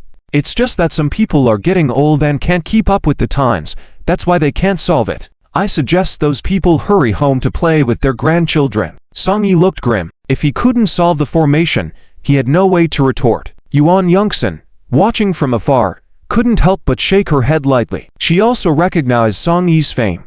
But fame doesn't necessarily equate to strong ability. This formation question required a profound understanding of formation skills and feng shui. Just then, Zuan smiled faintly. Master, what's the matter? This formation question is usually just an ordinary task for you, right? What's so difficult about it? When this was said, Penyin Nanchan smiled, then couldn't help but chuckle. Just an ordinary task. That's a joke. You probably can't even understand this question. After all, even your teacher is at a loss. Chang mocked Zhu and glanced at Chang with a cold stare, freezing her smile, because Zuan's gaze was too icy, as if it could freeze one's soul. Then Zuan picked up a pen, quickly scribbled a few times, and finished writing. Penyin sneered. Is that it? Did you just write down the solution, Zhu? And ignored him and handed the paper to Song-yi. As soon as Song-yi looked at it, he shook visibly, his eyes lighting up. The trickiest part of this formation question was the shift in thinking. Once you had the right approach, the rest was simple. So, Song-yi started writing furiously and quickly completed the answer. Yuan Yongsan also heard the dispute, walked over slowly. Initially, she didn't pay much attention, as she shared Penyin's view. This kind of formation question required a lengthy process to solve no matter what. How could Zuan have finished writing so quickly? Though when her eyes landed on Zuan's paper, she couldn't help but be stunned. Seeing Yuan Yongsan's shock, Penyin, Chan, and others were baffled. What happened? Why did this talented young woman from the Yuan family seem so dumbstruck? Only Zuan smiled faintly. How do you find the solution? Yuan Yongsan was shaken. She had just realized from her immense astonishment, and then a wave of enlightenment hit her. This simple solution seemed to open a door in front of her, bringing clarity. Wow, this formation question can be solved this way. How could I have been so foolish before? Why didn't I think of it? She mused. She quickly glanced at Song-yi's answer. Compared to Zuan's concise solution, Song-yi's method seemed convoluted and complex. Ming Ruofeng approached at this moment. Yongsan, what's going on? Yuan Yongsan took a deep breath, shook her head, and said, Nothing. I just feel that this gentleman's solution is very creative, and it's quite shocking. This statement wiped a smile from Penyin and Chan's faces. How could this be possible? Did he really solve it? Then Yuan Yongsan respectfully bowed towards Zuan and Song-yi. Mr. Song is indeed well deserved of his reputation, and the disciples he educates are truly astonishing. I admire you. This statement caused a stir. In recent years, Yuan Yongsan stood out as a shining star in the world of feng shui, even surpassing many well-known senior experts with her vast knowledge and precise formation reasoning. This was why the Ming family had invited her to collaborate. Song-yi felt a bit ashamed because without Zuan's intervention, he would never have been able to solve the formation question. But Zuan just smiled slightly and nodded. No need to be modest. Your deep research on formations is truly commendable. Consider this a gift from me. Zuan's indifferent and superior tone caused Ming Ruofeng to furrow his brow slightly. Many people felt that Zuan was too arrogant. However, Yuan Yongsan sincerely thanked him, understanding the significance of the gift Zuan had bestowed upon her. Only Yuan Yongsan knew the enormity of the gift Zuan had given her, opening up endless possibilities for her development. Tenyin's face turned ashen. He believed that Zuan's exceptional skill must have been passed down by Song-yi, keeping some ultimate skill hidden. The thought made Penyin furious. I will show you my strength sooner or later. He vowed silently. The evening banquet came to an end. Those who had not solved the formation question left with sighs of regret. Zuan and a few others stayed back and were led by Ming Ruofeng into an inner room. After a while, Ming Kanghai entered, visibly delighted. He exchanged some pleasantries before bringing up the topic. You all are supreme experts in feng shui skills. What are your thoughts on the formation question from earlier? Everyone looked at each other, and Penyin was the first to speak. Very difficult. Ming Kanghai nodded. What else? There was a moment of hesitation, but only Zuan, casually playing with his fingers, calmly said, This formation question seems to be derived from an immortal formation, right? His voice was not loud, yet it was as shocking as thunder. Everyone was shocked, except for Ming Kanghai, who clapped joyously. Indeed. worthy of being a disciple of Master Song. Correct, this is a formation left behind by the immortals. Immortal formation, that name left everyone in the room puzzled. Only Chanju was shaken, exclaiming, "Could this legend possibly be true?" Yuan Yongsan calmly stated, "Yes, the legend is true. This immortal formation indeed exists and is now located in the Haigangshanjian." The room fell silent. Immortal formation. This meant it was something left behind by an immortal. How long had it been since the world had seen any trace of immortals? Ming Kanghai then looked solemn and said, "I have invited feng shui masters from all over the world to come this time, all for this immortal's hidden treasure. Since all of you can solve the puzzle of the formation, it means there is hope to unlock the formation of this immortal's hidden treasure. Moreover, I, Ming Kanghai, promise that once the formation is unlocked, the treasures in the immortal's hidden treasure will be shared equally between our Ming family and all of you." Ming Kanghai said solemnly. This statement caused many to whisper in surprise. Tan Yin was the first to slam the table and say, "Great. Since the head of the Ming family has said so, I, Pan Yin, am willing to lend a hand." Chan Ju also couldn't wait to say, "Count my family from Kijou into." "Me too. I will also go." The crowd agreed one after another. In the end, only Zuan and Sonny had not given their support. All eyes couldn't help but look at the two of them, and Yuan Yongsan looked at Zuan with eager eyes. In her opinion, these people are actually not as important as Zuan. This person's understanding of formations is unparalleled, an absolute genius among geniuses. "May I ask if Mr. Song and his disciple are willing to join?" Ming Kanghai asked. But Song Yi's gaze turned to Zuan. Under the gaze of everyone present, Zuan smiled faintly and said, "All right then, let me see how powerful this immortal's hidden treasure really is." "All right. Then 3 days from now, we will unlock the immortal's hidden treasure," Ming Kanghai said, raising his cup. Everyone raised their cups in agreement. After everyone dispersed, Yuan Yongsan couldn't wait to go back to her room to study the new ideas that Zuan had provided. Ming Ruofeng stepped forward and said, "Father, something seems off with this master and disciple, Song Yi." Ming Kanghai smiled slightly. "Of course it seems off. What should we do then?" "Hehe. When facing treasures like the immortal's hidden treasure, everyone will have their own thoughts. That's normal. Moreover, isn't Song Yi's disciple accompanied by family? Arrange for them to stay in the hotel at the foot of the mountain, treat them well, and have people watch them closely." "Understood. If your uncle were here, there would be no need for all this trouble, but unfortunately, I don't know where he's gone wandering." Ming Kanghai sighed. Ming Ruofeng knew that his father was referring to Ming Yuan, the one in the Ming family who had the deepest understanding of formations and feng shui. However, as long as we keep these people firmly under control, obtaining the immortal's hidden treasure will be within reach. A smug expression appeared on Ming Kanghai's face, as if he had everything under control. At this moment, everyone was considered guests of the Ming family, receiving different treatment than before, with dedicated servants serving them. A courteous woman stepped forward and said to Zuan, "Mr. Zhu, it may be inconveniencing for you and your family to stay here. The hotel at the foot of the mountain is also owned by the Ming family and has excellent conditions. Please have your wife and children stay there." Zuan remained silent and looked at Anyan. Anyan also didn't want to stay here, so she nodded and said, "All right." Zuan then went back to the hotel with Anyan. When they went to take a bath, Zuan closed his eyes and began to probe the surroundings with his divine sense. Apart from the expected surveillance, there were no other dangers.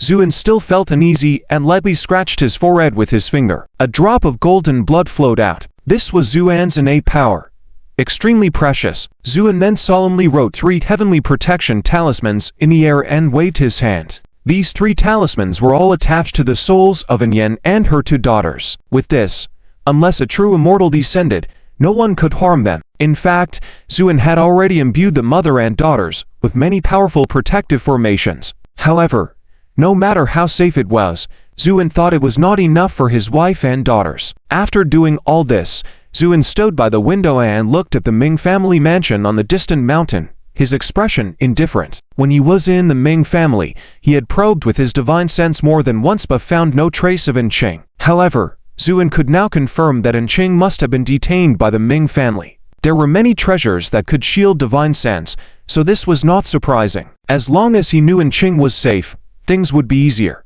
What actually piqued Zuan's interest was this immortal's hidden treasure, not because of how powerful the so-called immortal was. In Zuan's view, the creator of this immortal formation was at most at the cultivation level of half-step golden immortal. But once one reached golden immortal, it meant the beginning of gradually becoming a true immortal. When the time came, if he could obtain even a fragment of a golden immortal cultivation level, it would also help in breaking the seal on his wife. The so-called immortal cultivation level was similar to divine cultivation level, but much more potent. Only with the attainment of an immortal cultivation level could one truly become an immortal. However, the difficulty of attaining immortality was something ordinary people could hardly imagine. In the vast universe, there were various types of immortal cultivation levels, from the most common 5 elements level to the supreme and prestigious primordial chaos level mentioned only in legends. The techniques for cultivating these superior and divine immortal levels were the highest secrets of the major cultivation sects in the universe. In his previous life, Zuan had only cultivated to the most common 5 elements immortal level, which had led him down many detours. Moreover, the better the cultivation level, the more powerful the born divine abilities would be. This was also known as in the immortal world as attaining cultivation level produces innate abilities. Let's see what means the Ming family still has, Zu, and taught indifferently. At this moment, many mysterious men began to appear at the harbor in Hong Kong. These people looked like ordinary people and quickly disappeared into the crowded streets of Hong Kong. Many experts exuding powerful auras also enter. At the top of a high building in Hong Kong, Hua Beija looked down at the masses below with a cold expression. Sister Hua, don't stand so close to the edge. Be careful not to fall. A man's voice emerged slowly from the shadows behind the water tank on the rooftop. Hua Beija's expression remained unchanged. Saizukun, if you dare to speak nonsense again, I'll kill you right now. Oh, Sister Hua, your temper is still so hot. Tut, be careful not to end up unmarried. A silent wind blade appeared behind Saizukun's neck, almost slicing it off directly. Hua Beija, are you really going to do it? Saizukun was scared, cold sweat breaking out. What do you think? Do you think I'm here to joke with you like we're playing basketball? Hua Beija said coldly. Saizukun gritted his teeth, but dared not make a sound. Hua Beija then gazed into the distance and said calmly, I haven't detected any of your presence. What cultivation level are you really at? One sword to kill you, Yuan. Wipe out the entire Wanyuk Pavilion. Zuan, Tanshi uncle, don't be like this. Behave. Later Uncle Shai will teach you the profound secrets of feng shui. 2 minutes later, Pen Yinshen walked out of the room spiritedly, while Chan Jiaxiao was tidying up her messy clothes, her face flushed following behind. Uncle Pan, you said you would teach me feng shui secrets. Is that true? Of course it's true. In terms of ability, your master is not as good as me. Tenyin chuckled. Oh. Thank you, Uncle Pan. Chan Jiaxiao was very happy. After another 10 minutes, Chanju finally returned. What did you find out?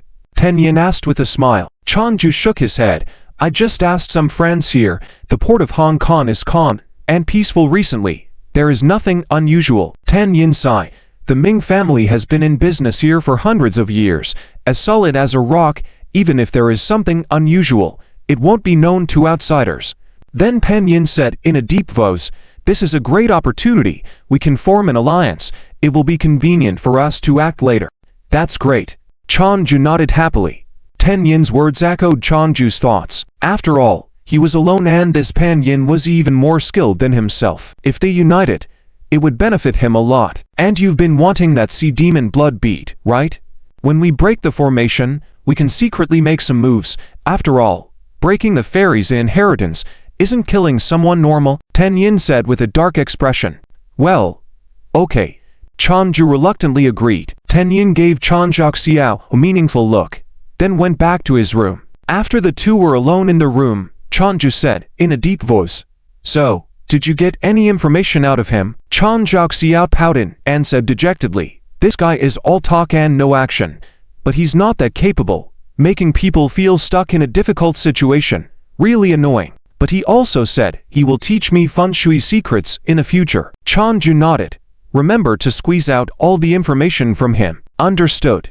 The other feng shui masters also had their own thoughts, Various alliances and schemes were being played out in secret. 3 days passed with everyone harboring their own sinister intentions. When the time came, everyone gathered at the Ming family. Ming Ruofeng led the elite members of the Ming family who had been waiting respectfully. Zuanlai was one of the last to arrive. Many people were already anxious, waiting for Zuanlai to arrive. Ming Ruofeng didn't say anything, just waved his hand. Everyone get on the bus. The destination is in a very remote place. It will take us half a day to get there. Everyone got on a bus, and Yuan Yongsan sat next to Zuanlai. Once the vehicle started, many people started excitedly discussing what was to come. Only Zuanlai remained calm, looking out the window. Sir, I still don't know your name. Yuan Yongsan couldn't help but ask. Zuanlai turned to look at this plain-looking woman, and after a moment, looked back out the window. My last name is Zhu. Oh, Mr. Zhu, I'm Yuan Yongsan from the Yuan family in Jibai. Let's be friends. Yuan Yongsan extended her hand, wanting to shake hands with Zuanlai. Zuanlai's lips curved into a faint smile. I know, the widely known genius girl, but I'm sorry, I don't like making friends. This remark made others around them look askance. Many were unhappy with Zuanlai's cold attitude towards Yuan Yongsan, and their gazes towards Zuanlai turned less friendly. Yuan Yongsan, on the other hand, remained composed, giving a slight smile as she withdrew her hand. I simply admire Mr. Zhu's understanding of formations, nothing more. Zuanlai smiled faintly and fell silent. In his mind, Zuanlai was thinking, if only you knew that I am the one who killed your elder brother, I wonder what expression you would have. The bus reached the seaside, and the group transferred to a boat, sailing for over 2 hours. Standing at the bow of the boat, Ming Ruofeng said solemnly, "That's it ahead." The many formation masters were stunned. This immortal's inheritance was actually at sea. Indeed, they saw ahead a vast expanse of sea, with a few solitary rocks standing. The waves crashed against the dark iron-colored rocks, creating white foam. The wind and waves here were much stronger. This was not a regular route, and there were no fish schools, so ships seldom came to this area. Zuanlai, however, focused his gaze into the distance. In the sea breeze, this area seemed peculiar, as if the light itself was distorted. At the same time, Ming Ruofeng took out a pistol and shot several rounds towards the sea ahead. Bang, bang, bang. After the gunshots, a light screen appeared in that area. Bullets hitting it were all deflected into the sea. A low murmur of surprise ran through the crowd. We have calculated this grand formation. With a radius of above 5 kilometers, firearms cannot break it. Now it's up to your skills. Ming Ruofeng said. Good. Someone said lightly. Then, as if afraid of being preempted, they eagerly took out several small flags and threw them forward. Heaven and earth are boundless, borrowing from the universe. Doom. After a loud noise, these flags suddenly enlarged in the air, then headed towards the rocks. This move drew many cheers from the crowd. Great. Master whose skills are indeed extraordinary. Before the word good could be said, a blue light blade suddenly appeared in midair, cutting through the air, and all the flags were instantly severed. At this moment, Yuan Yongsan coldly snorted, "Fools, if the formation were so easily broken, would you even need to bother?" Zuanlai smiled faintly and said to Song Yi, "Do you know why he failed?" Song Yi shook his head. Why? Because he always borrowed from the universe, but never returned. So now the universe refuses to lend him. Zuanlai's words made Yuan Yongsan smile wryly. How could this person's thinking be so bizarre? At this point, still in the mood for jokes, just as she was about to say something, Master Hu suddenly trembled all over, and then a green light rose from under his feet. Ah! In the midst of screams, Master Hu turned into a skeleton in the blink of an eye, and the dead body fell to the ground. Such a brutal method made everyone present visibly pale.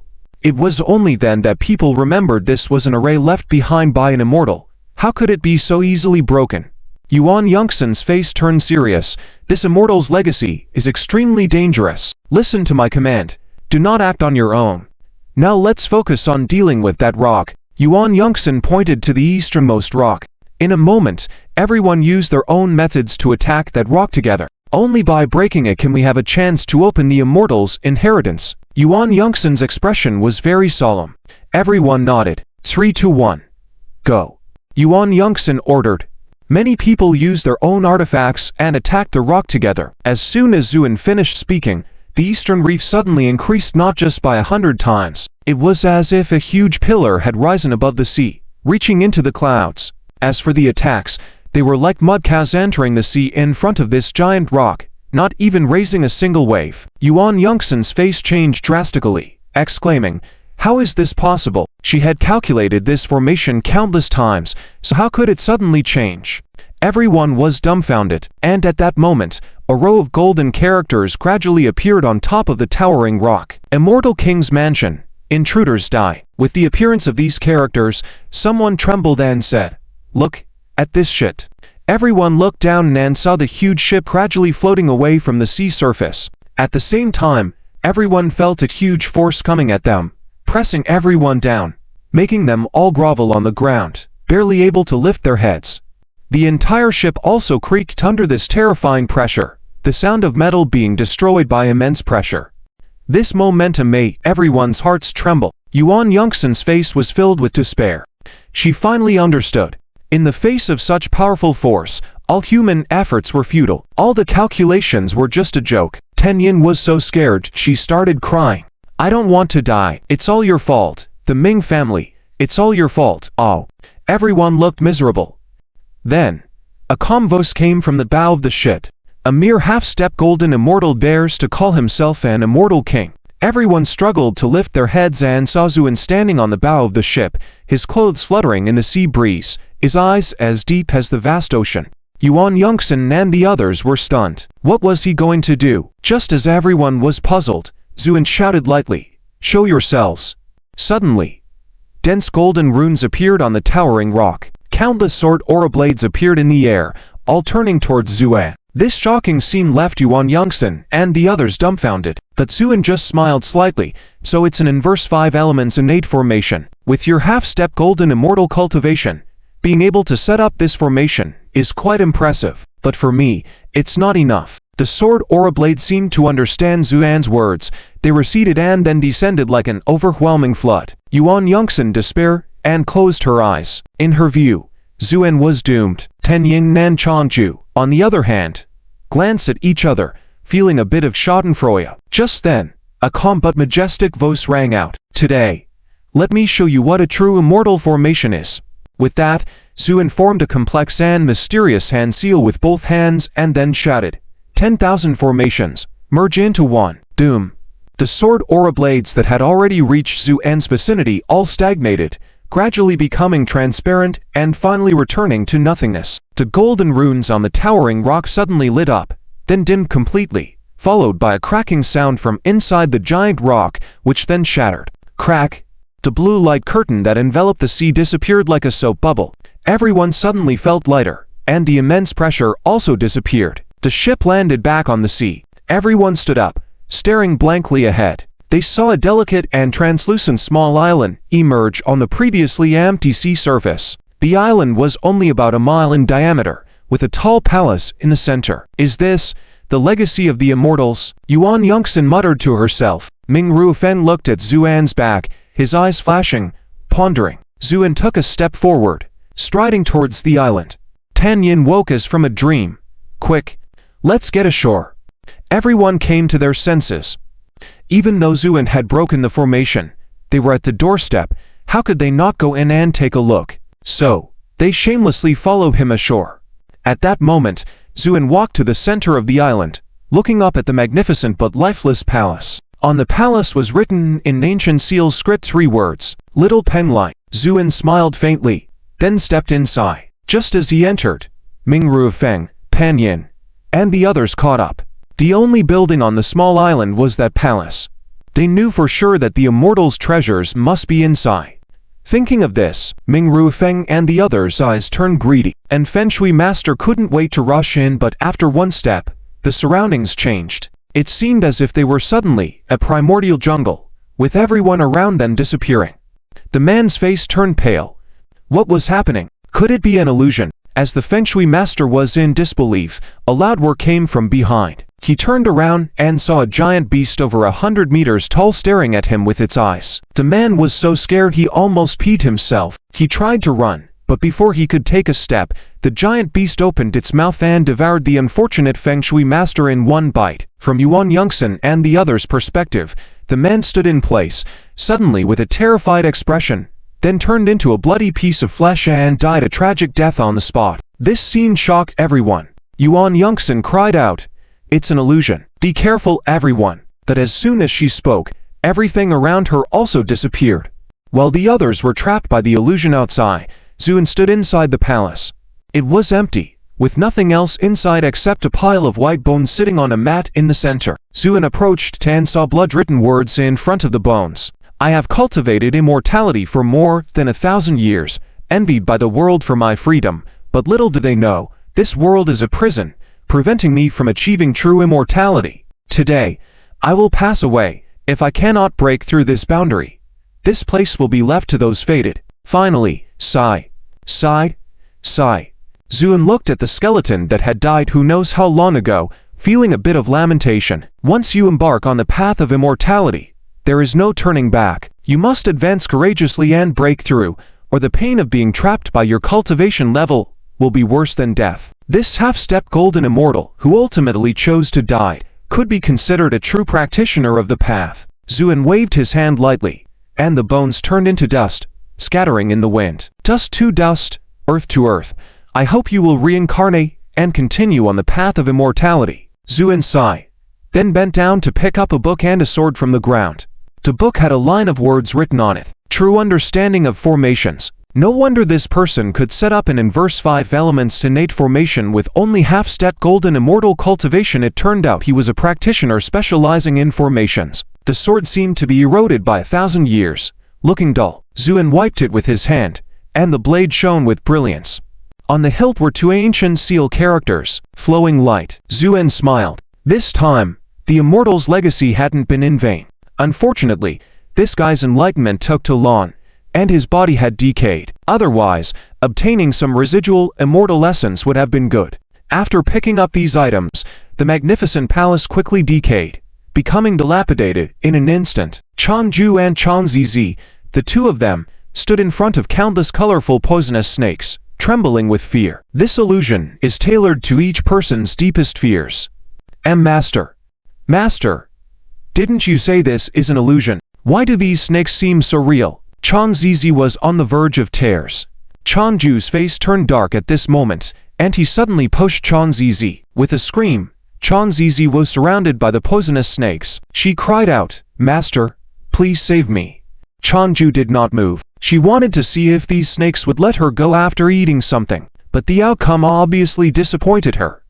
In an instant, these snakes devoured Changzizi into bones, yet the illusion remained, and at that moment, a light sigh was heard. Calling yourself a master for over a decade, yet in the end, you are being bitten by countless snakes. You are quite ruthless. Changju was shocked and turned to see Zuan walking out from the group of snakes. Wherever he walked, the snakes all dodged and prostrated themselves as if paying homage. Regret filled Changju's heart as a fawning smile appeared on her face. Mr. Zhu, you are truly godlike in your abilities. My admiration for you is boundless. My disciple caused you offense back at the airport, and I'm not paying the price. Please save me. Zuan listened quietly until Changju finished speaking and then raised an eyebrow. Is that all? Changju's heart turned cold, and she trembled as she said, Mr. Zhu, I am from the Chong family in Kijou. She did not finish her words as Zuan casually waved his hand, and Changju's head exploded. Even in death, Changju never expected Zuan to suddenly make a move, so a look of astonishment still lingered on her broken face. Her lifeless body fell to the ground. Zuan spoke calmly, always mentioning the Kijou Chong family. Do you know how annoying that is? With that, Zuan's figure gradually disappeared. Tenyin and Sanyi were also in the same illusion. They were facing countless towering peaks of knife mountains. The two of them stood on a small piece of stone on the knife mountain, and the stone was gradually shrinking. Tenyin's face darkened as he angrily said, Sanyi, you old man, did you pass on all your skills to that Zuan? Sanyi sneered, Panyin, do you know why you are still just someone running free? Because you are simply a fool. Mr. Zhu just borrowed a title. How could such a person be my disciple? Tenyin was shocked, recalling the scene of breaking the immortal formation. Sanyi continued coldly, all of you have made a mistake. You shouldn't have opposed Mr. Zhu. Because I have never seen anyone who opposed Mr. Zuan lived. Ten Yin's face turned pale as he looked at Song Yi with resentment. Don't boast, I'm not easily scared. Even if I am to die, you will die before me. Ten Yin suddenly punched out, but the stone beneath his feet was extremely slippery, almost causing him to fall. Ten Yin smirked and made continuous moves, while Song Yi was met with dangers at every turn. However, just then, Zuan gradually appeared. Song Yi rejoiced, Mr. Zhu. Ten Yin's face paled. Zuan smiled lightly. Song Yi, you've truly done well with your disciple. Such skill in deceiving his master and destroying his ancestors. Song Yi sighed. Then Zuan said, now, I'll give you a chance to settle your debts yourself. With that, Zuan pointed lightly, and Song Yi felt an endless surge of power coursing through him. His momentum skyrocketed. In contrast, Ten Yin's strength began to wane. Ten Yin's face paled as he roared. What? What are you trying to do? What am I trying to do? Song Yi sneered. Back then, I took pity on you and saw some potential, so I accepted you as my disciple. I never expected you to be so ambitious, betraying your master and destroying your ancestors. Now with Mr. Zhu's help, I, Song Yi, will clean up the mess myself. With that, Song Yi struck out. Ten Yin was knocked down, nearly falling from the knife mountain. Ten Yin completely collapsed, crying and crawling on the ground. Master, spare me. Master, I've been confused. Please forgive me this time. Song Yi's face was impassive. I won't spare you even if the heavens do. With a kick, he sent the wailing Ten Yin tumbling off the knife mountain. Ten Yin's cries echoed as he fell and turned into a mush at the bottom. Meanwhile, the illusion dissipated, returning to the island. Song Yi let out a sigh, and with respect, knelt before Zuan. Mr. Zhu, I am deeply grateful for your assistance today.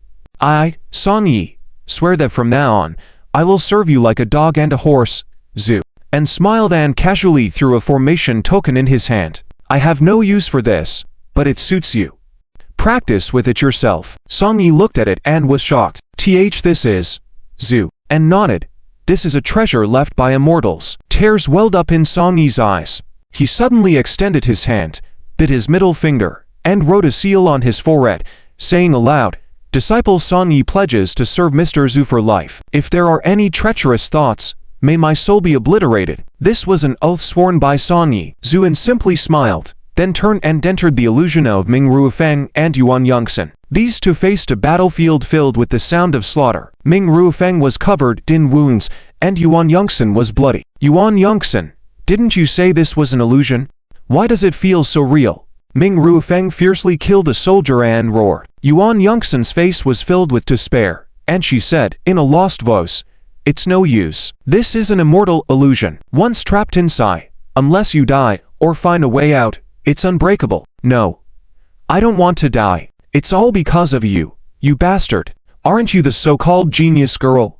Break us out. Ming Ruofeng shouted hysterically. Suddenly, everything on the battlefield stopped. Ming Ruofeng was puzzled, and as he looked up, he saw Zuan slowly approaching. Yuan Yongxin's face showed disbelief. How did you? Zuan smiled gently and with a wave of his hand, the soldiers vanished. This kind of illusion cannot stump me. He then looked at Ming Ruofeng, the young master of the Ming family, afraid of death. Ming Ruofeng's face fluctuated. Who are you exactly? By now, he had realized that Zuan was definitely not Song Yi's disciple. Zuan smiled faintly. As I said, my surname is Zhu, and my name is Zuan. Zuan? Ming Ruofeng furrowed his brow.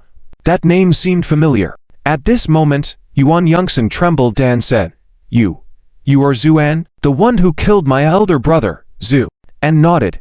Ming Ruofeng's head felt like it was spinning, and then he blanked out. So it was him, the one who single-handedly destroyed the immortal sex and the entire family at the Wangyu Pavilion. Zuan. Ming Ruofeng trembled all over. Yuan Yongxin's face was filled with sorrow, anger, and despair. Zuan then smiled at Ming Ruofeng. Young Master Ming, I have another identity. I am King's brother-in-law, and Qing. Suddenly, Ming Ruofeng remembered that among the military personnel he had captured, there was a woman named Qing. Ming Ruofeng trembled all over, then made a gesture that left Yuan Yongxin stunned. Ming Ruofeng knelt down with a thump. Mr. Zhu, I did all this. If you kill me, spare the Ming family.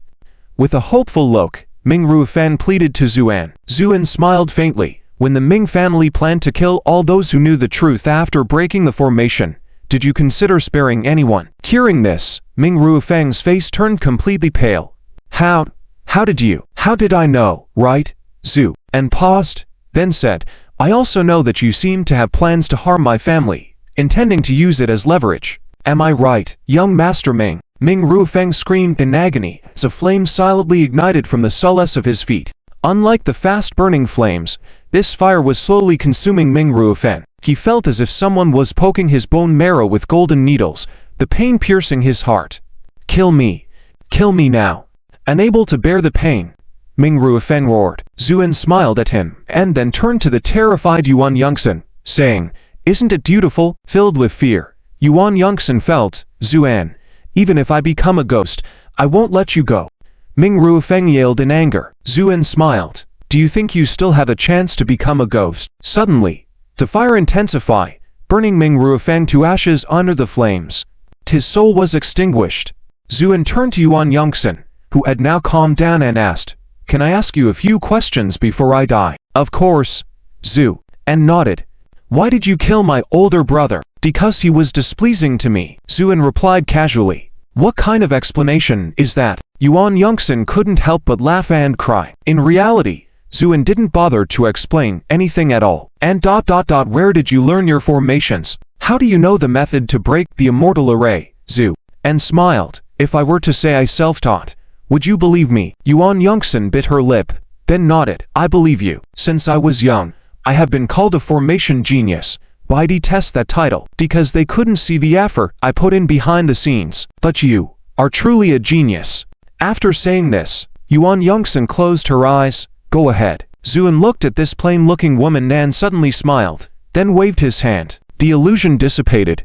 Yuan Yongsan slowly opened her eyes, her face filled with astonishment.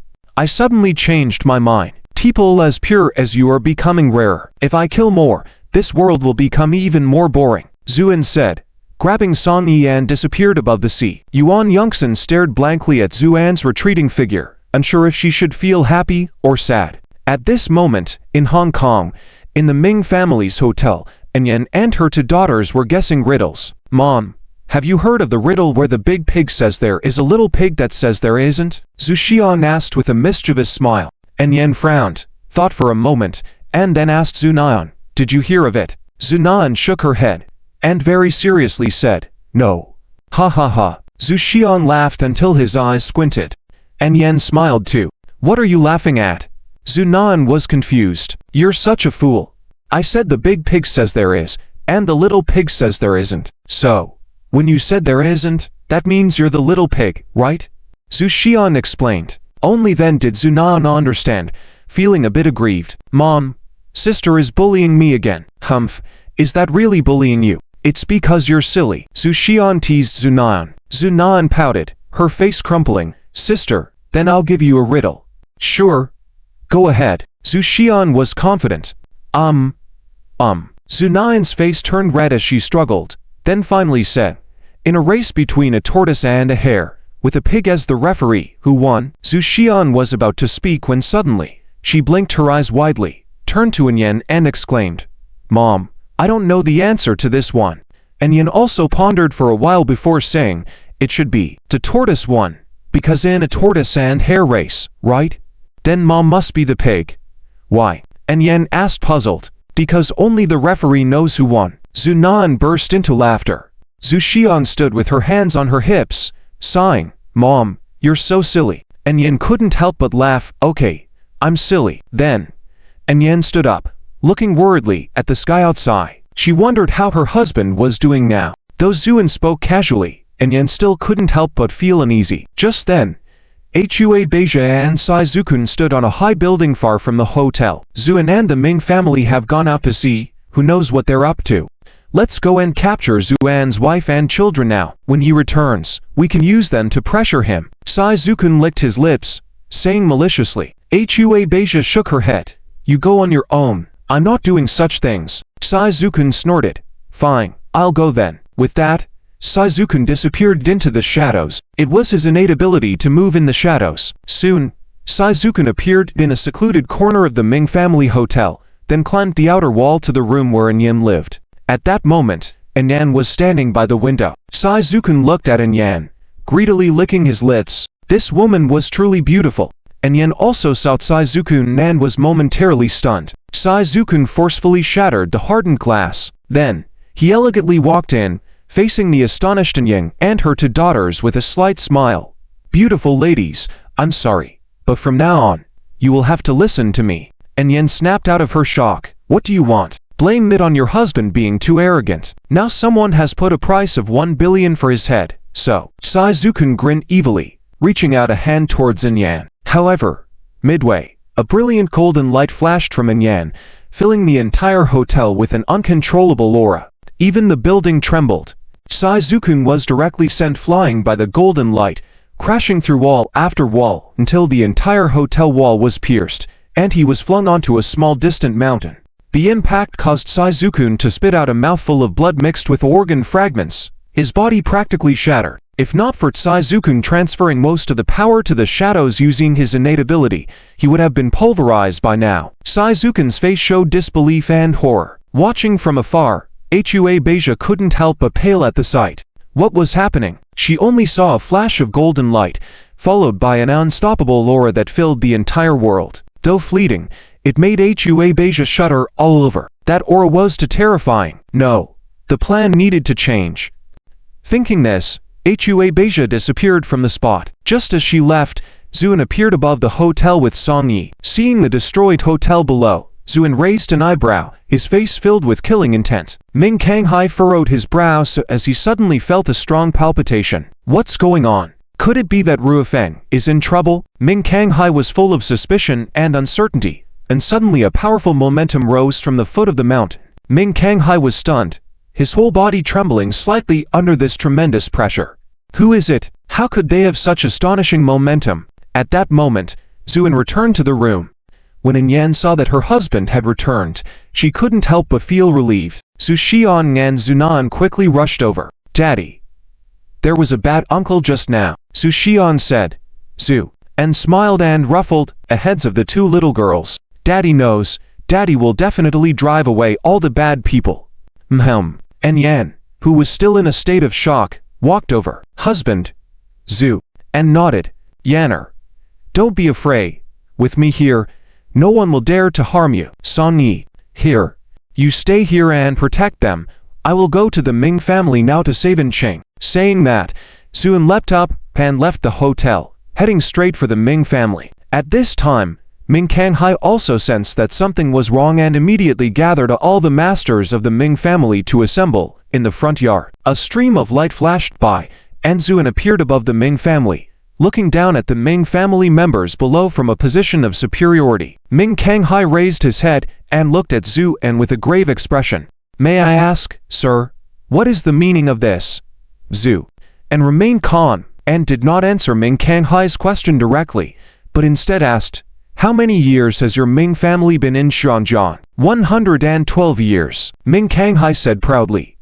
Zu and dared his teeth in a grim smile. "Then today is the day of your Ming family's downfall." Ming Kanghai was angered by Zuan's words and said coldly, "Sir, you have divine towers, but you should know that our Ming family has been in Xianjiang for so many years. We are not to be trifled with." Zuan nodded slightly and smiled faintly. "I didn't say I wanted to mess with you. I'm saying to kill all of you." As the words fell, Zuan took a step forward and coldly commanded, "Move heaven and earth." With his command, the ground shook and the entire Ming family mansion seemed to experience a massive earthquake, causing many people to fall to the ground. Ming Kanghai shouted angrily, "Feng Shui secret arts, Xuanwu, rise, doom." After 112 years of painstaking efforts, the accumulated earth energy from the Feng Shui array of the entire Xianjiang was suddenly released, transforming into a giant Xuanwu turtle, charging directly towards Zuan in midair. Wherever Xuanwu passed, the momentum was overwhelming, and all beings bowed their heads. However, Zuan stood calmly in midair, facing the oncoming Xuanwu, and shook his head gently. "It is just an illusory image of Xuanwu formed by 100 years of earth energy. Even if the true spirit of Xuanwu is here, what can it do to me?" With that, Zuan pointed a finger, touching the head of the Xuanwu as it approached. The earth-yellow Zhuanwu giant turtle froze in midair, then shattered with a loud crash. The bursting earth energy caused the entire Xianjian to tremble. Ming Kanghai almost popped his eyes out. This was the final move of the Ming family. Even the experts of the immortal realm were no match for this move. Unexpectedly, Zuan effortlessly shattered it with a single finger. As the people of the Ming family were shocked and stunned, Zuan took 2 more steps forward. Separate yin and yang. Sever life and death. Currently, Zuan's cultivation had reached a level where he could unleash the 6 killing gods techniques not just through physical means, but also through mere words.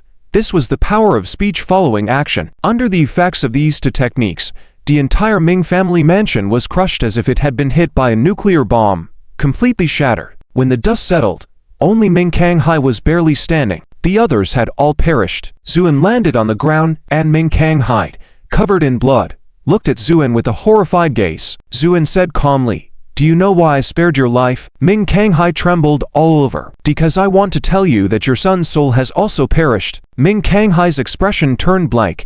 The fire in his eyes seemed to die out. Zuan raised his hand gently, and Ming Kanghai's head flew up, his soul leaving his body and flying into Zuan's palm. With a pinch, the soul shattered. Thus, the Ming family was completely destroyed. Zuan closed his eyes, and after a while, he said softly, "For the deeds of your Ming family, you deserve no mercy." With that, Zuan disappeared from the spot. In the dungeon, Ching and the others heard the commotion outside, and were puzzled. Suddenly, there was a violent tremor in the dungeon, followed by a beam of light shining in. Zuan slowly walked in, looked at Ching with a faint smile, and said, "Ziqing, I've come to take you out." And King's nose tingled, tears almost streaming down her face. She trembled as she said, "Brother-in-law, Zuan," and waved his hand. "Let's go.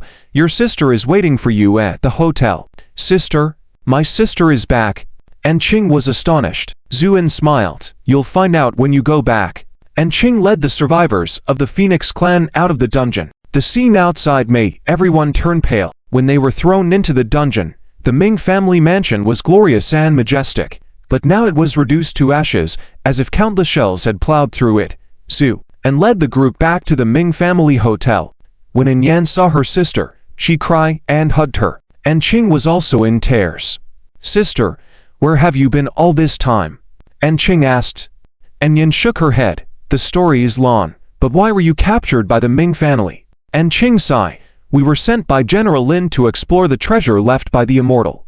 Unexpectedly, the Ming family launched a sneak attack and captured us." "General Lin?" And Yan was surprised. "Yes, there is something in the treasure that is very important to General Lin, but now it has probably fallen into the hands of the Ming family." And Ching said. At that moment, Zuan took out the sword, and said lightly, "Are you talking about this?" And Ching and the others were stunned when they saw the sword. And Ching didn't know what had happened. Song Yi smiled and said, "The treasure of the immortal has already been cracked by Mr. Zhu, and the Ming family has been destroyed by Mr. Zhu."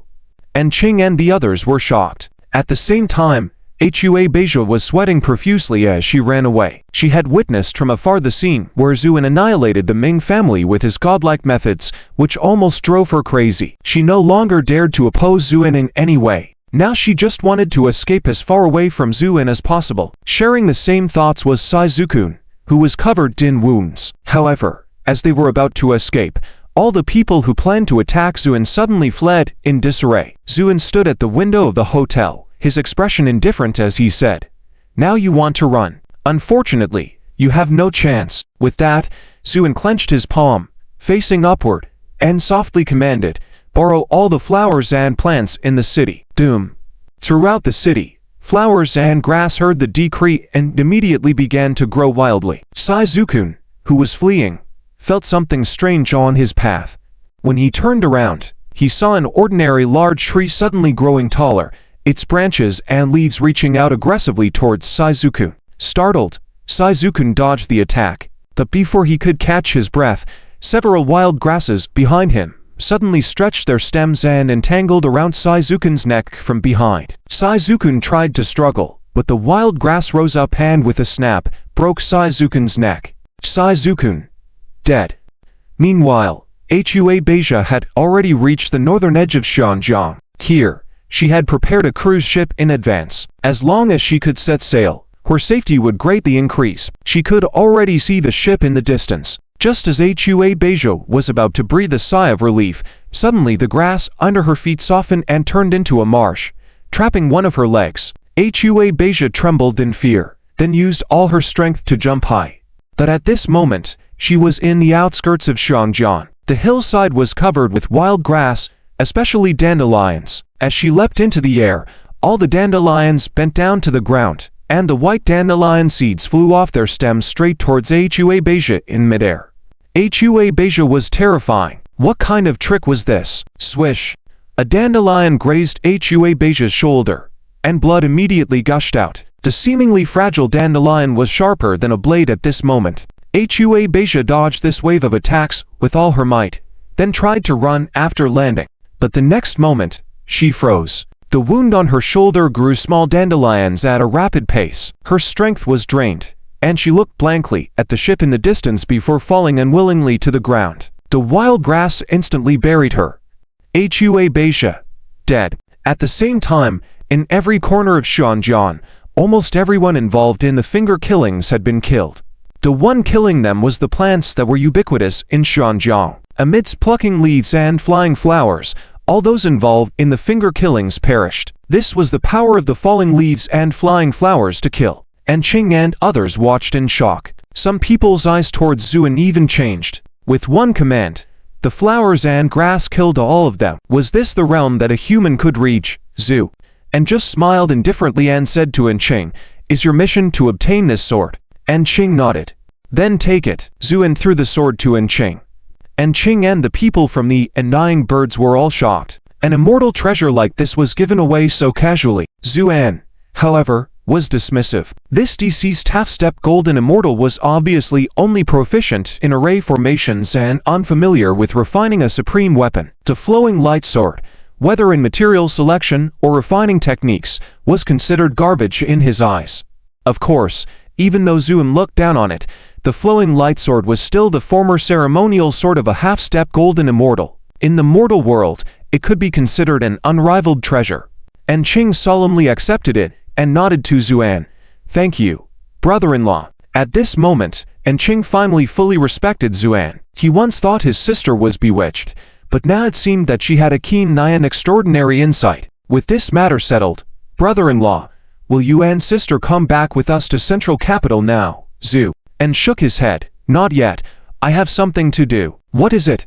Zuan looked northward and said coldly, "Since the Yuan family in Jibai keeps causing trouble repeatedly, they have no reason to exist anymore." With that, Zuan rose into the air and said to Yan, "Darling, wait for me. I'll be back soon." Then, Zuan turned into a stream of light and disappeared into the sky. Song Yi couldn't help but exclaim, This is the aura of an immortal." In the Jibai Yuan family, Yuan Chenyu was enjoying himself with wine. During this time, Jibai had been calm and peaceful. Although the Yuan family had lost a member, Yuan Zongfeng, they were still considered a top-notch aristocratic family in Jibai. Especially since his daughter had gone to Xiangjiang, if they could cooperate with the Ming family to unlock the treasure left by the immortals, it would be greatly beneficial for the Yuan family's development. Thinking about this, Yuan Chengyu couldn't help but smile. Outside the gate of the Yuan family, several security guards dressed as Yuan family members were chatting. "Did you hear that the young lady went to Xiangjiang?" "Yes, she was specially invited by the Ming family." "Tisk, I admire our young lady. She's a real genius in learning." As they chatted, they saw a handsome and compelling man slowly walking towards them from the street. At first, they didn't pay much attention, continuing their conversation. It wasn't until the man reached the gate that one of them frowned. "What do you want? If you want to enter the Yuan family, do you have an appointment?" The man glanced at him, and the Yuan family member froze. He had never seen such deep and cold eyes before, so regal and imperial. Snap! The dead body fell to the ground. With just one glance, this Yuan family member's consciousness shattered, and he died. The other Yuan family members were all stunned, not knowing what had happened. The man shook his head gently. "Forget it. It's not worth killing you," he said before walking forward. The gate made of mahogany couldn't stop the man at all. With a boom, the gate fell. The man stood on the steps and said, indifferently, "People of the Yuan family, come out and face your death." This man was naturally Zuan. In a little over half an hour, he had crossed thousands of miles and arrived directly at the Yuan family in Jibai. As his voice echoed, the entire Yuan family was shaken. "Who dares to cause trouble in the Yuan family?" someone shouted angrily as he rushed out. He was the captain of the Yuan family's security team, a master at the true human realm. Zuan waved his hand casually, and the head of this true person captain flew into the sky. Blood sprayed all over the place. This scene also sent shivers down the spines of the other Yuan family members present. "Who is this person? Really?" At this moment, Yuan Chengyu hurried over, angrily saying, "Who are you? A madman actually causing trouble in my Yuan family, Zhu," and stood with his hands behind his back on the steps, revealing a faint smile on his face. Yuan Chenyu's face changed drastically, and he exclaimed, "Are you Zuan, Zhu?" and nodded, then looked up at the sky, smiled slightly, and said, "The weather is nice today, a good day for killing." Yuan Chenyu's gaze flickered uncertainly, and finally gritted his teeth. Sneer, "Zuan, you killed my eldest son. I haven't come to settle the score with you yet, but now you've come to me. Men, kill him." With Yuan Chenyu's command, more than a dozen top experts in the heavenly realm suddenly rushed out from all directions.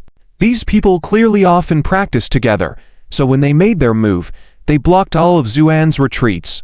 A hint of a cold smile appeared at the corner of Yuan Chenyu's mouth. Ever since Yuan Zongfeng's death, he was afraid someone would seek revenge, so he sought out talents from all over the place and gathered these more than 10 heavenly realm experts as his hidden cards. Now, it seemed this move was effective. Even though Zuan was a scattered immortal, faced with the combined attack of more than 10 heavenly realm experts, he still had to step back. But just as Yuan Chenyu's smile had appeared, it quickly froze. Zuan, facing the fierce attack, did not dodge or evade, but instead stepped forward and directly met the attack. At the same time, he lightly shouted, and the enmity, doom. The fourth move of the Killing God 6 styles was once again displayed, and this time, the power was more than 100 times stronger than before. These heavenly realm experts were initially confident, thinking that even if they couldn't kill Zuan, they could at least drive him away. But they didn't expect that after Zuan's light shout, they were all directly blasted away by a terrifying force. Those who directly confronted Zuan were killed on the spot. The rest all lost their fighting ability. One strike drove back more than 10 heavenly realm experts attacking together. The members of the Yuan family all paled, especially Yuan Chengyu, his expression stunned, muttering to himself, how is this possible? Zhu, and calmly walked towards him as if taking a leisurely stroll, slowly approached him, and looked down at him from a high vantage point. "I was originally planning to wipe out your entire Yuan family, but now it seems you are the mastermind." With that, Zuan lightly waved his hand. Yuan Chenyu let out a miserable cry as his hands and feet were all cut off at once. However, Yuan Chenyu didn't die immediately. He lay in a pool of blood, struggling in pain. Everyone was frightened by this scene. Yuan Chenyu showed some backbone, biting his lips and refraining from excessive wailing. Zhu, and squatted down, looking at him, and said lightly, "You should thank your good daughter. Otherwise, I would use soul fireworks to torture you for a long time before killing you." Yuan Chenyu looked at Zuan with resentment and shouted, "Why do you repeatedly have grudges with my Yuan family, Zhu?" and chuckled, "Have grudges with your Yuan family? At the Immortal Sect conference that day, your son ambushed me and was killed by me. This time, you sent someone to secretly assassinate me, almost harming my family. Now do you dare ask me why I have grudges with your Yuan family?" These words made Yuan Chengyu's face turn pale, his expression wilted. It turned out he knew everything. Zuan couldn't be bothered to talk further with him, waved his hand, and the flames immediately engulfed Yuan Chengyu. In an instant, he turned into ashes. After that, Zuan stood up, looking at all the people present. No one dared to meet Zuan's gaze directly. Some were so scared their legs were shaking. Zuan casually stretched out his hand, and suddenly flames rose under the feet of 20 to 30 people. Before these people could scream in agony, they were burned to ashes directly. This action eliminated more than half of the core members of the Yuan family, and the elders of the Yuan family were completely wiped out. Zuan said calmly, "I was planning to annihilate your Yuan family, but now it seems some people are not involved, so I will spare you this time." With that, Zuan stomped his foot, and he soared into the sky and disappeared. After he left, The remaining members of the Yuan family felt relieved. However, as soon as they breathed a sigh of relief, the ground where Zuan had stomped collapsed, forming a large pit more than 10 meters in diameter. Many people stared blankly, unsure of what to think. As a result, all the top figures of the Yuan family were swept away by Zuan, and the Yuan family in Jibai suffered a severe blow, eventually falling into a second-rate family. Zuan stayed at the hotel that night. Meanwhile, the whole of Hong Kong was shaken by the news. The Ming family had been long established in Hong Kong and was regarded as the virtual emperor of the land. However, within a day, they were completely eliminated. Even the Ming family mansion was razed to the ground. Such means made other forces in Hong Kong tremble in fear. Moreover, there were confirmed reports that the person who had annihilated the Ming family was still in their hotel. At this point, all eyes in the city were on that place. Nevertheless, Zuan paid no attention to it. After all, Hong Kong was still too small for him. He didn't like it there. Taking advantage of the situation, Song Yi directly issued an ultimatum to various parties. It stated clearly that from now on, Hong Kong belonged to the Zhu family. Song Yi was the authorized representative of the Zhu family. Anyone who did not agree could speak up now. After receiving the ultimatum, many prominent families remained silent briefly and then made a wise choice. They sent gifts expressing their willingness to submit to Song Yi. This move allowed Song Yi to expand his influence over the entire Hong Kong without shedding a drop of blood. However, this was just the beginning. Many forces were only in of Zuan's decisive killings and temporarily surrendered. The road ahead would be walked by Song Yi himself. Zuan didn't care about this, as the next day, he boarded a plane with Yan and his daughter, heading to Zhongdu. This time, he was determined to rule over Zhongdu. Zhongdu, the location of the capital of Huaxia, a 1,000-year-old ancient city with profound heritage. And to the west of Zhongdu, there is a vast expanse of uninterrupted luxurious villas. This is where the wealthy families of Zhongdu settle. When Zuan and Yan got off the car, Yan looked up at the majestic gate, her face gradually turning pale. This is where she once lived, a place that brought her endless pain. Honey, do we really have to go in? Yan's voice trembled. Zuan smiled and nodded gently, saying, "Of course we have to go in. Don't be afraid, I'm here for you." Meanwhile, Zhu Xiang and Zhu Nan were licking ice cream and whispering to each other. "Sister, is this where Mom's family lives? It's so big." "Yeah, but Dad said Mom's family members are mostly bad people." Zhu Xiang, acting all grown up, instructed, "Once we go in, don't overeat. Don't embarrass Dad and Mom. Got it?" Zhu Nan nodded heavily, a determined look on her chubby face. The family of four was about to enter. A fiery red Lamborghini zoomed in front of the gate, its huge engine roaring, making the leaves on the roadside tremble. The door opened, and a young woman dressed to the nines, with a proud demeanor, stepped out of the car. Upon seeing this girl, Yan was stunned. At the same time, the girl also noticed Yan standing by the road, her mouth gradually opening wide, then exclaiming in astonishment, "You are Yan?" Yan's face turned pale. She nodded lightly. "Meng. This girl is Yan's cousin Meng. The Yan family is a prestigious family, with a thriving household. Among them, there are three main branches of direct descendants. Yan's father is the eldest, named Yan, but he passed away when Yan was young. The second is Zhu, the father of Meng. The third is Chang, the current actual leader of the Yan family." When Meng saw Yan, her facial expressions fluctuated, especially when she saw Zuan and the two little girls beside him. She was slightly taken aback. Then a sly smile appeared on Meng's lips, and Yan's sister actually came back. "This is truly a great joke. If Grandma finds out, she will probably be ecstatic." Mentioning Grandma, a complex expression flashed in Yan's eyes. Then Meng looked disdainfully at Zuan. "This must be the brother-in-law, right?" But when she said the word brother-in-law, there was a playful look on her face. Yan looked worriedly at Zuan, afraid that he might react violently. However, Zuan just smiled faintly. He didn't think it was worth arguing with such an airheaded woman. It's not the right time yet. When news of Yan's return spread through the Yan family, the once calm household couldn't help but stir. Chan, who was practicing calligraphy in the study, remained calm upon hearing the news from the servants. After a while, he calmly said, "I see, go inform Grandma." Meanwhile, Zhu, who was riding horses in the backyard, heard the news. His expression darkened, his eyes flashing with a chilling light. Without even changing his horse-riding attire, he went straight to the front hall. At that moment, many people surrounded the hall. They whispered to each other.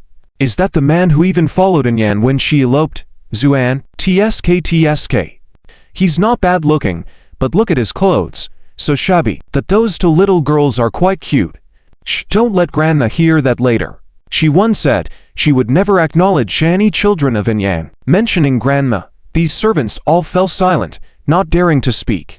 When Anzu walked in, the servants quickly made way for him. Second master. With a calm face, Anzu walked into the hall. Seeing Anyan, she seemed startled and was about to stand up, but was gently pressed down by Zuan, who then smiled lightly. You're weak, don't move around.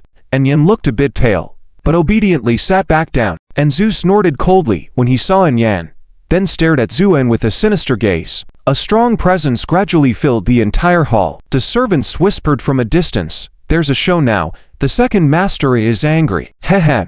Look at this guy with skinny arms and legs. Do you think he can withstand a few blows from the second master? I guess maybe 3 hits. Too few. I bet 5 hits. Facing such pressure, Zuan seemed unfazed, calmly sipping his tea. After a while, Anzu said in a deep voice, So you are Zuan? Zuan replied calmly, Yes, I am Zuan. Heh. Anzu chuckled. When he smiled, a vertical crease appeared on his forehead, very intimidating. Some people trembled slightly at the sight. Everyone knew that when the second master smiled, someone was about to be in trouble. Very good. Didn't expect you to have such guts. Not only did you take away my daughter from the An family, but you dare to come back. Anzu's mouth twisted into a mocking smile. I heard that when you first visited the An family, you acted very aloof and arrogant. What? Have you had a change of heart now? Ready to beg the An family? Zuan slowly raised his eyes, looking indifferent as he gazed at Anzu. Anzu was left speechless by Zuan's calm gaze. He tried to say something, but the words got stuck in his throat, because Zuan's calm yet menacing gaze sent a chill down Anzu's spine. Anzu then became furious. He couldn't believe he had just felt fear in front of this Zuan. Just as he was about to speak, Zuan shook his head slightly and said, You've got it all wrong. I came here for Anyan, and I won't beg the An family. Instead, it will be you who will be begging when the time comes. This statement caused a commotion among the onlookers, and Meng's face showed a sneer, her opinion of Zuan worsening. In her eyes, this man was nothing but a braggart, good-looking but worthless. She found it ridiculous how her cousin seemed to treasure him like a gem. And Zu laughed in anger. Good. You sure have thick skin. You think you can make the An family kneel and beg? Who do you think you are? I'm no one special. I'm Zuan. Zuan said calmly. And Zu's eyes flashed with a hint of malice. Kid, do you have the guts to compare with me? Zu. And put down his teacup, smiled faintly, and said, Compare in what? Anything, but with your physique, comparing fists would be unfair for me. How about we compare equestrian skills? Equestrian skills? Many people smiled knowingly. In Zhongdu, everyone knew that Anzu, the second master, was passionate about horses and also a top-notch equestrian expert. Not even the equestrian coach of the British royal family could match him. Judging by Zuan's appearance, it seemed he had never ridden a horse before. People chuckled to themselves. Zu, and nodded and bared his canines, giving a fierce smile. Let's do it as you said. In the bustling city, An already owns a horse stable, even though land is at a premium here. At this moment, several horses with excellent bloodlines are leisurely grazing, and proudly declares, the bloodlines of my horses are even purer than those of the British royal family. Each one is worth millions. With a look of disdain, and expects Su to be amazed. After all, anyone who has visited An's estate and seen his horse stable, regardless of their status, always shows a look of astonishment. However, Su remains calm, and shows no surprise at all. An's gaze turns cold, and he sneers inwardly, thinking Zu must be a naive person who doesn't understand the value of these horses. Just then, someone leads a white, majestic horse over, and affectionately pats the horse's neck and then effortlessly mounts it. The onlookers cheer at this smooth display of skill, and smirks, then solemnly declares, Bring me my beheading saber. Soon, a burly man approaches carrying a massive beheading saber, and takes the blade, performs a skilled flourish, and proudly announces, Today, I will show you all the ancient cavalry warfare techniques. With a swift motion, and urges the horse to gallop wildly around the arena.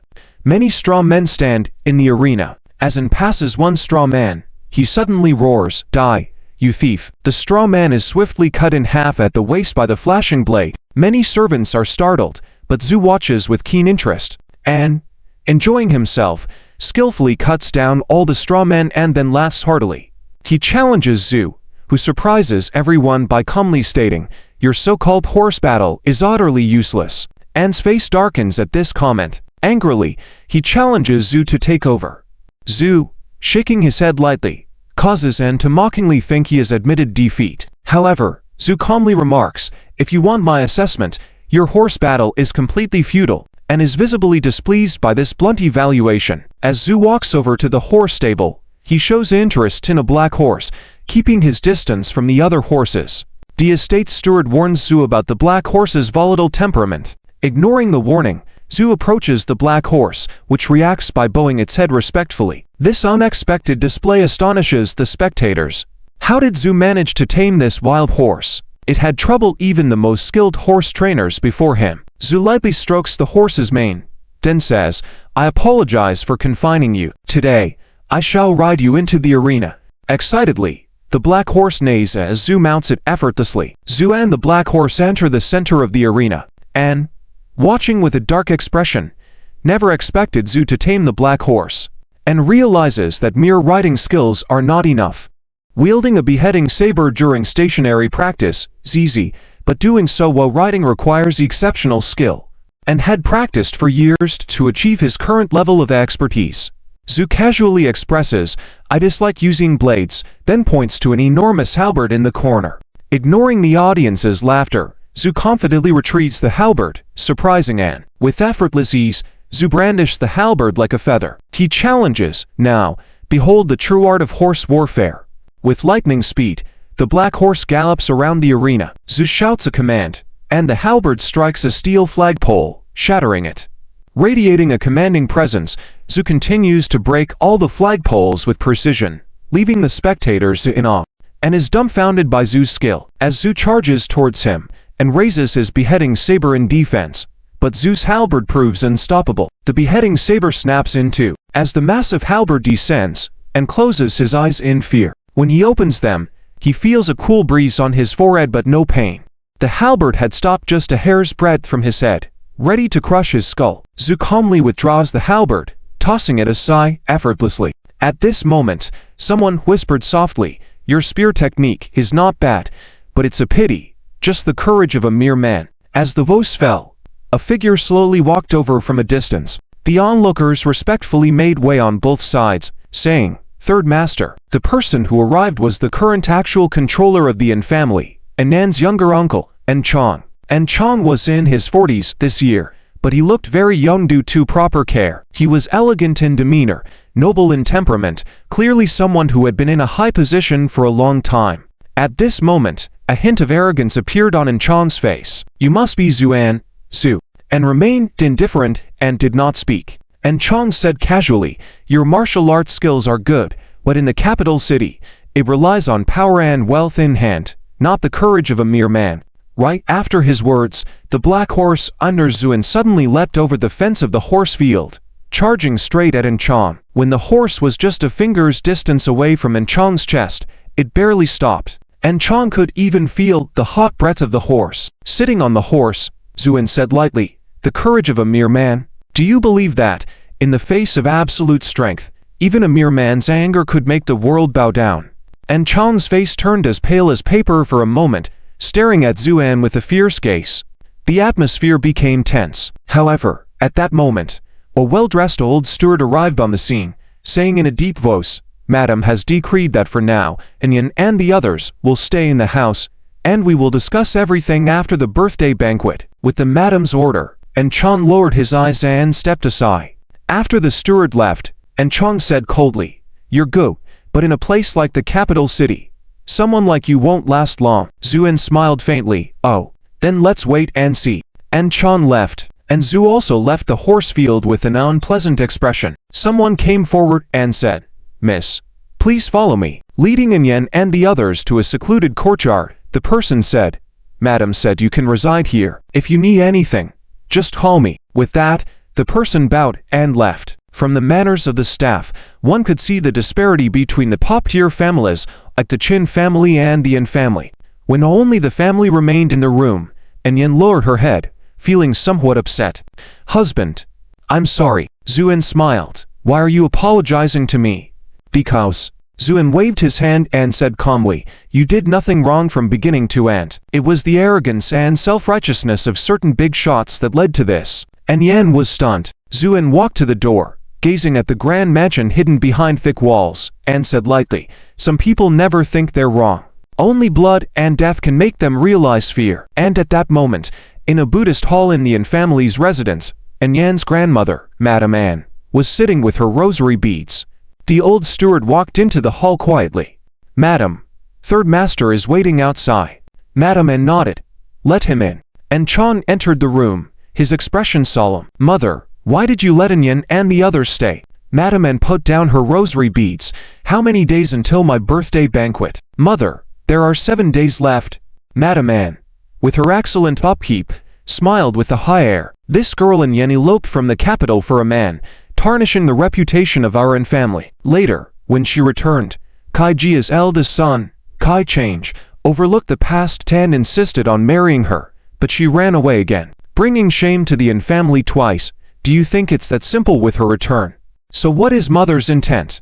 Notify the Kai family. Inform them that Yan has returned. Madame Anne said coldly. Yes. Also, at the banquet, bring some more martial arts experts. Since Zuan has defeated the second son, it shows he has some skills. Unfortunately, he doesn't understand that in the capital, if my Yin family wants him dead, he'd be easier to crush than a bud. Understood. And Chong bowed and left the room. Third master, what does madam mean? A steward by An Chong's side asked. And Chong's face showed a hint of severity. On the day of the banquet, summon several top martial artists from the clan. The steward shuddered all over, then bowed his head and answered, yes. In the Kai family, Kai Change hung up the phone, his face dark and terrifying. Just then, Kai Wei Yang returned from outside. The young woman exuded a youthful vigor all over. Seeing her brother's grim expression, she couldn't help but ask, brother, what's wrong with you? Kai Change said coldly, Yan has returned. Yan? Kai Wei Yang was startled. You mean Yan from the Yin family?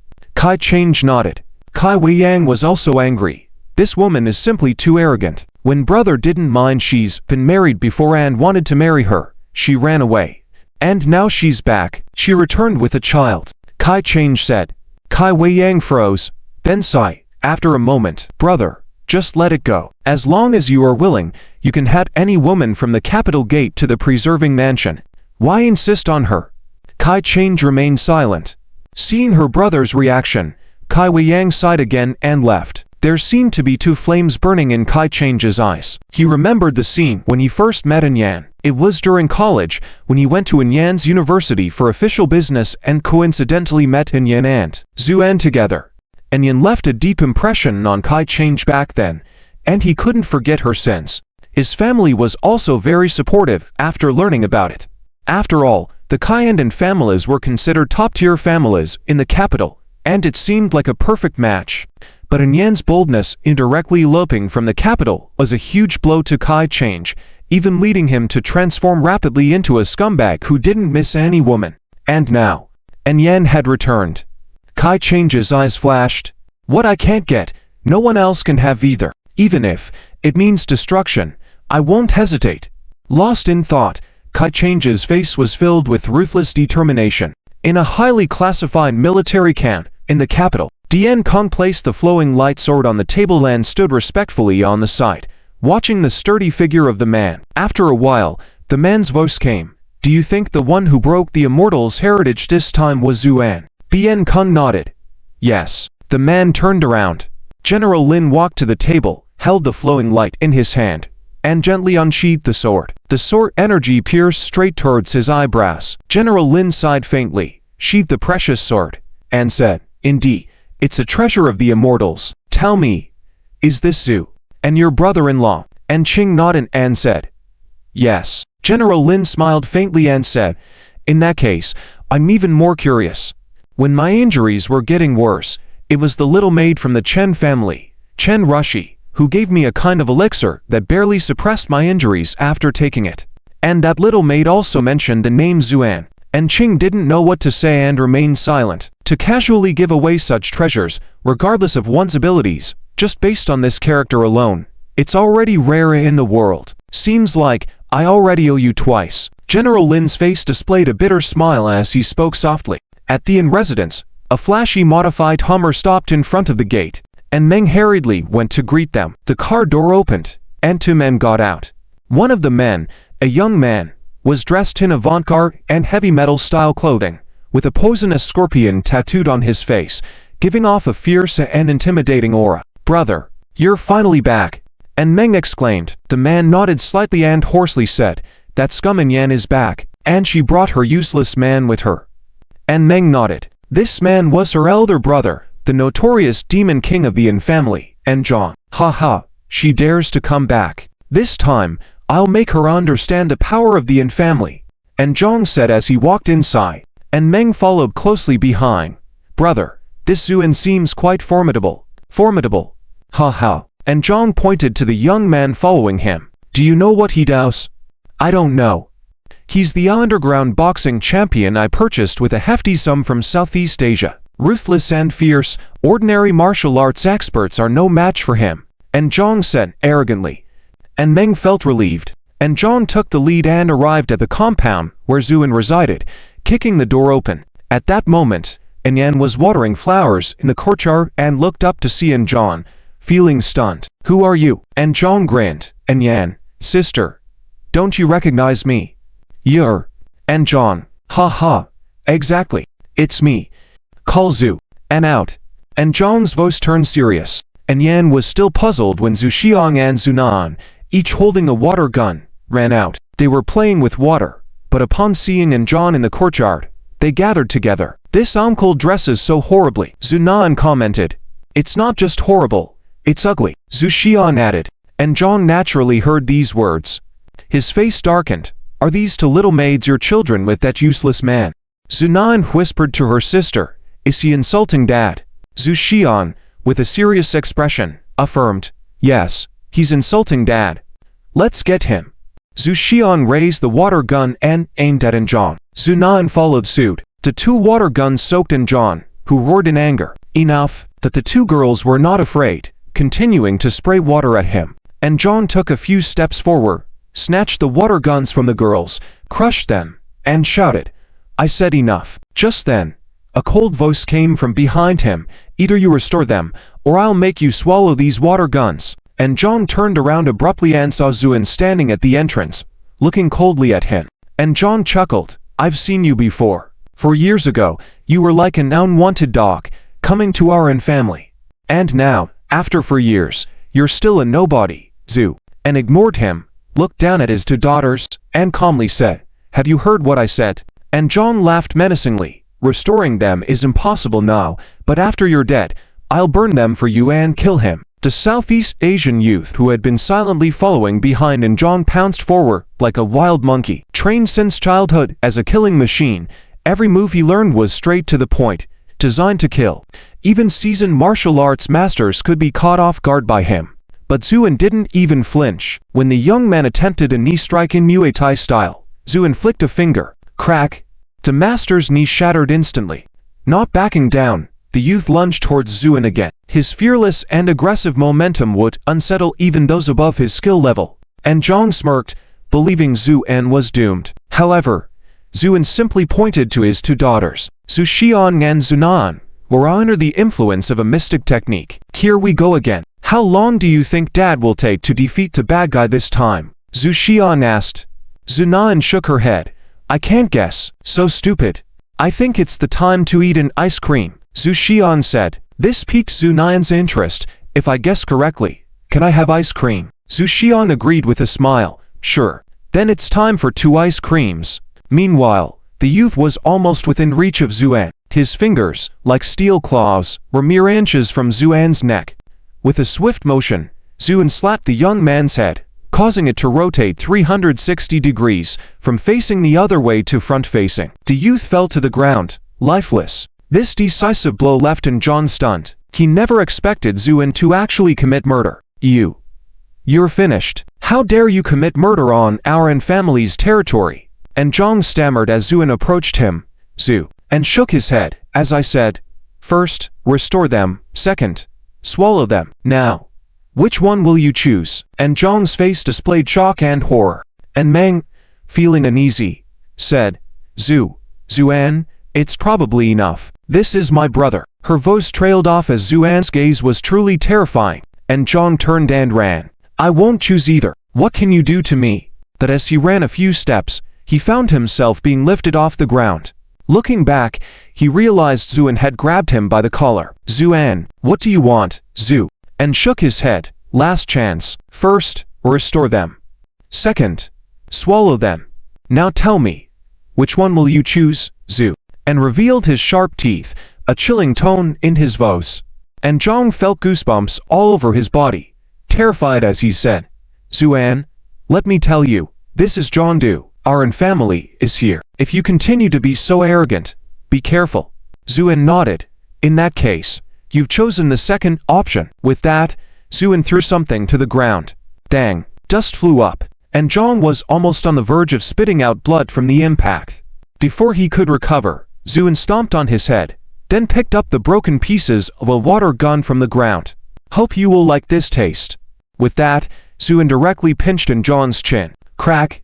And Zhang's jaw was dislocated. Zuan then stuffed all the plastic fragments of the water gun into Zhang's mouth and then punched him hard in the mouth. Fresh blood and intense pain made Zhang involuntarily swallow all the pieces. Only then did Zu and stand up, looking at the nauseous Zhang, and slowly wiped his hands with a handkerchief. And Meng watched this scene as if she'd have fallen into an ice cellar, trembling. And Zhang finally suppressed the discomfort in his stomach, raised his head, and looked at Zuan with an expression of resentment and bitterness. Zuan, if you have the guts, kill me now. Otherwise, I will never let you go, nor those two little girls. Just as he said this, Zuan raised his eyebrows, wiping his hands, a glint of sharpness flashed. Tough. And Zhang's hand was severed. Blood flowed out, and Zhang howled in pain. Ah, Zuan, I won't let this go. If you have the courage, just kill me. Otherwise, I will never let you go. Zuan smiled slightly. What a strange request. But since you said so, I'll fulfill it. With that, Zuan waved his finger lightly. Tough. And Zhang's head flew into the air. Blood sprayed everywhere. Sout. And Zhang's head fell to the ground, with a look of astonishment and disbelief still on his face. He never expected that Zuan would dare to kill him. Equally shocked and frightened was Meng. You actually killed him? And Meng asked in horror. Is it strange? If you envy, I can send you on the same path. Zuan said, indifferently. And Meng trembled all over and dared not speak anymore. Her eyes were full of fear of imminent disaster. But Zuan seemed as indifferent as if he had just killed a chicken, casually saying, if you don't want the bodies, I can clean up for you, free of charge. And Meng was about to cry. Note, I'll find someone to take away the body. With that, she hurriedly escaped. Zuan turned to look at Yan, smiling slightly. Don't be afraid. In the worst case, let the whole family be buried for him.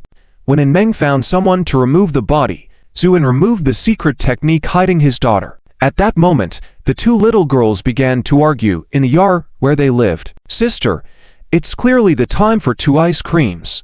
Why do you insist it's only 1 ice cream? Humph. It's not. Who do you think everyone can eat ice cream as fast as you? It's just 1 ice cream time. Zhu Xiang said with a hand on her hip, very seriously. Zhu Nan was about to cry with grievance. After understanding what was going on, Zuan couldn't help but laugh and cry. All right, eat as many as you want. And Yan said somewhat worriedly, that's not good. If kids eat too much sweet stuff, they might get cavities.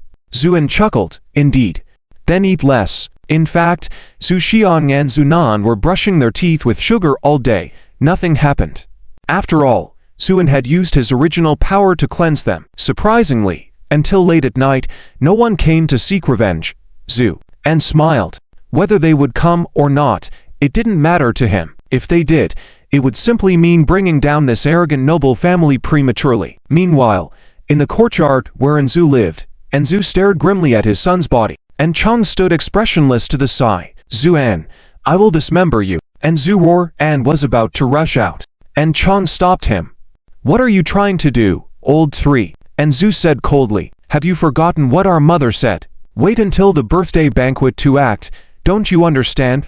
I can't wait any longer. How can I not seek revenge when this Zuan has killed my son? But you must listen to what mother said. And if you kill him now, if there are any mishaps during the birthday banquet, how will you justify it to the Chen family?" And Zhu gradually calmed down, and Chang said calmly, "Moreover, this Zhang was just idling around all day, not someone with the talent to inherit the family business. If he's dead, he's dead. We can always have another one. Why be so angry?" And Zhu nodded helplessly. Though he was the second brother, he still had to listen to Chang regarding family matters. However, this news spread like a rocket. Unexpectedly, many people secretly applauded. It was evident how unpopular Zhang was. At this moment, in a high-end bar in Zhongdu, Ying was drinking with a few good friends. Her phone vibrated, and she picked it up, looking stunned for a moment, before her smile brightened even more. And shout, "What's up? Hey! That fool Zhang is dead." "Dead? How did he die?" "Killed by my sister's husband." And Ying laughed joyfully. The others were somewhat taken aback. "Your sister's husband?" "Yes, my eldest cousin, Yan." And Ying laughed lightly. "The Yan who eloped with someone blurted out. And Ying's smile turned cold. "What did you say?" The person knew they had made a mistake and quickly apologized. "And Shao, I'm sorry. I misspoke. I deserve to be slapped." And then they slapped themselves on the cheek. And Ying remained silent, leaning back in her chair, gazing at the ceiling with a faint glint in her eyes. For years ago, she had met Zhu. And a few times. At that time, Zuan was a poor student, quite destitute. But the pride between his brows made Ying quite admire him. Compared to others, besides Qing, Ying had the best impression of Zuan. Now, bringing back Yan with him, and Ying's father, and Chan, and second uncle, and Zhu, actually thought Zuan was trying to gain favor. Only Ying knew, that man, he would never bow down to anyone. Qi Weiyang and her girlfriends were enjoying their afternoon tea. As they chatted, they came to talk about the upcoming birthday celebration of the old lady of the Yin family. Qi Weiyang sighed. "It is said that this time celebration at the Yin family will be very grand, inviting notable figures from Zhongdu." "Yes, Master Wei, have you received the invitation?" someone curiously asked. A woman with a gentle temperament smiled faintly. "Yes, but I won't be going." "I knew it. How could Master Wei go to such a place?" Wei Ruyan smiled faintly, bowing her head to sip her tea. At that moment, Qi Weiyang sighed. "But alas, the woman my brother secretly loves has also returned to Zhongdu." "Who?" "And Yan." These women were all intrigued. Qi Weiyang nodded. "Who else could it be?" "And this time Yan has returned with her man, named Zuan." Wei Ruyan, who was drinking tea, froze. "Who did you say?" "Zuan." Qi Weiyang blinked her big eyes and said. Wei Ruyan took a deep breath to calm the shock in her heart. "Does Master Wei know him?" Qi Weiyang asked again. Wei Ruyan shook her head. "I don't know him. Sorry. I have something to attend to, so I'll go back first." With that, Wei Ruyan got up and left. Qi Weiyang and the other wealthy young ladies looked at each other. They didn't know what was going on with Wei Ruyan. After leaving the hotel and getting in the car, Wei Ruyan took out her phone and made a call. "Hello, Master Wei. Why did you suddenly call me?" A lazy and soft voice came from the other end. Wei Ruyan said, in a deep voice, "Zuan has come to the capital." "He has come? Who are you talking about?" The voice on the other end suddenly shook. "Zuan, the same Zuan who went with you to the mountains to gather herbs and killed the dragon. The one who brings spring to all things and makes flowers bloom. Where is he?" The voice on the other end asked eagerly. "He is at the Yin family. He is actually Yan's husband." After a long silence, the voice on the phone said, "I see." With that, the call was hung up. Wei Ruyan looked ahead and thought silently. Zuan had arrived, and this capital was about to become restless. Meanwhile, at the Chen family in the capital, Chen Rushi sat dumbfounded on the bed, with mixed feelings in her heart, not knowing what to feel. Zuan had arrived. The figure of the person who casually killed a dragon on Qingmang Mountain still appeared frequently in Chen Rushi's dreams, but she never expected that he would actually be the husband of Yan, the daughter of the Yin family. Chen Rushi sighed, got up, and left the bedroom. "Rushi, where are you going?" Chen Dong, Chen Rushi's father and the current head of the Chen family, asked. I'm going to see grandfather, Chen Rushi said as she entered the inner room. Chen Rushi's grandfather, Chen Shu, the true power holder of the Chen family, was sitting by the bed reading a book. When he saw Rushi, Chen Shu put down the book and smiled kindly. Little girl, who upset you? Why are you not happy? Chen Shu had always been very affectionate towards his granddaughter. Even a slight hint of unhappiness in Rushi would not escape his notice. Chen Rushi sat on the edge of the bed, and tears fell from her eyes. Chen Shu was taken aback, then his two already graying eyebrows raised, showing determination. Even though he was elderly, that raised eyebrow still exuded a tough aura. Who did this? I'll send someone to take care of it right away. Chen Rushi shook her head. Grandpa, no one has bothered me. I'm just feeling sad. A good cry will do. Chen Shu nodded. All right. If my granddaughter wants to cry, then cry. It's normal for a girl to shed tears. Chen Rushi nodded and then smiled through her tears. After a while, she whispered softly, Grandpa, is it very painful to like someone? Chen Shu was startled, then smiled knowingly. What? My eldest granddaughter has finally come to her senses. The bows chasing after you could form an army. Who have you set your eyes on? Oh Grandpa, I'm just asking. Chen Rushi felt her face heating up. Chen Shu sighed slightly. Well, liking someone is indeed a mix of joy and sorrow. But what if the other person is married? Chen Rushi asked. Chen Shu's eyes flashed with a hint of sharpness, then chuckled and said, Silly girl, why do you ask that? Could it be? No. I'm just asking. Chen Rushi said a few more words and then got up and left. As soon as she left, Chen Shu got up from the bed. Chen Dong walked in. Father. Then he didn't dare to speak anymore because of Chen Shu's terrible expression. Investigate all the men around Rushi. If any married man contacts her, kill them all. Chen Shu gritted his teeth.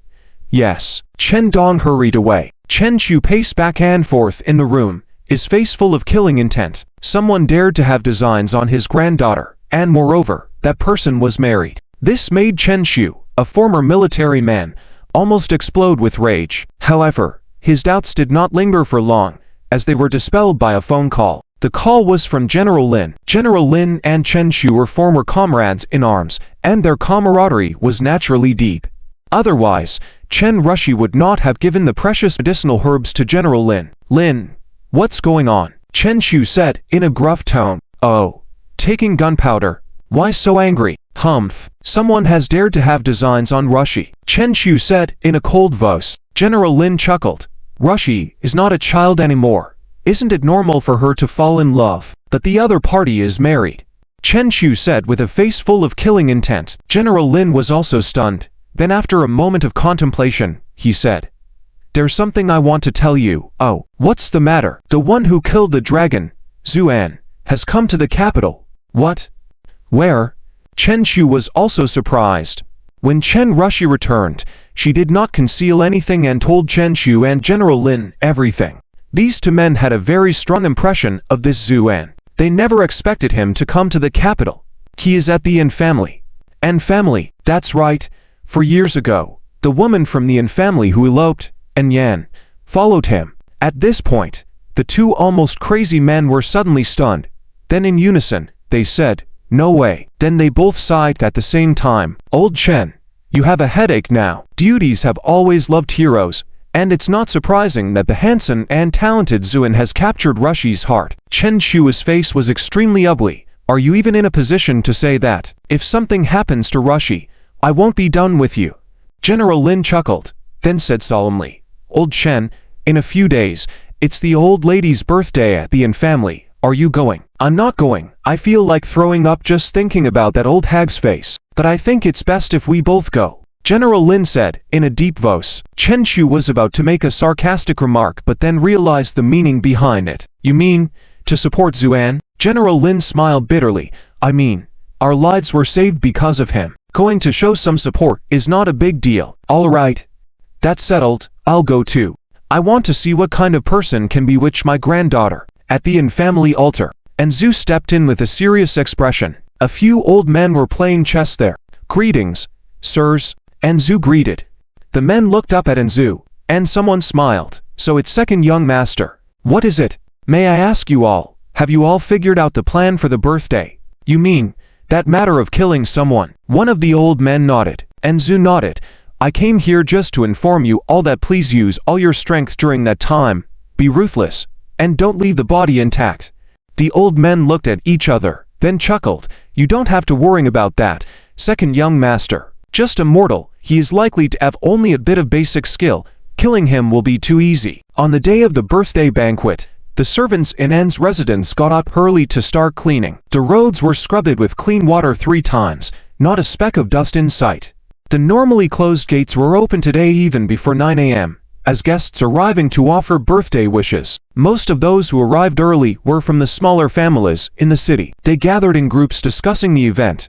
Hey, have you heard? Anne's abandoned daughter, Yan, returned to the city. I heard a long time ago, and I heard she came back with a man and a child. TSK.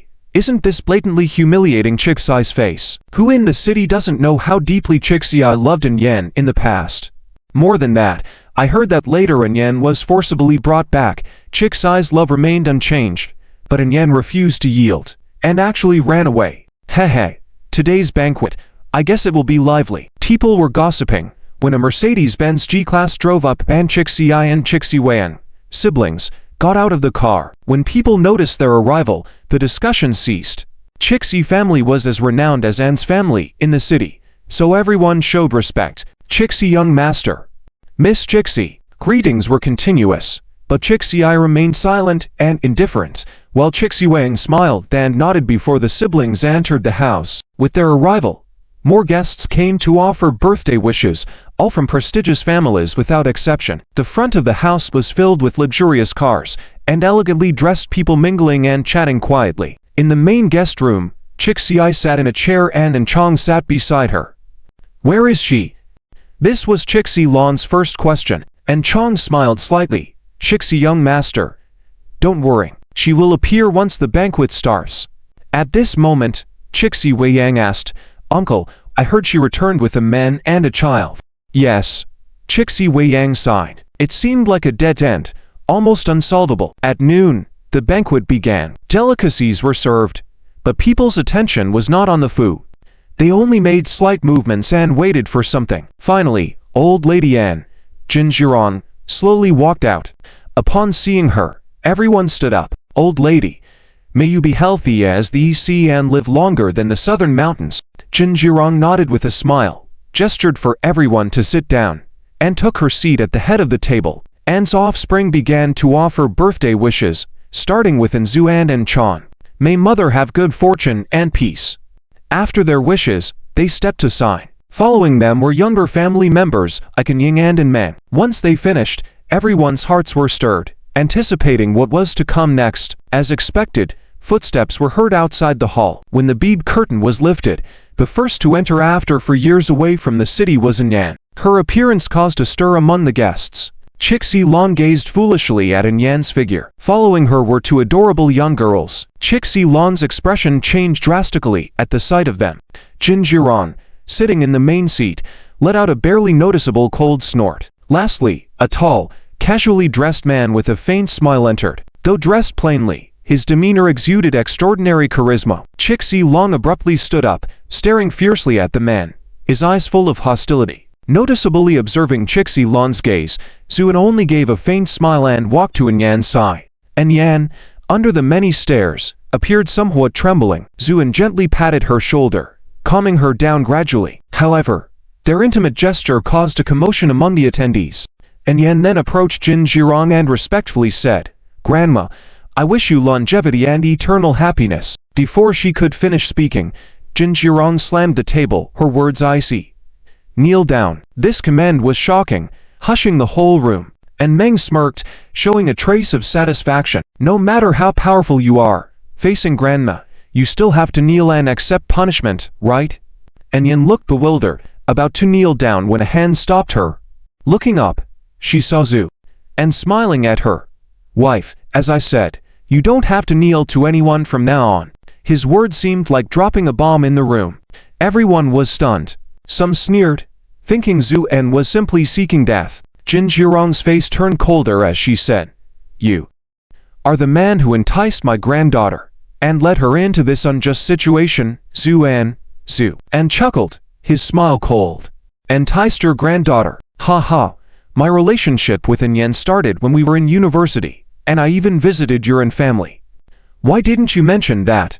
How dare you? An elderly steward standing beside Jin Jirong stepped forward to reprimand. Jin Jirong scorned. For years ago, you, with nothing, aimed to marry my daughter. I naturally wouldn't agree. For years later, you return with 2 children. Do you think that will make me yield? Zhu, and shook his head. You're mistaken. I never intended to make you yield. Because you aren't worthy.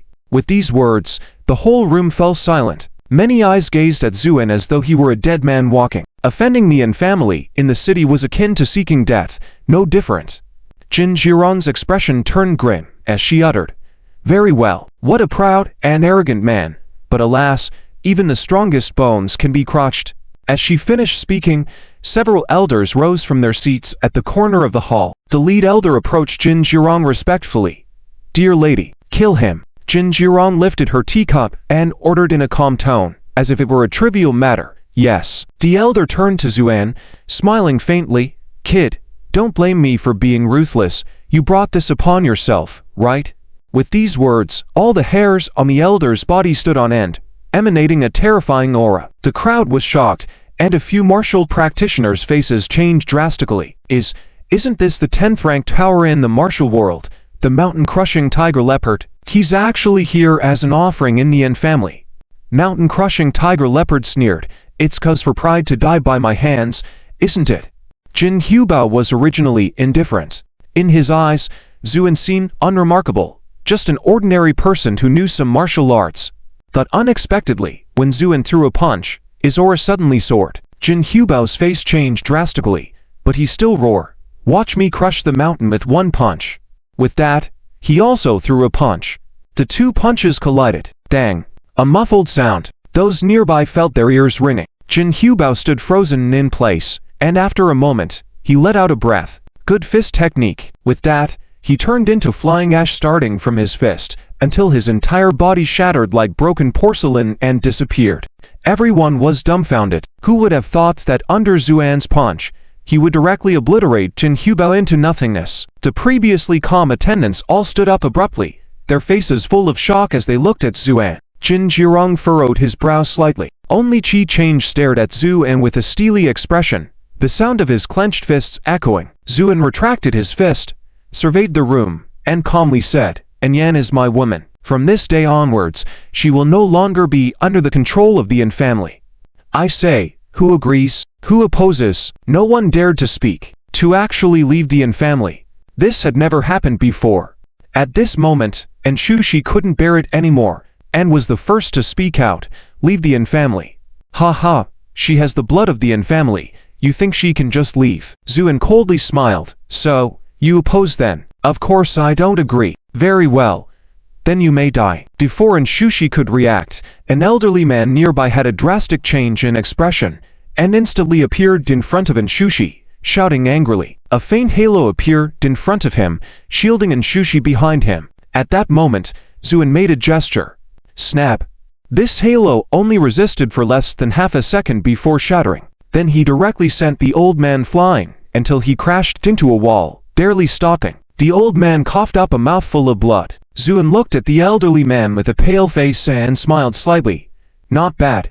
You actually took one of my hits." The old man smiled bitterly. He had just used a talisman from the true transmission of Wudang Mountain. He thought he could withstand Zuan's blow, but it was shattered after only a second. The aura of Zhenwu, Zhu, and said lightly, then smiled faintly, "For the sake of your leader, I won't kill you." It was only then that Anshushi realized what had just happened, and if it weren't for the Taoist Zhang from Wudang Mountain saving him, he would probably have lost his life by now.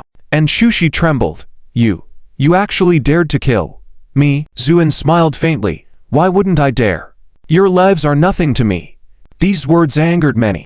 Many people looked at Zuan unkindly. After all, they all belonged to the same class. Zuan's actions of killing someone naturally made these people feel threatened. At this moment, An's elderly lady, Jin Jirong, also had a slightly changed expression, but she didn't speak to Zuan. Instead she looked at Yan. "Yan, you have grown up by my side since childhood. Do you really want to break ties with the Yan family for the sake of this man?" Yan had been silent all along, but at this moment, her expression gradually calmed down, her eyes becoming firm, and no longer in panic. She slowly walked to Zuan's side, and with a firm gaze towards Jin Jirong, she shook her head.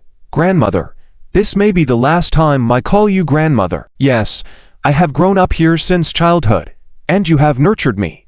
But, from childhood to now, have I ever received a smile from you? After my father passed away, besides Ching, who else cared for me? In your eyes, am I nothing but a tool to be married off to other noble families? Is that so?"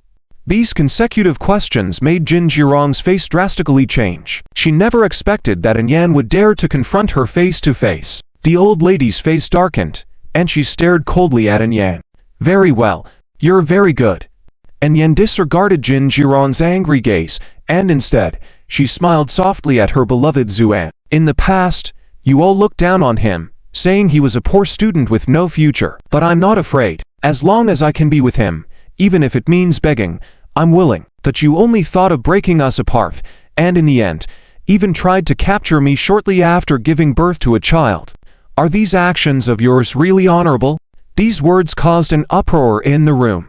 Many women glanced at Yan secretly, because she spoke the thoughts of many. Qi Wenyang stared blankly at the resolute Yan, suddenly feeling a hint of envy. Because this woman had found her lifelong home. "To debts owed, I have already repaid them. From now on, I cut off all relations with the Yan family." And Yan's face was pale, but she spoke with unwavering determination. "You despicable woman, betraying your own family for an outsider." Jin Jirong finally lost her composure, her face contorted. Su Xiang and Zunayan, who were listening below, couldn't help but feel indignant and said, "Old lady, how can you bully my mother?" The childish voices of the two children further fueled Jin Jirong's anger. "None of you are leaving today. And Yan, I'll give you one last chance. You." And Yan, feeling relieved at this moment, smiled. "No need. I don't need it." Zuan gently touched Yan's face, then whispered, "Wife, you forgot to say one thing." "What is it?" "For years later, when I return to Zhongdu, everyone will kneel down and submit." His tone was calm yet filled with strong confidence, and Yan nodded with a face full of happiness. "I believe, I trust everything you say." Jin Jirong was on the verge of hysteria. Kill him for me." No one dared to move. Zuan's revealed strength had stunned everyone. "Kill him, Zu," and asked casually. And Yan shook her head. "She has raised me after all. Let it go." Just then, a cold female voice came from outside the door. "Sister, if you're leaving, then I'm coming too." Saying that, Ching walked proudly into the hall. Her appearance caused even more commotion in the room. Jin Jirong could hardly believe her ears. "Ching, what are you saying?" Ching sneered at this moment. "Old hag, I don't have the good temper of my sister. If it weren't for her, do you think I would want to stay in the Yan family? I've wanted to leave long ago." Her domineering declaration made many people's eyeballs almost pop out. Many secretly rejoiced that this birthday banquet turned out to be so eventful. It was truly lively. Ching is different from Yan. Nowadays, her status in the army is gradually rising. Even Chan, upon seeing Ching, doesn't dare to assert his authority as the head of the family. However, unexpectedly, today she is also going to break ties with the Yan family. Yan looked at her sister, tears brimming in her eyes. "Qingao, sister, I really admire you now, because your vision is simply too good." Ching smiled. "Ching, how dare you betray the Yan family? Have you forgotten that the reason for your rapid advancement in the military is because of the influence of the family?" Chang said, in a stern voice. Ching shook her head, with a look of disdain on her face. "Did I rely on anyone who cared for me since I was young? And Meng, that person is always fooling around outside, yet you all treat her as precious.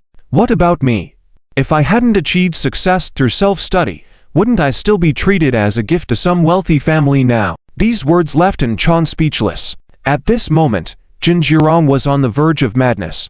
"Misfortune upon the family! Misfortune upon the family! Guards, kill all these people! Kill them all!" Jin Jirong frantically shouted. Just then, a voice, old but dignified, was heard from outside. "Who is acting so arrogantly and shouting to kill?" With these words, Chen Xuan led the Chen family members into the room. His appearance caused a stir among the crowd. It was well known that the Chen family and the Yan family were always at odds. Moreover, the Chen family's power was now growing stronger, making the An family seem inferior. It was unexpected that Chen Xuang personally came today. Jin Jiran, upon seeing Chen Xuang, initially had a change in expression, but then regained composure, standing up and nodding.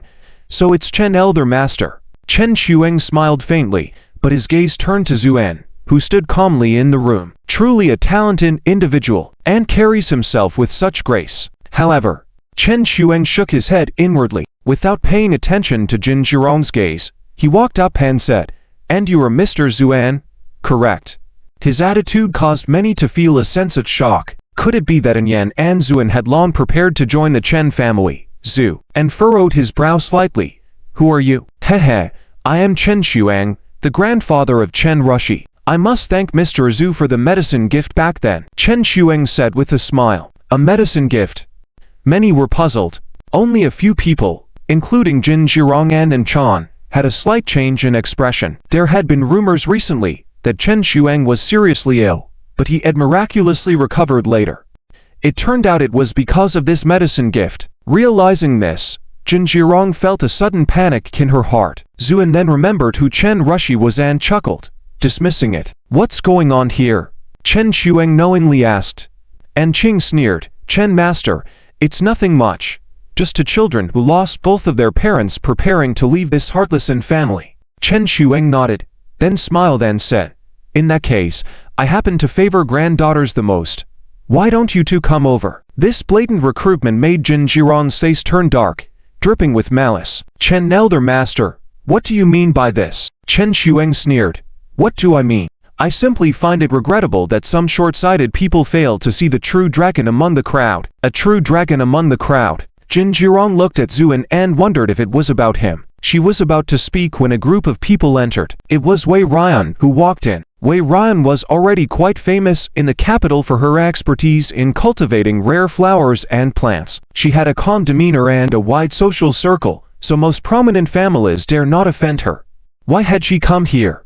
Many were surprised as Wei Ryan approached Zuan, smiling faintly. "Mr. Zhu, long time no see." Zuan had a profound impression of this lady, who was passionate about flowers, and nodded in response. "So it's Master Wei."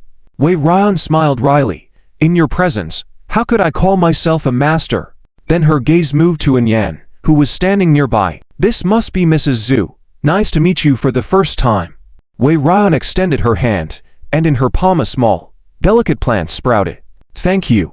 An Yan smiled as she accepted it. As soon as she held it, the plant trembled slightly and began to grow rapidly. In no time, it blossomed into an elegant flower. After swaying a few times, the flower suddenly bloomed. Its beauty was breathtaking.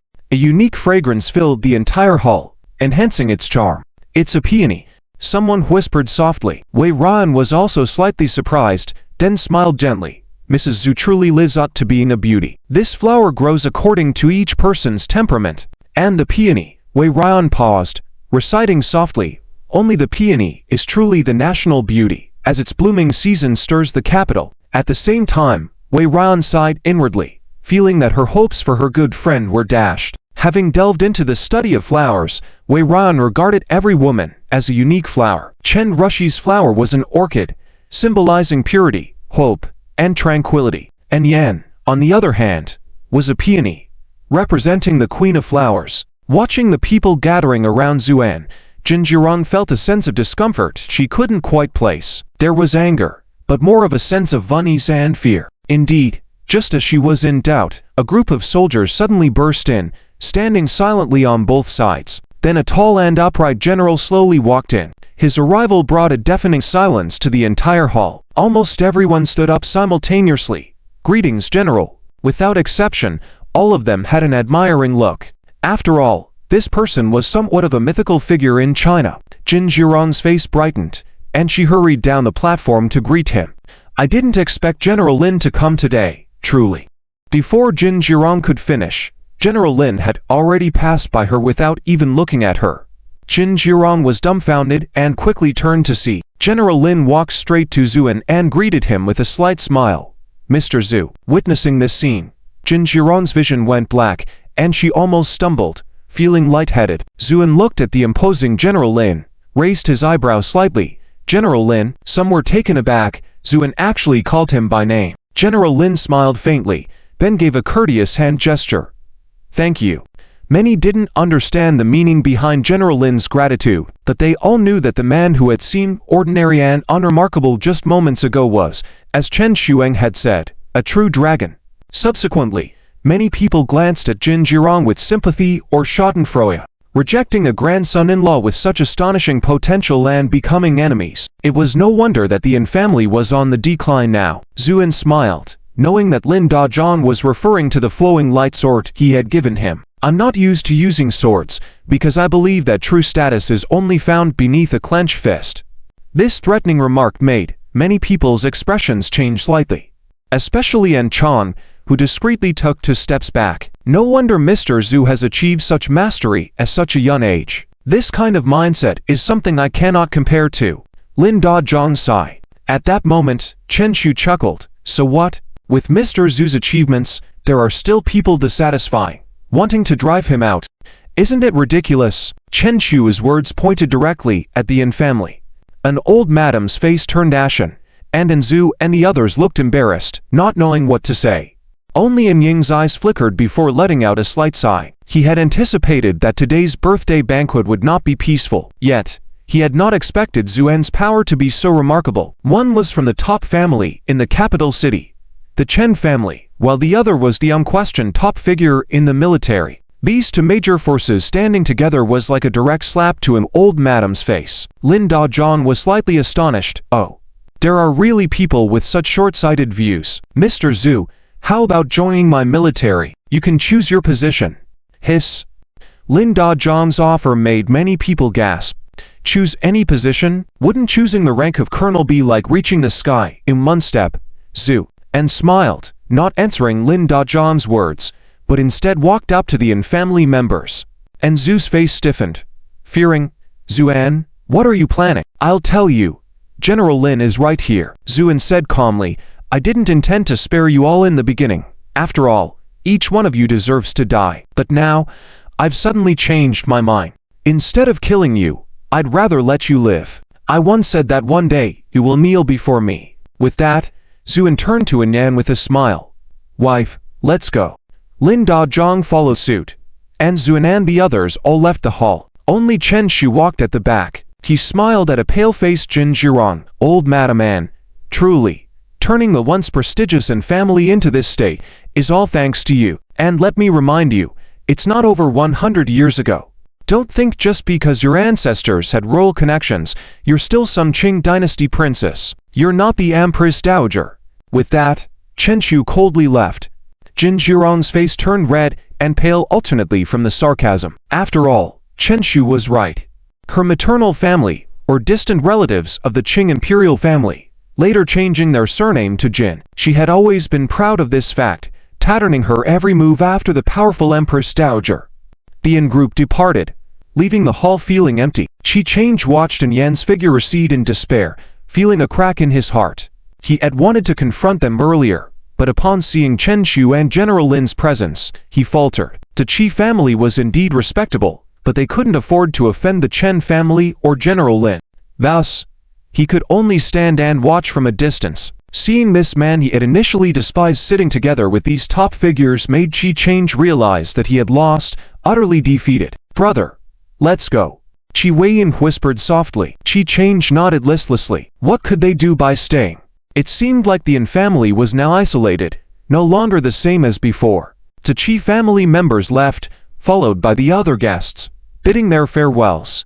Thus, the Yin family's birthday banquet that began grandly ended in a low note, and within a day, the events at the banquet had spread throughout the capital city. Zuan's name started appearing on the desks of many influential families.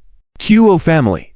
Hehe, quite interesting. Chen Shu actually publicly embarrassed old Madame An. Huo Chanlu, the head of the Huo family, chuckled. Head of the family, this Zhu, and once killed Huo Hemming, should we? The chief steward asked in a low voice. Huo Chanlu waved his hand. If this Zuan was just an ordinary powerful expert without influence, we could have taken action. But now he has a good relationship with the Chen family and General Lin, so we have to tread carefully. Understood. But we can't let him roam freely. By hiring some assassins, we can resolve the issue with some expense. No need to get directly involved. Huo Chanlu chuckled. Huo Chanlu made a call, preparing to contact a few assassins. In families like these, struggles and assassinations were common, and they all had connections to assassin brokers. What orders do you have from me, head of the Huo family? Hehe, what could come from a call to you? I'm entrusting you to kill someone. All right. Name it. The person at the other end of the line said cheerfully. It was always a Joe when business came knocking. This person's name is Zuan. He is. Before he could finish, the call was abruptly ended. Horrified, Huo Chanlu noticed a pattern as he tried contacting others. What's going on? Why do you all hang up once I mention Zuan? The person on the phone sighed. Head of the Huo family, we can't afford to provoke this Zuan. Are there people even your assassins cannot afford to provoke? Hehe. Do you know who the assassins who died at Zuan's hands were? 2 SS-level assassins from the second-ranked finger assassins were killed by him.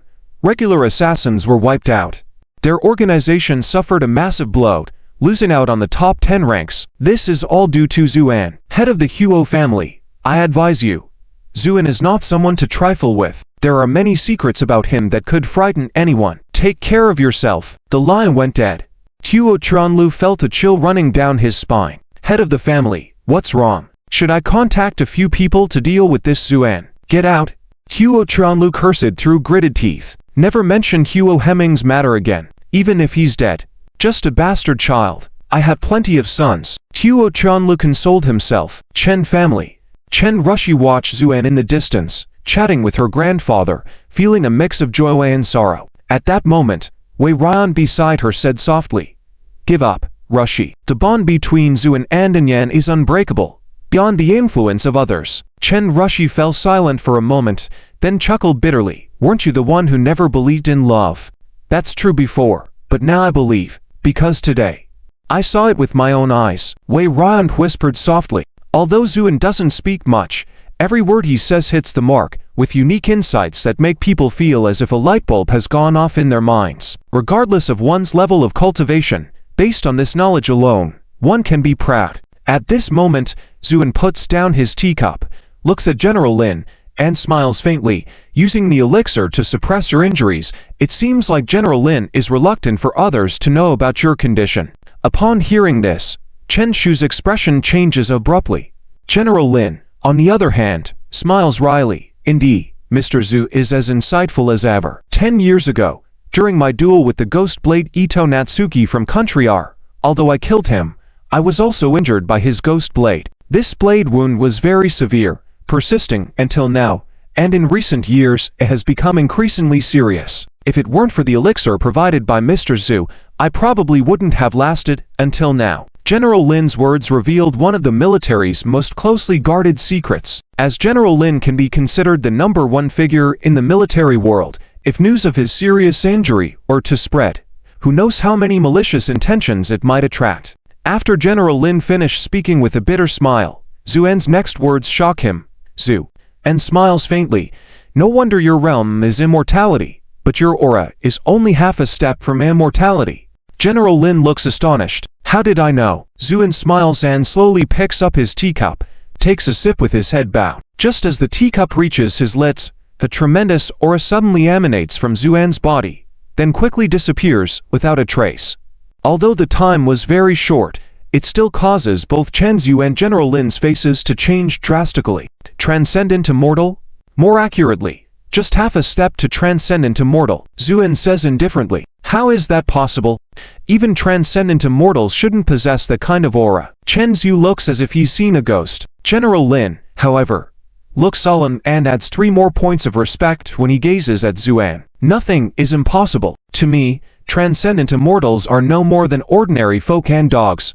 After Zuan's statement, he looks at General Lin. Why are you seeking the immortal sword? General Lin's voice is low.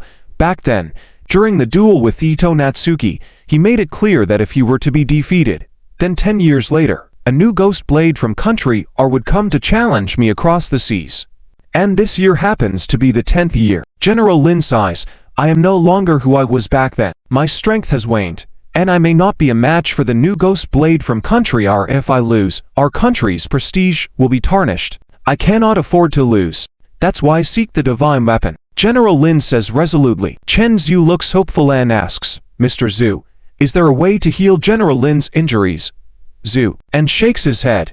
It's too late. If he had gone into seclusion immediately after being injured, there might have been a glimmer of hope. But he stubbornly relied on his cultivation, draining himself for 10 years. Although he later used elixirs to suppress it, that was just a temporary measure. His soul is nearly desiccated. With no oil or firewood left, how can he be saved? Chen Zhu looks disappointed, Zhu, and sighs lightly, revealing that even if it were not entirely impossible to save him, the necessary elixirs simply do not exist in this world. General Lin, seemingly anticipating this, shakes his head and says, life and death are fated. I have no feelings about it, but there is one thing I wish to ask of Mr. Zhu. What is it? General Lin's expression turned serious.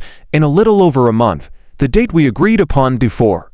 Even if country R does not send anyone by then, I won't last much longer. If I fall, won't our country be under threat from wolves? After much consideration, I have decided to re-establish a new army. Oh, Zhu, and raises an eyebrow. This army will be specifically used to counter martial practitioners and cultivators in order to protect our country from external threats. General Lin stands up and bows to Zuan. I hope Mr. Zhu will assist in this matter, Zhu, and drinks his tea, looking calmly at General Lin, while Chen Zhu sighs and speaks. Mr. Zhu, please understand General Lin's intentions for the country and the people, and lend a hand. Zhu, and suddenly asks, why me? General Lin raises his head, his gaze firm, because I have a premonition that your future achievements, Mr. Zhu, will be immeasurable. At the same time, you will also be the best instructor for this new army. After observing General Lin for a moment, Zuan nods. I can agree to your request. However, I won't be an instructor, nor will I take a position in the army. I will simply help train them for you. Good. General Lin nods. After sitting back down, General Lin looks visibly pleased. Mr. Zhu, this new army is prepared to recruit the elite forces from various units on the foundation of the Undying Phoenix Special Forces. I would like you to give this new unit a name. Let's call it Phoenix Battalion. Zuan says, great name. General Lin's eyes light up. The Undying Phoenix is reborn from the ashes, becoming the Phoenix Battalion. In an extremely secret military base outside Zhongdu, a group of robust and fierce soldiers are chatting in twos and threes.